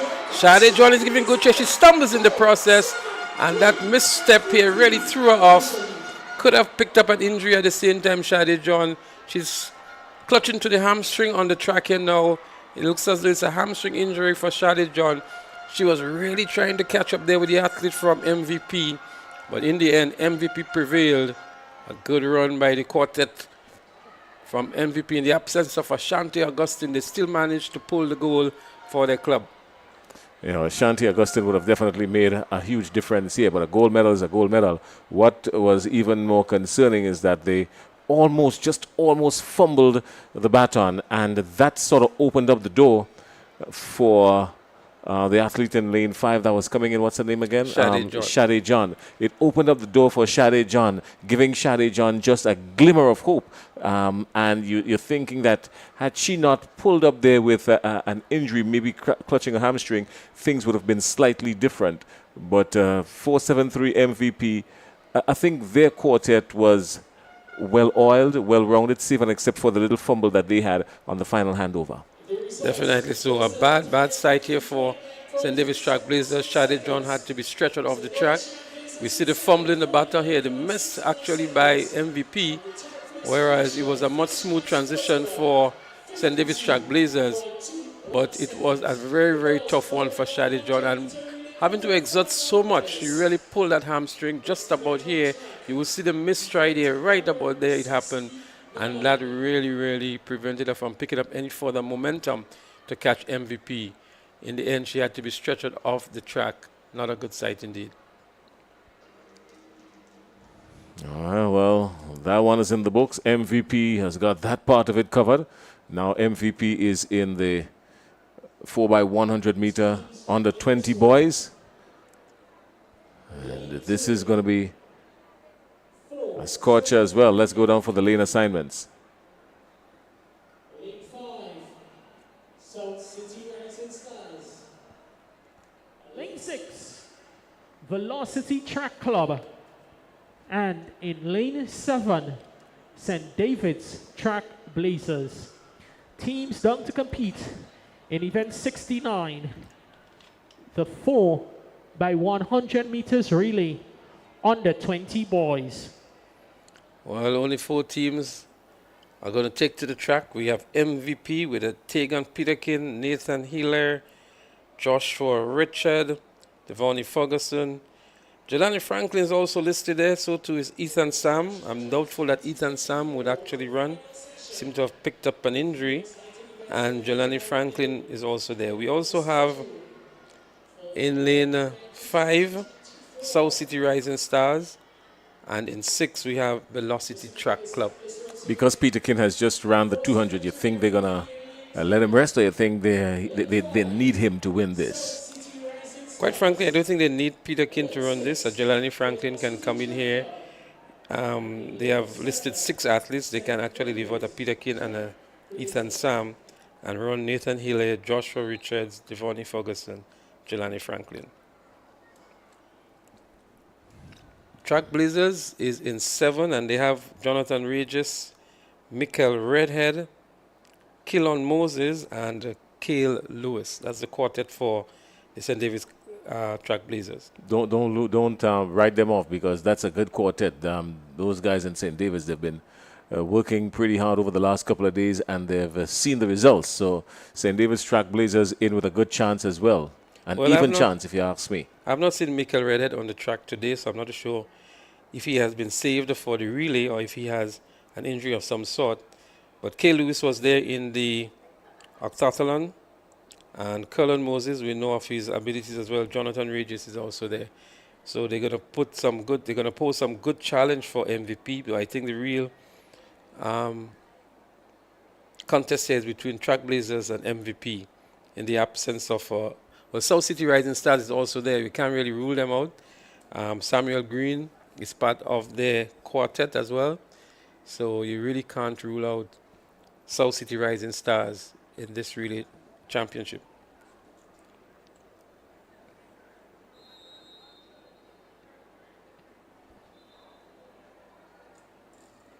South City Rising Stars runs out of lane 5. Well, we've seen now Altitude has joined them on the track. Altitude is running out of lane 4. And we should see amongst them here Aviel Williams, Christian Joseph, Golden Joseph, and Delron John. They also have in the lineup Duron Sincere and Kazim Dubiset as the 6 athletes that have registered for this 4x100 meter event.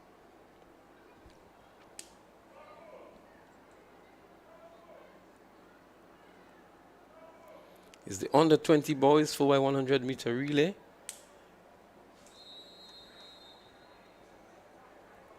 There we see the teams on screen getting just about ready now. They've been called to their marks by the starter.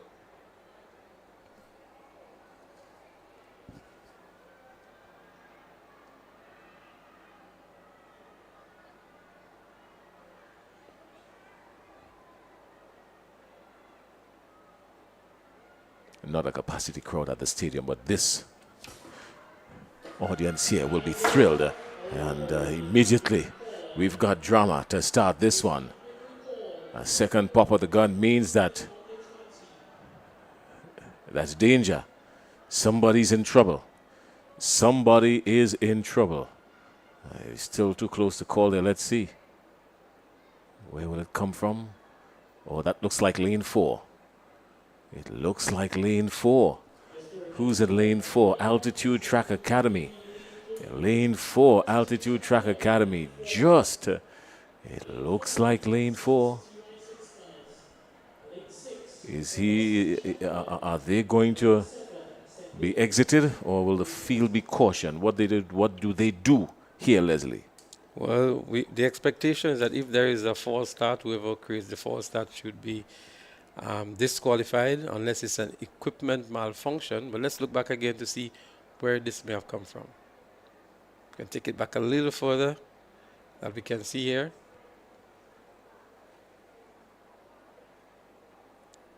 So they're in the sit position at this point in time. It looks like a lane 4. It's either a lane 4 or lane 8, but it looks like a lane 4 to me.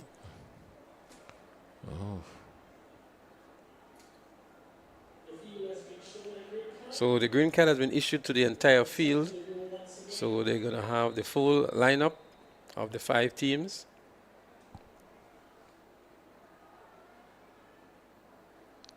The electronic starting mechanism is in place, so I guess they will be reviewing that all the time to ensure who will be credited to the false start or whether or not it's an equipment malfunction.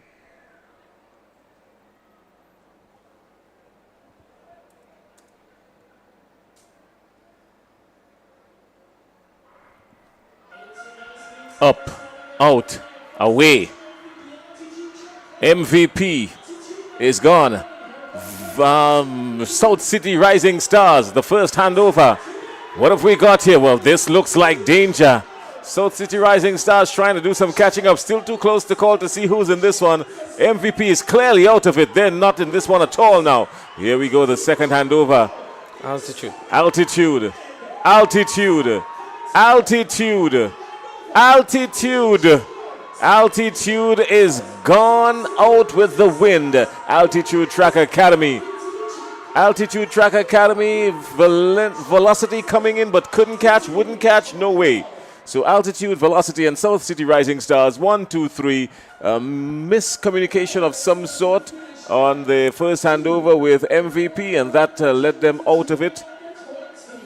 Well, what was interesting for me here, Jason, was the run by Delron John of Altitude on that second leg, and it was a good strategy. My honest strategy in any relay is to put your best athlete on the second leg and allow him to do 115 meters. And that's exactly what they did. Delron John ran the second leg and really eat up the track here. Altitude had a very bad handover on the last leg, but nonetheless, the lead that they had really propelled them across the finish line ahead of St. David's Trailblazers, who eventually picked up the silver medal. I'm interested to find out what happened over on the other side with MVP. But in the meantime, 44.31 for Altitude Track Academy picking up gold. St. David's Trailblazers 44.61 and South City Rising Stars 45.20. 1, 2, 3. So it was not a particularly fast relay. We expect that these teams should be like 41 thereabout. But Altitude Track Academy, based on who they put together and who came up against them, were the eventual winners in 44.31.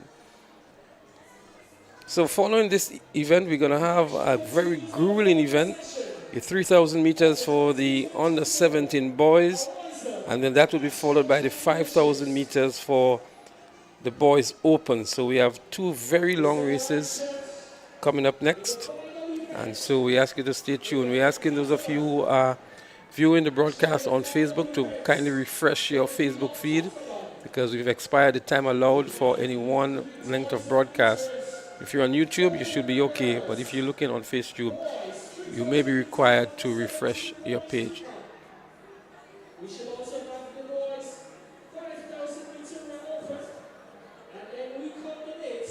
A lot of the work that you've experienced over the last 48 hours had a lot to do with the kind of commitment and hard work and dedication put in by our entire team here. Blundell George, our director, as the person calling the shots behind the scenes, making sure that the cameramen get the right angle, making sure that we switch with perfect timing, that there's a constant communication between every single member of the broadcast here at any one point in time. Our director, Blundell George, Nazim Benjamin, audio and streaming. Of course, you know that when it comes to streaming, there's only one name that you can pick up and call and do that with precision and know that he's going to get it right. That's Nazim Benjamin. And of course, he's been responsible for the clean, clear, crisp audio that you've been hearing coming from us. Our cameraman, John Henry, Ron Ron Diali, Curlin Dragon, Kirk Oliver.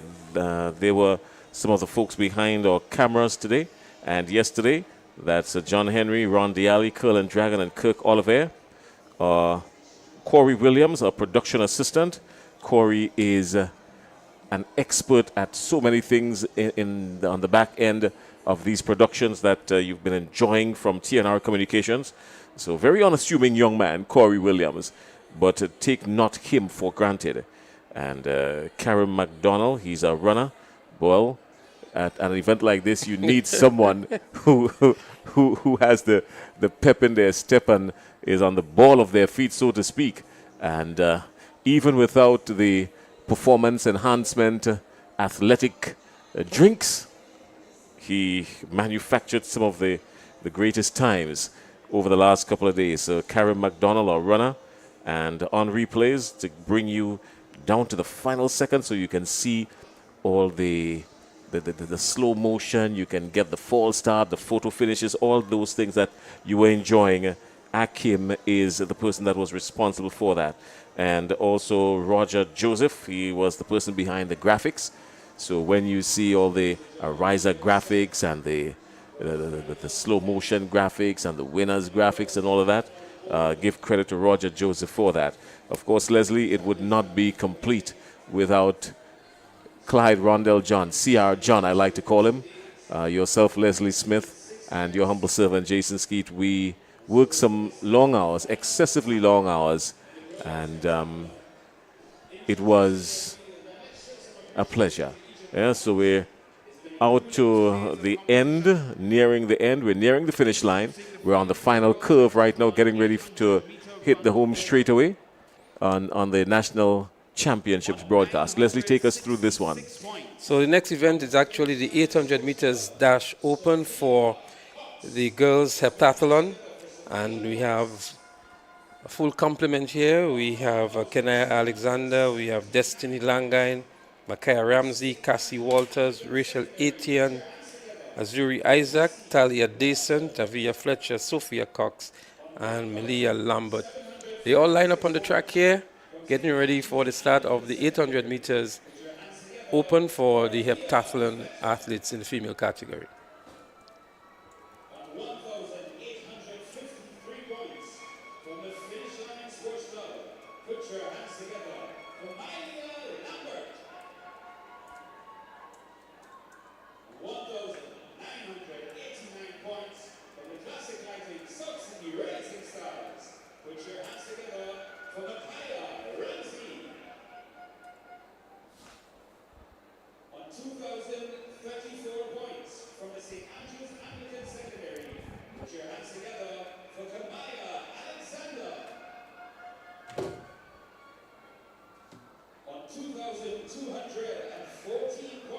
From the St. Joseph's Convent, St. George, put your hands together for Azuri Isaac.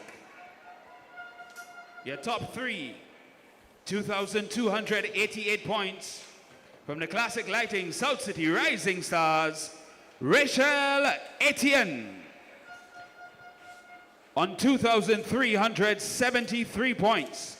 From the Classic Lighting South City Rising Stars, put your hands together for Destiny Langine.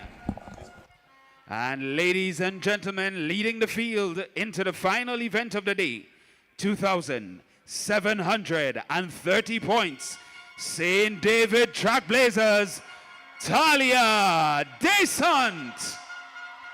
Your field for the girls heptathlon open. Final event, the 800-meter run. There you have it, the lineup and also the positions, the current positions of the athletes in the heptathlon for girls. This is their final event, and in the lead at the moment is Talia Desant of the St. David's Trailblazers. She's there, the athlete number 559, and a good time for her here would cement her gold medal performance in this event. We also have two athletes from SAS here, two from South City Rising Stars. As a matter of fact, three from South City Rising Stars, and from Fusion, another two athletes.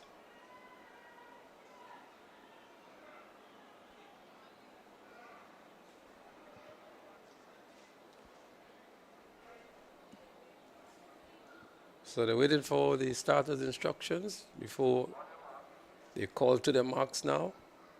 It's an 800-meter event. The final event in the heptathlon. 2 laps around the track. The athletes from SAS making an early run here.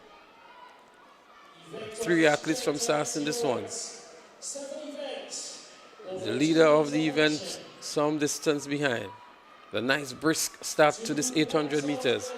South City Rising Stars is there, so too is Finish Line. The final event for these athletes. They would have had some grueling events over the last 2 days.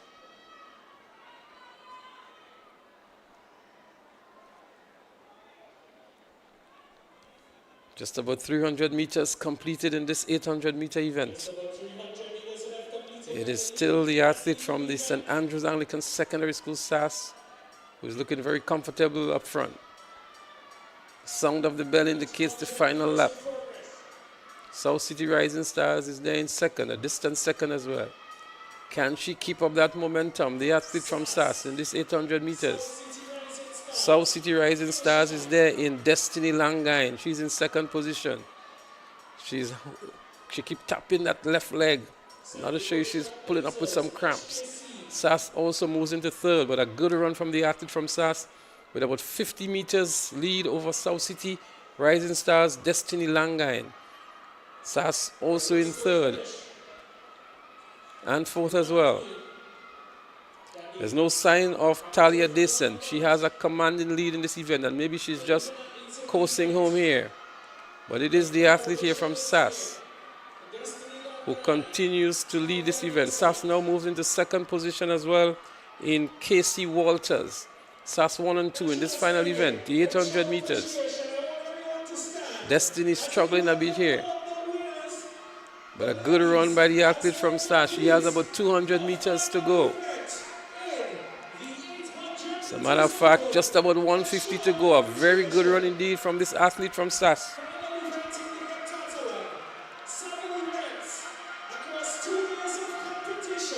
What a good run here by these athletes. The final event for the day for them, the 800 meters. And a very strong run indeed by this athlete here from SAS. Can't pick up a name at the moment. She doesn't wear the number as well. So it's difficult for us to call the athlete by name. But she wins this one very, very comfortably indeed after a grueling set of events. And now to pick up this second position is the leader in the heptathlon, and that is Talia Descent of St. David's Trailblazers, and SAS in the likes of Casey Walters picks up the third position here. Remember, this is not a race about position, but about points based on the times that they've returned. And as soon as we have the final point standing in terms of the overall winners of this event, we'll let you know. But I think Talia Descent of St. David's Trailblazers would have secured the victory here, having coming into the final event in the lead and placing second in the event as well.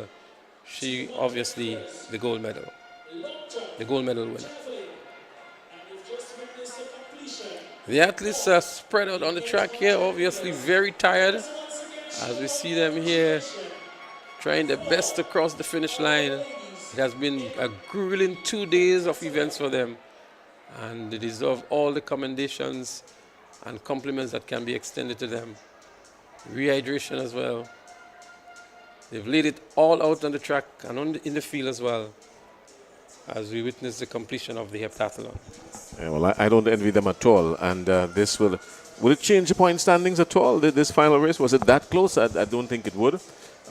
You've got the results. Did they bring that up just yet for us, the results from the heptathlon? But what we know is that Talia Descent of St. David's Trailblazers, she was in the lead. She came second in the event, and the person who beat her was way down the pack. So she would be the obvious gold medal winner in the heptathlon. Right, and we've got the 800 in the boys coming up now, the octathlon, that's what we've 1500 got? The 1500, right. The 1500 in the boys octathlon, that's coming up now. And, well, from all indications, based on the point standings that we had going into the octathlon, I think 1 and 2 is pretty much in the clear. Because with 2 more events remaining, the person at the top trying to get to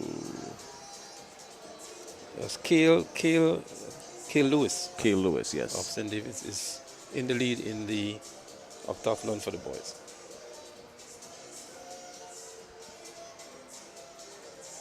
So this is an event that has also put Grenada on the map. I think they're taking too long to take these athletes off the track. Should be a little bit more urgency in dealing with that.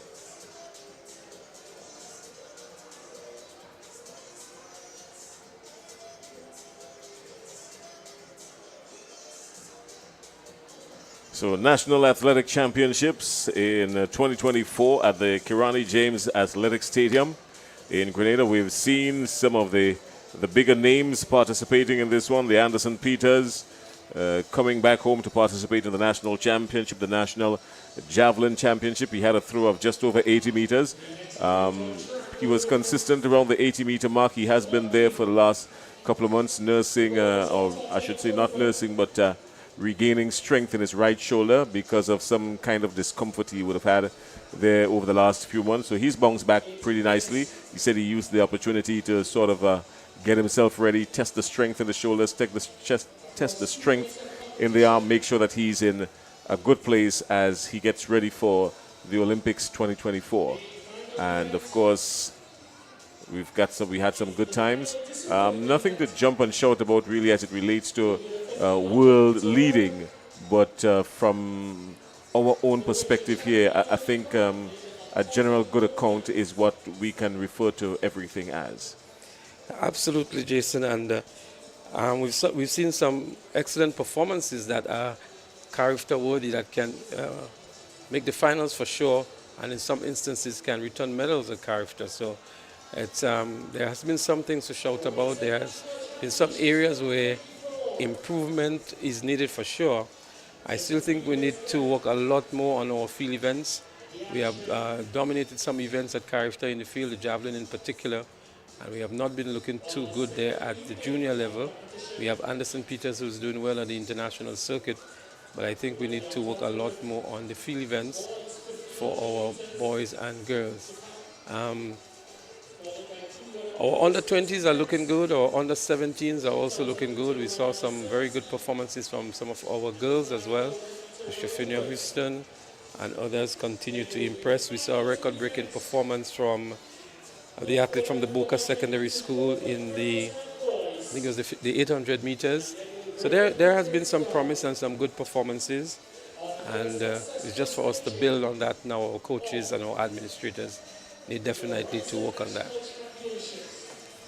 All right, well, we've finally gotten to the stage where we can move some of these athletes off the field. I mean, this heptathlon and the octathlon, they are two grueling events, and I wouldn't envy anyone who would participate in those events. So kudos to them. The willingness to want to perform in those events is good enough for me.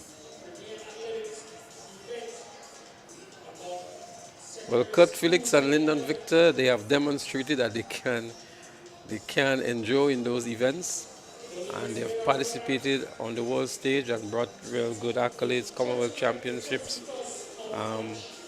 World Championship performances as well. As we see the boys for the octathlon making their way onto the track for their 1500 meters. This list should include Joshua Campbell, Lennon Williams, Jared Stafford, the leader, Cale Lewis, Jermaine Donnell, Jordani Lewis, Jonathan Newton, Aviel Williams, Rondell John, Jade Phillip, Zachary Sylvester, Akidon James, Ronald Bernard, and Shira Fleming. These were the athletes that were registered for the octathlon. We prepare to introduce to you the boys in the octathlon as they head into their final event. Once more, we ask you to put your hands together and congratulate the boys.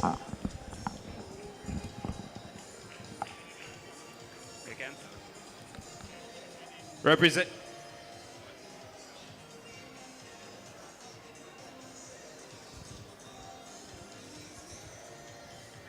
All right, thank you, Mr. DJ.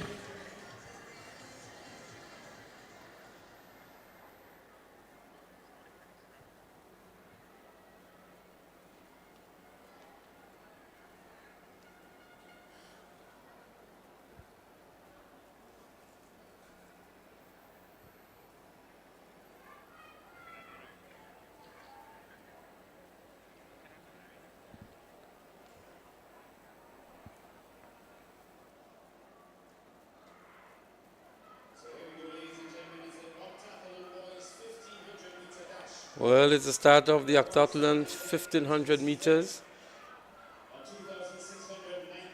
Make it 11 athletes competing in this event. In the lead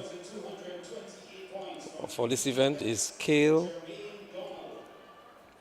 Lewis from the St. David's Track Blazers.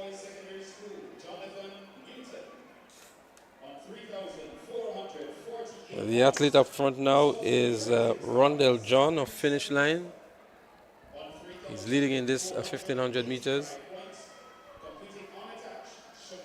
I see the likes there too from Jordani Lewis from SAS. He's also there.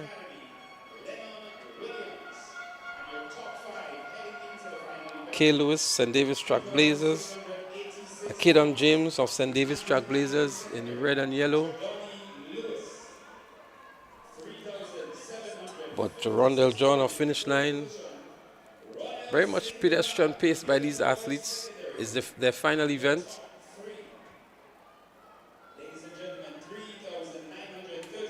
They've had to endure 8 events over these 2 days.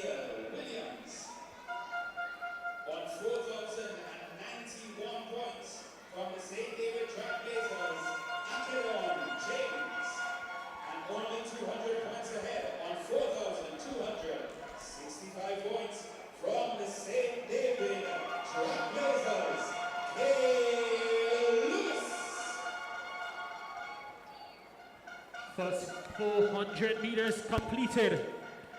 Quite an even bunch as they seek to complete the final event in the octathlon, the 1500 meters run. It's obvious, Jason, that the 1500 meters is not a specialized event for any of these athletes. Normally, the athlete who is specialized for the 1500 would have moved out and distanced himself from the rest of the pack. But it's a tightly bunched pack here. Nobody really making the early moves. And we're going to see when that kick comes on. But up front is athlete Akidon James of the St. David's Track Blazers. I think he's currently in the 2nd position. And he's nicely poised there. Rondell John from Finish Line is still in contention there. He's athlete number 248. Jordani Lewis, 542 from SAS, he's there. Somebody needs to kick. Somebody needs to employ some kind of a strategy. Otherwise, it's just going to be maybe a massive sprint to the finish line. Well, they're going at 8,000 meter pace here. Some 3 minutes, 10 seconds have already elapsed in this one. In the 1500? So a decent runner would do maybe a 4 minute, 5 minute, 1500 meters, but these octathletes, we expect them to do some more than that. But they all look very relaxed at this stage. I'm sure one of them could make a kick, make some kind of strategic move. It looks more like a warm down after a long day in the outside there, more than anything else. But if we're gonna take some things from this, here comes the kick that you've been talking about, 542. Here, if we've got to take some things from this, we're going to pay attention to, I like the technique of, I think it's Donald, Tyreek Donald, that's a 277 in white. I like his technique in the high jump. He was particularly impressive in the high jump. And Akidon as well was impressive in that. This is the final part of it. It's the final lap. The bell has sounded here. Let's see who's going to make the push for it here. So Akidon James is there. He's leading still. That's athlete 600. Jordani Lewis is there. We see some others making the kick here. We have 2 athletes from the GBSS trailing behind still. But Akidon James is there. So too is Jordani Lewis of SAS. And there's an athlete from Finish Line there as well. I think it's this Rondell John. There is going to be a sprint at some point in time, maybe at the 200-meter mark, between Akidon James and maybe Jordani Lewis. The pace has definitely picked up somewhat. Not express pace by any means. Interesting to see Akidon with the gold chain in the mouth here. Jordani is having a smile at it too. Some kind of a conversation is taking place between them.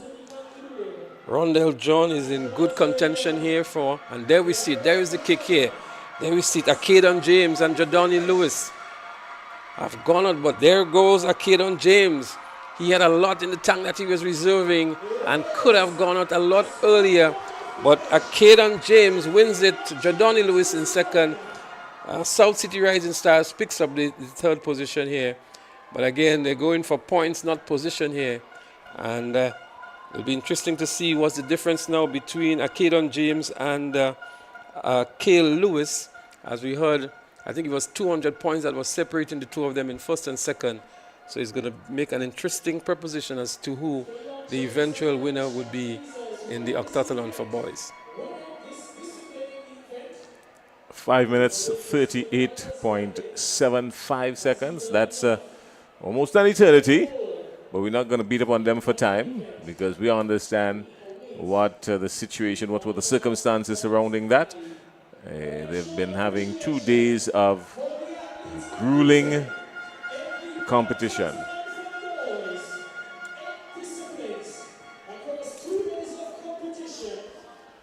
So that will bring an end to the octathlon for boys after 8 events within a 24-hour period.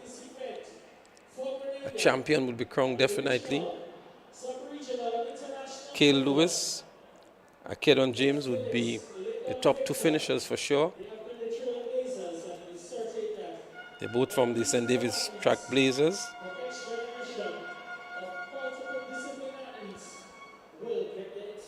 We still have to come the 3,000 meters and the 5,000 meters. And then the 4x400 meter relay events to bring the curtains down.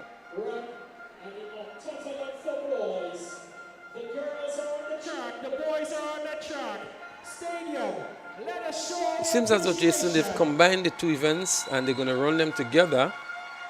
Although that's actually the octathletes and the heptathletes that are showing. That's a normal routine that they do even at the international circuit to express the camaraderie and to really thank the people for putting up with them too after those 2 days of grueling events, and to thank them for the support that they normally give to these athletes after these very, very demanding events.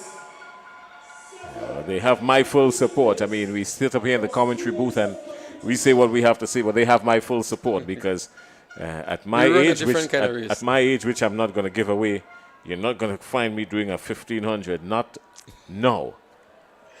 30 years or 35, maybe even 40 years away from when that was once upon a time. So the fans have really expressed their true appreciation for what these athletes have done over the 24-hour period.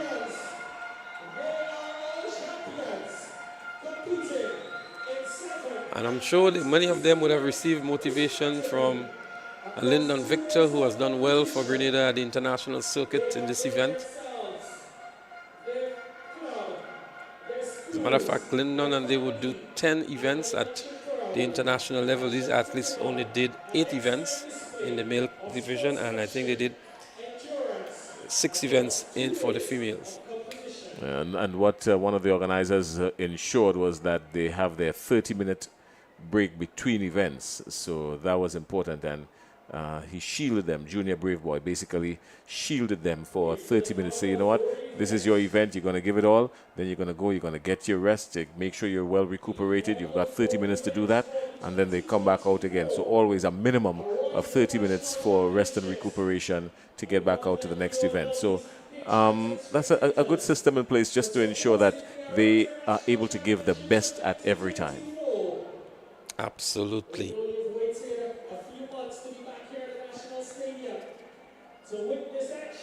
Well, coming up, we've got the primary school games that's coming up this coming weekend. Talk to us about that, Leslie. I mean, you've been following a lot of these sporting events. The primary school games is coming up next weekend. So the GUT Primary Schools National Primary School Championships will be on Wednesday and Thursday. St. Andrews are the defending champions, and they've won that for several years. I think they want to make it 24 or 26 and 24 or 22 and 24, something like that. But they've won it for over 20 years. St. George's has always proven to be a good force to be reckoned with, and they're going to be challenging them for that. So too is St. Patrick. And that's going to happen then. Then the following week, we're going to see the private primary school games, which is sponsored by Huggins. And then we have intercall games. I think it's the 12th, 13th, 14th of March. And then towards the end of March, on the Easter weekend, we have the Carifta games. So the fans, you have quite a lot of track and field coming up for you. There might be a few schools that still need to stage their school sports, and that too is in the mix. And a lot of preparation for our national Carifta team for the Carifta weekend. Well, you jumped the gun because I was about to ask you to kind of break down the primary school games because you've been following a lot of these games. What are some of the noticeable names that you can remember that folks may want to look forward to? I'm trying to put you on the spot here. Well, this year I was only able to attend the St. Andrews Primary School sports, and what impressed me was that there were a number of records that were broken. And in this day and age, Jason, anytime you can break a record, it means that you have very good performances, because these records that we have in all of the school games now are already impressive records. And they broke quite a number of records in that meet. So I would not be surprised if St. Andrews are to retain the championship. They look pretty well in all the different categories. Some of the names can't come to mind now, but I remember some youngsters from the Parkland Government School, from the St. Andrews Methodist School as well, and the St. Andrews Anglican Primary School has always been a good force. We saw a young man here today from the St. Andrews RC School who won a gold medal.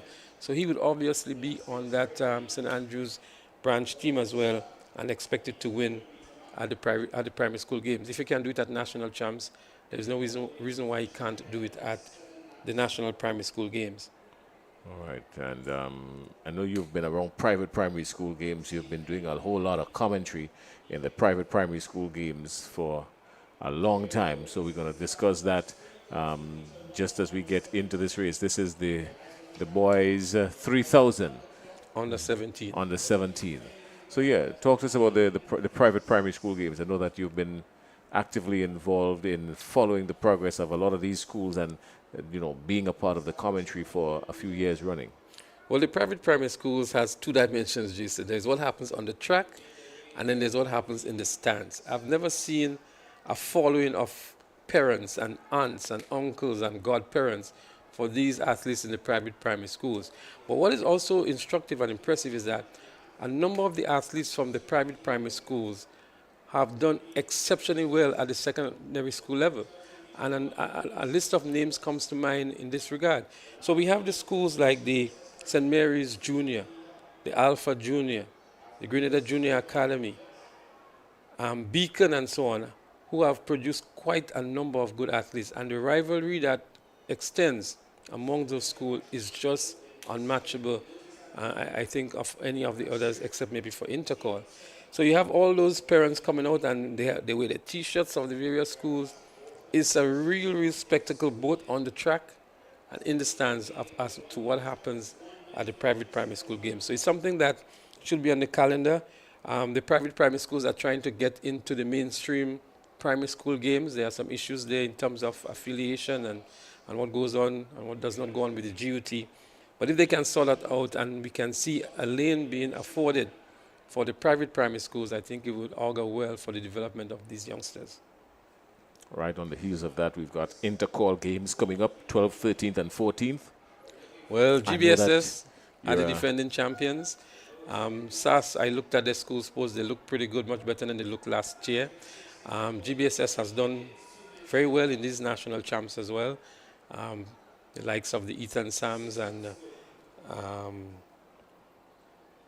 some of the others that can't come to mind now, Cameron Mathlin and others, they've done well. SAS has the Delron John and the Christophe Callis and the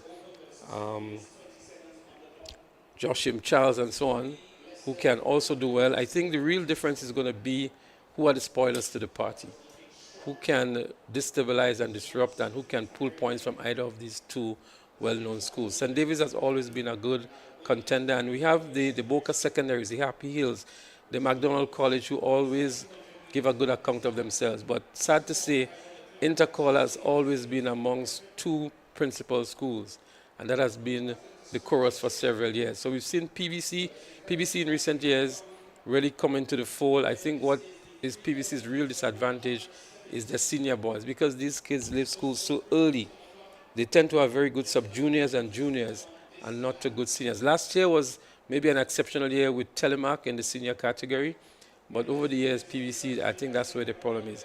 And, that was Telemark was PBC was Telemark coming back for a second year, because he did in fact repeat. He did come back to Form 5, go back to Form 5. So that's why he ended up a senior. But obviously, he would have been out already.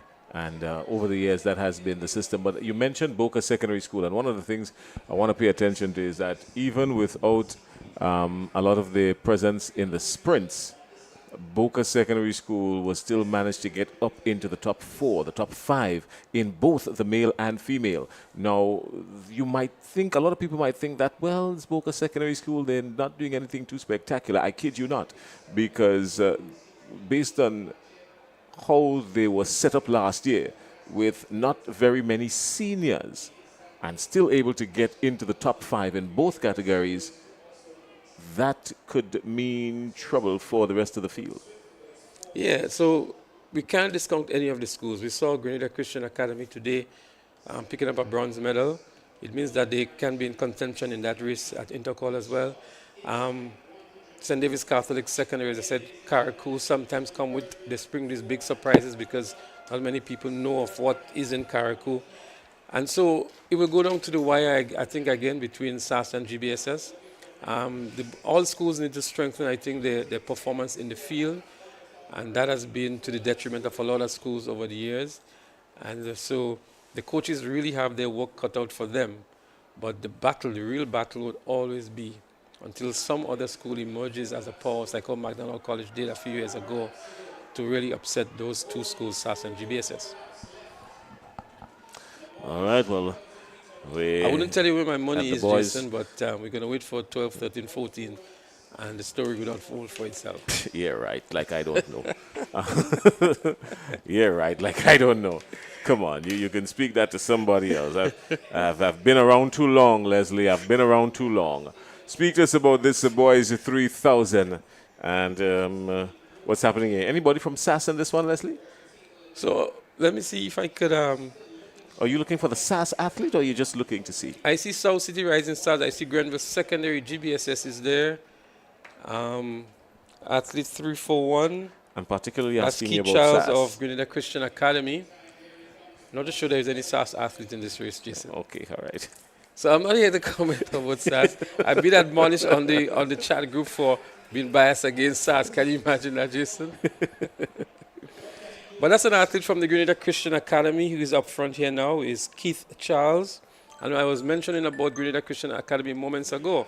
And here is an athlete in the 3,000 meters for the under-17 who is already dominating this event.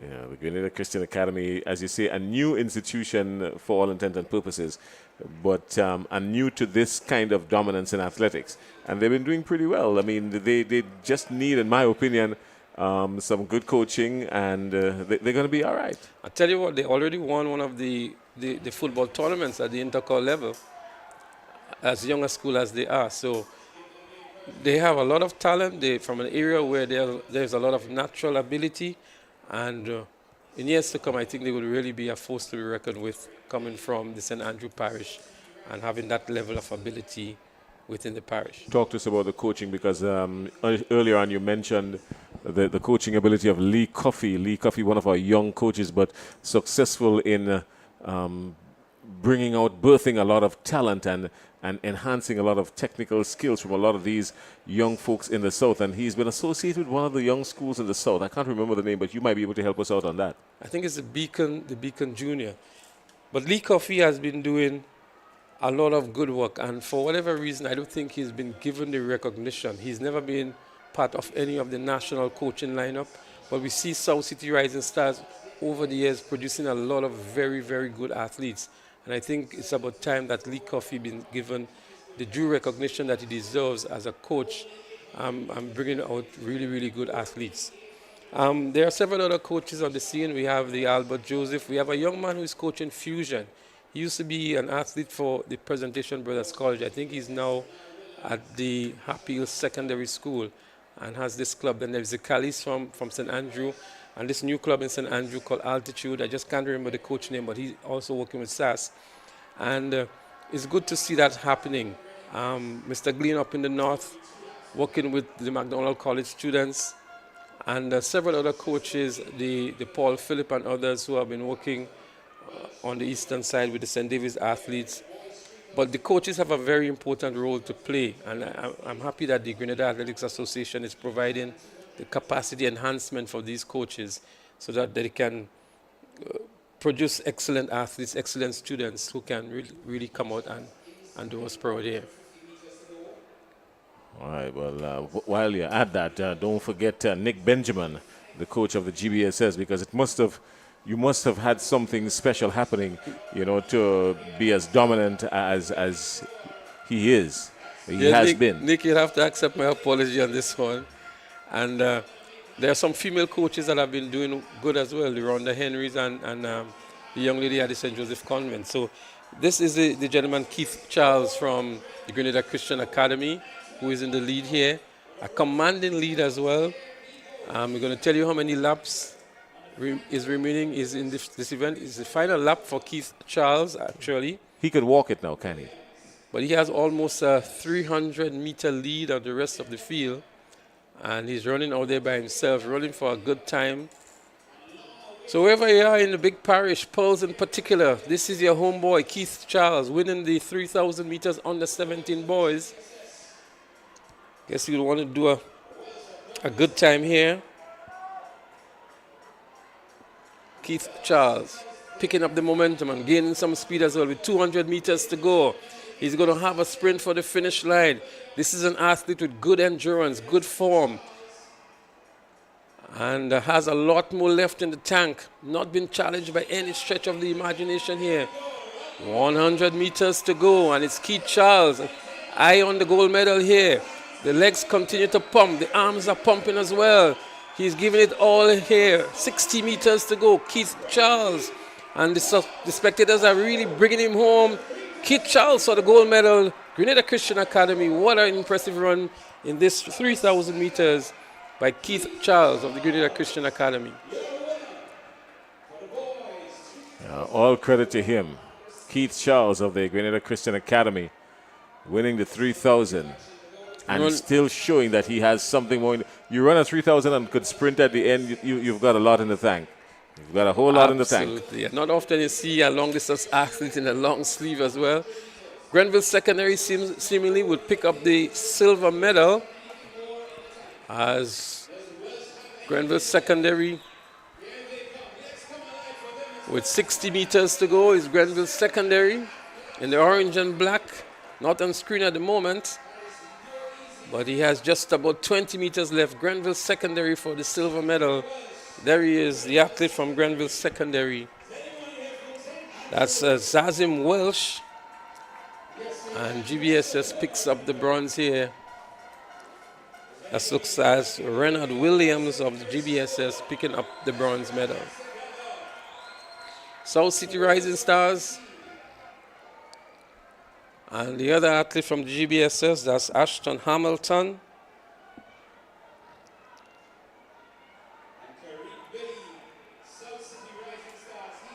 As we look, so actually, the athlete from South City Rising Stars still has a lap to go. He was actually lapped by the top 3 athletes.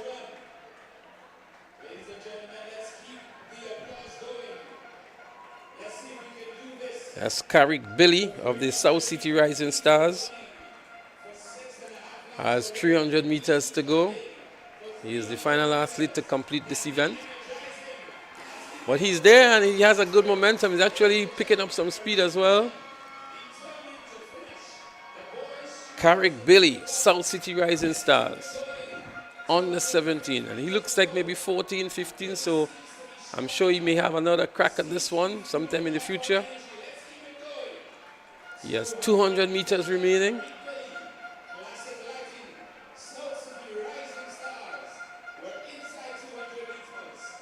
He's going to ensure that he finishes this. I'm sure it must be a very painful event for him. Carrick Billy. And I'm sure the fans are going to bring him home with some glory. Appreciation abounds for this young man. And he has a sprint, he has a kick left in him too, Jason. And he's really bringing it home, and the fans are supporting him 100%. Carrick Billy, South City Rising Stars. Happy man indeed. It's good to see that, Jason, that even though he was lapped, he still completed his race and had a kick towards the end. And maybe on another day we can see something from Carrick Billy that may impress us just a little more. It's called till the very end. The race is not for the swiftest, but he who can endure to the end. This is Kid Charles, the winner. I just saw him moments ago doing some sprints, Jason, on the side of the track. This man has a lot more to give in the 3,000 meters. God bless him. You just finished doing 3,000 and you can still do sprints. Give all glory. He was also in the 800 meters earlier on today. Actually got a position in that race as well. So he has a lot of endurance, a lot of quick recovery as well. At our age, Leslie, when you run a 3,000, you're looking for a lung. Not to do sprints. You're looking to pick up a lung somewhere.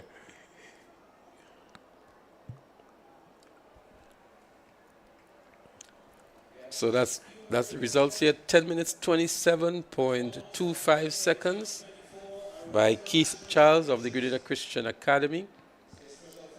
And on the track already, the boys for the 5,000 meter open. So if you thought 10 minutes was long, Jason, be prepared for another 15 on the track. Oh, no. I'm tired just knowing that they're going to start it. I envy them not. I envy them not. All kudos to them. And when you see these young men walking the streets and you see them with their bags coming out of training late, just be happy for them. So we can tell you, Jason, we see a Shavid Noel. So the list of athletes registered for this event: Shavid Noel of SAS, Shakim Williams from South City Rising Stars, always here from the Tempe area, Jeremiah Matthew, Western Rockets, Kyle Alexis, South City Rising Stars, Edison Howard of the Grenada Boys Secondary, DeAndre Andal, Altitude, Levron Thorne, one to look out for definitely, he's a good road racer. He's from ACE. Miguel Cape, also from ACE, another one to look out for. Joshua Cadet, Altitude.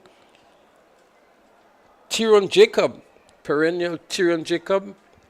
His name is listed here. Yes, he's there for South City Rising Stars out there in lane 6.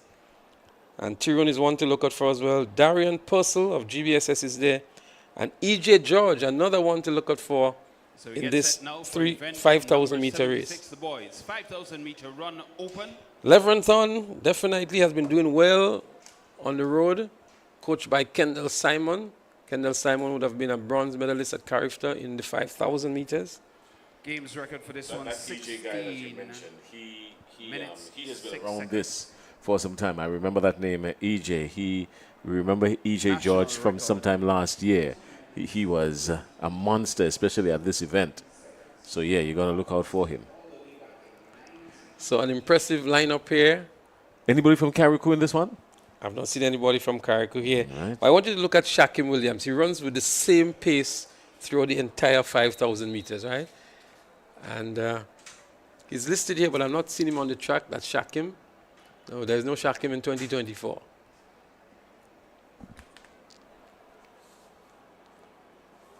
So this is an open event, the 5,000 meters.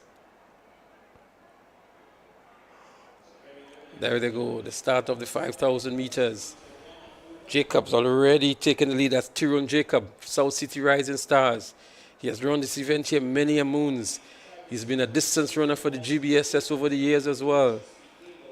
And Thorne is there from ACE as well in the second position. Thorne is an exceptionally great 5,000 or distance runner. And these two will have a battle, I believe, at some stage of this race. Well, immediately they're starting to separate themselves. Is this a setup for who's behind them? We're not sure, but they have set the pace. And this is not snail pace by any means. So Tyrion Jacob, he's going to maintain that momentum, that pace for quite some time. And he's been doing distance racing for a number of years. Levron Thorne has been a winner of several of the cross-country events organized by the Ministry of Sports.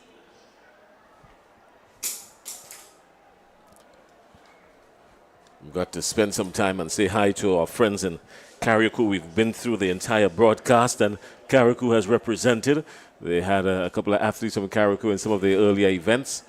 So hi to my good friend Collins in Carriacou. Leslie, you know Collins? Come on, Leslie, jog your memory. And to all our friends in Carriacou who has been on with us, thank you so much for being a part of the broadcast. And the games record for this event is held by Rion Radix, 16 minutes, 6 seconds. Rion Radix now is one of the FIFA referees and has been doing a lot of international matches for FIFA, and a good distance runner in his day. The national record dates back to 1981, Maurice Bull Williams. Name rings a bell, Jason? Not yet. Well, he was a phenomenal athlete, I can tell you. Maurice Bull Williams, 14 minutes, 58.23 seconds.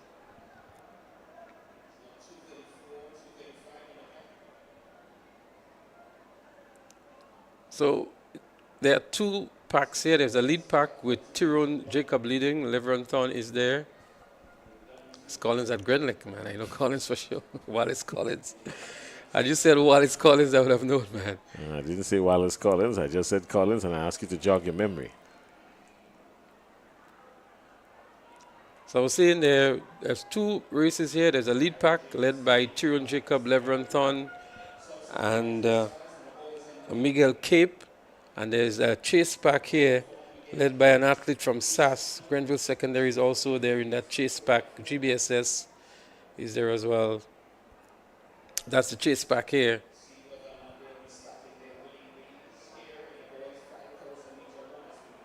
We saw there a moment ago Darian Purcell of the GBSS.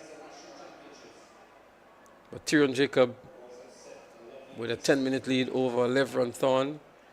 We'll try to get that other athlete there for you, 389.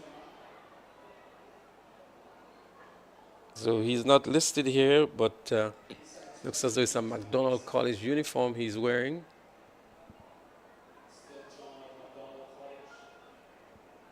Okay, we've just heard it's John from McDonald College.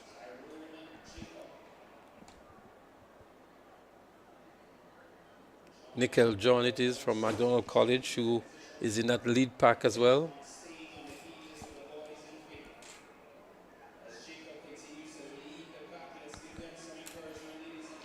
So they're tightly bunched together there, that lead pack. Miguel Cape, Levron Thorne. They've taken away the lead now from Jacob, so they're exchanging roles here, it seems. Tyrion John doing a lot of the hard work earlier. Now the two athletes from ACE, Levron Thorne and Miguel Cape, doing some of the hard work. And Nickel John from McDonald College, he's there with them as well.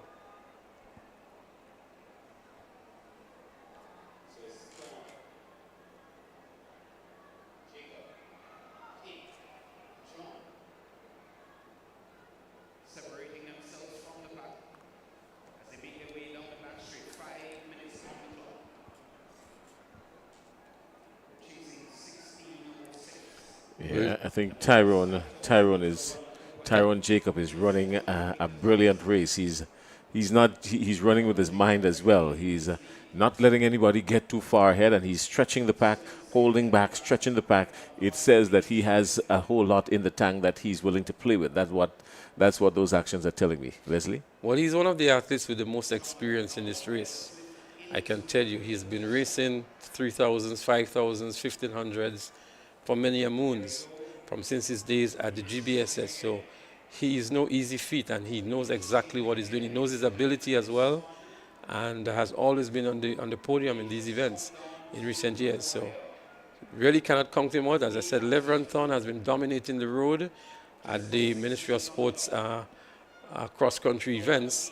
He's been trained by Kendall Simon, and if you can recall Kendall Simon, he was no easy feat on the track in these long distances. As a matter of fact, he earned a bronze medal at the Carifta Games in the 5,000 meters. So he is actually the coach of Levron Thorne, who currently is in the lead pack here.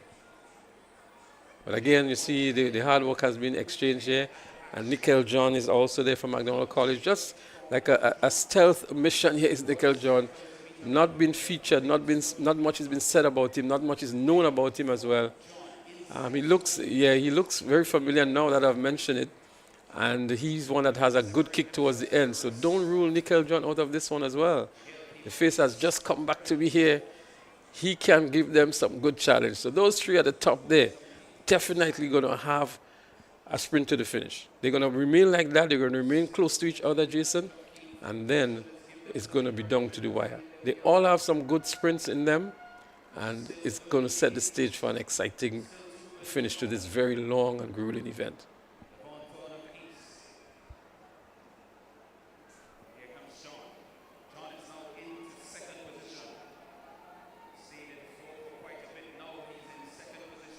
We want to say a special good evening to some of the folks online. Shante Charles, on the Salisbury Road, Aisha Edwards, Deb's Date. I want to say a special good evening to Rhonda Joseph. Yes, we are indeed looking at what you're saying about us, so we know what you're saying, Rhonda. But we're happy to bring the commentary to you guys wherever you are, in Grenada, in the region, outside, far and wide. And kudos to all of you who have stayed on for the entire broadcast for the 2 days.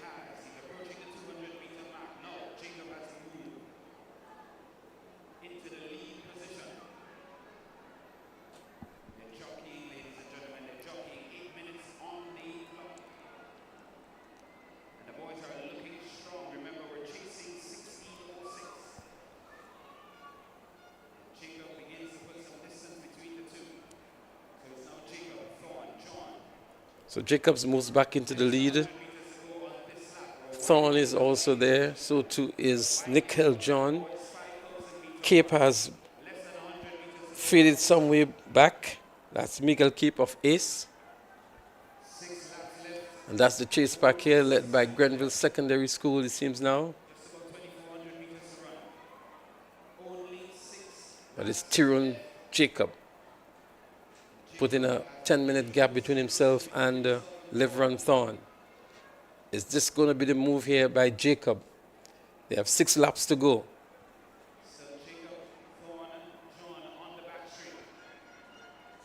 This is an event of real endurance and stamina. It's also an event of strategy as well, as we recognize some sort of a strategy being employed here now by Jacob, looking to stretch the field. He looks like he's having an ice cream in the midst of all of this. He doesn't look bothered at all. He's not. There's absolutely no sign of weary on him. He's almost robotic. Literally a jog in the park. He comes around this Tyrone Jacob, yeah. So they're coming up to 5 more laps. That's the lead pack here. Tyrone Jacob, Levron Thorne, and Nickel John. We have in there Shavid Noel from SAS.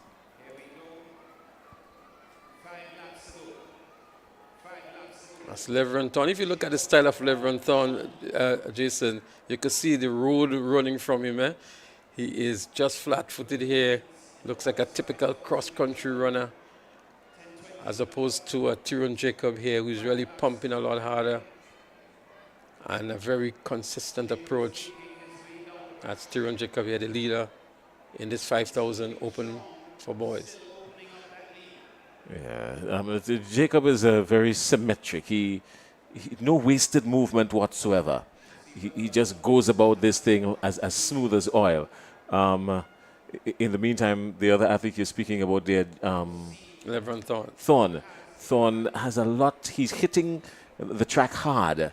You know, he's running heavy. He's hitting the track hard, and you can see him working. This is play. You know, so basically, the only way I could describe it is Jacob is play, Thorne is at work. Yeah, and you can see the difference in styles. And I made the point that Thorne is more of a road runner, Jacob is more of a track runner, and the styles of running really, really shows that as well. So you see a couple of athletes getting lapped here by Jacob.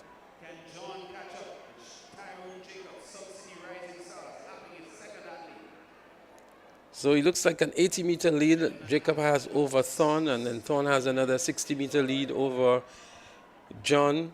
And somewhere down the line, we still have Miguel Cape.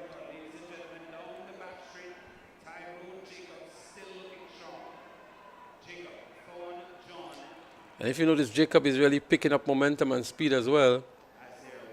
He has some kind of motivation. Maybe the athletes in front of him is providing some motivation for him. But he looks so composed, so relaxed here is Tyrone Jacob.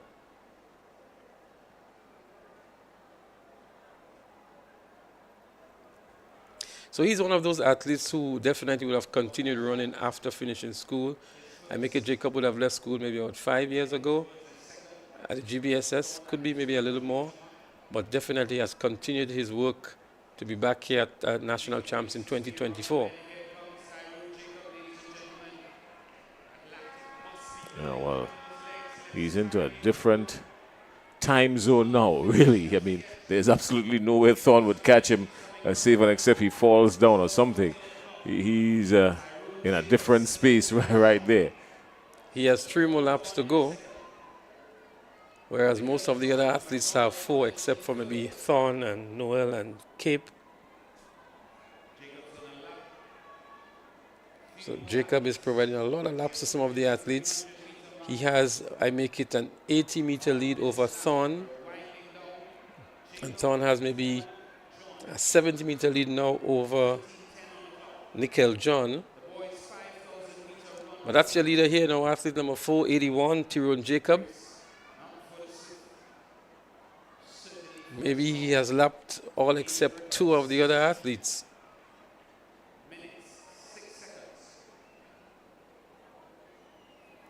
.13.5 minutes have gone so far in this race. We expect this race to go for maybe 16, 17 minutes.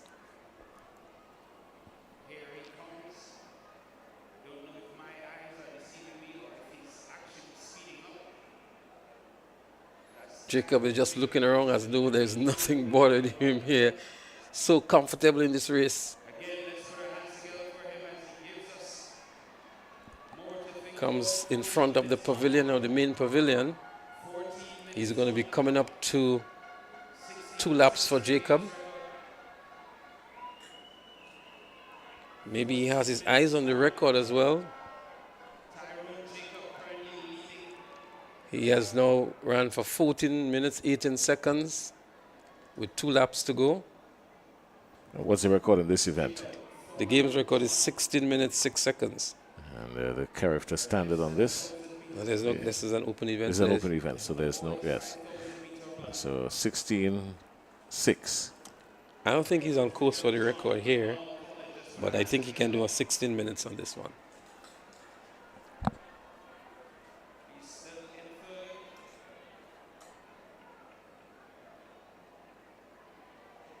Jacob now has maybe 600 meters remaining. He's now at the 200-meter mark, and then he will have 1 lap to go. I'm going to tell you, when he has 300 meters to go, he's going to change into another gear.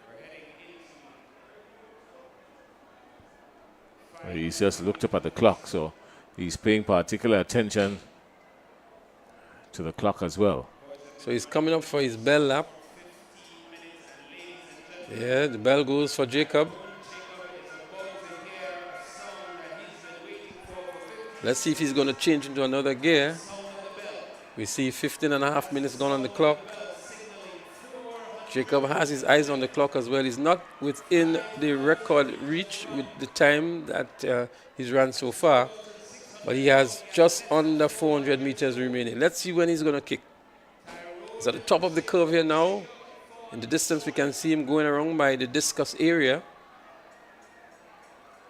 With just about 300 meters to go, we expect a kick of some sort here from Jacob. We can see the legs turning over a little faster.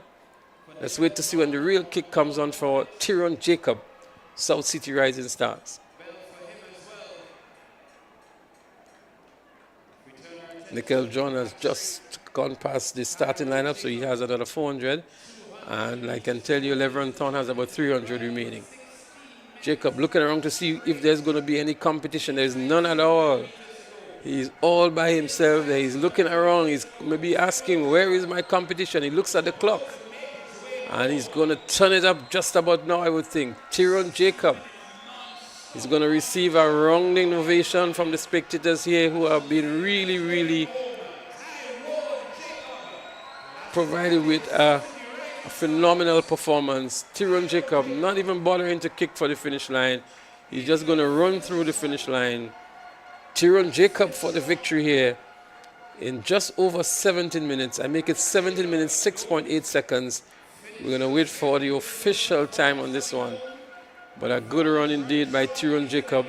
Leveron Thorne would come in for the silver medal. Leveron Thorne about to cross the finish line now to pick up the silver medal. And then I'm sure it's going to be Nickel John of McDonald College who is going to pick up the bronze. All these athletes you see here still have a lap to go.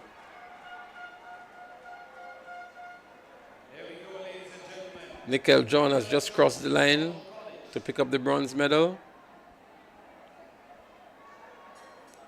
So the top three athletes for the 5,000, Tyrone Jacob, Leveron Thorne, and Nickel John. As you see an athlete from the Grenville Secondary School turning it up and sprinting towards the finish line. Grenville Secondary to pick up the 4th position. And Miguel Cape will take 5th position for ace. A number of the athletes still have laps to complete.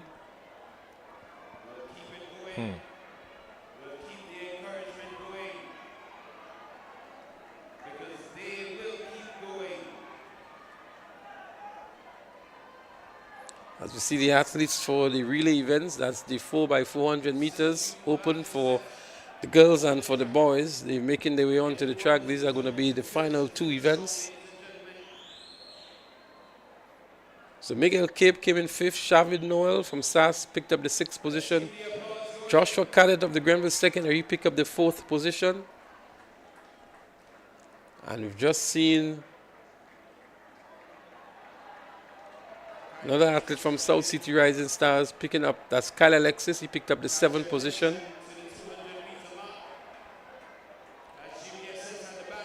There's a race on between the GBSS athletes. And there's a sprint from them coming towards the finish line.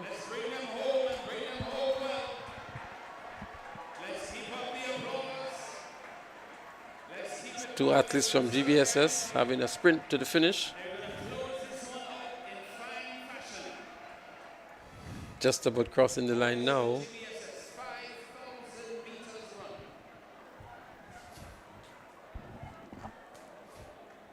Edison Howard, it was who picked up the 8th position. And Darian Purcell, he picked up the 9th position.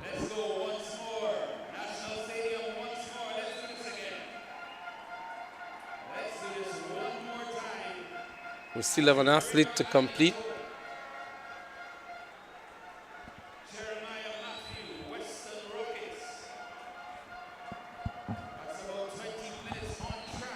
So athlete number 716, Jeremiah Matthew of Western Rockets, as the athlete remaining. A moment ago I saw him crouching just past the finish line, but he was able to regain himself and would complete in 10th position. Jeremiah Matthew. Well done, young man.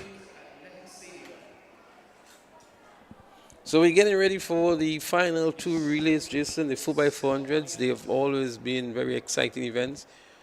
We recall that famous one at Intercall. And some of the names that we remember, Junior Charles would obviously come to mind. That very famous race, and many people would still say, whenever they look at that race, it still gives them goosebumps, because that was a race to determine a championship, and that was a race among races, so to speak. You're telling me I call it and I still can't catch my breath from it. Yeah, So that I think race gives me goose pimples. Even when I listen back to it now, I still get goose pimples, and I was the one calling it. Would you imagine that? So I think we can maybe take a very short break, allow for some water, yeah. And then when we come back for the final 4x4s. We'll catch you in a little bit. In the meantime, just enjoy the view and the ambiance.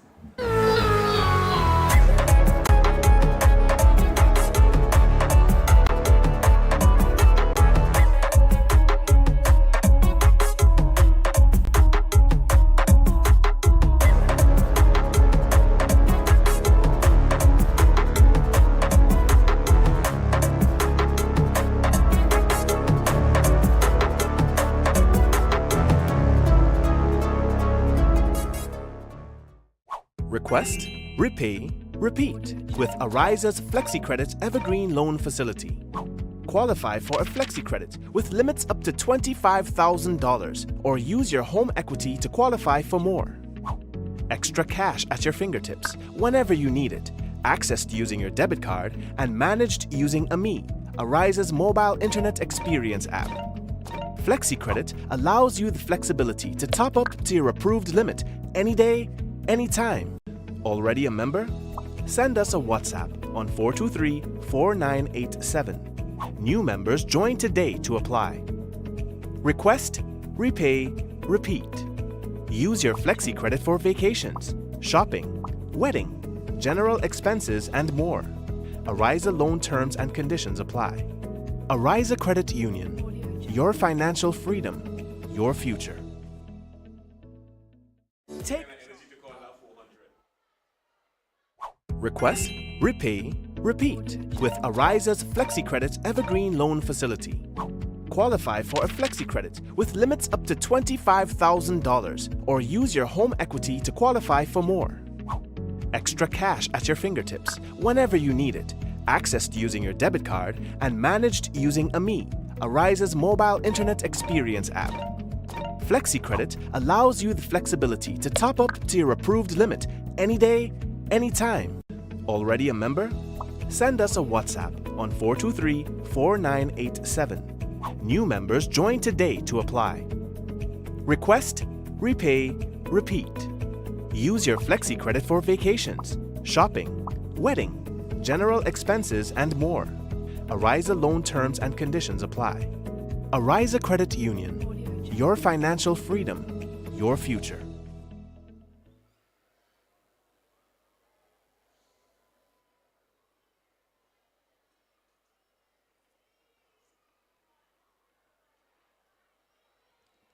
Naz. So we all set for the penultimate event of the day. That's the 4x400 meters girls open. And you see 3 teams lining up here. We have a long list of teams that have been registered. But we see Finish Line. We see South City Rising Stars, and that looks like Boca Secondary. It's Boca Secondary, Finish Line, and South City Rising Stars. No Track Blazers.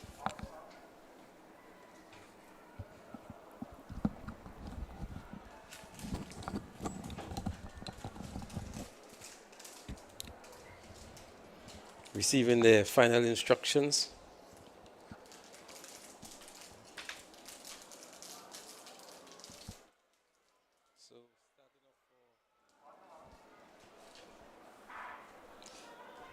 And they're up and running here. The start of the 4x400 meters girls open. We have Finish Line. The girls are into the back straight. 3 teams South City Rising Stars. The game's record, 3 minutes 59.88 seconds. So these are the three teams here. Finish Line in the lead, followed by Boca Secondary, and then there is the South City Rising Stars. This is the first leg of this event. And the girls would have their work cut out for them. There seems to be some bumping into each other between Boca Secondary and South City Rising Stars. But Finish Line looking good and finishing strong too. And the final 40 meters or so, and this is the first leg, the athlete from Finish Line. She's going to hand over first, Finish Line. South City Rising Stars coming up to do this, the first handover as well, and so too is Boca. But gone out with about 60 meters ahead. Finish Line. Oh, here goes Finish Line. Finish Line in front, heading to the finish line. They've still got another 2 laps to go, but a lot will depend on how this athlete from Finish Line runs this leg. Generally, your second leg athlete always has a lot of work to do. But here comes South City Rising Stars. South City Rising Stars is beginning to close the gap. You're going to see it just a little bit. Here we go. The gap has been closed. What started off at about 60 meters has now caved in to just about 25 or thereabouts. So she's got a lot of work to do to catch, but South City Rising Star, is it going to be a push as they come around from the final 100 meters into this handover? South City Rising Stars looking to make a push, but Finish Line stretching the lead out in front. The second handover on the third leg. Here we go. South City Rising Stars coming, but Finish Line is gone. Finish Line is gone and gone. There goes Finish Line. South City Rising Stars have their work cut out for them. Is she going to catch up? Are we going to see one of those phenomenal 4x400 meter relay events here to bring the curtains down in the female category? But it is still Finish Line up front. Closing in the gap marginally is the athlete from South City Rising Stars, and some distance back is the athlete from the Boca Secondary School. But there she goes, Finish Line athlete with about 20 meters ahead of South City Rising Stars. The gap is really, really narrowing. We're going to see that just about now as she runs the turn. There comes South City Rising Stars. Finish Line is maintaining good form, but the gap has certainly closed up here. They're going to have a battle on that final leg as they go towards the finish line. But a good run to maintain the lead here by Finish Line over South City Rising Stars. As they come up to make another handover, it's Finish Line. With 400 meters to go, there goes the athlete from Finish Line out in front with purpose, with vigor, not letting up at all, looking like if she's got somebody on her heels when in truth and in fact the nearest person from South City Rising Stars is about 80 meters back. Boy, she has stretched this lead to epic proportions. In the meantime, we can't seem to find Boca Secondary. They're somewhere in the far distance, just about 150 meters behind, now making their handover. Yeah, Boca, they've got a miracle to pull off if they need to do anything other than third. That's not going to happen, but here we go. Finish Line now starting to accelerate even more, paying attention to the clock and looking over her shoulder. She knows she's got this in the bag. She knows for sure. She surely has to be looking at the clock now. Check the time. It's just about 4 minutes up. And she is up, out, and away and heading to the finish line. And the athletes from the South City Rising Stars will have a lot to do if they need to catch Finish Line, who now edges to the finish line. And that's the story. Finish Line 1, South City's Rising Stars 2 in the person of your favorite athlete, Shavonia Houston, and Boca Secondary School. 1, 2, 3, a few days behind, coming in third in this one. So as good as Shavonia Houston was or is, she couldn't catch that athlete here from Finish Line. What a good combination of athletes from Finish Line. They led from start to finish. And another impressive performance from Finish Line. They've laid it all out on the track. Here comes Boca Secondary School to pick up the bronze and to bring the curtains down in the female category, the 4x400 meters. Yeah, look at that distance, Leslie. She was a good clear 80, 85 meters ahead. And the gap started to close in. Shavonia Houston started to close in the gap because she was about 85 meters ahead when the baton change came, but she closed in the gap. And at one point, I'm quite sure she got it to about 55, 50, starting to close it in. But she just ran out of space, ran out of time. And the finish line ran a good 4x4. And Shaffonia Houston and the South City Rising Stars had to settle for second. I'm sure South City Rising Stars felt they had a chance with a Shaffonia Houston on the finish leg here, on the anchor leg, and looking at finish line. But finish line had a very good final leg. That young lady really went off fast and maintained that gap. And it made it very difficult for Houston to catch up with her. She knew she was on the same leg with Shaffonia Houston, so she was taking absolutely nothing for granted. Now,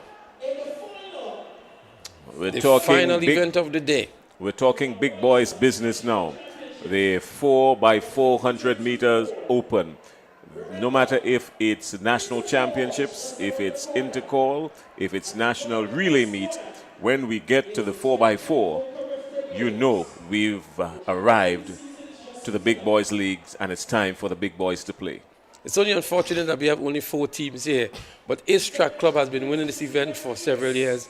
They've always received very good challenge from the St. David's Track Blazers, who's also in this event.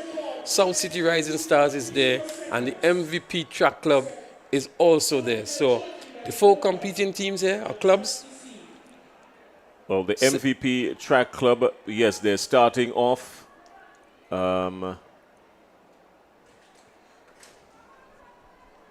Can't pin him, but Tagon Peterkin is there. He's running the 4x4 for MVP, and he's a dangerous guy on the 4x4, this Peterkin young man. Well, he placed second in the flat 400, and he placed second in the 200 as well. And edged in both of them. So they're up and running, and MVP takes the lead very early. Ace is also there. This is going to be a cracker. This is going to be a final event as we know it to be, the 4x400 meters. MVP, Ace, South City Rising Stars, St. David's Track Blazers also there. And MVP with a slight lead here, but all 4 athletes are very close to each other. With 200 meters to go on this first leg, it's MVP, Ace, South City Rising Stars, and St. David's Track Blazers. They're going to sprint to make that first handover. MVP has turned it up. Ace has also turned it up. South City is fading away. Track Blazers in 4th position. They're going to hand over almost at the same time. MVP and the Track and Ace. There they go. And here they go on the first handover. Peterkin is out for MVP. Peterkin, he's got someone on his heels. Yeah, that's him. He's got someone on his heels. But he is a magnificent at this event, 4x400 meters. And here, this is going to be an awesome leg. This is going to be a battle. We've got MVP and Ace. MVP it looks like and Kyle Ace. Ned for Ace. Kyle Ned, MVP, and Kyle Ned for Ace. Peterkin and Ned. Peterkin and Ned as they come around with just under 200 meters to go. Here comes the pump now. This is a tight one, the second leg. The second leg is going to tell the story in this base. I believe that is for true. Ned, his lead has started to extend. This is Peterkin. He's stretching Ned for just a little bit, maybe just 5 meters difference, and out goes MVP again. Leslie, tell me. Well, this is going to be an epic finish here. They're sprinting as though it's a 100-meter event, but MVP with a 10-meter lead over Ace Track Club. Ace Track Club going down the back straight and narrowing the gap now that MVP has established on them. What a good run here by that athlete from Ace. Can he maintain that momentum? He goes past him now, almost goes past him, just about the 150 mark. It's going to be an epic sprint to the finish here. What an event to bring the curtains down. What a leg run here by that athlete from Ace. Does MVP have more in the tank to come back and catch Ace? It doesn't seem so, Jason. They're going for the final handover now. It's Ace who's going to hand over first, then MVP Track Club. Here we go, the final handover. Business time. Let's see what's going to happen here. Ace is gone. Ace is out with about a lead of about 20-25 meters. But MVP is coming. There's absolutely daylight between second and third. And the daylight extending between first and second now, between Ace and MVP. This athlete from the Ace Track Club, see if you can get his number for me, Leslie. This athlete wearing number 72 from the Ace Track Club. Pay attention to him. He is no joke at all. He's not listed, but here we go. Here comes MVP. Here comes MVP. He's going to make a run for it. 60 meters to go. No, he wouldn't. Of course not. He wouldn't.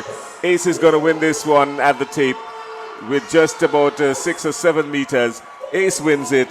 MVP comes in second. And a huge distance between third. And the folks from Ace are celebrating. And you can understand why. They've just won the premier event of the track on the day, the 4x400 meters. Leslie, that was an awesome run. I think the third leg for Ace did the trick for them. Kyle Led and others kept in contention with Tegan Peterkin. But that third leg that eat up the distance between himself and the MVP. And then it was just too much for Generally Franklin in the end, the anchor for MVP. But what a good run indeed. A fitting way to bring the curtains down on the Ariza National Champs 2024. Victory for Ace, defending the 4x400 meters championship that they won in 2023. And Jelani Franklin, as we look back here now, really had his work cut out for him. There was no way he was going to catch that athlete from Ace. He did narrow the gap on him, but it was too late and too short. Congratulations to the athletes from the Ace Track Club. Yeah, they aced it all right. And a lot of it, as you rightfully said, had a lot to do with what happened on the third leg between Ace and MVP. So Ace Track Club winning the 4x4 in the 3 minutes 19.38 seconds, and 4.73 MVP 3 minutes 20.55 seconds, and St. David's Trackblazers coming in a distant third, 3 minutes 32.18 seconds. Leslie? So Ace Track Club, a club that is coached by Wade McSween. Wade McSween was the national coach for the Carifta team last year. He's been a phenomenal coach over the years, providing a lot of support to SAS as well. And himself an instructor, an IWF instructor, and must be very proud to see the Ace Quartet bringing home that gold medal for the club. I'm eager to see what's going to happen at the Carifta Games with our 4x4 team. I think Grenada is going to have an awesome 4x400 meter team, and that's going to be something to look forward to.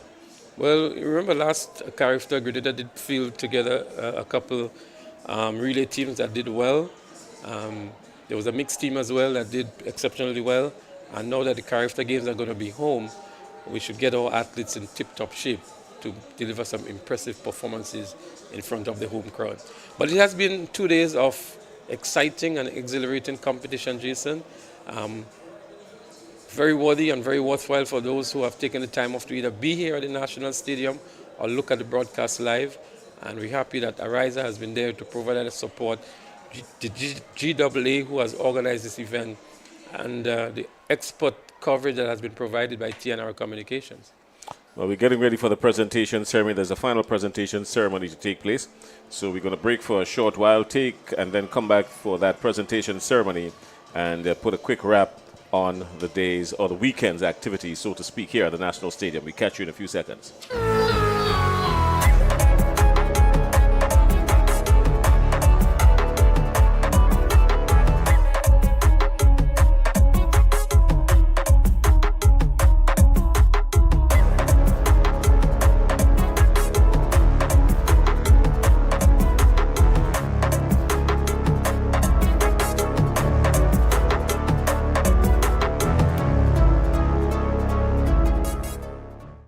Request, repay, repeat with Ariza's FlexiCredit Evergreen Loan Facility. Qualify for a FlexiCredit with limits up to $25,000 or use your home equity to qualify for more. Extra cash at your fingertips whenever you need it, accessed using your debit card and managed using AMI, Ariza's mobile internet experience app. FlexiCredit allows you the flexibility to top up to your approved limit any day, anytime. Already a member? Send us a WhatsApp on 423-4987. New members join today to apply. Request, repay, repeat. Use your FlexiCredit for vacations, shopping, wedding, general expenses, and more. Ariza loan terms and conditions apply. Ariza Credit Union. Your financial freedom, your future. Take charge of your financial journey by switching to an Own Your Own loan at Ariza Credit Union. Ariza's Own Your Own loan is as unique as you are because we know one size fits all does not fit you. With Own Your Own loan, you get unmatched benefits including lower interest rates, flexible repayment options, discounted loan and legal fees, and savings from hardware suppliers. Tailor-made options that put you in control. Switch now and step into the life you were always meant to live with Ariza's Own Your Own loan. Ariza Credit Union. Your financial freedom, your future. Call us today at 440-1759 or visit our website at arizacu.com. Love we sing, happy birthday, sweet Grenada. Secure your financial future with Ariza's limited time $50,000 loan offer and join the 50 Chairs celebration. Application is easy, approval quick, interest rates competitive, and repayment options flexible. Apply now. Visit any of our branches located at Bruce Street, St. George, Grenville, Grand Anse, and Carriacou, or call 440-1759 for more information. Ariza Credit Union, your financial freedom, your future.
So we want to invite the following individuals to the presentation area. Shafania Houston, Amaya McIntyre, Talia Desand, Shade John, Tishona Bascom, Leah Campbell, Carissa St. Clair, Ronan Lessie, Akel Briggs, Giovanni Green, Delron John, Samuel Green, Jelani Franklin, Cale Lewis, and Khalid Tyson. The following individuals, the previous individuals, are asked to report to the ceremonies room immediately. Again, Ronan Lessie, Akel Briggs, Giovanni Green, Delron John, Samuel Green, Jelani Franklin, Cale Lewis, Khalid Tyson, Carissa St. Clair, Leah Campbell, Tishona Bascom, Shade John, Talia Desand, Amaya McIntyre, Shafania Houston. Please report to the ceremonies room immediately.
Request, repay, repeat with Ariza's FlexiCredit Evergreen Loan Facility. Qualify for a FlexiCredit with limits up to $25,000 or use your home equity to qualify for more. Extra cash at your fingertips whenever you need it, accessed using your debit card and managed using AMI, Ariza's mobile internet experience app. FlexiCredit allows you the flexibility to top up to your approved limit any day, anytime. Already a member? Send us a WhatsApp on 423-4987. New members join today to apply. Request, repay, repeat. Use your FlexiCredit for vacations, shopping, wedding, general expenses, and more. Ariza loan terms and conditions apply. Ariza Credit Union. Your financial freedom, your future. Take charge of your financial journey by switching to an Own Your Own loan at Ariza Credit Union. Ariza's Own Your Own loan is as unique as you are because we know one size fits all does not fit you. With Own Your Own loan, you get unmatched benefits including lower interest rates, flexible repayment options, discounted loan and legal fees, and savings from hardware suppliers. Tailor-made options that put you in control. Switch now and step into the life you were always meant to live with Ariza's Own Your Own loan. Ariza Credit Union. Your financial freedom, your future. Call us today at 440-1759 or visit our website at arizacu.com.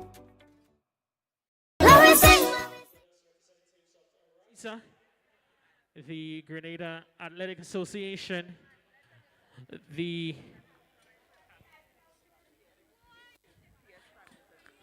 we have Miss Colleen McQuilkin, Permanent Secretary in the Office of the Prime Minister, and Honorable Andy Williams, Minister for Mobilization, Implementation, and Transformation. So first of all, we're going to present the medals for some of the outstanding events. We've not presented medals for us yet.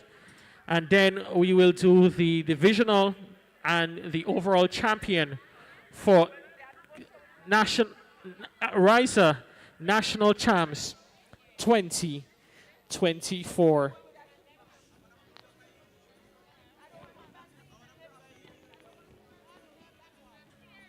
So let's welcome the athletes who will be receiving medals.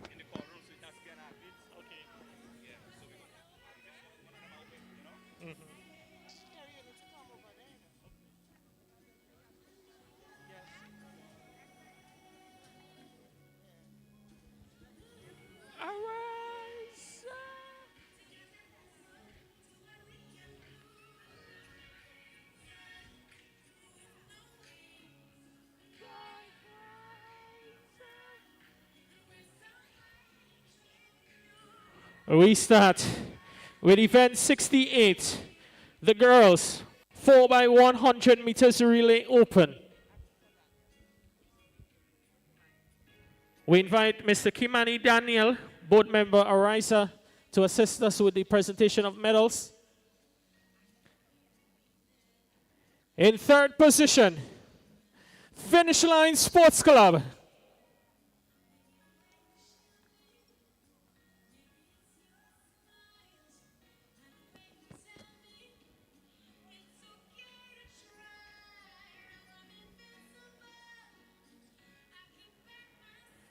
In second position, St. David's Trailblazers.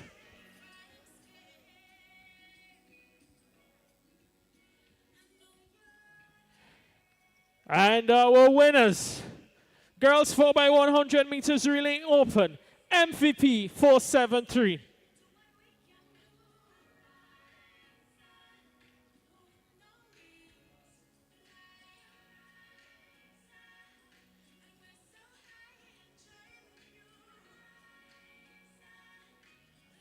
Our medalists, girls 4x100 meter relay open.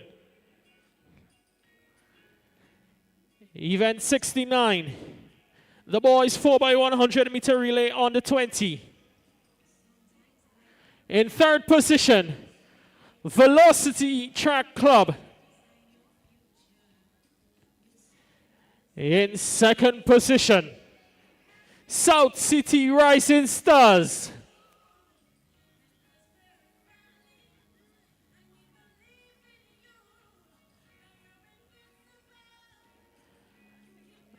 And the winners of this event, St. David's Shark Blazers.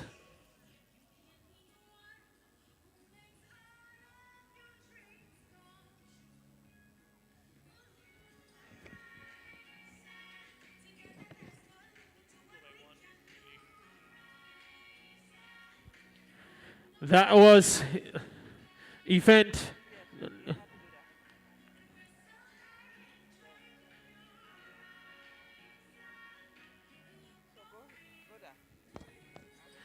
So we go into event 76, the boys 5,000 meters run open. In third position, Nikel Chon, McDonald College.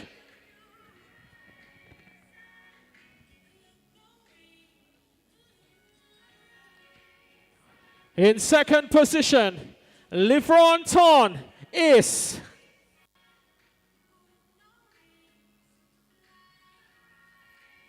And our 5,000 meters champion, Tyrone Jacob, South City Rising Stars.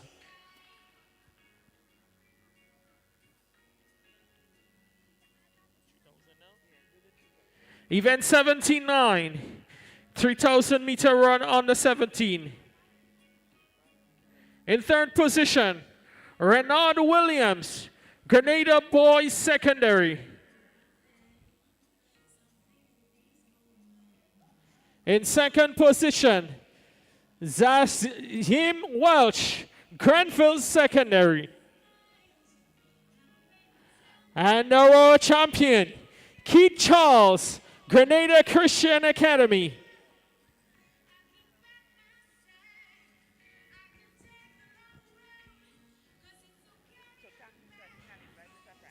Thank you very much, Mr. Daniel, for assisting us with the presentation. And I'd like to invite the president of the Grenada Athletic Association, Mr. Conrad Francis, to assist us with the next set of medal presentations.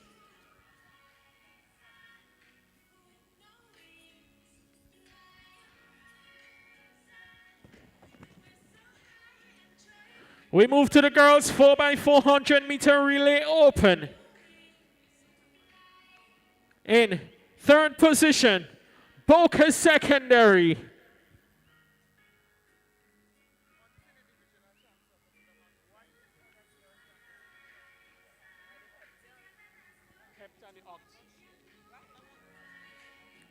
In second position, South City Rising Stars.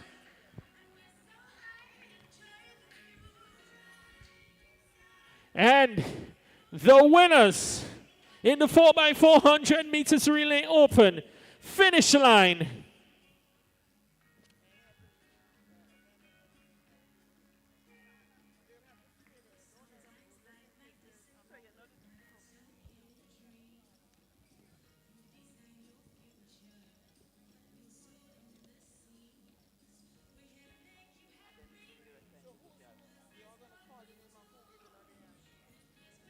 The next event, boys 4x400 meters relay open.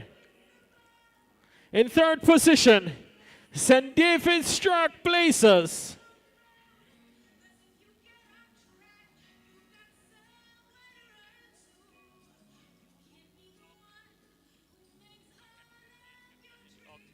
In second position, 473 MVP.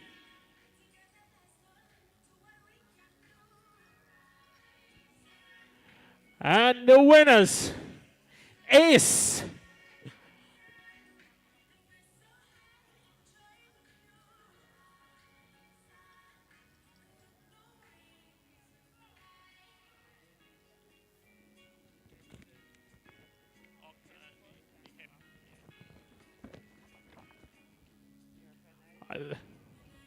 We want to recognize all the athletes participating in the Girls Heptathlon Open.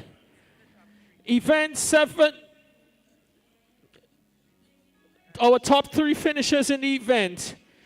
In third position, 2,603 points from the St. Andrew Anglican Secondary, Kimaya Alexander.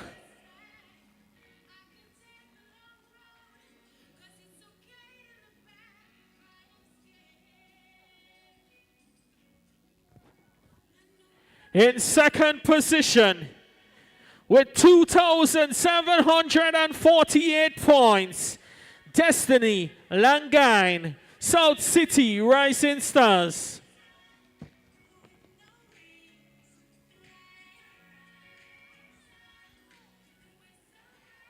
And the champion with 3,183 points from the St. David's Shark Blazers, Talia Desant.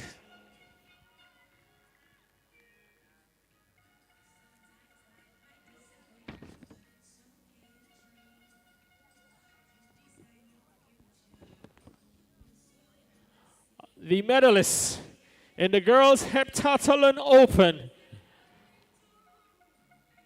We move to the Boys Heptathlon Open. In third position, 4,261 points from Altitude Track Academy, Afiel Williams.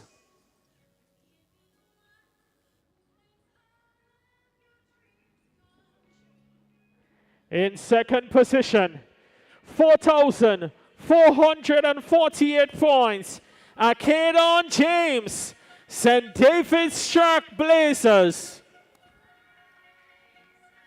And the Heptathlon champion, amassing 4,602 points from St. David's Shark Blazers, Cale Lewis.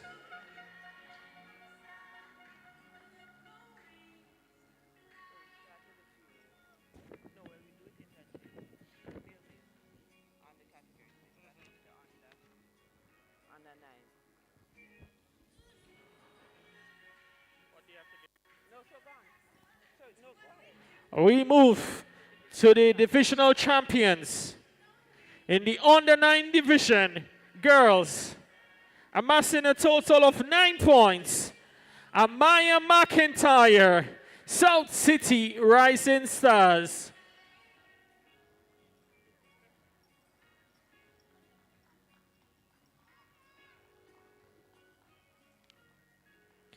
The boys champion under 9, amassing a total of 5.5 points, Khalid Tyson, Altitude Track Academy.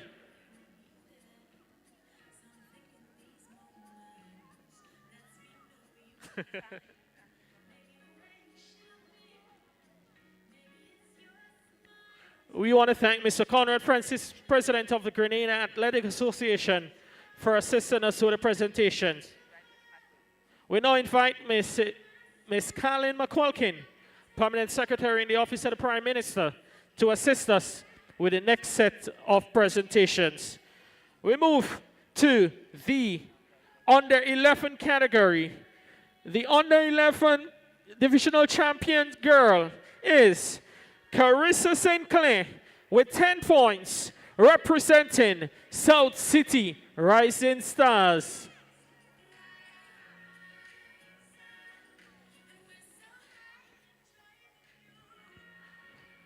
The boys champion, representing St. David's Shark Blazers with 10 points, Ronan Lessie.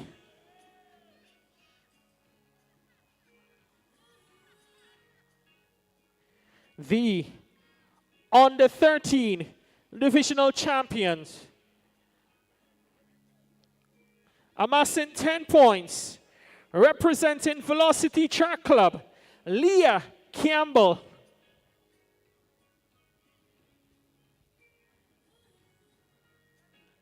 So we will present Leah's prize at a later date.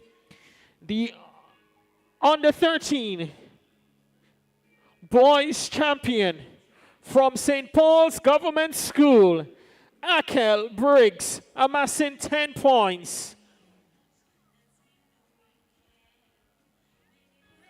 Seems like Akel has already left. We thank P.S. McQuilkin for her assistance.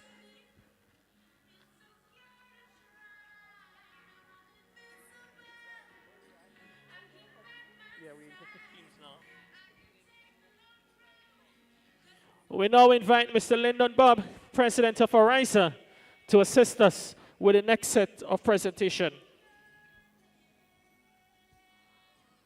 We move to the under 15 divisional champions in the girls division, amassing 10 points.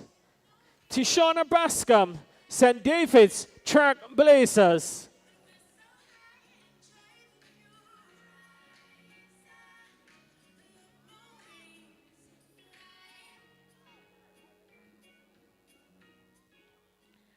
In the boys division, under 15 divisional champ, Giovanni Green, Finish Line Sports Club, amassing 10 points.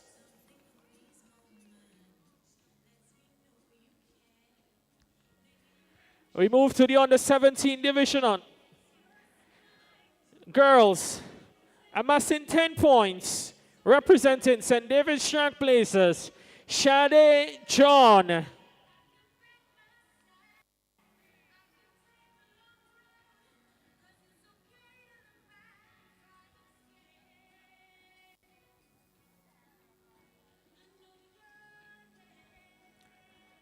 The boys divisional champ under 17, amassing 11 points from Altitude Track Academy, Delron John.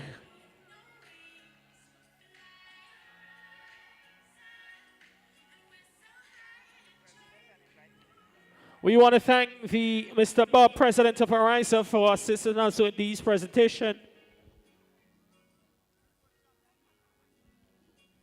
And we now invite the Minister for Mobilization, Implementation and Transformation, Honorable Andy Williams, to assist us with the next set of presentation.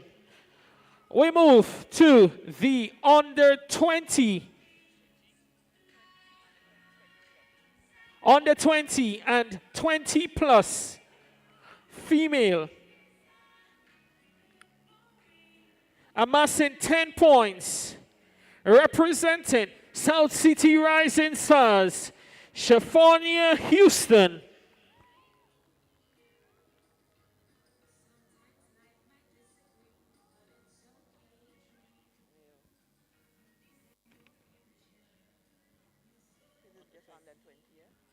And the under 20 male champion, amassing 10 points, representing Fusion Athletics, Samuel Green.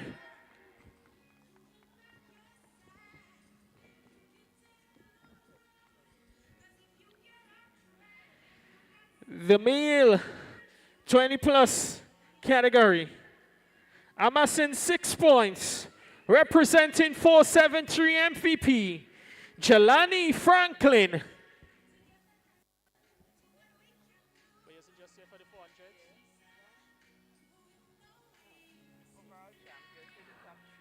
All right, so we're going to the overall champions for the 2024 Ariza National Championships. Finishing third on the table, amassing 83.5 points, 473 MVP.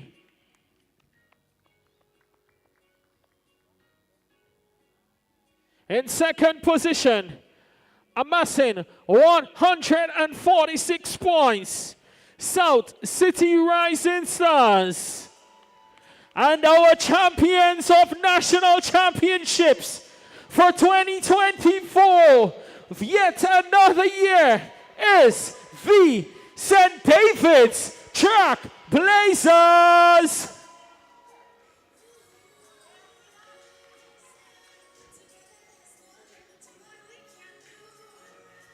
Congratulations to Trailblazers and all the teams participating in the 2024 Ariza National Championships. To everyone, we want to say thank you, Minister Williams, for assisting us. The other members of the presentation party, we say thank you for joining us at the presentation ceremony.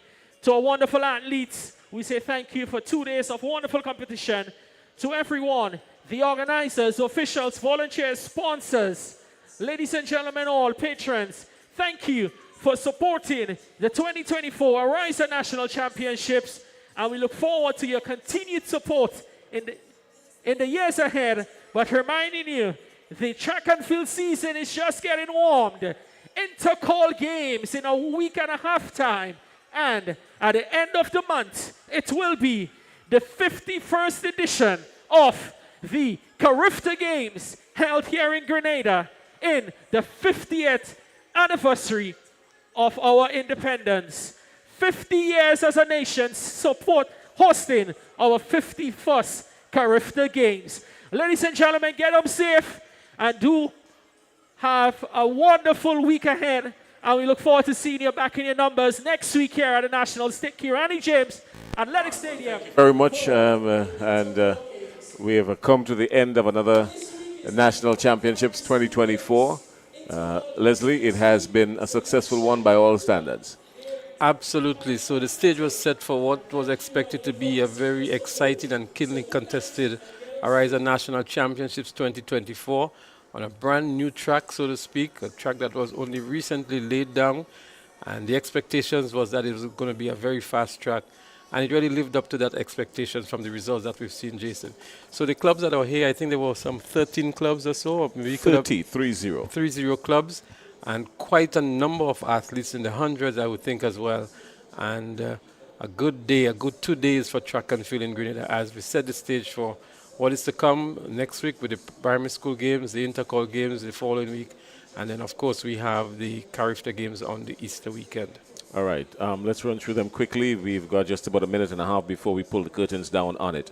Some of the big names coming out of the day, run them, out of the last 2 days, run them through for us quickly. Well, I would say a Samuel Green from Fusion would have been an outstanding athlete. He was deservedly named the under-20 boys champion, a 10.51 in the 100 meters, 21 plus in the 200 meters, and really stood head and shoulders above the rest. We also had a Giovanni Green. He was also very impressive. He was the champion in the under 15 boys category within the 100, 200, etc. Kimron Mathlin, he was also very impressive in the under 17 category winning the 100, 200, and 400 with some impressive times as well. And in the girls category, we had the usual Shaffonia Houston. She was very good. 56.7 in the 400 meters. She also won the 200 meters, was named the outstanding under 20 champion. And then we had a Shade John in the 100 and 200. She was the under 17 girls champion. But Tishona Bascom, she did pretty well at 12.77 in the under 15 category. And she also won the 200 meters. These are some of the real standout athletes for me. But we cannot take away from the likes of Joshua Sylvester, 47.8 seconds in the 400. Shavin Charles, who also won the 100 and 200 meters in the over 20 category. And all in all, it was a very good team effort. In the end, it was St. David's Trailblazers who were judged the overall winners, with South City Rising Stars placing second and MVP in third. But Jason, I thought it was an exciting day for track. We had some good performances in the field. We had a record-breaking performance from our friend from the Boca Secondary School in the 800 meters, and would be a force to be reckoned with at Carifta 2 on the Easter weekend. So, all right, some very good performances indeed. Yeah, tell us. Let's run through quickly now. Where do we go from here? Yes, we've got primary school games coming up, but for these athletes in particular, they're looking forward to Intercall. That's the next big thing for them. Most of the athletes who would have performed here over the last few days. What are your predictions moving into Intercall as it relates to records on this surface and the kind of overall performances that we've come to know over the years? Well, we have to look at Intercall, but I think we need to look at the National Primary School Games because we had I want us to look at Intercall first. There's a reason why I ask you that. Okay, great. So Intercall, I think the stage is well set for Intercall. We saw, if we were to look back last year, when we look at all of the school sports, GBSS looked most impressive. We came to national champs, it was again GBSS, the relay meets, it was again GBSS. And for whatever reason, we saw an emergence of SAS at Intercall last year that made the event go down to the very last event to determine the champions. We see a very similar thing happening this year again. For me, over the 2 days, GBSS looked much better than many of the other schools. The athletes were competing under different clubs, and they looked pretty good. But we can't have a repeat of what happened last year in the sense that the other schools would sharpen their craft, would get themselves ready, and come for the challenge Intercall. Sad to say it's going to be a real battle again between these two perennial champions that have been contesting against each other. That's the SAS and the GBSS. In the boys division. In the boys category. And the spoiler again is who's going to determine the overall champion. In the girls, the St. David's Catholic secondary athletes look pretty good. The Chiffonia Houston from the St. Joseph Convent, I'm not sure if I saw, at St. George's, if I saw much of the athletes from Anglican High School.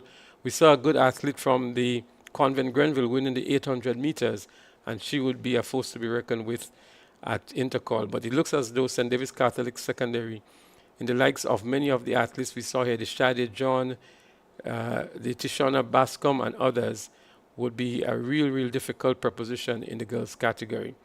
All right. Now let's take a quick look at what transpired today. One of the high points of the games that we've seen over the last 2 days, yesterday, but more so today, was these under-9s. These under-9s gave us a thrill.